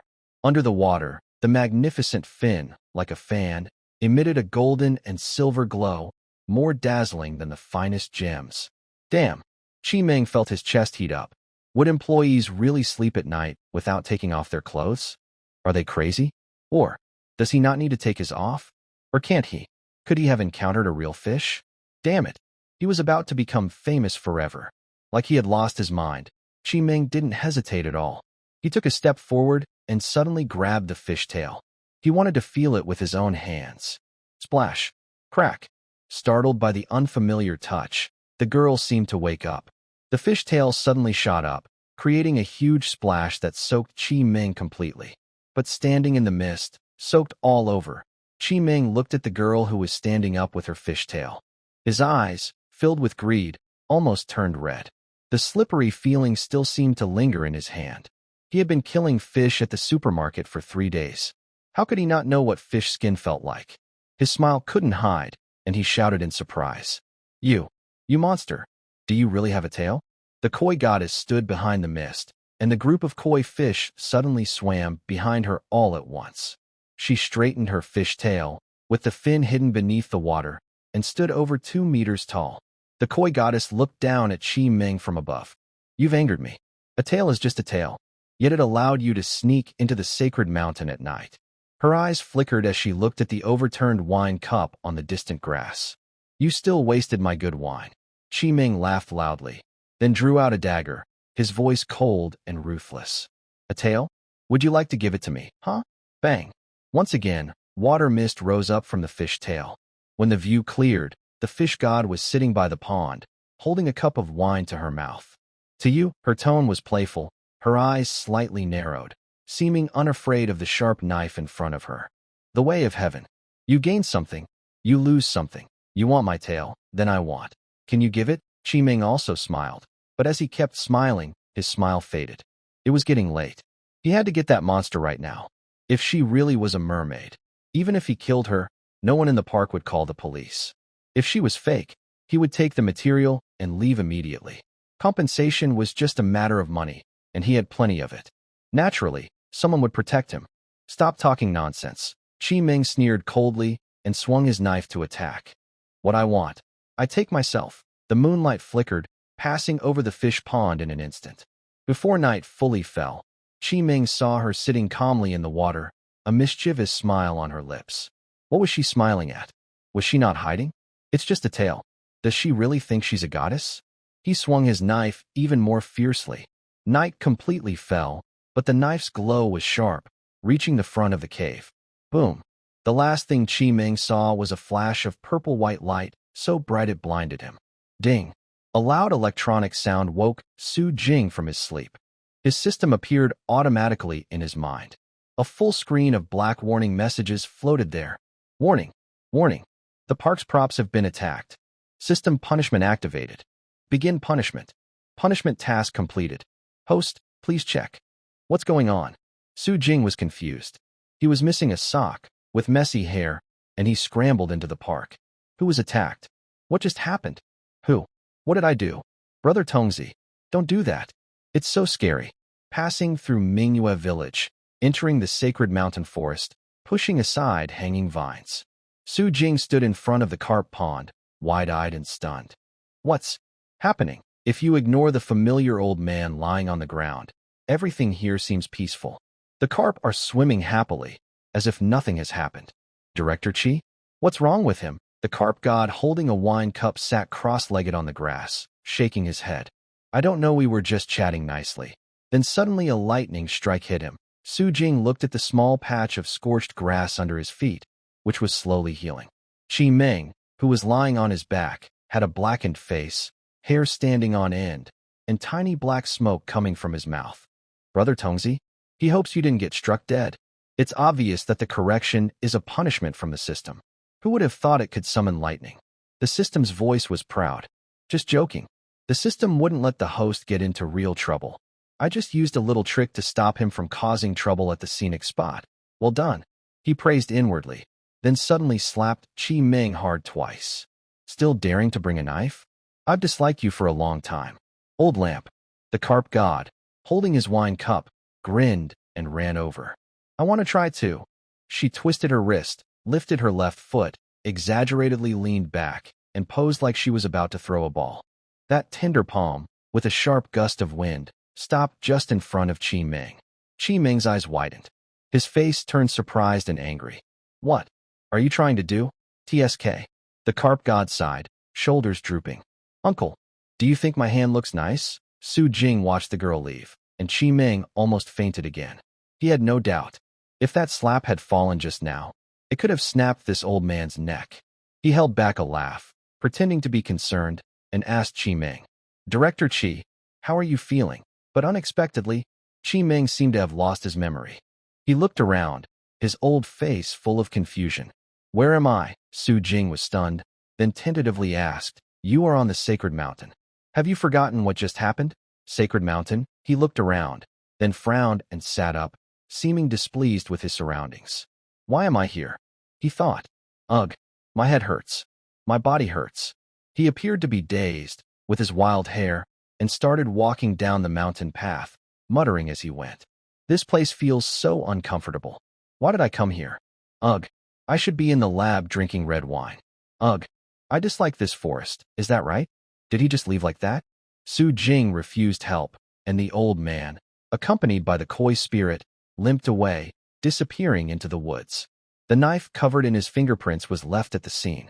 Is Brother Tongzi so powerful? Just a small matter. I only erased his memory and subtly planted the idea that he hates Mount Wanyuan and doesn't want to come back. That way, there will be no future trouble. The system's calm electronic voice revealed a hint of pride. Su Jing was also happy. These government departments are always troublesome. If they get involved, he'd have to stay on edge all the time. But surprisingly, the system handled it so easily. That's his own fault. If he hadn't come in with a knife intending to harm and steal the system's tools, he wouldn't be punished. That's true. Bad people need to be tested by the system. The cause and effect were already predestined. He turned to look at the koi spirit. Though she was just a tool, under the system's setup and protection, calling her a goddess of this place wasn't an exaggeration. "Are you okay?" The koi spirit turned to look at him, then smiled after a moment of observation. "Of course I'm fine. And you? Are you all right?" Her role was the goddess of the koi pond on the sacred mountain. So even though she knew Su Jing was the park's owner, she didn't know the system would handle the aftermath.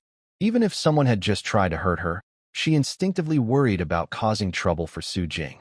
"It's fine. Don't worry about me." The grassland that had been struck was back to normal. The koi swam freely, and the chubby koi occasionally leapt out of the water, trying to make the deity smile. They looked so lively, it was impossible to tell they were just creations of the system. "Then you can continue drinking. I won't bother you anymore." Su Jing shook his head and quickly left, trying to catch up with Chi Meng. The Lis Hen also didn't speak. He tilted his head back and drank that cup of wine, then looked repeatedly at his fair, delicate hands. After a while, he sighed regretfully. "I should have just fought back." In the end, Su Jing didn't catch up with Chi Meng. Can being struck by lightning really speed up your actions? He couldn't understand it, and could only honestly go home and continue sleeping. Meanwhile, Chi Meng drove out of the Wanyuan mountain area, gradually regaining his clarity. "Why did I come to this place? Why do I feel like I don't remember? Have I gone senile?" He answered a phone that was buzzing nearby. "Hello? What carp? What god? I think you called the wrong number. I warn you, hunting illegally is against the law. Get lost." He hung up sharply, then looked at the string of numbers on the screen. A strange thought suddenly flashed through his mind, as if he had done something wrong. But then he was hit by a headache, so he stopped thinking and hurried toward the city. On the other end of the call, a well-dressed elite put down the phone, looking shocked. "Boss, Director Chi has gone crazy. He told me to get lost." Behind a large leather seat, a deep voice responded. "Didn't get what you wanted?" Director Chi said he doesn't know what we're talking about. After a moment of silence, the voice continued. "Forget about this side for now. That research fanatic, with so many thoughts, must be under pressure from somewhere else. Call that person and tell him we are powerless here." The peaceful night passed. Su Jing didn't know that the system had erased a big problem for him. He simply dressed up early in the morning, happily entering the park. Today he had an important task. This time, he didn't enter through the main gate. Instead, he took a detour, crossed a bridge, and sneaked past the greenery, using a shovel to clear away the thorny branches, then stepped inside. He had already crossed the scenic river. On the right side of the river, an area rarely visited by people, although within the scenic area, looked no different from wasteland. Su Jing followed the abandoned forest road on the left for a while until he finally heard the faint sound of water. A small stream meandered forward. He looked around, chose to wade through the knee-deep water, and followed the stream. After walking several hundred steps, the view suddenly opened up. It was a large, ordinary forest with birds singing and flowers blooming. Sunlight shone through, and a gentle breeze blew, making the place seem less lonely. Su Jing nodded, having some initial ideas about this place. But he didn't stop. He kept walking through the forest and moving forward. The sound of flowing water grew louder, and mist began to spread. Behind him, the trees were left behind, and in front of him appeared a rushing river. White waves crashed fiercely, splashing water over 1/2 meter high in some places. Su Jing looked at the small broken boat parked beside the trees. He clenched his teeth and immediately used some points in the system to exchange for an advanced boat driving skill. "Brother Tongzi, I hope my host won't get drowned in our own scenic area. Don't worry, the system is here. You're safe." With that assurance, Su Jing started pushing the boat. Today, he planned to take a different river to explore other mountain viewpoints and decide on the next area to improve. Evaluation. This mountain reaches an altitude of 2,192 meters. Beyond the middle of the mountain, few people go there. It is very difficult to develop and has almost never been open to tourists. This time, the system's review was quite gentle and didn't criticize him. It felt like a gentle breeze, making Su Jing feel happy. But he didn't stop. The small boat kept moving forward. Just joking, such a big mountain. Without considering how long it would take to transform it, and given its location, it's hard to imagine how tourists could even get here. And most importantly, the previous attraction was a mountain, and he didn't want to make another mountain. People can get tired of the same scenery. The small boat spun on the water, passing around a bend, and suddenly the water calmed down a bit. Su Jing immediately perked up and looked ahead. Further ahead was another mountain peak in the scenic area. Left second mountain peak. Untitled, progress 1%. Attraction, unique rock formations. Project, rock viewing, half a star. Official staff, none. Temporary staff, none. Facilities, none. Evaluation, this is a somewhat desolate rocky mountain. It has little scenery and is hard to develop. It was included as a bonus when buying the land. I hope the owner can make good use of it. Wow. Su Jing looked up at the strange, jagged rocks. This rocky mountain wasn't even pretty, and he was amazed. There's not even a toilet here. Has this place really been developed? And it was just a bonus when buying the land. You're being too kind. But what Su Jing cared about wasn't that mountain. The water slowed down, and he struggled to paddle, finally managing to bring the boat ashore. This place is kind of interesting. The current here turned sharply, slowing the boat and creating a small riverbank. Behind the riverbank was a large mudflat, with lush fern grass growing everywhere, and a few big birds occasionally passing by to rest. System? How deep is this mudflat? The system checked for a moment, and the page automatically appeared. Mudflat, untitled, development 0%. Description, a lake filled with river mud, with an average depth of 6.78 meters and an area of 3.69 square kilometers. Evaluation, a mudflat between two mountain ranges, seems to have little use. Little use? Su Jing was pleased. The potential uses are huge. In the past life, Westlake was less than twice as big as this, but this mud pool is much deeper. Moreover, right now, it's just a mud pool, but that might change in the future. Next to the mud pool, there is a rocky beach. Walking up the rocks, you can reach the stone mountain. After walking around the riverbank, Su Jing continued downstream on a small boat. The water was calmer behind, and the boat quickly reached the foot of the sacred mountain. Hey, Uncle Shui was just welcoming the first group of tourists. After sending them off, he turned around and looked puzzled. Brother Jing, how did you come from over there? Despite Uncle Shui insisting on calling him brother, Su Jing had corrected him many times without success, so he gave up. He answered cautiously, I went to check that side, just in this small, broken boat. Uncle Shui frowned skeptically. This boat looks familiar, like my second-generation broken boat. If it's so broken, does that mean there's a first generation? Thinking along Uncle Shui's line of thought, Su Jing quickly shook his head, pushed the idea away, and jumped onto his own boat. Perfect, Uncle Shui is taking me out. The two swayed back to the shore. Su Jing immediately returned to his small cabin and started planning new attractions. As he thought about it, he remembered it was evening. He stretched lazily and came out of the cabin. Jiang Tsong had been waiting for a while. He pulled Su Jing to sit down and took out a thick stack of forms. The recruitment plan is underway. I've also found a props maker you need. Next, about the guest house location. I've already chosen it. I'll send you the layout and building plans. Once you finish the design, we can start construction. Su Jing interrupted him and took out a business card. This is the director's phone number at Qingshan County Veterans Affairs Bureau. No need to be too formal, just normal communication. Give him our requirements for staff. Many employees can be found there. Jiang Tsong's eyes lit up. He was worried about where to find strong or commanding staff. Whether for security at the scenic spots, patrols at Mingyue Village and Sacred Mountain, or security at souvenir shops, such talent was needed. Su Jing's connections were like a pillow for a sleepy head.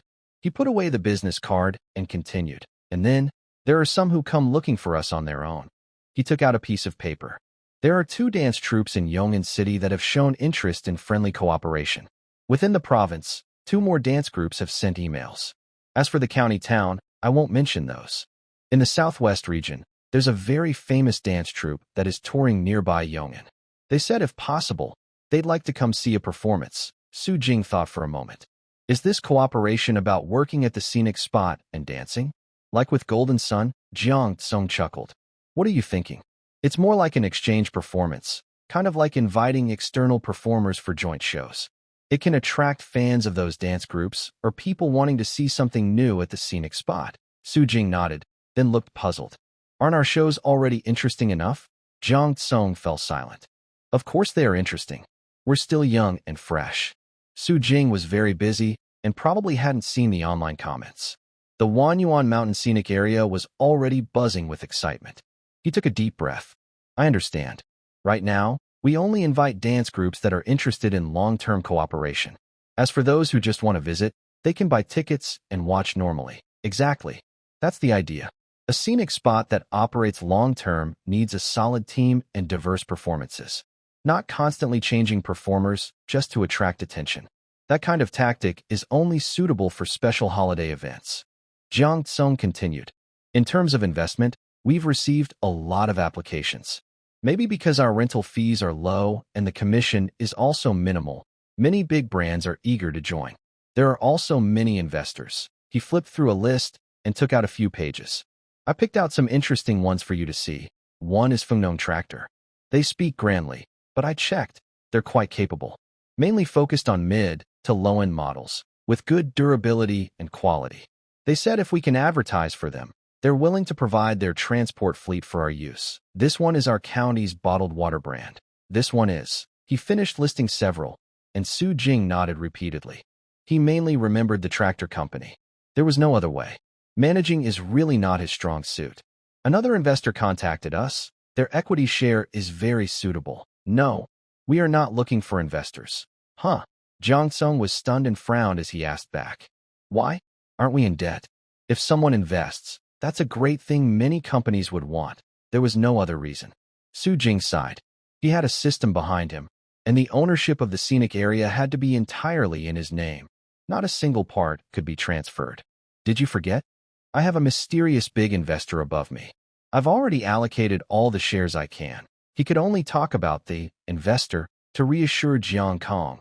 Finally, there's this. He took out a piece of paper with 3 names on it. These 3 people donated to us. 2 of them gave 500,000 each, and 1 gave 200,000. Wang Kai said he's a wealthy second generation from Yong'an and suggested we try to connect with him. He said once the scenic area grows bigger, we can't just operate it. We also need to build good relationships with capital or the government. Since these 3 are showing goodwill, we should meet them when we have time. It won't hurt. Su Jing looked at one of the names and had a faint impression. Zhou. Okay, he nodded. Arrange a meeting when you can. Then, there's one last thing. Jiang Tsung, also feeling tired, sent a document to Su Jing. Kai sent over 2 construction teams. They said these are what you asked for. Pick one and reply to him. They can start anytime. He grinned mischievously. So, are you going to start something new again? He was just joking, but unexpectedly, Su Jing nodded seriously. Exactly. Start tomorrow. Su Jing set the daily price directly, which silenced the construction boss. He must have met a very important person.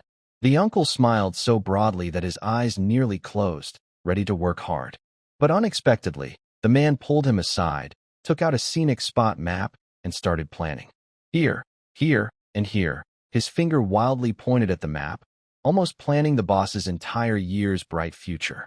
But after the boss finished pointing, he smiled and said, "These places, just make sure the safety nets are in place.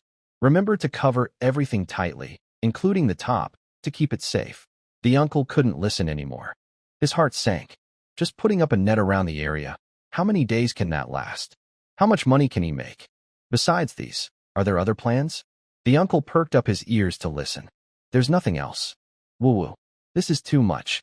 The construction boss forced a smile and started calling everyone to work. Forget it. Even a small mosquito is meat. At least this boss pays daily, so he won't delay wages. After arranging the construction, the green safety net was quickly being pulled up. Meanwhile, tourists entering in groups also noticed this change. Latest news. Wanyuan Mountain is starting construction again. In a WeChat group with over 400 members, a new message interrupted everyone's chat. Wanyuan Mountain visitors, 469 people. Carp God is my wife. What? Is this real? Guide's armpit hair. Where are they building? Is there a new scene coming? Mountain Sweeper number 1. No way. Didn't the new Sacred Mountain scene just come out? Some people in my group haven't been there yet, and now another one? My Blossoming Butterfly. Wanyuan Mountain is already popular enough. I think they shouldn't make new scenes now, but focus on maintaining Mingyue Village and Sacred Mountain. Big-eyed Elegant Butterfly. I want to see new scenes, but I also hope they take good care of the place. They have too few staff, and I'm worried about accidents with too many visitors and butterflies. Most loved old butterfly, I agree. When I went during May Day, I heard someone talking about endangered protection and stuff. I'm worried someone might sneak into Butterfly Valley to steal butterflies. Eat my stick. Did Ping Ping go again today? Hasn't he already been there twice? Going 3 times in such a short period. Aren't you tired of it? His words received unanimous agreement. Although Wanyuan Mountain is fun, if you go too often, you will definitely get bored. The person speaking didn't show their face, so everyone continued chatting. The people here are all passionate fans from the Wanyuan Mountain Super Topic, each representing a fan group of over 50 members. They are like half-official groups. When the official releases a short video, they can produce up to 800 behind-the-scenes clips. It can be said that Wanyuan Mountain is becoming more popular, and part of the reason it even made it to trending topics is because of them. After a few hours, Ping Ping finally appeared in the group chat. Ping Ping, picture.jpg. Everyone opened the picture. A small, white, delicate hand in front of the camera, holding 14 different colored plush flowers. After a few seconds of silence, the group suddenly exploded. Eat my stick, wow? How do you have so many? Firefly light, 6. 6 different colors of flowers. Did you collect them all? I saw that the most someone has on the forum is 4. Big fat carp under the first big carp. They're all starting to trade.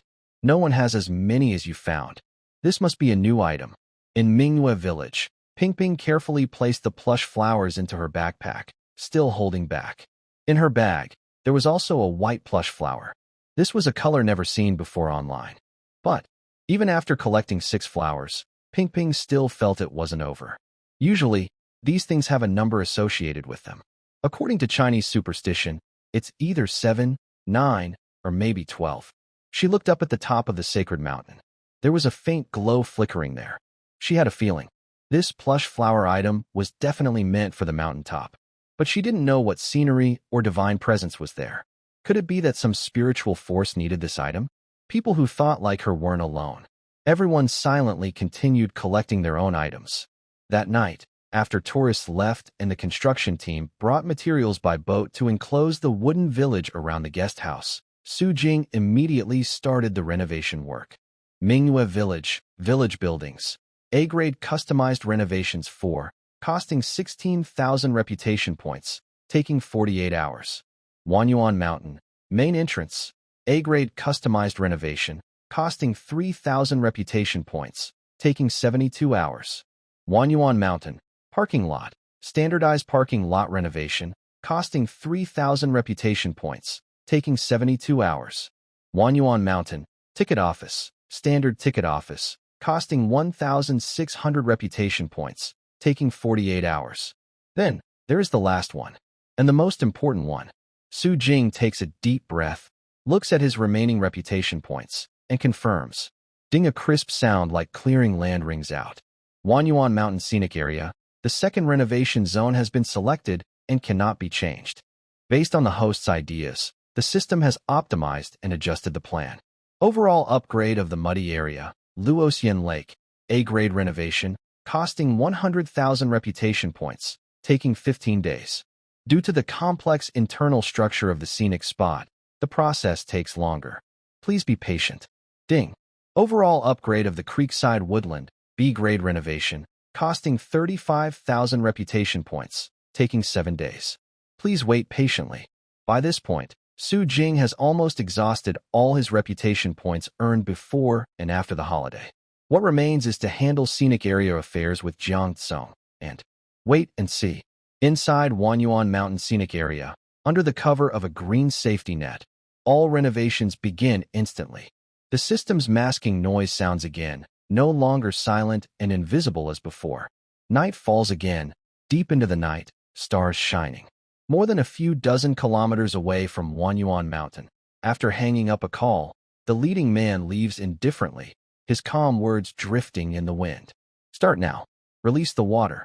The holiday break is over, and the online buzz about Wanyuan Mountain Scenic Area gradually fades. Visitor numbers stay steady at a few hundred, mostly tourists from the county or nearby cities. Sometimes, they take a day or two off to come here and have fun. Jiang Tsung's recruitment plan is proceeding smoothly. As they hoped, the The county's Veterans Affairs Bureau has indeed provided a large number of quality employees. Regardless of age, these people stand with a confident and reassuring presence. The only two who seem a bit unhappy are Zhao Meng and Feng Cheng. Both of them watch the soldiers silently. Zhao Meng, who used to walk around Minghua village every day wearing small sunglasses, hasn't done much lately, but he naturally walks slower and speaks softer. Commander, we're all good citizens. Everything is peaceful. The only unusual thing is that Uncle Shui rarely takes the initiative to talk to Su Jing. Brother Jing, there's something I don't know if I should say. Uncle Shui, just say it. Su Jing relaxes. They can speak openly. There's no problem. Uncle Shui's face is full of wrinkles, looking confused. Usually, around June, the flood season should be coming, and water levels should be high but stable. Even if it's not flood season yet, it hasn't rained much recently. He looks upstream. But lately, when I sail, I feel the water level is dropping sharply. Especially yesterday, when I took tourists back, I saw part of the riverbank had stones exposed. If this keeps happening, boats won't be able to carry passengers, and there's a risk of hitting rocks in the river. Su Jing listens quietly, realizing Wang Kai's guess might be true. I'll have someone check the situation in the next few days to find out what's causing this. He thinks for a moment and asks, does the other river have any effect? Uncle Shui is surprised and then laughs. Huh. Jumping Foot River. These two rivers don't come from the same source and aren't connected. Are you thinking of using Jumping Foot River to carry passengers? He quickly waves his hand. That won't do. Do you know how this river got its name? It's because people couldn't cross it easily and got so frustrated they jumped with anger. That's how it got the name Jumping Foot River. I'm old now and wouldn't dare take passengers on a boat. If it capsized, everyone would fall in. His worries are reasonable. That's why Su Jing wants to modify the lake. By storing water in the lake, the flow of Jumping Foot River would become much calmer. Then, the bumps could be turned into a scenic attraction. All right, Uncle Shui, you go ahead and handle your work. I'll take care of this matter. After seeing Uncle Shui off, Su Jing immediately calls Jiang Tsung to go out. Wang Kai had been waiting for something to happen, so as soon as Su Jing called, his car was there immediately. That's how it is. The participants are all volunteers from the local community, mostly villagers living in the mountains. The issues involve 5 counties outside Qingshan County, each with different reasons. Some are farming, planting trees, raising fish, digging channels, excavating ponds, or building dams. There's a variety of activities. He frowned, and his cheerful smile disappeared. Those people are probably being told what to do. Someone is fining them, but they benefit from it, so they are confident. They know how to exploit legal loopholes and argue their way through. Jiang Tsung looked worried. So, this isn't easy to solve? Exactly. Wang Kai looked at Su Jing, who remained silent, with concern. Plus, that river isn't used for city water.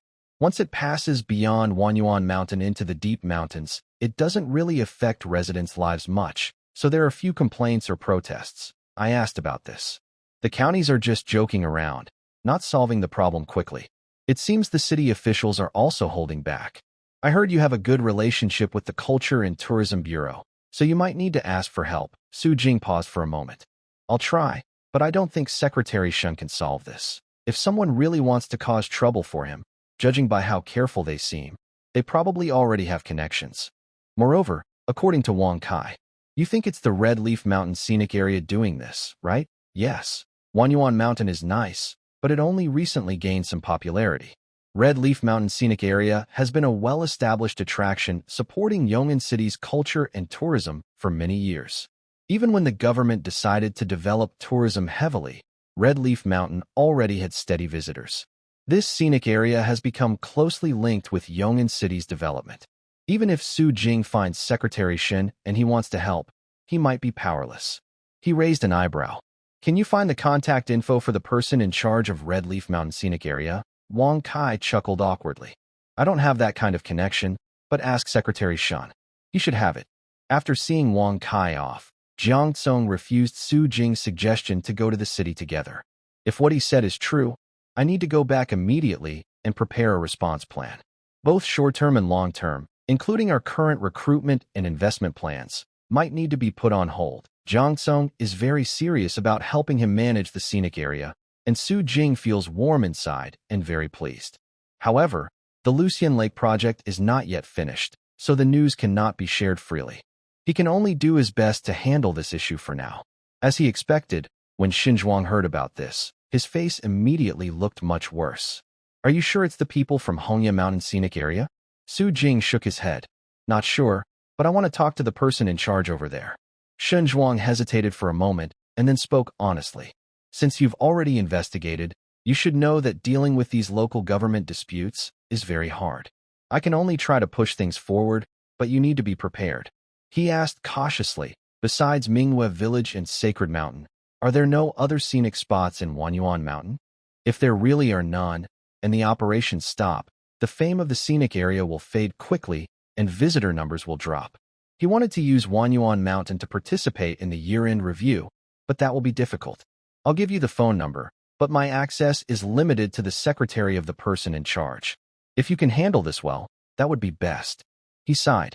After all, it's an old scenic area. If they make some reasonable requests, just agree. Isn't this the scenic area your parents left behind? It's not easy to rebuild it, so don't be too stubborn. Su Jing didn't say much. He browsed his office, picked out 2 cans of tea, and took them back. Old folks can't help much, so just have some tea. Xinzhuang also chuckled and didn't mind. Since he couldn't help, these 2 cans of tea were a small apology. As for Su Jing, after returning home, he immediately made a call. Inside a tall office building in Yong'an City, a well-dressed male secretary approached the desk and respectfully spoke. President Chu, the person in charge of Wanyuan Mountain Scenic Area called and wants to speak with you. From a leather chair, a deep voice hummed with a smile. No need. Tell him. The matter has already happened. If Wanyuan Mountain can survive, no one will target him anymore. He can create divine beings, so I believe he can come up with a solution too. If you have the ability, Wanyuan Mountain, you should find your own way to get through the difficult times. They have already dug the pits. Do you expect them to fill them back up? Wouldn't that reveal your mistakes? So, the main point is, if you can think of a way to handle it, you will naturally find a solution. In the future, they won't bother to target you again. Su Jing was drinking a little wine and chewing beef, looking completely unconcerned. Since it can't be solved, then just don't solve it. Wanyuan Mountain continued normal operations for another week until the water level dropped to a dangerously low point, exposing both riverbanks. Su Jing waved his hand. Stop the boats, close the park. The construction team, who had already finished their safety network and taken a break, was called out again.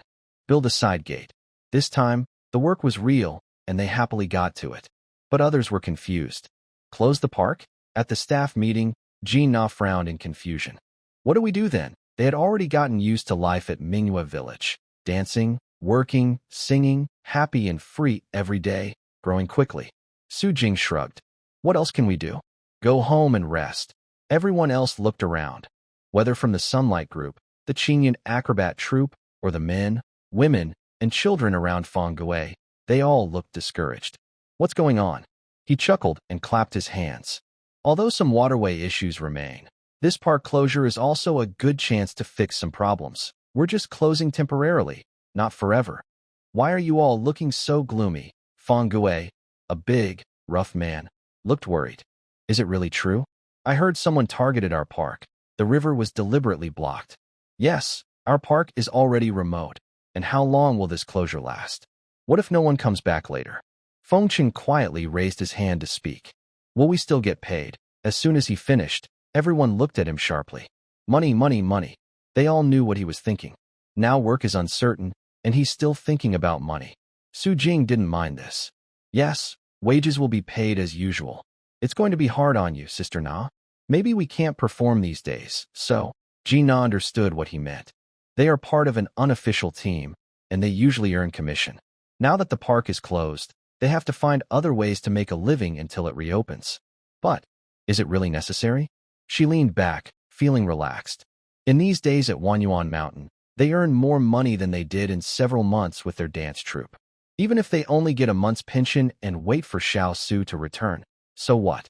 Professor Zhao said Xiao Su is very smart and talented, an extraordinary person. He probably won't make them wait too long. Guan Gui and the others from Qingyuan Acrobatics Group couldn't hide their smiles, their eyes shining with happiness. Honestly, during the 5 days of Labor Day, They earned more than in the past 2 or 3 months.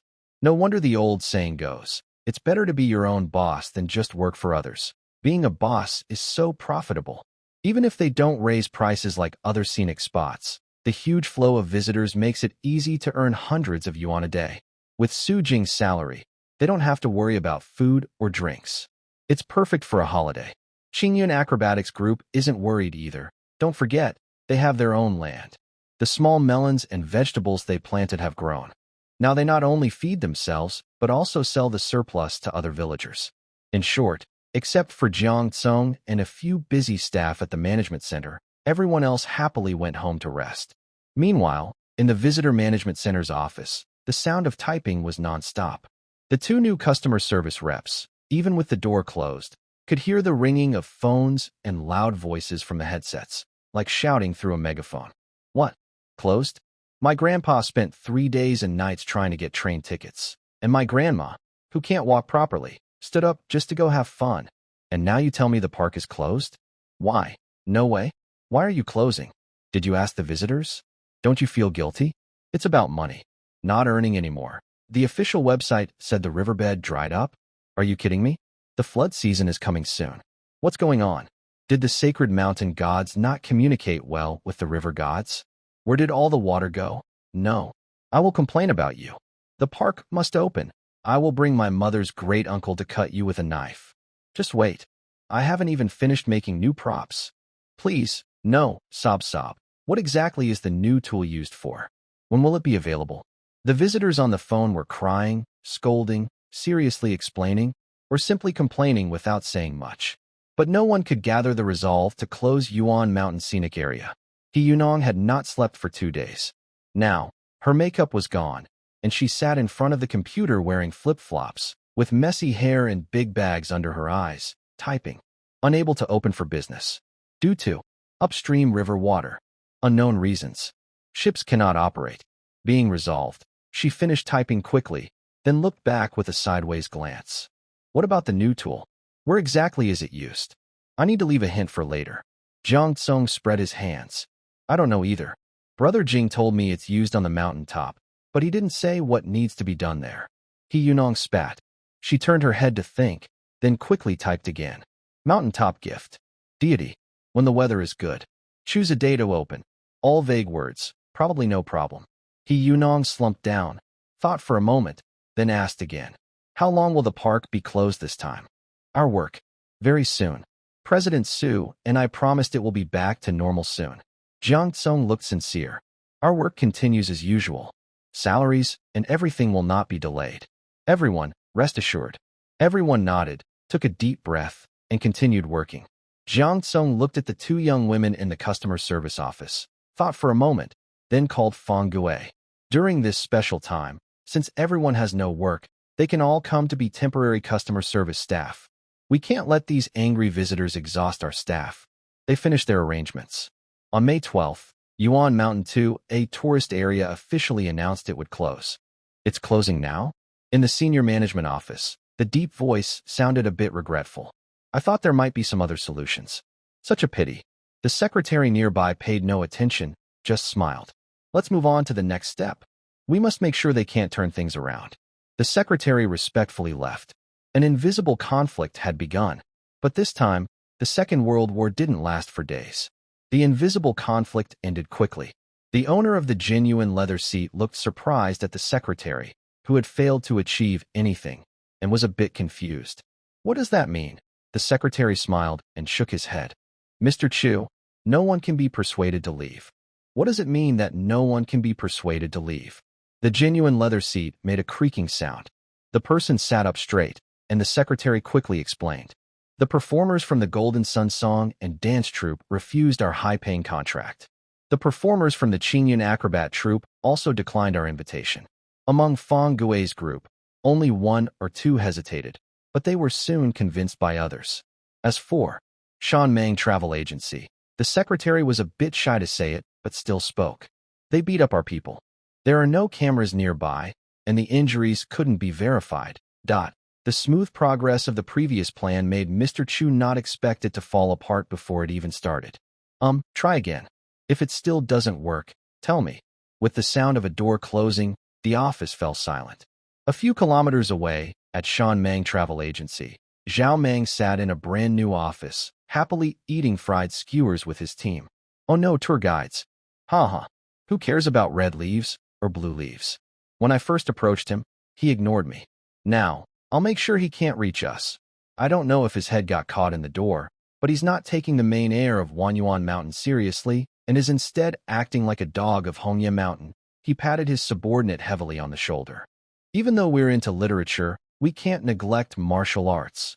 Luckily, we haven't forgotten our skills. Everyone, stay alert. Keep studying the law. We must not burden the judges. The brothers drank their beers loudly and laughed. Only a trusted younger brother beside him looked worried and whispered, "Brother Mang, we talk about it, but are we really just going to wait for Wanyuan Mountain?" He pouted and looked at everyone relaxing. Our main clients are tourists from Wanyuan Mountain. Now that Wanyuan Mountain is closed, we basically have no income. We just moved into a new office. Darn.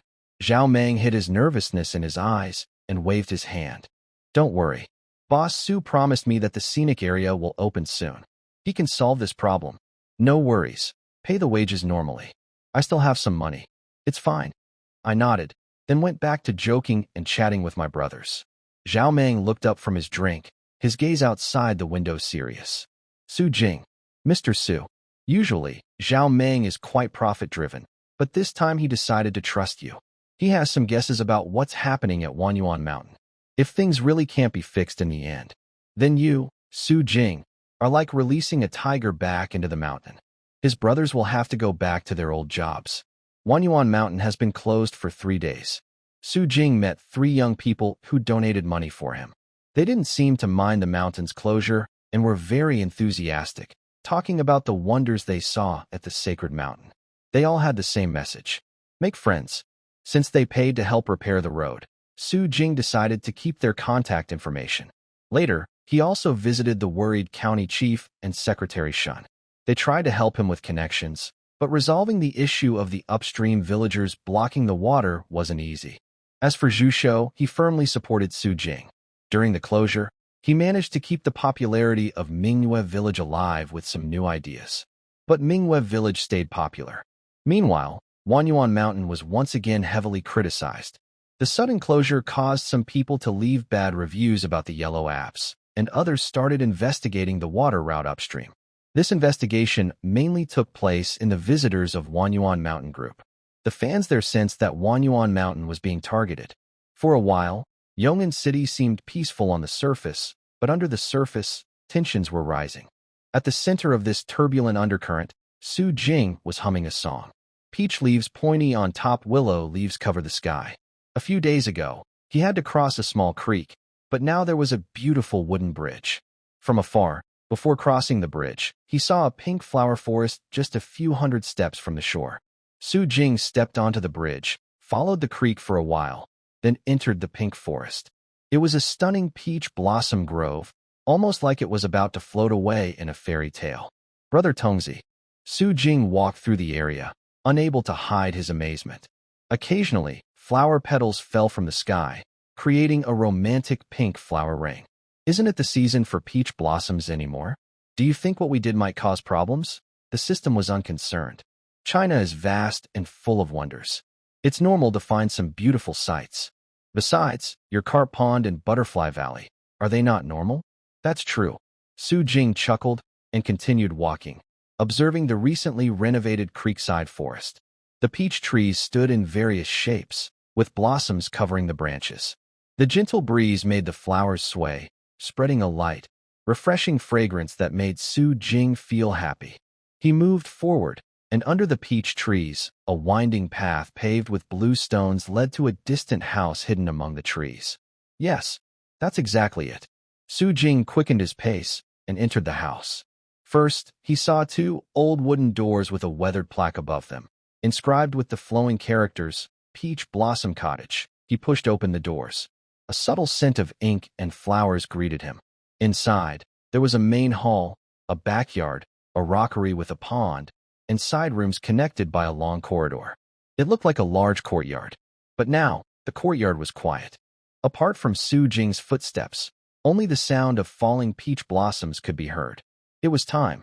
Su Jing took out a small wooden puppet from his backpack and threw it onto the ground with a snap. Come out now, my. After tidying up the peach blossom forest, Su Jing headed to Bright Moon Village, where several wooden villages surrounded by green safety nets still echoed with construction sounds. But Su Jing knew this was just a trick of the system. The guest houses inside had long been renovated. Each guest house was made by combining 4 wooden villages. They were located in areas A, B, C, and D, named after the 4 seasons: spring, summer, autumn, and winter. He wandered around happily, nodding with satisfaction. Although there weren't many rooms, it was definitely better than before. Previously, the main complaint about Bright Moon Village was poor roads and the inability to stay overnight inside the scenic area. Now, those issues had been solved, so he could avoid some criticism. Back at the central square, he opened the system. As more buildings in Bright Moon Village were renovated, the completion level of Sacred Spirit Mountain Range kept rising. First peak, Holy Spirit Mountain Range, completion, 64%. He looked at the small lightning in his backpack. With only 6% left to reach the 70% standard, he felt close. He checked the reputation points gained over the past few days, thinking quietly. There's about a week left to finish transforming Falling Immortal Lake. With so much time, and since no one is watching, he decided to continue upgrading the Holy Mountain, aiming to raise the completion to over 70%. He acted immediately. He quickly stepped onto the Holy Mountain, passing the warning sign at Hope Cliff, and kept climbing. After another 40 minutes of effort, he finally reached the mountaintop platform. This natural flat area, as if cut clean by an ancient immortal's sword, was perfect for his final plan. Just right. System, upgrade the top area of Holy Mountain. The system beeped, then an electronic voice began to report. Is this reputation enough to raise the mountain's completion to 70%? Not quite enough. Su Jing's shoulders drooped in disappointment. But, considering the host can unlock a second area in a month, the great system has decided to reward you, giving you a discount. Use the remaining reputation points to finish upgrading the mountaintop. System, you are simply the best. From today on, we are the best brothers. I eat meat. You drink soup. I wear pants. You show off. I enjoy glory. You share the benefits. My reputation is famous. You will be remembered forever. Good. The reputation points on the system interface instantly reset to 0. Su Jing was pushed away by an invisible mist and sent down the mountain path. It's over.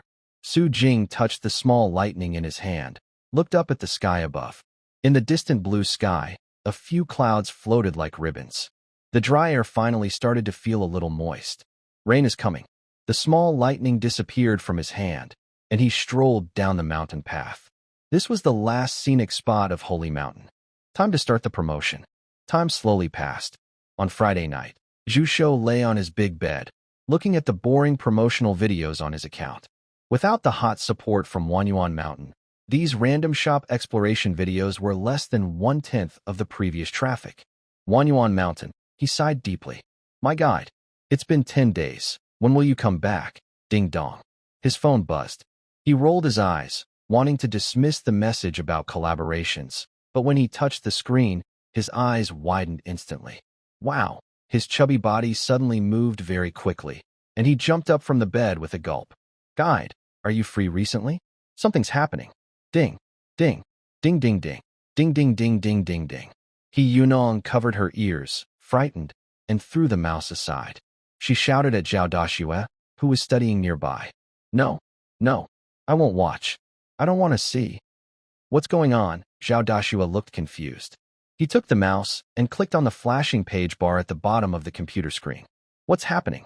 I don't really know how to do this either. The page flickered, then opened in front of both of them. On the pre-sale page of the ticketing system, a small red dot was flashing wildly. Every time it flashed, the number above increased by several or dozens. What's going on? Yunong anxiously bit her nails. Their Wanyuan Mountain official website only announced the pre-sale news, and the pre-sale tickets were for a week later. Most importantly, the ticket price had risen to 80 yuan. What are these people doing? Crazy ticket rush? The opening day was Wednesday, and the price had increased. On an inexplicable Wednesday, More than 100 people had already bought tickets, not to mention Thursday, Friday, and the sold-out weekend. Oh my, she looked at Zhao Dashua, who was focused and even smiling, and sighed. University, you still don't understand. You're so happy now, but do you know how many visitors you'll have to host then?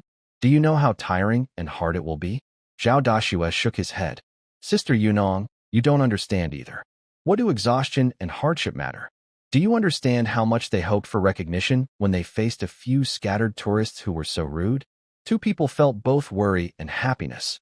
The only common point is that no one knows yet what exactly Mr. Su, the mysterious leader, did to reopen the scenic area this time.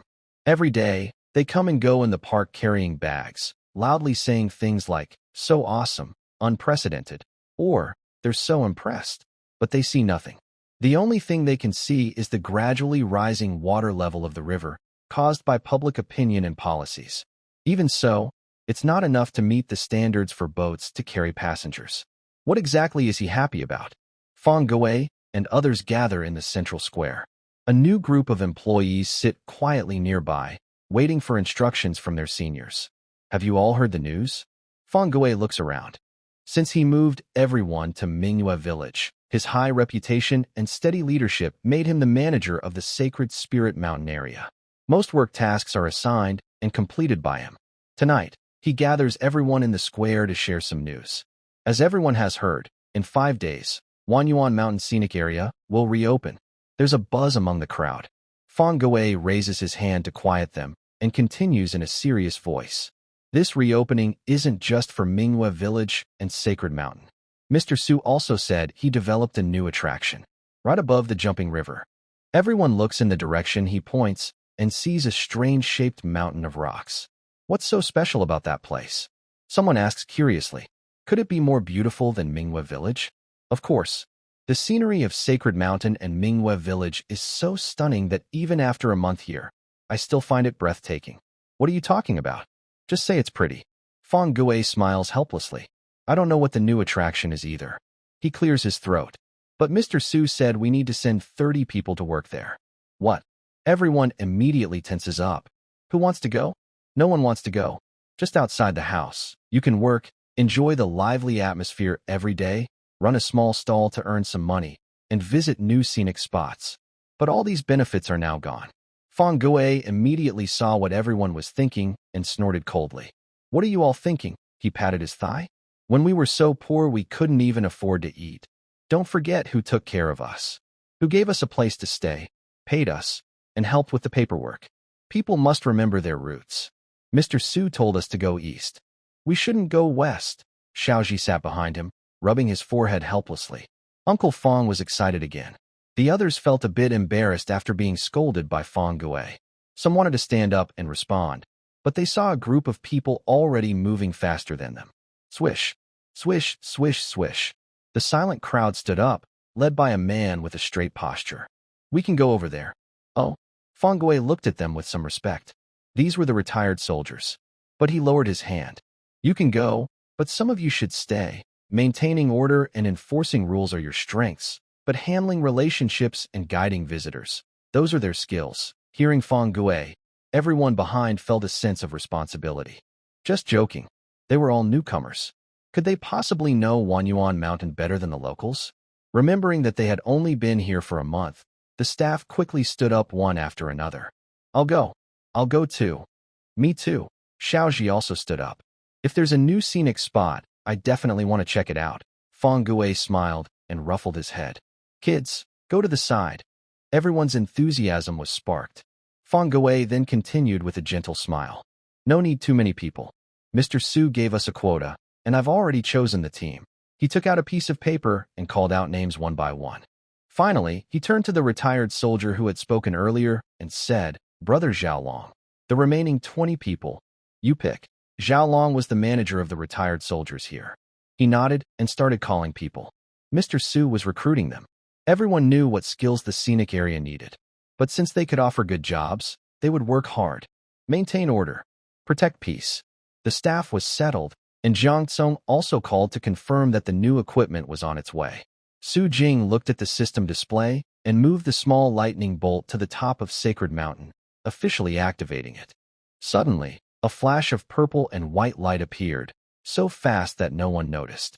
Everyone was calmly preparing for the final steps.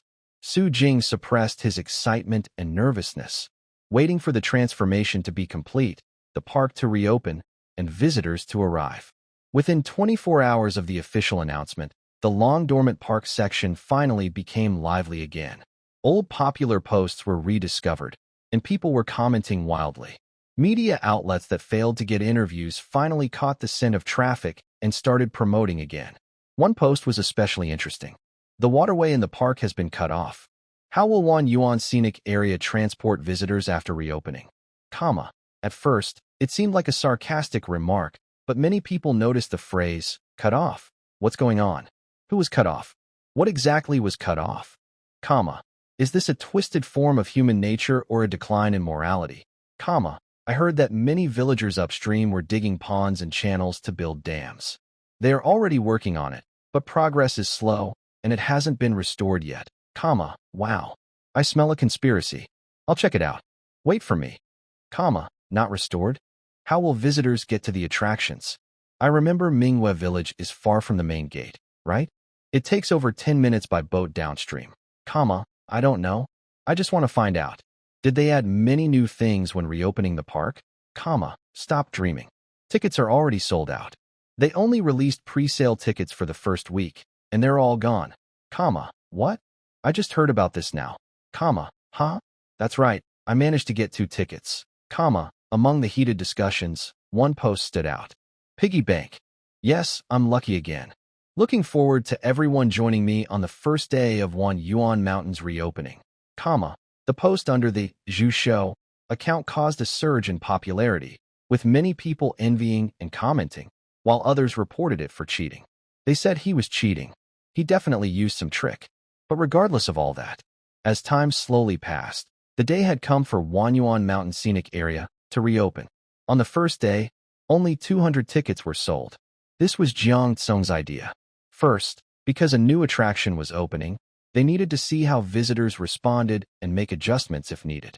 Second, because Su Jing only told them a few days before opening that the new attraction would be accessible via a different water route. That's right. It was the Jumping River, a river they all suspected but didn't dare to believe was real. Although Su Jing assured them that the water flow had decreased significantly, Jiang Tsung still prepared and hired a few skilled boatmen. Uncle Shui scoffed at this. Old and useless. I can't even row boats anymore. But he didn't complain for long. Su Jing arranged a route for them. At this point, everyone was finally organized. On the morning of May 21st, on the road in Wanyuan Township, Qingshan County, people kept driving past the parking lot. The cool guy driving the car glanced at the parking lot in the rearview mirror. What does it mean that the parking lot is temporarily closed? The fashionable woman in the passenger seat leaned over the window, curious. It seems the main entrance isn't open today. We have to go through the side entrance. Are these 2 gates far apart? The young man with a crew cut in the back seat shrugged. Wanyuan Mountain is big, so it's normal that the entrances are far apart. The group was actually Zhou Pippi and 2 others. Although they didn't get tickets in time, since they were valuable donors, under Zhou Po's pleading, they managed to get 3 early access tickets from Su Jing. They followed the country road, and, after crossing a large bridge, couldn't help but laugh. That river should be the one they said was cut off online, right? Just dirty tricks. They can't beat Wanyuan Mountain, so they resort to sneaky methods. The 3 mocked each other, and finally, the car stopped by the roadside. Ahead stood a simple, ancient-style entrance to the scenic area. A sign with the bold characters, Wanyuan Mountain, was clearly visible. Pippi, did President Su tell you if there's anything different about this opening compared to before? Zhou Po looked mysterious, his eyes bright. Yes, he looked at the cars coming behind them and quickly urged everyone to go inside. I heard they opened a new attraction, better than Mingyue Village and Sacred Mountain. Zhao Yiran's eyes lit up, but she quickly pursed her lips.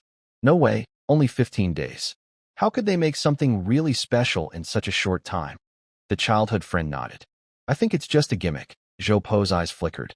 Although he was worried, he believed that since it was from Wanyuan Mountain, the new attraction couldn't be worse than Mingyue Village and Sacred Mountain.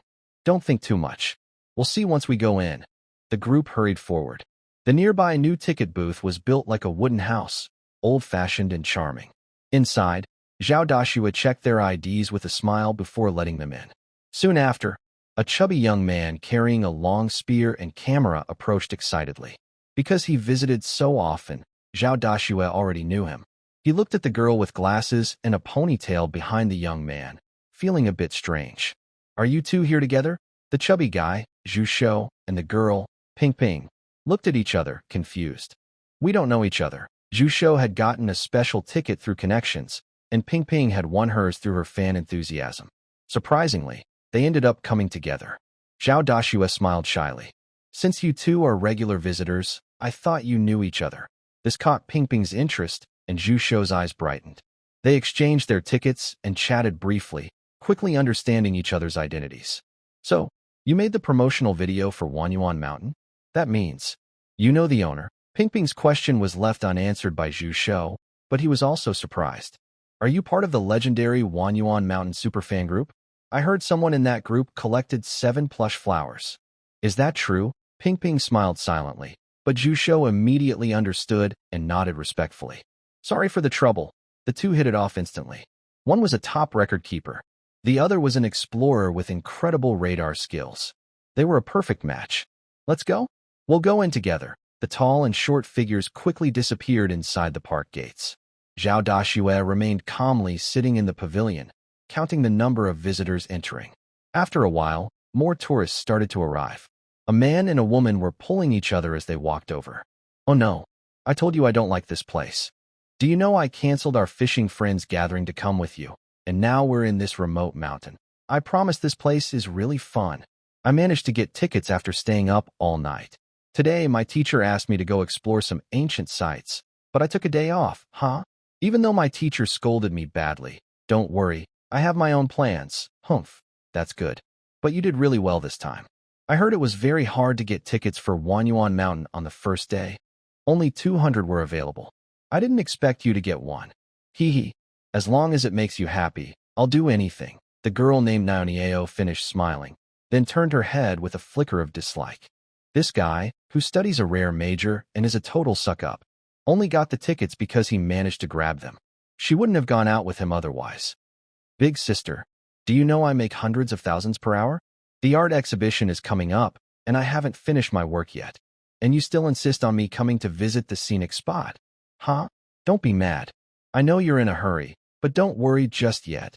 The woman, with a graceful figure and long, wavy, wine-red hair flowing like a red wave, smiled at the slightly thin and sickly-looking man in front of her. Do I not know my little brother? I heard this place has beautiful scenery and many ancient wooden structures. Maybe it could help your creativity. Come, let's go for a walk and relax. Her brother had been stuck on his creative work for a long time. If he kept holding it in, he would go crazy or burn out. He had to get out. She looked gentle but acted firmly, pulling him along inside. More and more visitors entered one after another. Because the scenic area had warned about the opening time in advance, by 9:31 in the morning, all 200 visitors plus 6 special early birds had entered. As for the other 2 early birds, rustling sounds. One step crushed a dry branch, and in the forest trail, 2 familiar men appeared. Huh, this guy? It seems he's really opened a new scenic area. Xinzhuang was full of pride. The progress in rerouting the river and digging water channels secretly had finally improved. All his efforts to build connections during the day and night had paid off. Fortunately, there was good progress, so he felt confident enough to ask Su Jing for a pass to the new scenic area. Secretary Li next to him was excited and carried a large backpack without feeling tired. This time, he and the secretary both had official status. They no longer needed to worry about getting stuck. Finally, he could see the legendary Sacred Mountain, the mountain that people pass by but never enter. He wondered what it looked like. He chuckled and looked at Lao Deng, who was standing with his hands on his hips, laughing loudly. This time, he wouldn't put laxatives in Lao Deng's lunch. At the end of the small path was a flowing stream. Over the stream was an old wooden bridge. Next to the bridge was a wooden sign. On top of the sign was the number 1. Below, 2 lines of poetry were carved deeply. Among the mountains of Wanyuan, people fish and enjoy leisure. walking along the stream, forgetting how far the road is. Oh, Secretary Shin squatted down to look for a while, then stood up and looked into the distance. That side is pink and red. Come on, let's go see. He chuckled foolishly, no longer pretending to be a leader, and pulled Secretary Xiao Li across the bridge to go forward. Different people reacted differently to the same wooden sign. Zhou Pe and others looked at it briefly and gave up. They were too lazy to read modern texts, let alone understand ancient writing. Little fatty Zhu Shou and others didn't care about the sign. Whenever they saw something special, they just started taking pictures wildly. Don't ask. He was a pioneer. His experience told him. Everything the guide did had deep meaning. Just take pictures. Pipping wasn't as naive as him. As a careful college student, she examined the sign closely, immediately copied it into her small notebook, then looked up at little fatty. I think this should be the first line of a poem. There might be more after that. She waved her hand and quickly moved forward. Follow me. Besides them, the fishing guy made a face at the sign, and architect Gu was busy helping Miao Miao, paying little attention to the sign. But the young artist looked thoughtful, raised an eyebrow with interest, and took out his phone to take a picture of the sign. Let's go. Keep moving forward. He took the lead, and the red-haired sister was happy, immediately following him onward. Leaving the wooden bridge and following the shimmering stream ahead, after walking less than 100 meters, they saw a beautiful pink peach blossom forest in full bloom. Wow! Xinzhuang took out his phone, eyes wide with surprise. It's already late May, and there are still peach blossoms. Xiaoli didn't say anything, just kept taking photos. The peach forest was large, with main and side paths winding through it. Small wooden signs stood by the trees, guiding the way. But these signs were more than just directions. Ping Ping, with sharp eyes, crouched down and pointed at a wooden sign with the number 3, looking excited. I guessed right. This is a poem. Let me remember it. Now let's find the 2 sign. More and more people discovered the mystery of the signs. In the romantic peach forest, petals fell like gentle rain, and visitors looked very excited. Here we go. Another interactive task appeared. This time, the poem wasn't read aloud by a boatman but was pieced together by the visitors themselves. The second part is here, someone shouted, and nearby visitors hurried over, suddenly encountering a peach blossom forest. Several hundred steps along the bank, no mixed trees, fragrant grass and fresh flowers, falling petals everywhere. A young artist behind the crowd was pondering the poem, then looked behind him. Wow! His surprise caught everyone's attention. They all turned around and saw it. The seemingly random arrangement of peach trees, from a different angle, formed a wide, orderly path of falling cherry blossoms. Let's go. Ping Ping excitedly led the way, quickly finding the 3 sign behind a tree by the path. She happily read aloud. Visitors are amazed, and then they go further. She looked toward the end of the winding path, where faintly visible houses stood, confidently, to explore the forest. Now, even more people gathered. Everyone was almost unable to contain their excitement. The feeling of arriving at Mingyue village again was back. Mystery. Expectation. No one knew what exactly was ahead. Everyone stayed silent, just kept walking forward. The 4th wooden sign was soon found. Initially narrow, only enough for one person, then after walking a few hundred steps, suddenly it opens up. Wow! After passing the sign and turning another winding corner, the view suddenly opened up before them. The peach trees gathered around in groups, forming an old-fashioned, elegant residence filled with the scent of books. In the open space in front of the courtyard, there was a table, a chair, and a cup of tea.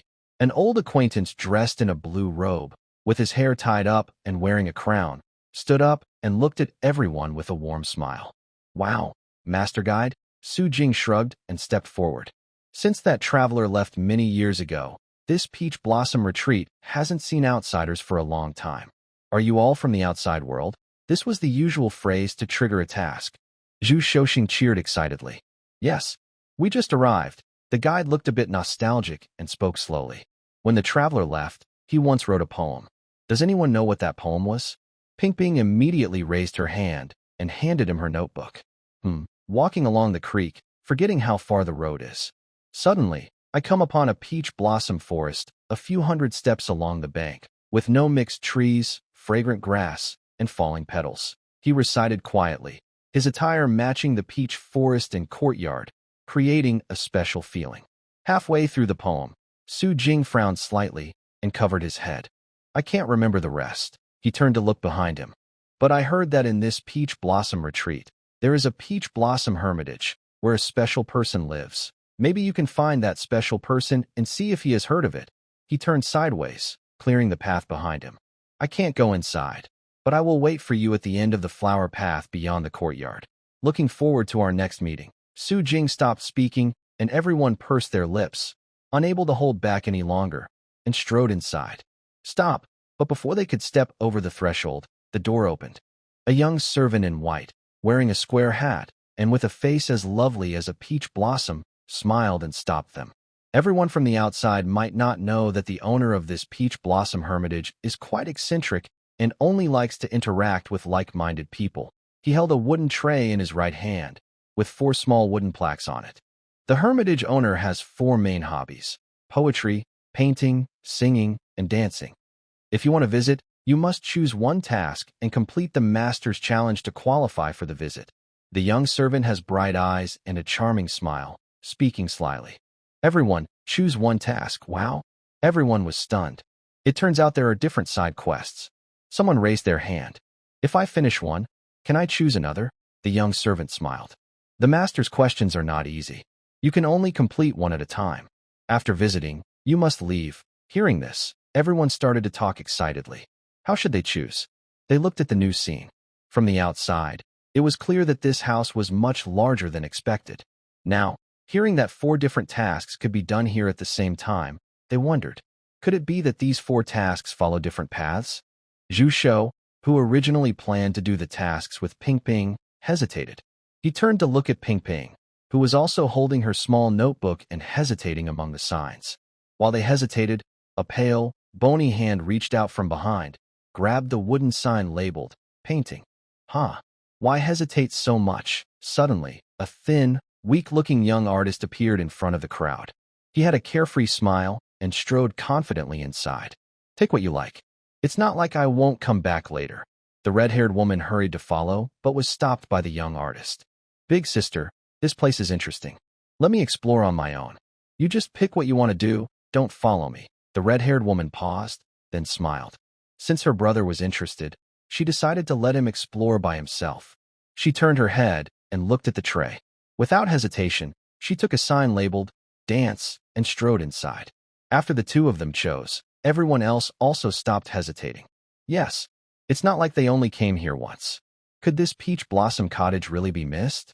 Soon, all the figures at the entrance entered the house. The young servant and Su Jing from afar exchanged smiles, blinked, then turned and pressed the intercom. The first group of visitors has entered. We can start now. Poetry, painting, song, dance. These 4 main side quests immediately divided the crowd. Little Li followed behind Xinzhuang. When the old man picked up a poetry card, he quickly grabbed a song card. Wow, Brother Shun, I accidentally took the wrong one. Little Li held the song card, smiling as if he hadn't made a mistake. Little brother, can I exchange it? The young servant still smiled but shook his head, signaling him to go inside quickly. What a pity. Such a shame. Little Li hurriedly put away his card, sighed dramatically, and ran off. Just kidding. The old man only liked poetry and paintings, so of course, he wanted to go listen to some tunes. He disappeared quickly, leaving Xinzhuang feeling annoyed but helpless. He could only turn and walk inside. Behind him, Zhu Shou thought for a moment. Since it was a task, he should choose what he was good at. Poetry and painting are too artistic. He didn't understand them at all. Dancing. Looking at his 200 pounds of weight, he probably couldn't do that either. Only songs. After editing videos for a long time, he knew quite a bit about different kinds of music. Without hesitation, he parted ways with Ping Ping, who chose poetry and took his song card to go inside. As for Zhou Po and the others, sorry. They were rich kids, and they accepted it. The 3 of them chuckled and casually took the dance cards and went in. Good brothers, lifelong friends. Inside the temple, the first thing you see is a simple, old-fashioned wall with carvings of ghostly dragons and snakes, and a landscape painting of longevity and achievement. On both sides, two wooden plaques hang. Poetry and painting go to the left, singing and dancing go to the right. Ping Ping and the young artist walk at the front, one behind the other. Ahead, there's a long corridor. Walking through it, faint wind sounds can be heard. Through the carved windows on the corridor sides, the scenery changes with each step, revealing beautiful glimpses of the garden. Exiting the corridor into the courtyard, four-sided buildings appear before them. The previously separated groups of tourists are gone. In front of several courtyards, the gates are open. A few young children stand at the doors, smiling happily at everyone. "I'm going first," Ping Ping stepped forward. The young children immediately bowed politely. "This hall is only for guests with poetry cards." "That's right." Ping Ping winked at everyone behind her, then took a step inside and disappeared behind the door. Wow. It turns out that they are searching for their own task area. Everyone was surprised and started to laugh, then quickly separated. Among the four courtyards, two are for poetry and two are for paintings. Xinzhuang squinted and immediately followed Ping Ping inside. This young girl is brave and careful. Following her should make the game more fun. When no one else entered the room, a young boy stood at the door and said charmingly, "This is the place where the abbot reads in the morning." Sometimes, when inspired, he writes a few lines of poetry. He looked a bit disappointed. Unfortunately, the abbot's poems are scattered everywhere, and since we can't read, we can't find them. Everyone listened quietly as he explained the precondition, then saw the young boy bow and speak seriously. "There are many rooms in the monastery. The abbot's poems are everywhere. We need you, lucky guests, to find the scattered lines and arrange them in the correct order to form a complete poem. Many poems are scattered around. If you manage to piece together one successfully, you will earn a visiting pass." Wow. Ping Ping immediately saw the key point. So, the completed poem doesn't have to be made by just one person, right? Everyone instantly turned to look at her. The young servant stood there, smiling faintly at everyone, then turned and left. Wow. Everyone burst out laughing. "This is a group task." Ping Ping quickly shouted, "Let's work together. Find the slips of paper in this study, or maybe stamps, stickers. Anyway, just take pictures or collect any meaningful words you see." The number of people choosing poetry isn't many. Ping Ping glanced around. About 20 people. "Don't give up if you see the same slip of paper." Xinzhuang raised an eyebrow, noticing that the girl had figured it out. The young servant said, "We also need to arrange the poems in the right order to pass. Each person only gets one chance. So we need to prepare well. If we match the poem but get the order wrong, that would be such a pity." Everyone understood immediately. Haha, finding things, huh? This is so exciting. A few people rolled up their sleeves, grinning widely, and started to search. "Hey, you guys over there." Ping Ping almost ran out of breath trying to speak. "Big brother, this isn't our home. Find what you need, but don't mess up the host's place. Everyone, be careful. We might get kicked out of the park." She spoke with a smile, but the older brothers immediately apologized, feeling embarrassed. Ping Ping's reminder made everyone settle down. The sound of paper flipping and the moving of a vase screen could be heard. "I found one," someone shouted, holding up a crumpled piece of paper that looked like used toilet paper, and began reading aloud. "Only after drinking do I sit by the flowers. Drunk, I still sleep beneath them." He straightened up, and everyone stopped what they were doing. Day after day, before and after the flowers, year after year, drunk and sober. Wow. He looked up, eyes full of amazement. Even if he was illiterate, just listening to the rhyme and repetition, he knew this was a good poem. "Any more?" Xinzhuang pushed through the crowd and ran to the man, grabbing his shoulder with excitement and shock. "Any more?" The next line. "Is there more?" "No, no more." He put down the paper, but everyone suddenly started talking loudly. "Wow, this poem. I really feel like we've entered the home of a great ancient poet. It's so amazing. Drunk, sober, year after year. Think about it. Think again." Everyone chattered excitedly, searching even more eagerly. If one line of poetry is like this, what must the whole poem be like? Xinzhuang pondered the rhyme and meaning of the line, about to bend down and keep searching, when someone pulled out another crumpled piece of paper from beneath the inkstone, with a water stain giving off a strange smell. "Rain hits the pear blossoms, the door is tightly shut. Wasting youth, wasting youth." This is a line of poetry. Immediately, Someone looked confused. This sounds different from the previous poem's format. Yes, and the content seems different too. Everyone's faces grew serious. What's going on? They finally realized that what they had were pieces of a puzzle, several fragments that needed to be put together. Completing the puzzle was much harder than they thought. Some became even more excited, frantically searching. Others grew discouraged, looking around carefully. But when they did, it was a big deal. Comrades. Everyone looked up in confusion, wondering if this person had discovered something special again. A tall man from the Mediterranean stood there, looking upward. Don't you think? This hall feels a bit too perfect, too calm and elegant. Only then did everyone realize and start to look over together. In the large hall, the calligraphy and paintings seemed casually arranged but exuded a free and bold spirit. There were wooden tables and beds, soft cushions with silver threads, screens with the four gentlemen, delicate blue porcelain vases, all showing the luxury of this place. The young archaeologist finally shifted his gaze from the mysterious figure and squinted. Somehow, it felt like he had come out to play and found a treasure. This place really seems to have some special meaning. In the same courtyard, after Ping Ping and the others entered the room, the young painter led the way and turned into another room. A young boy stood at the door, looking fresh and clean, with a red face. Dear guests, this is the calligraphy and painting pavilion in the West Courtyard. Our abbot's paintings are truly exceptional. Thinking back, many people came to request paintings back in the day, but that's not the main reason for your visit. The entire Peach Blossom hut hides 10 paintings that the abbot wants to show you. Each painting is numbered, and each contains a hidden meaning. Your task is to arrange them in order and record what each painting signifies. Later, it will be useful for you. After he finished speaking, he stepped out.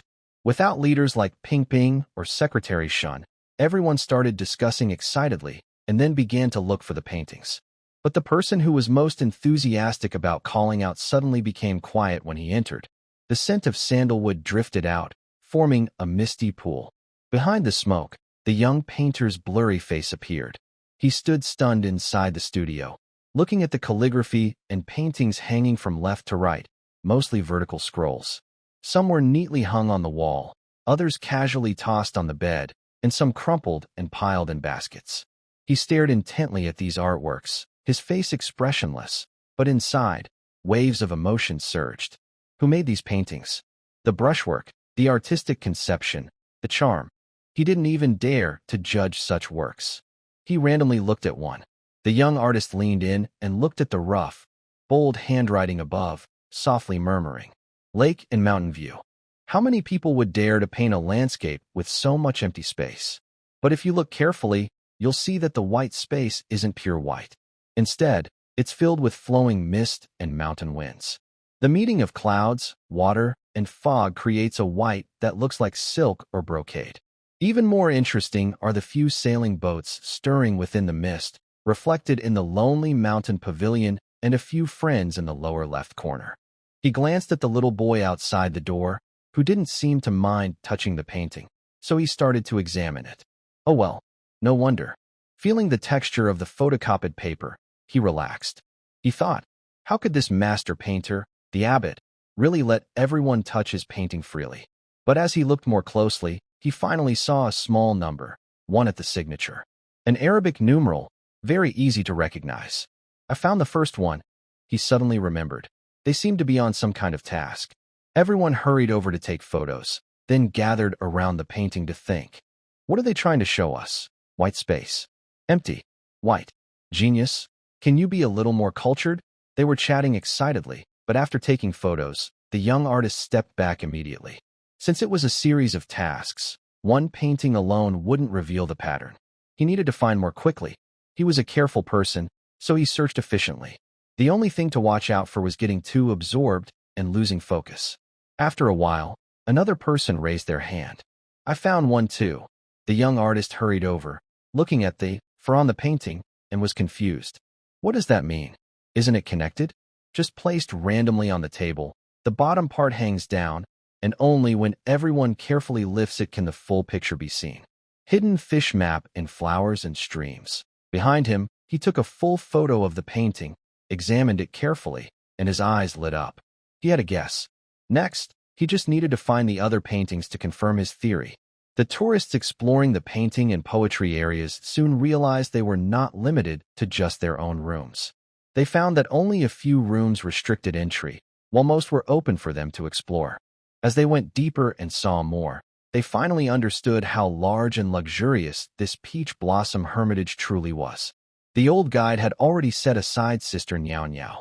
Usually, he only had classes and no free time, but now he was surprised to find something he liked in this scenic spot. Suddenly, the courtyard became lively and busy. Meanwhile, the people heading toward the East Court for the music and dance area also arrived at the venue.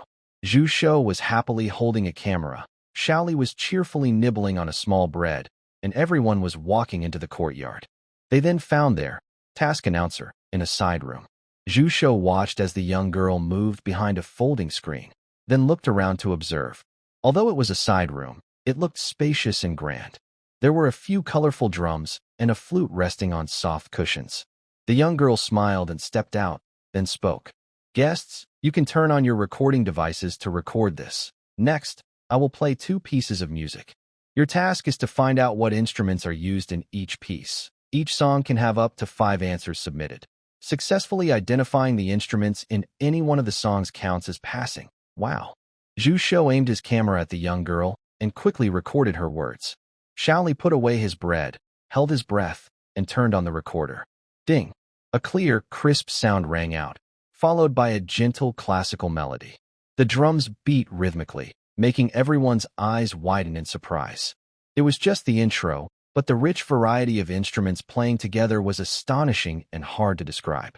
Wait, are we supposed to find the instruments in this song? Zhu Shou was amazed after listening. Among these tourists, was there anyone who knew music? How could they identify such professional sounds? The young girl nodded. The Hermitage Master is bold and free. Some sounds are both instruments and not instruments at the same time. Everyone can try freely inside the pavilion. Just give the final answer. Master, just need one correct answer. After saying this, the young girl returned outside and stopped speaking. Inside, Shaoli approached Zhu Shou with a smile. I know you. He blinked and lowered his voice. The promotional video for Wanyuan Mountain was made by your team. I work for the Cultural and Tourism Bureau, and I'm friends with the guide. His words made Zhu Shou feel more at ease. The Cultural and Tourism Bureau? That means they are on the same team. Brother, do you have any ideas? Zhu Shou chuckled. I will do my best to help. Having spent a lot of time with Xinzhuang, Shaoli's assistant naturally knew how to lead people. He cleared his throat and called everyone over, quickly setting up a plan. The courtyard is very big. To find the final answer, they must work together as a team. Oh, I mean team effort. Fortunately, there was a tourist sensitive to sounds in the group. Everyone thanked the heavens and, following their assigned tasks, scattered inside the Peach Blossom Pavilion to search. As for Xiao Pangzhuizhuizhua, his main task was to find the sounds of nature. According to the musician, the music they heard earlier must contain some special sounds, maybe water flowing, or the crunch of leaves underfoot. He needed Xiao Pang to collect these sounds as much as possible. Zhu Shou received the order and eagerly ran out with his camera. Guide, sir. So impressive. Mingwe Village tests individual skills, but this Peach Blossom Cottage is all about team games. So exciting. So fun. 1 ticket, multiple games. Totally worth it. He carried his camera and wandered through the large courtyard, turning left and right until he finally found the small scene with the rockery and pond. But just as he was about to record the sounds, he heard faint wind whistling and some muffled noises from afar. What are they doing over there? The hotspot radar activated again. Zhu Shou's spirits lifted. He tiptoed along the wall, camera in hand, and moved closer.